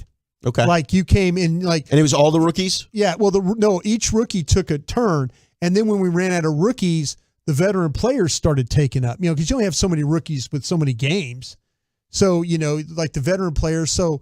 You were responsible for like $2,500, but what we had was like an omelet station, pancake station, all this kinds of stuff. But that was the way of kind of I don't know. It's not really hazing, and then Mike Holmgren took around, the general manager took around one time. I mean, you just kind of spread it out. But I've never heard anything like this. This is honestly disturbing. Yeah, $300,000. That's not hazing. That's violence. No, that's ridiculous. Yeah, you just committed violence in my bank account. Yeah, and I just wonder if and I don't know if the 49ers can step up and help this kid, because that would be a salary cap violation.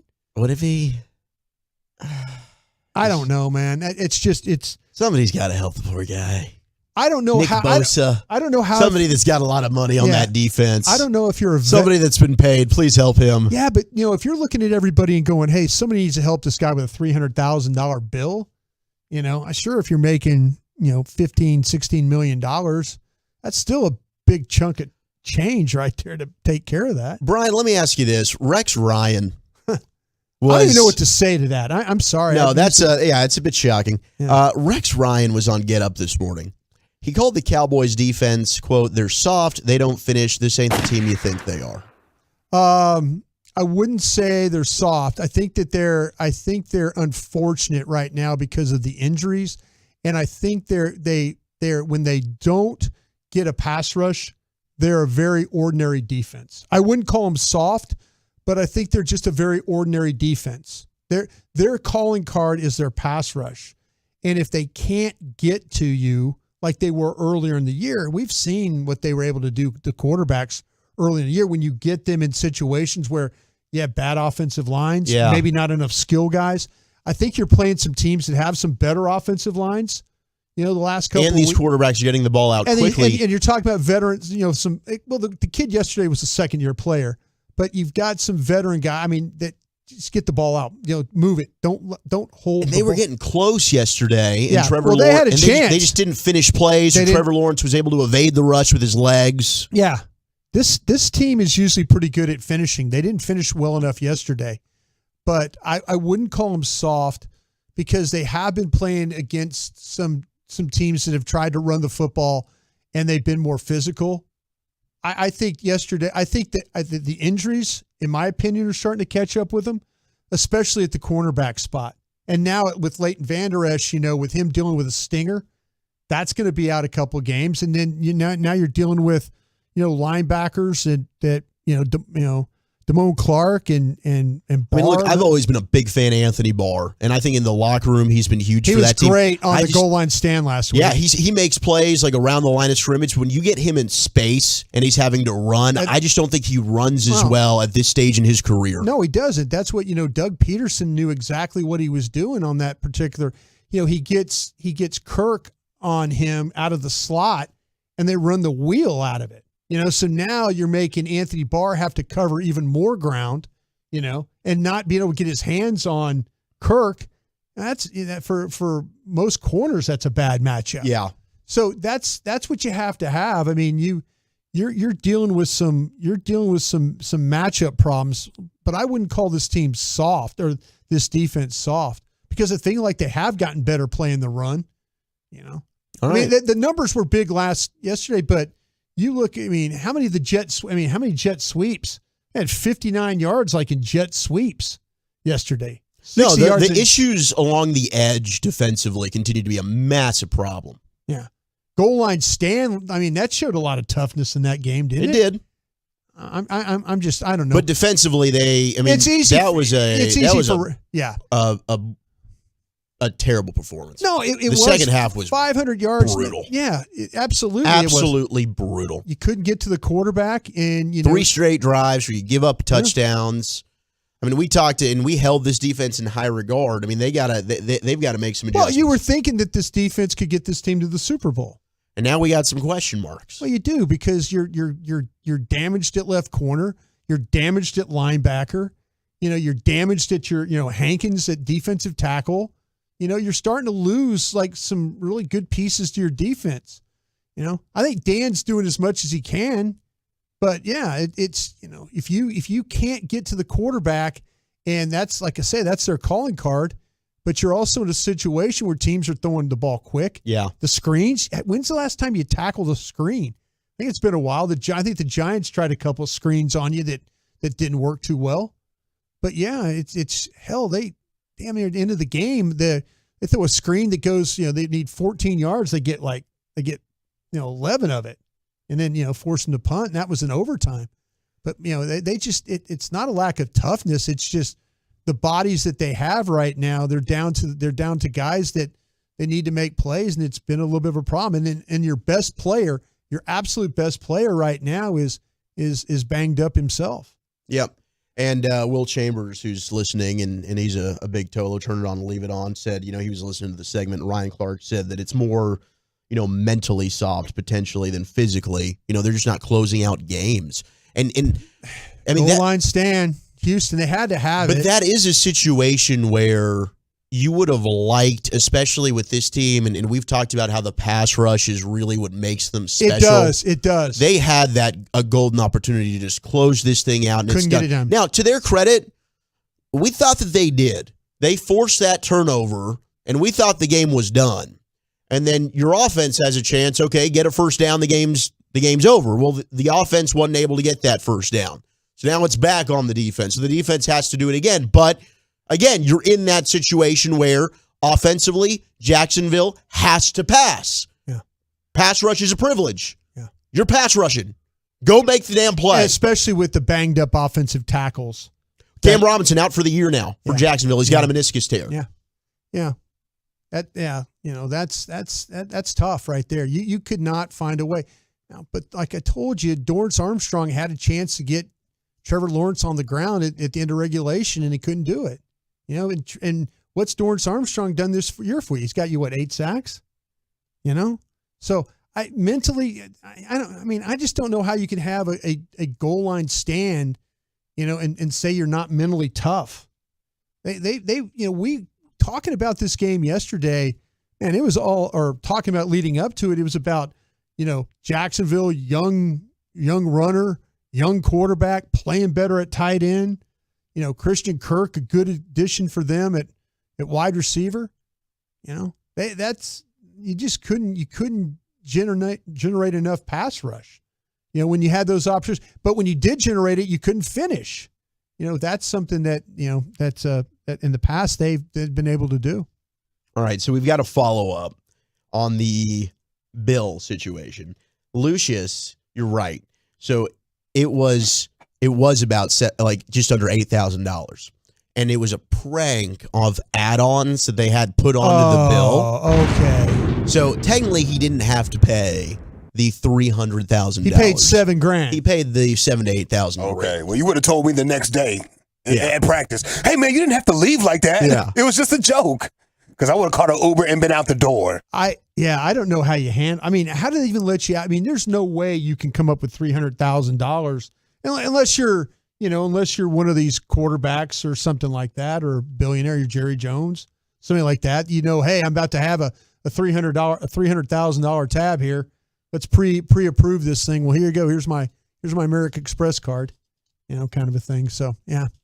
Yeah, good thing, because I'll be asking for a trade if that was real. There's no way. I'm out of here, bro. There's no way I'm staying in that locker room. No way. No question. Now, there's a lot of rumors swirling around right now that Jalen Hurts might be dealing with an injury. I have not seen anything that is official. Maybe that's what Vegas knows about Cowboys +2. But this line keeps moving. It's now up to 5 on some sites for the Cowboys. So maybe there is some truth to this. That there could be some Jalen Hurts. There's whispers out there that he's dealing with an injury. Who knows if maybe so this is some Gardner Minshew this weekend? Maybe. I don't know. Nothing's confirmed. Nothing is official. But this line from the Cowboys has moved from -1 to -3.5. Some have it at -5. But it makes a lot more sense if Jalen Hurts isn't available for the Eagles that the Cowboys would be favored.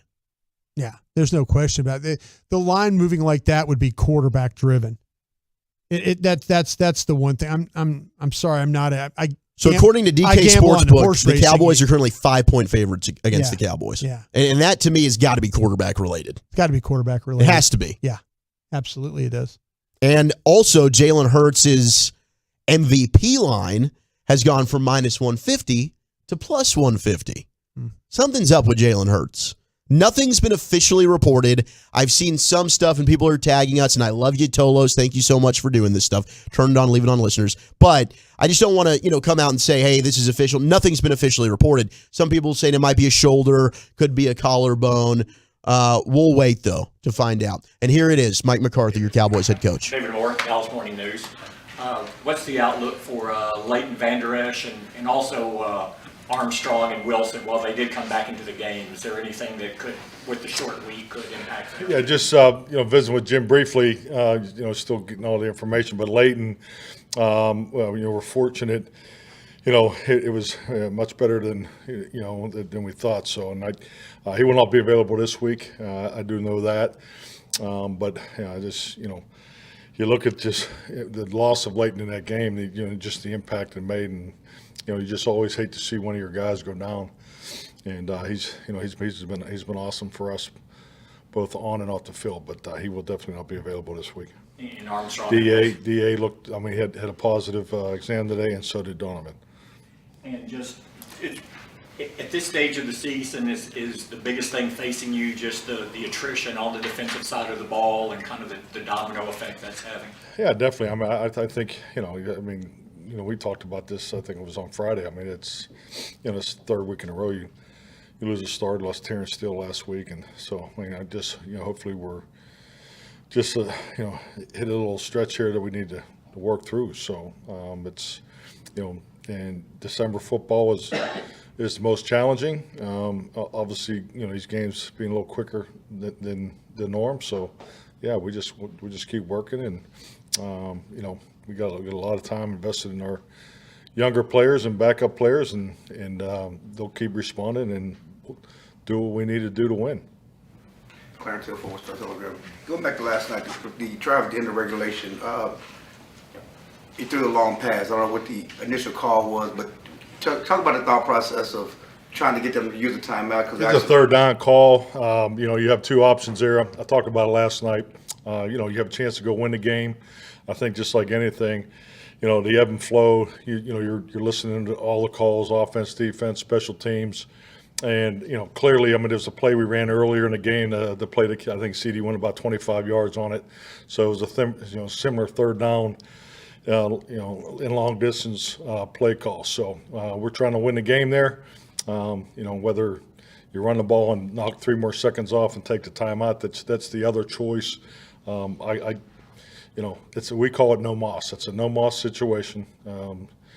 We're trying to end the game. Michael Gelkin, Dallas Morning News, be it the new addition Trayvon or a couple of your practice squad corners. Do you feel you have a good sense today their readiness to potentially help you guys at that situation, or is that with the practice people? Yeah, definitely. They'll be ready. I have no concern about them, any of these guys not being ready. But it's just like anything. This is game plan Tuesday for us. It was, took the time out to come see all you wonderful people. But this is, they'll be ready to go. So we feel very confident in our guys. Mike Todd Archer with ESPN. Micah was saying after the game that the game plans you guys see leading into the games are different than what you're actually getting against you from the opposing offenses. Is that true? Do you view it that way when you go back and look at it? You talking about one game or all year? A lot of these games here lately, you said what you're seeing on film leading into is different than what you are actually getting on Sundays. Well, teams change up. There's, we're clearly at this point in the season, there's conceptually, there's not a whole lot you haven't seen. I just think as far as, Jacksonville's offense versus our defense, they threw a lot at us. In Mike's particular, focal point, it's, people are not just going to let them run up. They're not going to leave them one-on-one out there. So he's seeing all the different combinations of chips and, presence and protection, and he'll be seeing that the rest of his career. So, there's things you do to combat that, and we'll just keep working. That's football, but scheme and how people are going to attack you. Just defensively. We've been talking about it since early this season. Our run defense will be the first area that will be under attack each and every week. And you look at the games that where things didn't go as well as we like on defense. That's a consistent attacking points. So. But with that, it also gets more opportunities for pass rush. I don't recall exactly how many times they threw the ball, but there were some pass rush opportunities yesterday. Particularly in the end of game situations, and so we'll be better from it. Just like I told them after the game, I was clear. I just said, hey, number one, we lost the game in Green Bay in overtime. We lost this game in overtime, but we won one last week in 2 minutes. I just know this: the things that you emphasize and work on, you will come through the smoke. And this group has put so much time and energy into end of game situations and so forth, and we'll be better moving forward. I do know that. I believe that. So we didn't make enough plays. That game yesterday had a lot of big plays, and you know, when we look at big plays, chart them all throughout the game. It's something I talk about at halftime every game. So, you know, you're normally about 32-ish big plays a game.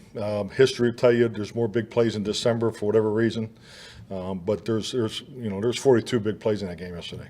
I mean, that's the highest of the year, and they made more than we did. They made 3. We were -3 in the big play category. I think we were +1 at halftime. So that's what this league's about. You cannot win in the National Football League if you don't make big plays. So we'll just keep focusing and keep working. Mike Jordy, Epstein, Yahoo Sports. When you look at Dak's day yesterday, and you're perfect in the first half, some big throws, but also the costly interceptions, how do you assess where y'all are at? And, I mean, emphasize that, continue the positives, but also make sure to clean up the negatives. Yeah, definitely. I think just like everything, and just, Clarence questions, everybody's questions. I mean, we have an evaluation process. Well, it's an excellent one. I'm confident in that, and every play is graded. I can stand here, with confidence and tell you the quarterback position is graded with extreme detail. Dak Prescott played at an extremely high level yesterday. Extremely high level. Just go watch the tape. You got to go deeper than the statistics. I mean, statistics point directions, highlight things, but sometimes it doesn't tell the whole story. He had the first interception was a decision that you got to just take the sack there, or try to get the ball back to the line of scrimmage. It's 3rd and 10. So, but other than that, he made a second base throw on a second interception. That ball was placed right where it needed to be. So but other than that, I thought he played at an extremely high level. And most importantly, he needs to keep firing. He needs to keep going. So let's make that clear. So we're not slowing down. Coach Aisha Morrison, DallasCowboys.com. You spoke on all of the injuries to the starters that you've had consecutively in the last few weeks. Yeah. How important is it for you as a head coach to keep these guys dialed in with the physicality and all of those things with the playoffs coming forward, especially since there's a young team? Well, frankly, that's the easy part. This team does not lack energy. I mean, going back to Micah's question earlier, I mean, there's no one as competitive as Micah Parsons. So I don't ever worry about the energy, the focus on, being competitive and going after it in December. So with anything, every week is about beating the next opponent. And NFL players, I know it's been my history for 3 decades, they just want the specifics on what they need, the details to go win. A lot of things we talk about as far as focus and energy is more applied to the things outside of what we do to win a game, and that's part of our job responsibility, and I think our guys do a nice job with it. So, and frankly, we probably have more of that than most teams, clearly. But end of the day, this is about football. I mean, this is we're in a position to do what we said we wanted to do back in April. So we're about beating the Eagles right now. I told them after the game that we will react to this. We'll react appropriately. I want everybody to watch the game on the plane, on the bus. But when the wheels touch down in Dallas, we're on to Philadelphia, and that's where we're on to today. So our guys are focused on beating Philadelphia. Christy Scales, Cowboys Radio. How did Sean Wright do in his extended time at the end of the game in place of Joseph? And did he come out of the game okay because he was being evaluated in the lieutenant? Yeah, I don't have anything. He checked out this morning. I know he saw Jim and Britt and them guys. So, but yeah, I thought Nashawn did a nice job. So another super competitive young man. So just like the path that he's on, every time he gets an opportunity, he's ready. No one works harder than he does in practice. No one puts more extra time than he does. So I look for him to, based on what's in front of us, he'll do well with his opportunity. The news of this just happened, so you might be hearing it for the first time. Jalen Hurts' status is in doubt, it appears, for Saturday. He sprained his throwing shoulder. Can you maybe just comment on how that could impact preparation? Any other general response to that? Well, I mean, we've already looked at the game, our last game of the year with Gardner, so we'll be ready for Gardner or Jalen. So we'll be ready for both quarterbacks. Dave. Michael, after every loss, we ask you and the players a lot about what you didn't do in that game. But this is only like the second game you've lost in 8 weeks. How much do you put that into context with your players that we have to focus on what we're not doing, but in the overall scheme of things, look how this stacks up?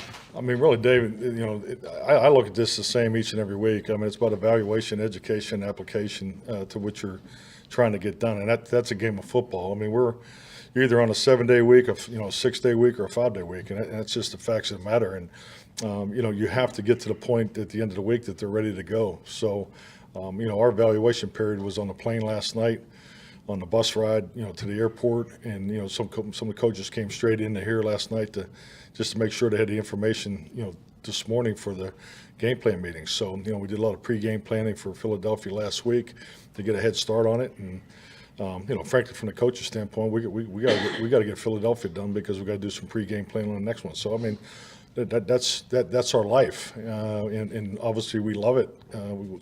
And this time of year is what it's all about. But yeah, our evaluation process does not change based on the outcome of the game. Mike, you've talked to us about 11 wins and the importance of that, but you've actually made the playoffs. Now you qualified for it. What does that do to your approach in these last 3 games about how you look at things and where you are with the injuries, or you start thinking about playoff seeding or anything of that at this juncture? Todd, I think the 11th win still holds up because it's hey, we're thankful, we're excited. I don't know how exciting it was because my wife woke me up to tell me we made the playoffs, but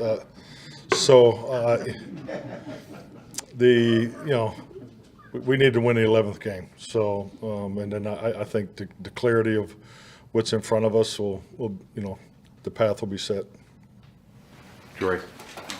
Mike, I know you touched on it briefly with Jalen, but can you just speak a little bit to the type of player he is and how he's grown from last year to this year, or even from earlier this season to now? Jalen Hurts. Yeah, I mean, I don't think you can argue with just the production he's put on film. I think like anything, when you look at the quarterback position, these guys are asked to do so much.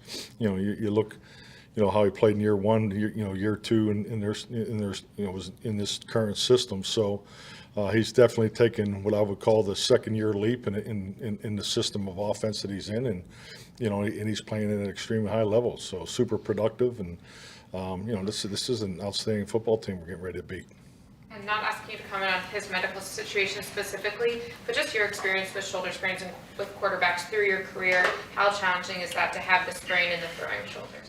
It's challenging. I can remember Aaron Rodgers, 2008. We're down in Tampa, and he separated his throwing shoulder and didn't look like he was going to play, and really went all the way up to the game time. We were playing the Atlanta Falcons at home and went down to the indoor facility. I really didn't think he was going to be ready to go, but they harnessed his shoulder, and he felt like he wanted to go. It was his first year as a starter.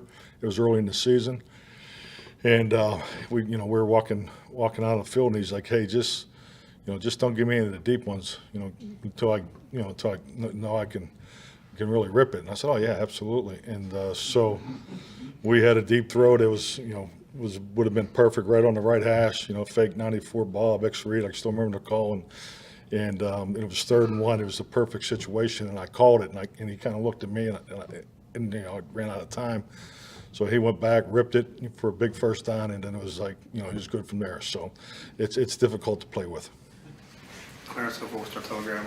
Just getting back, you said you were asleep last night. I assume you knew if that game impacted you guys making the playoffs. Just talk about that mindset of not wanting. I like to dazzle you here, Clarence, but I don't really get caught up in that. I seriously, I mean,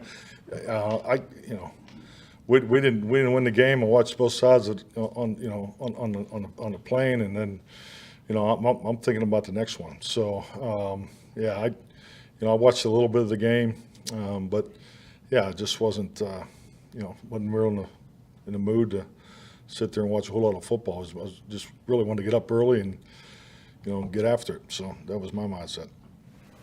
Mike Tyron played 54 snaps. Was that higher than you thought, and how did he come out of the game? Yeah, it was higher than we planned, and and obviously, the communication I thought was excellent between Joe and Tyron, and even I even talked to Britt about it, just just make sure that, just to return the play, we were on, we were all lined up there. So, but yeah, I thought he really. Very happy with the amount of work that he got and some of the things he got into. He got into some TE games that, those are the things you got to get the reps, you got to get the timing down and get back into it. And obviously, seeing him and Zach on that first double team was pretty damn impressive. So, but yeah, I thought he got off to a really good start. Didn't look like a guy was playing his first game at right tackle since his rookie year, I guess. He didn't look like it? Yeah, then he looked better than, maybe. He hadn't played left tackle or right tackle since 2011. Yeah, I thought he did a hell of a job. I mean, you've been covering this team forever. How he played back then. You were talking earlier about the little Friday information.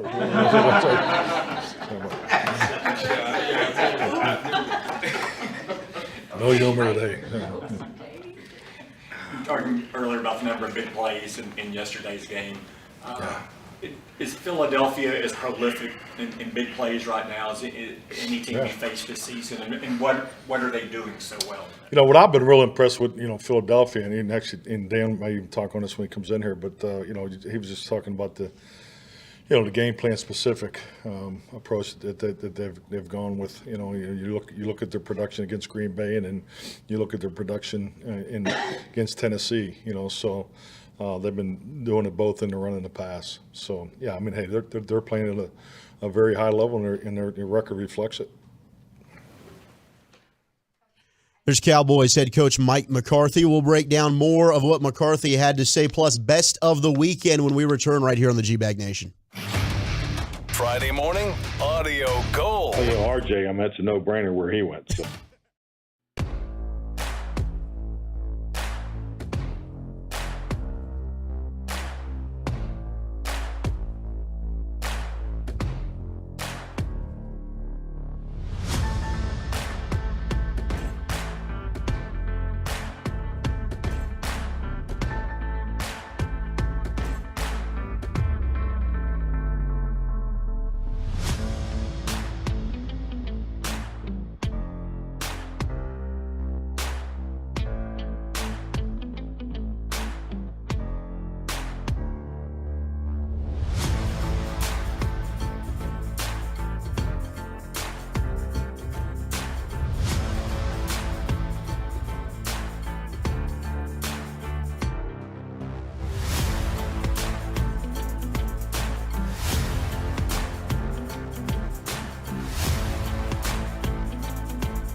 inspection appraisal today. Permapeer.com. That's Permapeer, PIER.com. Serving DFW for over 20 years. It's a Cowboys Monday, brought to you by Twin Peaks and K-Post Roofing and Waterproofing on 105.3 The Fan. With a 7-0 lead in the second quarter at the Jacksonville 21-yard line.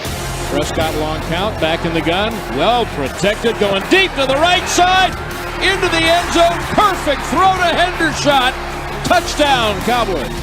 Well, the big news there from Mike McCarthy's presser, during it, we got the news about Jalen Hurts. We have all media outlets reporting it. Ian That's why the Rappaport, line was moving, huh? Tom Pelissero, Mike Garafolo, and Adam Schefter, who said Eagles quarterback and MVP candidate Jalen Hurts is uncertain to play Saturday against our Dallas Cowboys due to a sprained shoulder that he suffered during Sunday's win over the Bears. Hurts was hurt late in the third quarter when Bears defensive end Trevis Gipson drove him into the ground. So Mike McCarthy asked by Michael Gelkin about it. He said that we'll be ready for Gardner or Jalen as they've been watching the tape on both guys.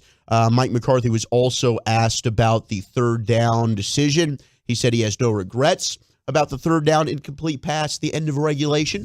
They were trying to get the ball to CeeDee Lamb. Lamb was triple teamed. McCarthy said they could have run the ball and forced Jacksonville to use a timeout. They were trying to win themselves. Brian Broaddus, your reaction? No Moss, right? It's a play call. No Moss. No Moss. Trying to end that thing.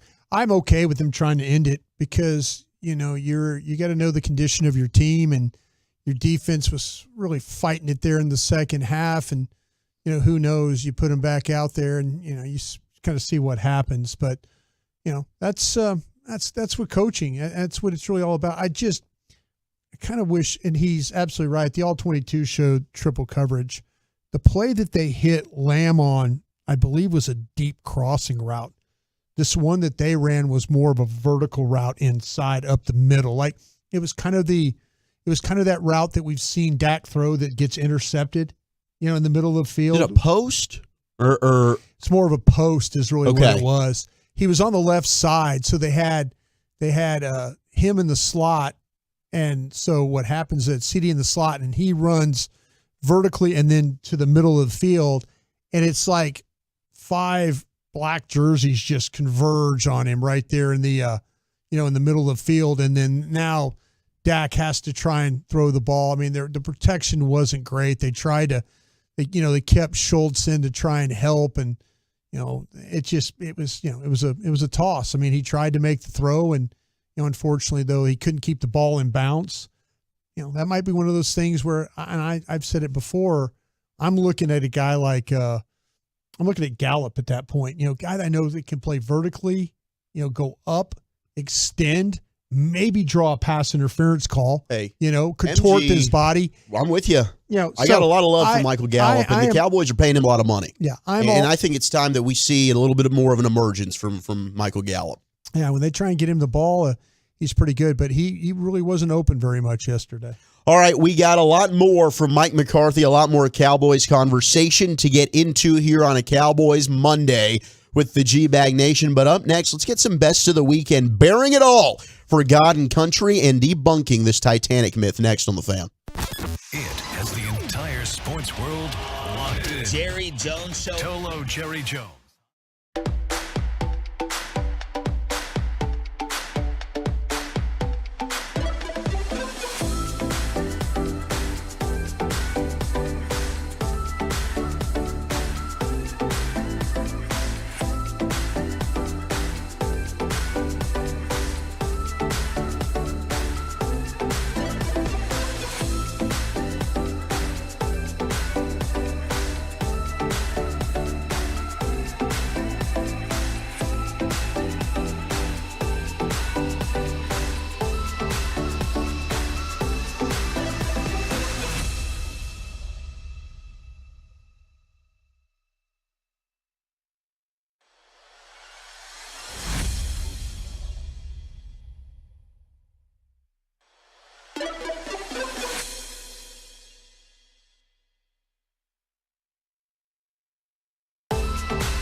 Fan. Yeah, at Classic Chevrolet in Grapevine, it is an all-out sprint to finish #1 in the cut string.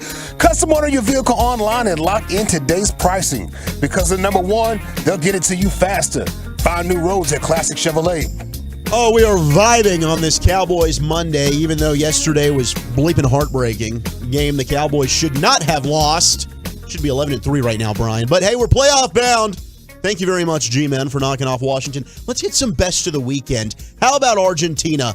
Congratulations, Messi. They're World Cup champs. If you missed it yesterday morning, it goes to PKs. What a match between Argentina and France. And this is how it sounded. Argentina with the call. Va Montiel.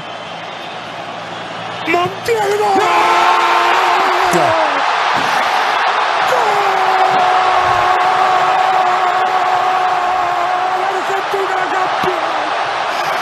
Argentina campeón del mundo.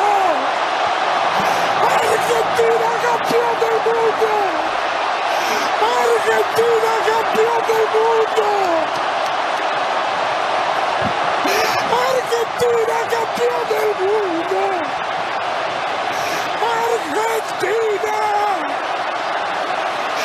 campeón del mundo.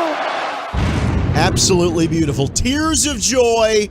What a moment for Messi as he cements his legacy as maybe the greatest soccer player of all time. But what was definitely noticed was briefly hidden by a banner, and a camera clearly ends up catching in the act, was a lady jumping up and down, revealing her breasts in celebration. Now, as a joke, somebody took to Twitter and said, quote, I hope she makes it out of Qatar before she gets arrested. Well, we remember former Miss Croatia, Ivana Knoll, who kind of has taken social media by storm at this World Cup. And people were talking about visitors are expected to show respect for the local culture by avoiding excessive revealing clothing out in public. And it's generally recommended for men and women to ensure that their shoulders and knees are covered. Well, there were no shoulders being covered here. I think we all were enjoying this, but the Daily Mail reports that this woman, this Argentinian fan, was escorted from the stadium and now could be facing jail time. Now, there were two other women that were not wearing their shirts after the game-winning goal in the PKs on the World Cup final yesterday. They might have also been escorted out of the stadium, and they might also be facing jail time now. This is heartbreaking. I hope these women are freed. Yeah, I've had the experience of going. Yeah, I've had the experience of going over there, and trust me, you're very mindful of your surroundings. You're very mindful of, the culture and. Throw some D's on that bitch. Yeah, and it was surprising to see, and she has the shirt off and she's waving it. She's waving it. She's waving it, and all I could think of was all I could think of was those Argentine beaches and stuff like that, where the ladies are just walking around like that. No big deal. And so that's the difference right there in your culture. Man. One that is totally free and really no care, and the other one is very, very strict, very, very, very mindful of, hey, this is the way we run things here. And so I hope things are okay there. When you look at the World Cup, it's now as it's over, and it started off really, really rough, but man, the actual soccer that was played and the matches and that final was amazing. Yeah, I mean the build up as you got through the knockout stages, and there was some outstanding soccer. Seen some of the world's best play on that stage, and so I just hope that those ladies have the opportunity to get back to their families and get home. Free those broads, man. Yeah. Hey, did you see that Drake lost $1 million? No. He betted. He bet on France? He was with Argentina. I guess it was something about extra time or whatever the hell. That's where he lost his $1 million. Are you serious? Yeah, $1 million lost by Drake, y'all. Oh, damn. Jeez. And he was going for Argentina. How about this? Yesterday, a gambler hit. They must have had some big moves, by the way, for like. They did, bro. Yeah, if it was small, they probably would have got away with it. No. It was big and egregious. Like, oh my God. They were jumping. No. They were having a good TD Tuesday out there. When she was jumping around, they were. It was like, you're like going, whoa. No, I was a big fan. Stop paying attention to the soccer all of a sudden. You did. You're like going, whoa, wait, what's going on here? Yeah, like it made you want to go to Argentina. You come on out. Have you been, Lucius? Have you been to Argentina? I have not been to Argentina. I've been to Spain.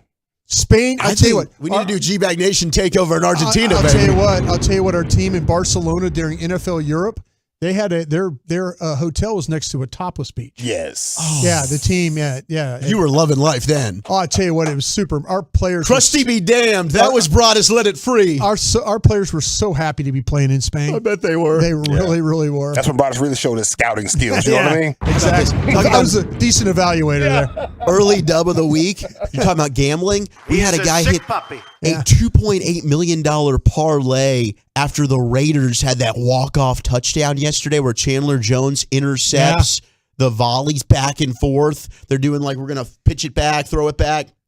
Would you ever believe the Bill Belichick team would have done that? No. Well, and I don't think Belichick was like, it was a simple drop the middle. Yeah. And then, our schmucks start doing this. It's $1 Million Marco. That's what they're calling him. He ends up hitting this 5-pick parlay. It was the Browns, the Dolphins, unfortunately the Jags, the Raiders, and the Vikings.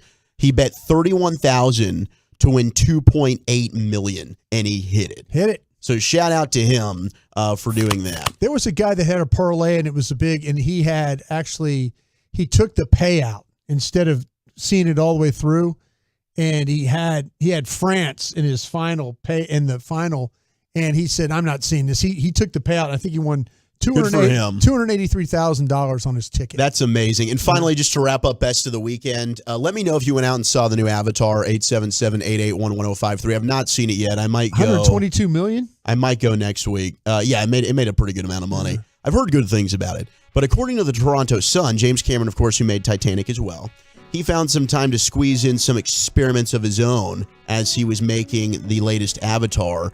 And it is the myth that both Jack and Rose could have survived the Titanic and both fit on this board. He said, quote, "We've done a scientific study to put this whole thing to rest and drive a stake through the heart once and for all. We have since done a thorough forensic analysis with a hypothermia expert who reproduced the raft from the movie, and we're going to do a little special on it that comes out in February. We took 2 stunt people who were the same body mass of Kate and Leo, and we put sensors all over them, inside them, and we put them in ice water, and we tested to see whether they could have survived through a variety of methods, and the answer was there was no way they both could have survived. So bleep me. I thought that there was room, and Rose just killed Jack, but I guess I'm wrong. So there's that for you. I like how you said it was a piece of wood and not a door, because forever everybody thought it was a door that they were floating on. It might have been a door, but the I don't door think I so. thought was made of wood. I don't think so. It's just a chunk of wood. It was a chunk side of wood, a wall right? or something. Yeah. Bleep me. I'm kind of an idiot. I don't No, believe that. I thought you knew this. Okay. I think you could have survived that. I did know. I should have just stuck with my gut there. you had it right the first time. I Yeah. did, right? I'm just tattling on Second guess myself. yourself. I'm dry snitching, baby, here out in the wild. All right, Kyle Yeomans, DallasCowboys.com. What stood out to him from the McCarthy presser? Plus, he's also a high school football guy. What did he think about this sweep that we had from our Dallas schools? Next on The Fan. Be a part of the show. Text us on the truckwreck.com fan text line, 877-881-1053. That's 877-881-1053.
from the Classic Chevrolet Studios.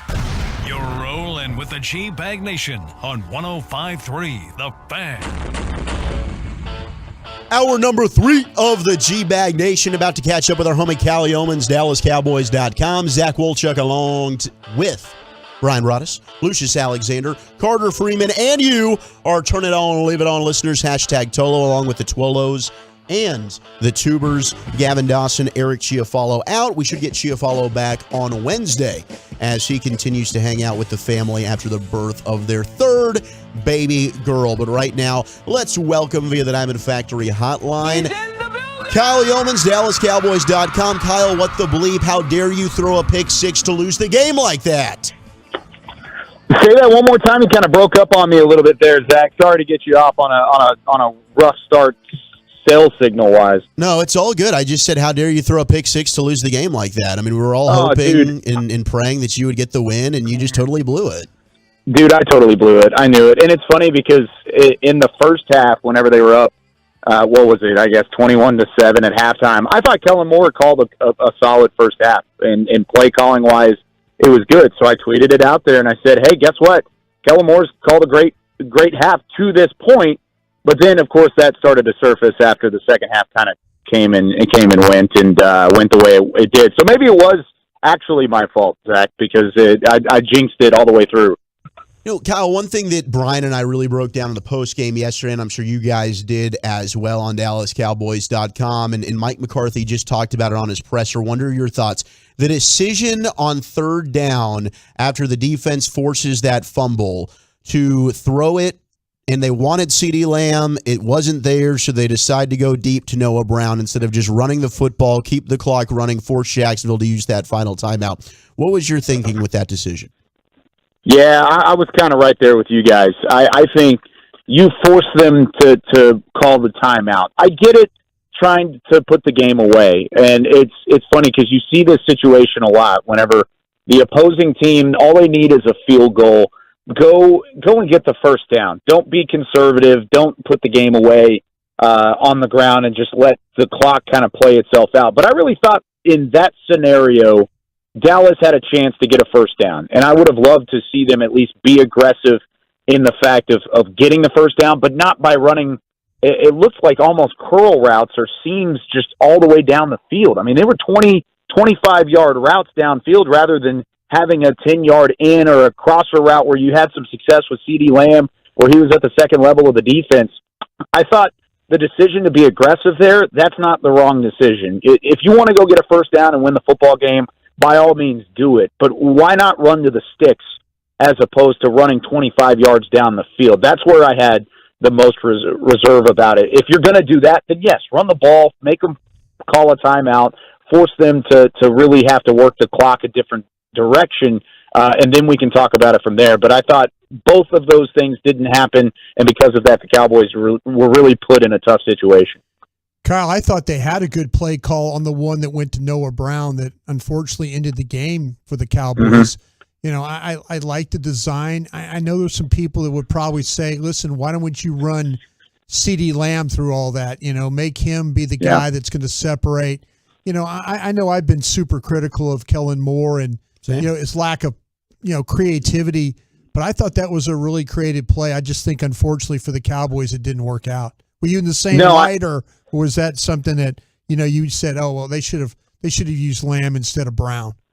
I think I'm right there with you. I like the play call, especially because if you are going to target somebody who has been sure-handed. And for the most part, Noah Brown has been that sure-handed guy in big moments for you this season. And like you said, at least on initial viewing when we were watching it live on the television copy, it looked like it was convoluted. There was a lot of bodies right in the middle of the defense, in between the hash marks, because you had two guys in CeeDee Lamb and Schultz, I believe was the other one, that was running kind of the opposite direction, almost like a rub route to allow Noah Brown to come out underneath and get thrown the football.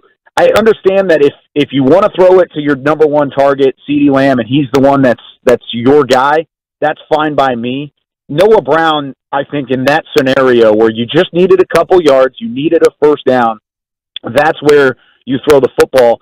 And it was well covered, I thought, by Jacksonville. They did a nice job of keeping bodies in that lane, and in doing so, made it a tighter window for Dak Prescott to throw the football to, because if those bodies weren't there, Noah Brown doesn't have to go to the ground, and in doing so, drop the football, and of course it ends up bouncing up in the air, and it's picked off. I didn't hate the play call. I don't hate that it went to Noah Brown, but hindsight's 20/20 in that regard as well, because you could have potentially seen that to CeeDee Lamb, and if you would have, maybe it would have been a different result. Kyle Yeoman's with us here on 105.3 The Fan. Now, Kyle, defensively, you gave up over 500 yards of offense yesterday. What was your concern level with the defensive performance? Oh, I'm highly concerned by it, because I feel like this was another aspect of a team figuring out where your holes are. And right now, your holes are in a couple different places. The cornerback spot, with a couple young guys that are being thrown into the fire with the absence of Jordan Lewis and Anthony Brown. I thought Deron Bland didn't have his best game yesterday. Kelvin Joseph, of course, we saw what happened with him on the 2 touchdowns that he allowed in that ball game. And then at linebacker, you missed Leighton Vander Esch quite a bit in that game yesterday, plugging holes, playing downhill. His reading ability was missed because Damone Clark, he's still learning. You talk about a young guy in trial by fire. He's another example of that. He's made some good plays this season. He's been in the right spot a couple times, but he needs somebody else to pick up the slack when he is either a step slow or maybe he's washed out because of the formation. You need somebody else to kind of go in and do the dirty work. And that's what Leighton Vander Esch has been this year. He's got over 100 tackles for a reason. He's been efficient. He's been consistent. And in doing so, now that he's not in the fold, and hopefully he's back in the fold sooner rather than later. I thought the news today about it being a stinger is great news compared to maybe a long-term neck injury again, which is what it was originally feared to be. So hopefully he's back in the fold sooner rather than later, because there are holes on this defense. And it's also misdirection. Jacksonville threw a lot of the same stuff at this defense that Houston did, and that Philadelphia did earlier in the season. Misdirection, reads, making this defense, especially the pass rush, think. And when this pass rush doesn't just see ball, get ball, that's when things get convoluted and complex, because you don't want Micah Parsons to have to read a quarterback or read a tailback. You want him to just go after somebody and make a play. They aren't able to do that when they play against this misdirection and these sweeps and these fake pitches and stuff like that all the way through, because in doing so, they have to make a decision, and that split second is the difference between a 7-yard gain, 8-yard gain, or maybe even a tackle for loss. Kyle, when you were evaluating Dak Prescott's game yesterday, just again, unfortunate with the interceptions, or I kind of looked like the stat line that when you usually win a game, that's how Dak Prescott usually wins the game for you right there, with the way that, that he was able to play. But again, the interceptions are what everybody seems to be focusing on. Yeah, and for good credit. I mean, for good reason with that being said about Dak Prescott. And if you're going to turn the football over, especially the one that resulted in 7 points and it was deep in your own territory, that was a ball where he kind of tried to force it. He double clutched in it. He was getting pressured off the right side. Looked like he might have had a chance to step up and maybe run it if he wanted to tuck it, but he didn't. Instead, he elected to throw the football, and in doing so, got hit from behind and sailed it over the top of Dalton Schultz, and it was intercepted. I think that was a worse decision than throwing to Noah Brown. Noah Brown was just a bad bounce. It really was. I thought the throw was good. I thought where he put it to Noah Brown to allow him to be the only one to catch it was good. It was just the way that it caromed off of Brown and ended up into Jenkins' hands. I thought Dak was nearly perfect in the first half. He had one incompletion in the first half. He was spreading the ball around to multiple guys. He was running the offense the way you wanted to. Execution-wise, in the first half, that offense was as good as we've seen it all year long. But then in the second half, when the offensive line started to break down and the protection wasn't as good, that's when you saw the shakiness come back from Dak Prescott. And he wasn't bad. I'm not going to sit here and just derail his whole game because he had 7 incompletions and they lost the football game. I really didn't think he was a poor quarterback yesterday. I thought the way that the game kind of conspired toward the end, he wasn't the same confidence level-wise in the second half as he was in the first half, and because of that, it really put the Cowboys in a tough spot. Yeah, it's tough because, people always want to blame the quarterback. And you know that as well as I do, and that was the conversation afterwards. It wasn't, all right, you scored 34 points, let's look at the defense. It was, Dak's the reason you lost. I didn't think Dak was the reason you lost, but the bottom line is since week 7, Dak has thrown an NFL-leading 10 interceptions. This has now become a routine, and how big of a concern is that, especially in the postseason, where that's really going to crush you against good teams? No, I think you're right. It's easy to point the finger at Dak yesterday because of the recent track record over the last 9 games and how he's played, because he's never had a stretch like this throughout his career where he's throwing consistently 1 or 2 interceptions a game. That's just not Dak Prescott. He's somebody that takes care of the football, that's able to methodically work down the field. He's not going to absolutely stretch things out. And maybe this is a byproduct of not having as good of a wide receiving core top to bottom as he's had maybe in years past. But I think for the most part, it's just decision-making. I think he's trying to force it into some tight windows, and he's trying to force things that he normally wouldn't in the back part of his, or the earlier parts of his career. So with that being said, that's something he's got to work on. I also don't think that was the main problem yesterday. Like you said, it's easy to point a finger at the quarterback.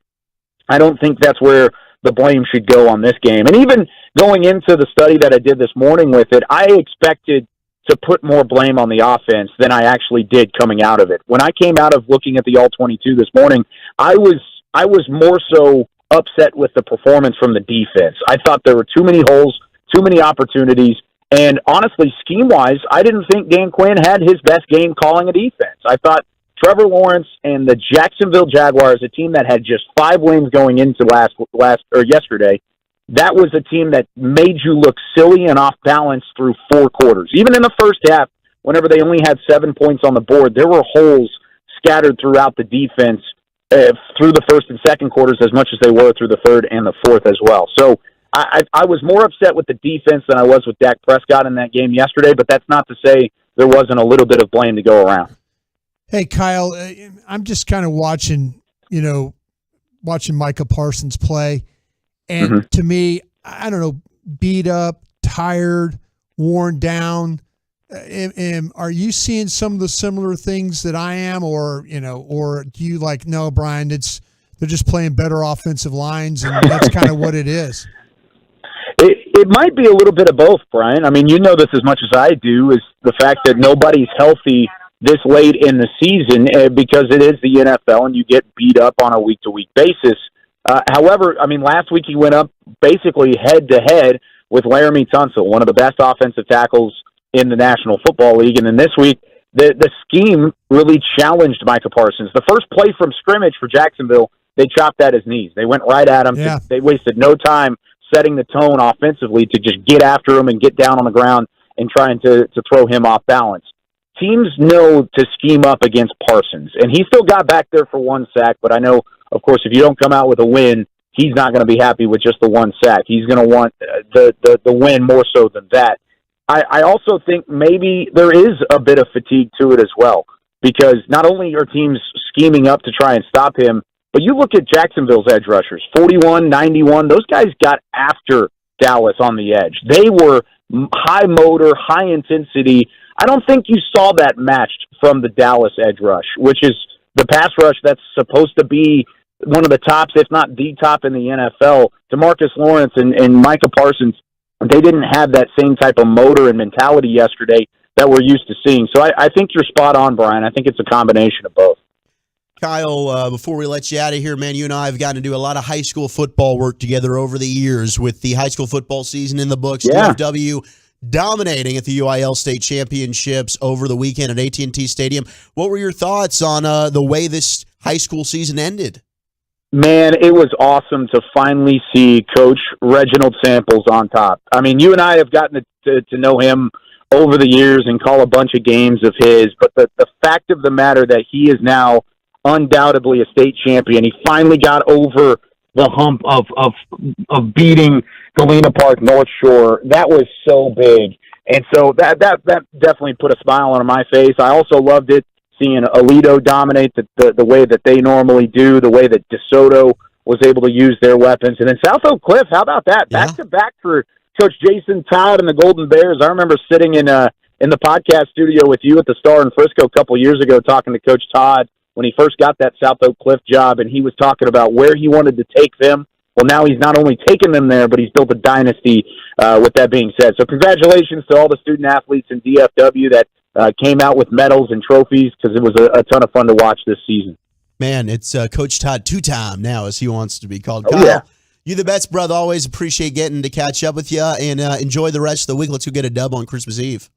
Hey, sounds good, guys. Thanks for having me, as always. There he goes. Kyle Young with DallasCowboys.com joining us on the Diamond Factory Hotline. All right, we got the Wooly Bully Top 10 coming up on the other side. I got some Cowboy thoughts for you in the Top 10 hard candies on National Hard Candy Day. That's next on The Fan. Commercial-free fellowship.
105.3 The Fan. 2nd and goal, and the ball is it's close to the 2.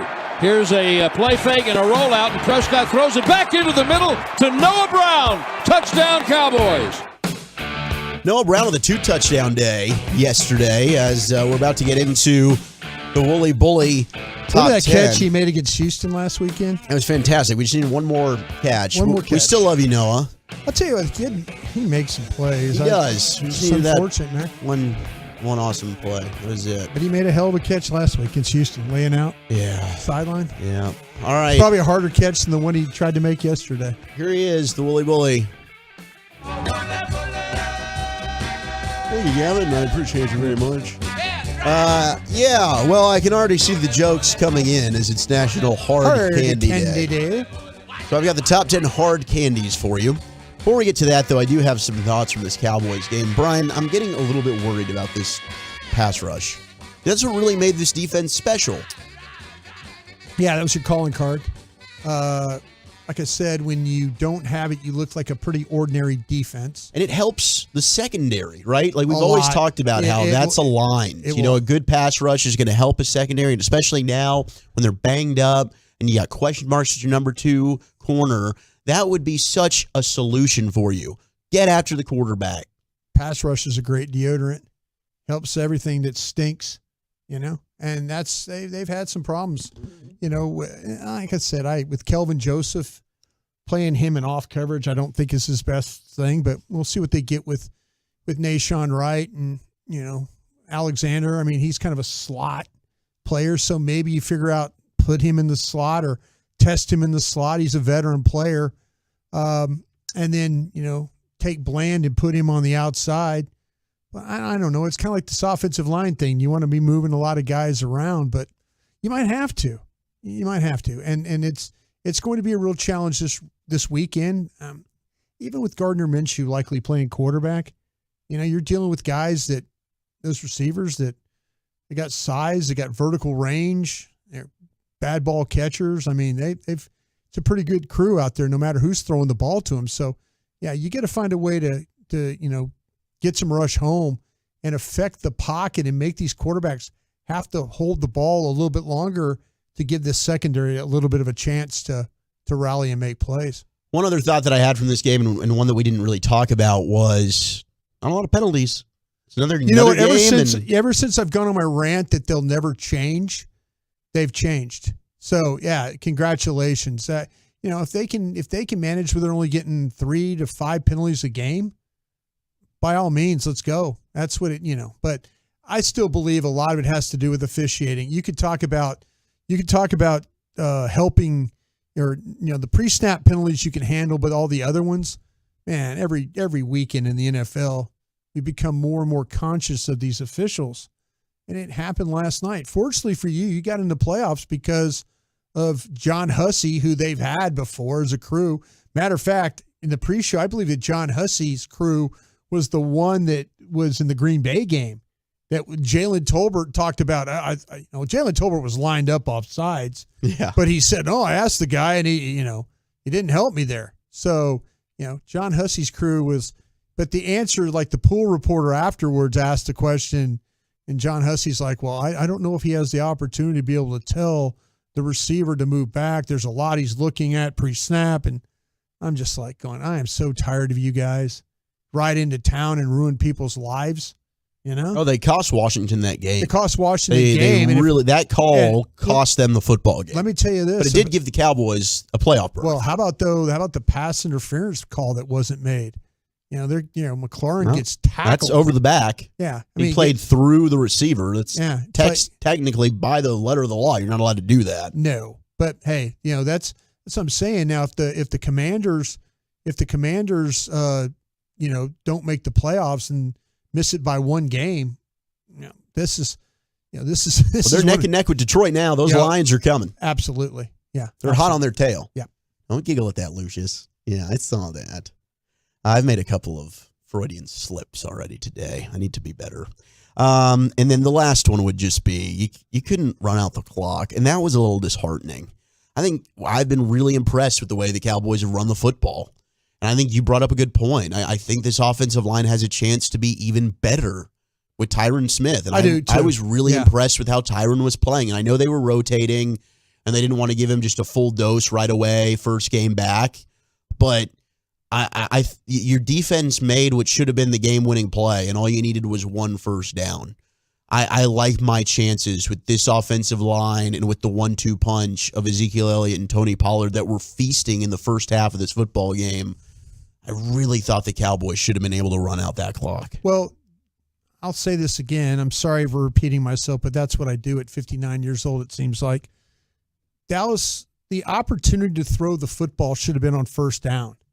What you do is you give them a heavy run look, and then you play action it, and you get the waggle or the boot or something. You get Dak outside, and let him throw a little simple ball to Dalton Schultz or Hendershot, somebody like that. And now it's 2nd and 1, so you get like a 9-yard gain, and then you turn around and you hand the ball. Now the Jacksonville has to use a timeout, 2nd and 1. Now you run the ball, you get a first down. Here you go. Now they have to use another timeout. You just keep running the ball. In that case, the negative play is what killed that drive. Yep. That first run where they lost like 3 yards, it just killed their opportunity. So I'm but surprised. Wasn't it out of a shotgun? Yeah. The way that I don't know some of the runs that they were calling, I wasn't personally in love with. It's easy for us to criticize. But, let's just line up and let's ground and pound, run right down their throat. Well, why are we getting so cute sometimes? And then you have, the reverse on stuff going on. Yeah, on the second down play, it was like a toss.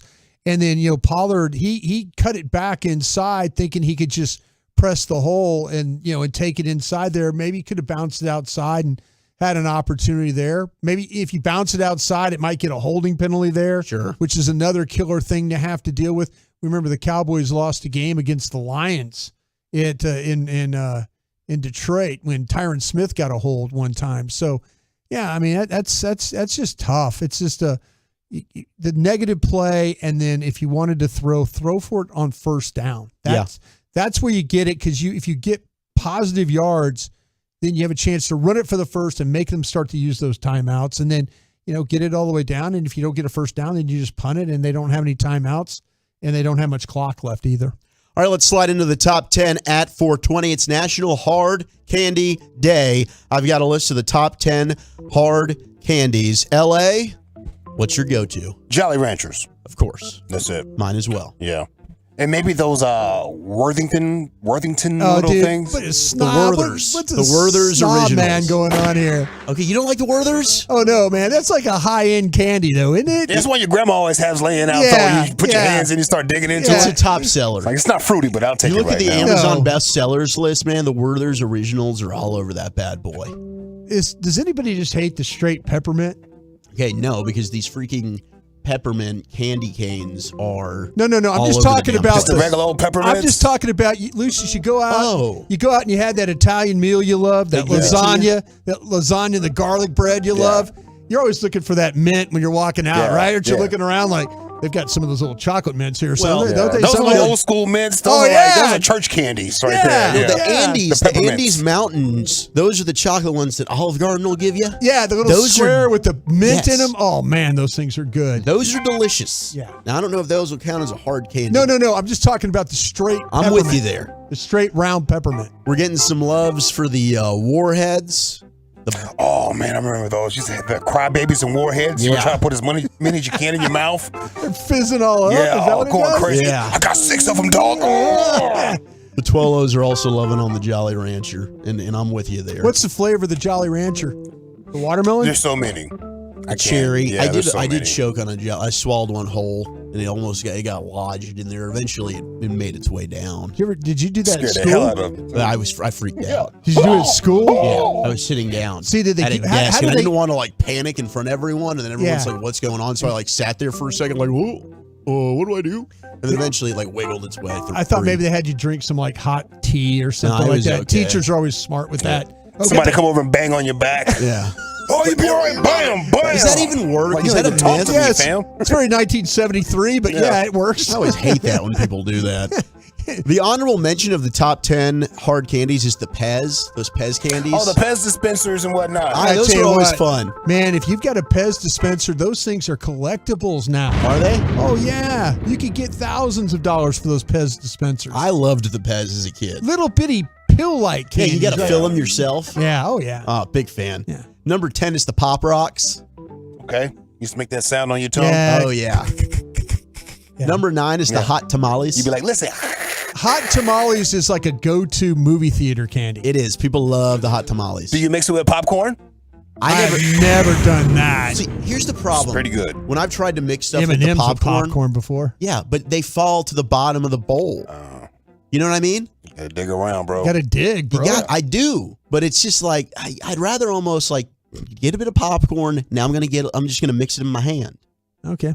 Is that? I don't know. Maybe I suck. It's like a terrible idea. That probably is. Number 8 is the Werther's Originals. There we go. Yeah. Should be higher. Is that in my like opinion. toffee kind of thing? Is that the toffee Get different candy? flavors like caramel. Yeah. Suck on them. Pause. Number 7 is the Atomic Fireballs. I've never had those. Yeah, is it like a sweet tart thing? Probably. I don't know. Your guess. No, Lucius, you remember the sweet tart? I do. The big Sweet round. tarts are good. The big jump. Okay, the big round sweet tart thing you talk about now. You finish that thing, you would have no taste on your tongue. Yeah. left. I mean, completely. Your tongue is raw. Yeah. Pure satisfaction. It was just out of context. This is a gnarly segment. Number 6 is the candy canes. Yeah, okay. Overrated. The ones that have like the fruity flavors. There's like blue, red, yellow. I never tried those. Maybe those are good. That's from an old school candy shop. Those are Okay, good. in the jar, you got to pick them out of the jar. That's great. Maybe that's 1800s when I was around. Number 5 is nerds. Look at it, folks. The candy cane. Hey, come in. Come on in, Charles. Hey, that's a soda jerk over there. Charlie Bucket, you won the winning ticket. Number 5 is the nerds. I love nerds. Okay, yeah, I like Never nerds. had one. Really? Never. Come on. Never. Number 4, we got Skittles. Okay. I don't know. You're not down for some Skittles? No, That's a good candy. No. Number 3, we got Lifesavers. Quality go-to candy when you really need one. You gave the roll, the tube. Yeah. The mint ones, Okay. again, really good. Kind of save you your breath every once in a while when All you right. need it. Yeah. Ooh, we got to vote for the Blow Pop on the 214. That's actually should be in the top 10. I'm with Tootsie you there. Pop's better than that. A Number 1, a 2, a 3. That Al was a smart ass. That Al, I would have taken a swing if I was a small kid. Yeah, for sure. At the Al. Yeah. Just like that game Duck Hunt where you would miss and the damn dog would laugh at you. Yeah. I just let the rounds off on the dog. Bam, bam, bam, bam. Come on, man. Number 2, we've got the Starburst Chews. Okay. How many times does Starburst get to be on this list? Well, it's only on it once.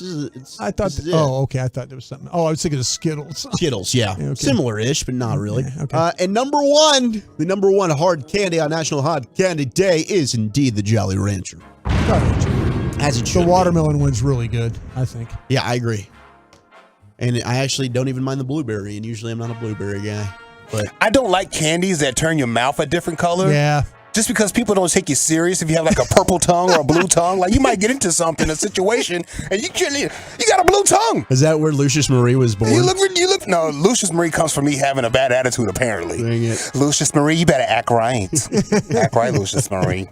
There it is, today's top 10 at 420. All right, coming up next, let's shift from the NFL, talk a little college football for you. Could Texas and OU be leaving for the SEC sooner than we thought? What? And SMU was shocked by babies and wives. I'll tell you this story next on The Fan. Coming up Tuesday morning.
driving up prices? Classic Chevrolet will never charge over MSRP. Not now, not ever. This is Texas. This is Classic. Fire new road, y'all. Thank you, LA. Let's do a little college football super segment. But before we get to that, we do have some news regarding the Cowboys cornerback situation. As John Machota and the rest of the Cowboys beat writers were listening to Dan Quinn take the podium, and Dan Quinn said that there's going to be a competition during practice this week for the other starting outside corner spot opposite Trayvon Diggs. You're going to have Kelvin Joseph, Nashawn Wright. They're the most likely, but there's going to be added competition with Mackenzie Alexander, Kendall Sheffield, and the newly acquired Trayvon Mullen, all competing for that number 2 spot opposite Diggs. This will be interesting. I know Gang of 7 was telling me that they felt like that Alexander was really more of a slot corner there. They were also kind of talking about with Mullen that he was a guy that kind of a press man corner, a little grabby in the way that he plays. So if that's something that, that you could probably get that from Kelvin Joseph, Sure, that's absolutely true. And so I'm really kind of interested. To me, I want to believe that putting Bland on the outside, and if Mackenzie Alexander can play slot, like everybody seems to think he can play slot, might be your best answer. Might be your best answer. Because, you're going to need, I mean, Bland playing the way he is, he's been really, really good. And that slot corner is really important. We all know that. That's just might be the most important spot because a lot of the times they try. You got to carry guys all over the damn field at slot corner. And so, but if Alexander, former 2nd round pick, he's clear. So is Mullen, but Alexander's a guy that has some ability. We'll see. Yeah, my guys just weren't as high on Mullen as they were, the others. As Alexander? Yeah.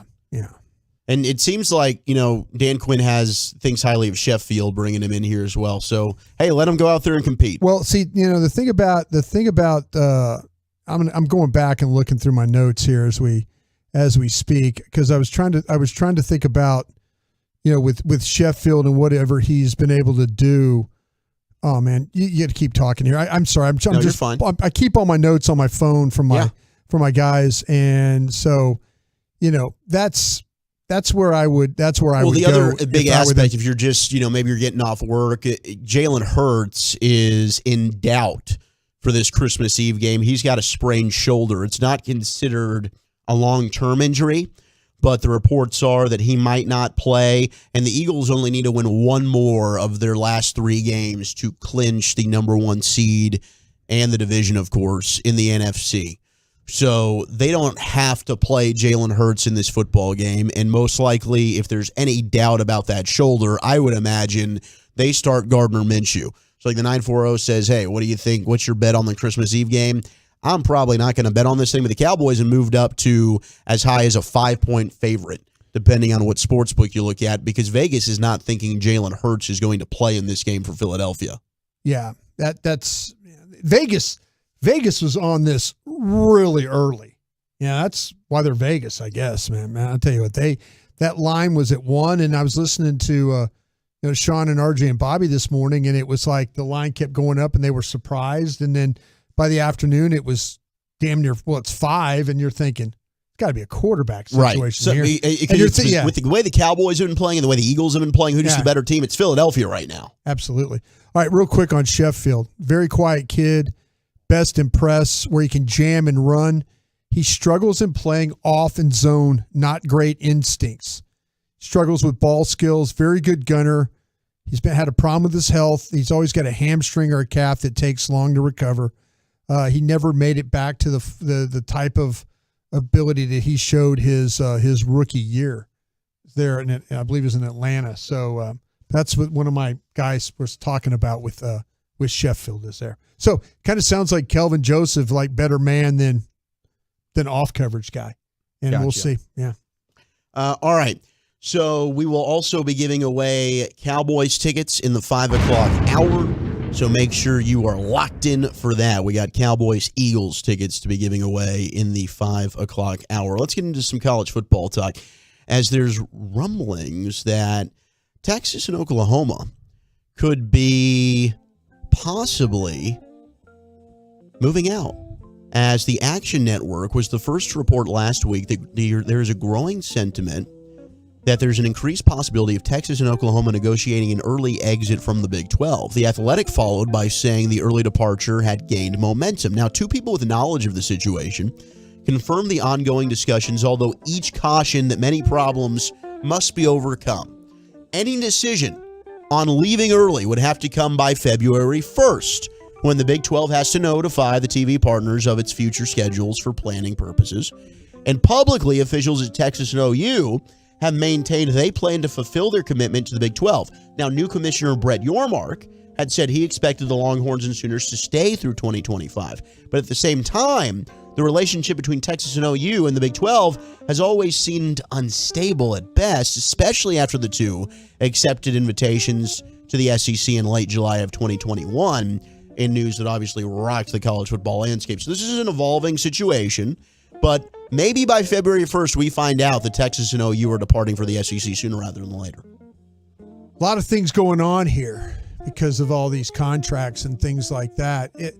I think that if I was the Big 12, now are they worried about taking playoff spots? I mean, maybe that, if you all of a sudden you're now that it's because it doesn't. If they're not going to be Big 12 participants, or they're talking about leaving, do you worry about them taking spots? Possibly. Saying the expanded playoffs. That's kind of where I was thinking. Yeah, because it starts in 2024. Yeah. Could be. So even though that wouldn't be bad, really, would it for the conference? It's still a good thing for the conference. Yeah, but if the teams were leaving. Yeah, I get what you mean. It's like a lame duck team. Yeah, exactly. Yeah. But if I was the Big 12, I'd want them to stay the full time. Yeah. I mean, I'm just not thinking about football. I'm thinking about all the other sports too. Man, that is a great basketball conference. Or it has been. Baseball, all the sports, all the women's sports. Texas just won the women's volleyball championship. Right. I mean, that's why I'm excited about those schools joining the SEC, because I think it's going to make all the sports better in the SEC. I think so too. Yeah. Bijan Robinson, Texas star running back, has declared for the 2023 NFL Draft. Okay, when you watched him, I know we're running out of time here. When you watched him, what did you think? He's a top 5 player in the draft.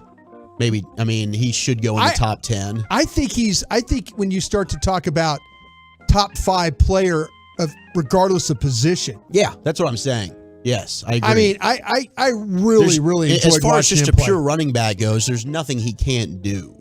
Catch, block, run. He's a 3-down player. Yeah. He's fantastic. See, shout out to T-Choice for making that man smoother. You know what I'm saying? Hell yeah. All those boys down there. T-Choice put it on them. I'll tell you what, man. He is, regardless of the position, he is one of the best players. And I've scouted about 40 players so far. Yeah. And of all the ones I watched, there's a big drop off between him and Jahmyr Gibbs, who's the number 2 Gibbs back. Gibbs is pretty damn good too. No, and I like Gibbs. But that's Alabama. Yeah. So you got to learn. You got to say the name and then what school. Jahmyr Gibbs, Alabama. Yeah, there you go. But there's, it's not close. Yeah, Broadus coaching me up here. It's not close between the two.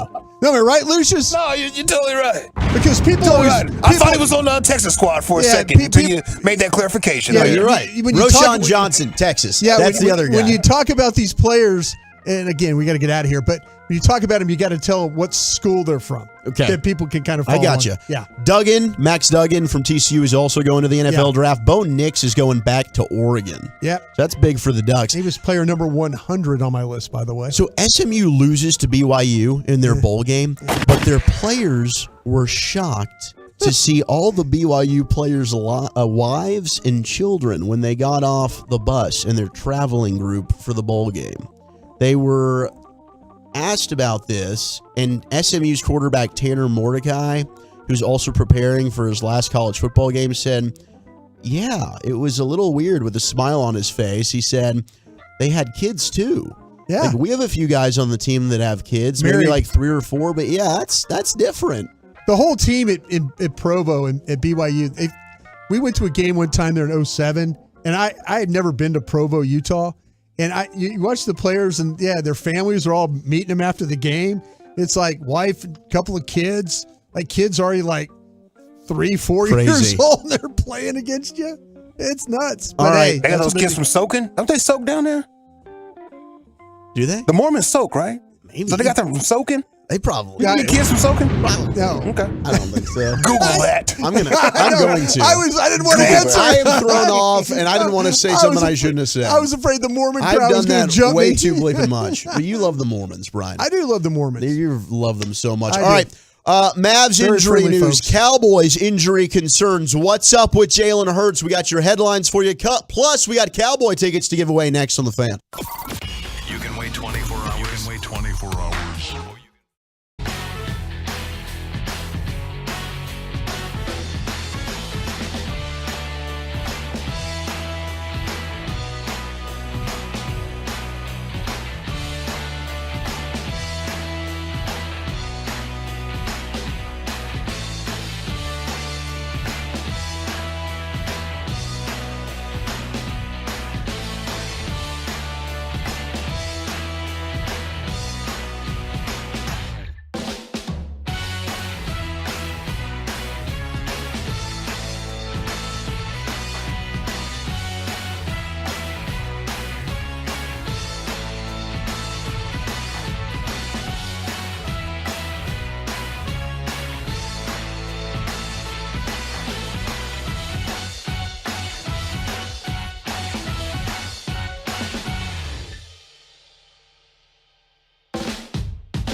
Live from the Classic Chevrolet Studios. Let's do this. You're rolling with the G-Bag Nation on 105.3 The Fan.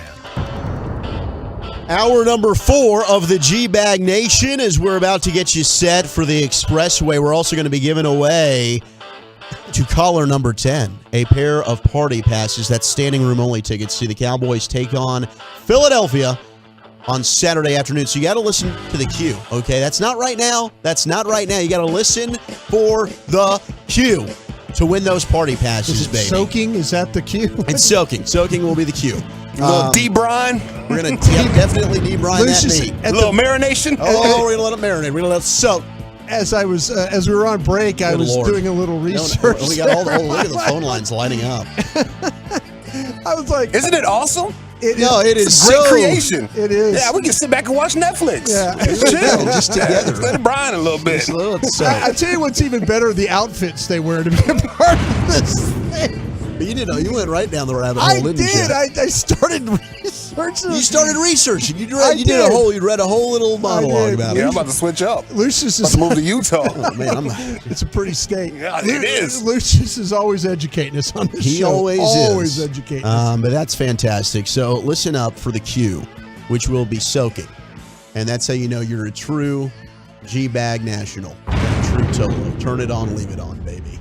Right here. Zach Wolchuk alongside Brian Broaddus, Lucius Alexander. We got Carter Freeman hanging out with you on a Cowboys Monday on your DFW sports station. Not a victory Monday. 105 through the fan. It's not a victory Monday at all. Playoff Monday. But it is a playoff Monday, baby, because the Cowboys are in the playoffs. How about that? Woo! We're in the playoffs. Thank you, G-Man, for knocking off the Commanders. Now, here's the latest Cowboys news. The good news is Leighton Vander Esch, MRI reveals it's a right shoulder stinger. It's not a neck injury. There you go. Now, with these stingers, you just never really know. It's like a pinched nerve. Got to calm down, they tell me. So, it's one of those things where... Colt McCoy lost draft situations because of that stinger. Yeah.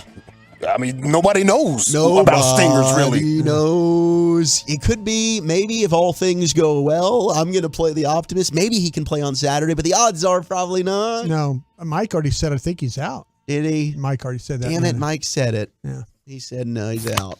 I just chose not to hear that. I don't want it to be so, because we saw how that run defense played without him.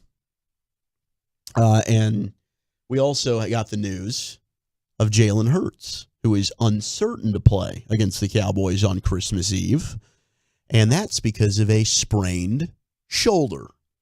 So we might get Gardner Minshew at quarterback for the Eagles. Now, this will all be a fluid situation. We'll be monitoring through the week. Jalen Hurts officially not ruled out, but Vegas thinks that might be the case. The Cowboys might be playing against a backup quarterback. Wouldn't that be apropos, since it was Cooper Rush who took on the Eagles in the first game? So the rematch, maybe it's the Eagles' turn to have a backup quarterback against the Cowboys. I'm going to ask you a question because I should have looked this up. What games do they have left? I know the Giants are one of them. Are one of them.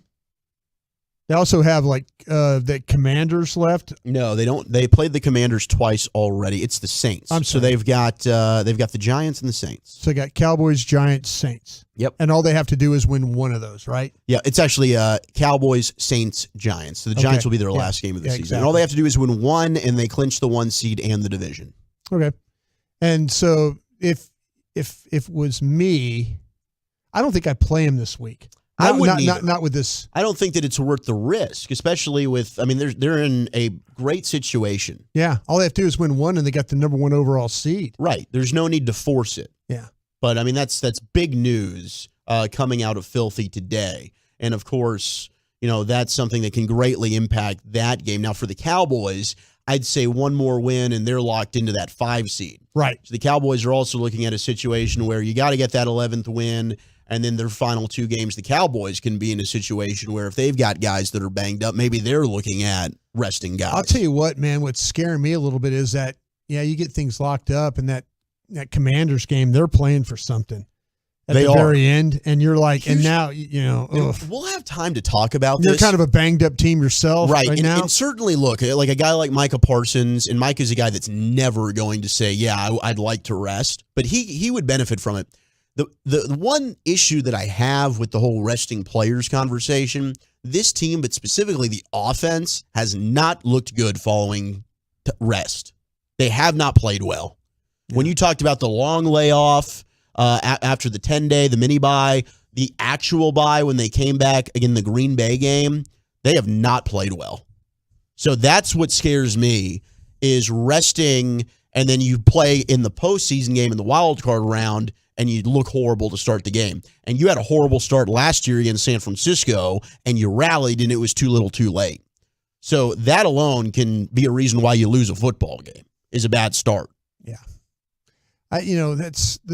But I think at this point in time, you got to try and find it somewhere, especially for Parsons. No, certain guys, I'm with you. Hey, but resting figure just out, for the sake of resting, I don't know, is always a good idea. Just figure out what you're doing at left corner, though. Get those guys as much experience as you can, But if it means resting Parsons at some point in time, I said I would rest him during the game against Tennessee for sure, because of it being a short week. Find a way to go get the Philadelphia game, short week, rest him, and then get him ready for the Commanders game if you have to in fact play the Commanders game. Yes, for something. 214. Do y'all watch the tape? 55 is the worst. That's a troll job there, my friend. That is a troll job. That is a troll job. No question. Somebody just trying to draw you off sides. Dan Marino hard count. And then he fakes it, throws it in the end zone. Exactly. Touchdown. That's a troll right there. Big time. Or somebody itself that doesn't watch No tape. question. All right, soaking. You know what that means. It's time. Caller number 10 gets a pair of Party Pass tickets courtesy of Miller Lite to go see the Cowboys play the Eagles this Saturday at AT&T Stadium. Congratulations to whoever wins those. Lucius is standing by right now. Big thank you to our partners over there with Miller Lite. We love you dearly. So I do want to also say this. We got news today as the Mavericks are going to be taking on the Minnesota Timberwolves tonight.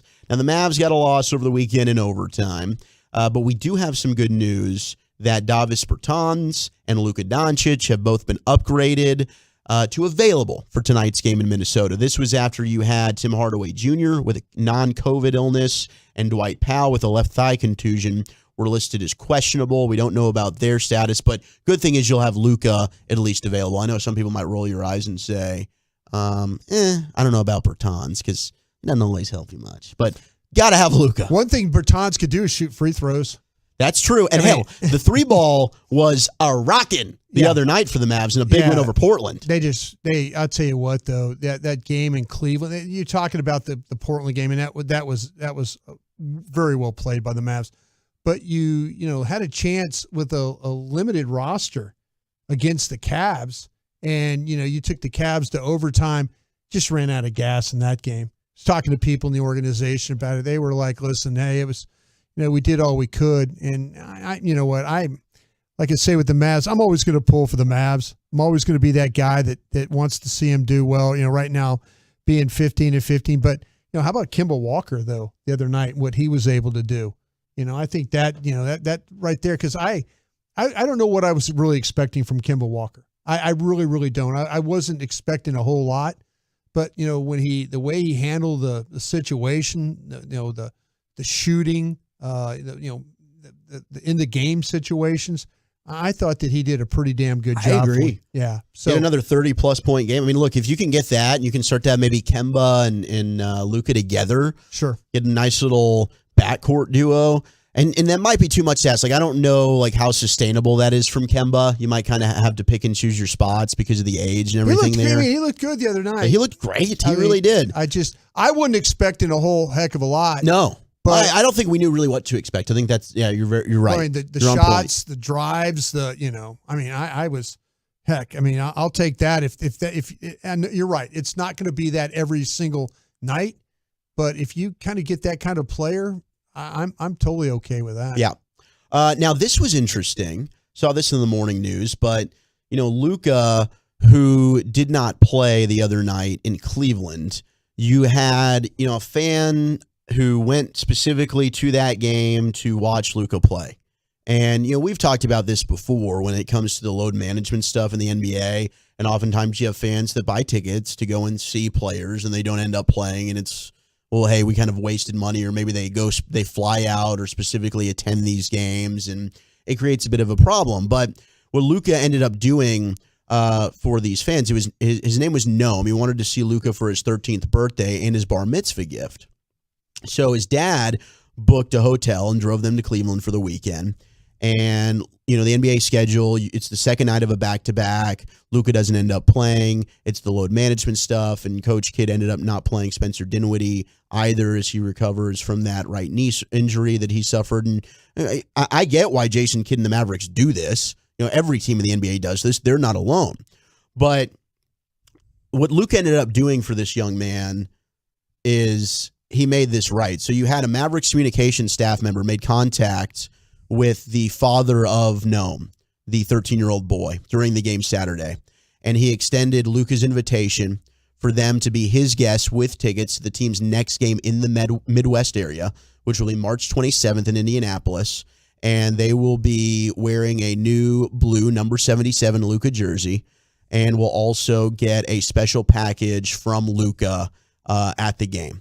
So, while they didn't get to watch Luka play in Cleveland, I thought that was a really cool gesture. They had a sign there, so that's how Luka and the rest of Mavs PR kind of got notified and made aware about this. And it doesn't always work out for other fans that this situation occurs and happens to. Yeah. So a lot of people are left disappointed and, hey, this was a bummer, and bleep the NBA for this. And maybe in the future the NBA is able to fix this kind of scheduling snafu.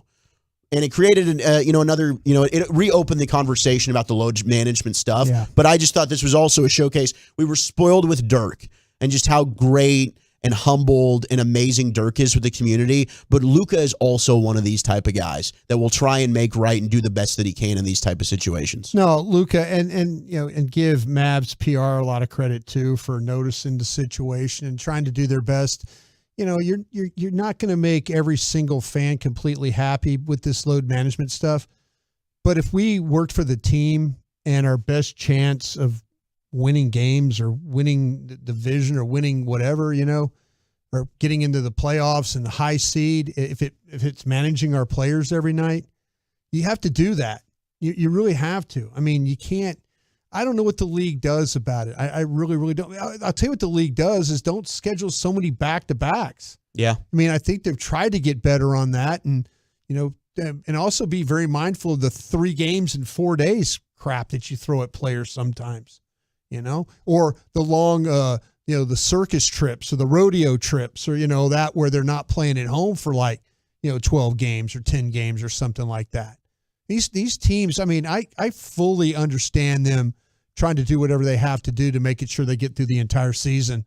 But again, it's not the team's fault. It's the league's fault for scheduling the way they do. All right, we have our winner courtesy of Miller Lite for our Dallas Cowboys ticket giveaway. So congratulations to who won the Cowboys party passes to go check out the game against Philadelphia. We will have another giveaway coming up later on this week on Thursday, courtesy of AT&T 5G. Yeah, if you won the party passes, by the way, Eric and I do pregame out there in the Miller Lite Plaza. West Plaza. Yeah, West Plaza, and it's probably going to be bundled up situation, but if you won, come by and say hello, yell at us. We'll take a picture with you. And then if you can find a way to get down to the Miller Lite Club, we'll be partying out there for the post game as well. Cowboy victory, right? Cowboy victory. Yeah. Damn right. We're going to beat the crap out of Gardner Minshew and the Eagles. All right. Coming up next, I got your NFL news of the day featuring an angry Ron Rivera and maybe the biggest choke artist in NFL history. Plus, we'll talk with Bobby Belt as we kick off the Expressway next on The Fan. 35 minutes of commercial.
It's a Cowboys Monday, brought to you by Twin Peaks and K-Post Roofing and Waterproofing on 105.3 The Fan.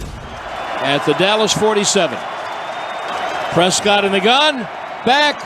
Throws it over the middle. That's intercepted. It's being returned down the right side to the 20. Jenkins to the 10. Jenkins into the end zone. And the Jaguars have beaten the Cowboys in overtime. Well, that was a crappy way to end the game, but I'm glad Lucius is bringing the vibes. That's for damn sure. As we head into the expressway, let's hit you with some NFL news of the day before we slide in to Bobby Bleepin' Belt. And then, of course, we will have some LA Live segment brought to you by Frankel and Frankel. And let me tell you, this is going to be a fun week, all right? Because it is Eagles and Cowboys on Christmas Eve, so we got a short week. We're going to go ahead and look forward to this. And if you missed it, Jalen Hurts a little iffy on if he's going to play.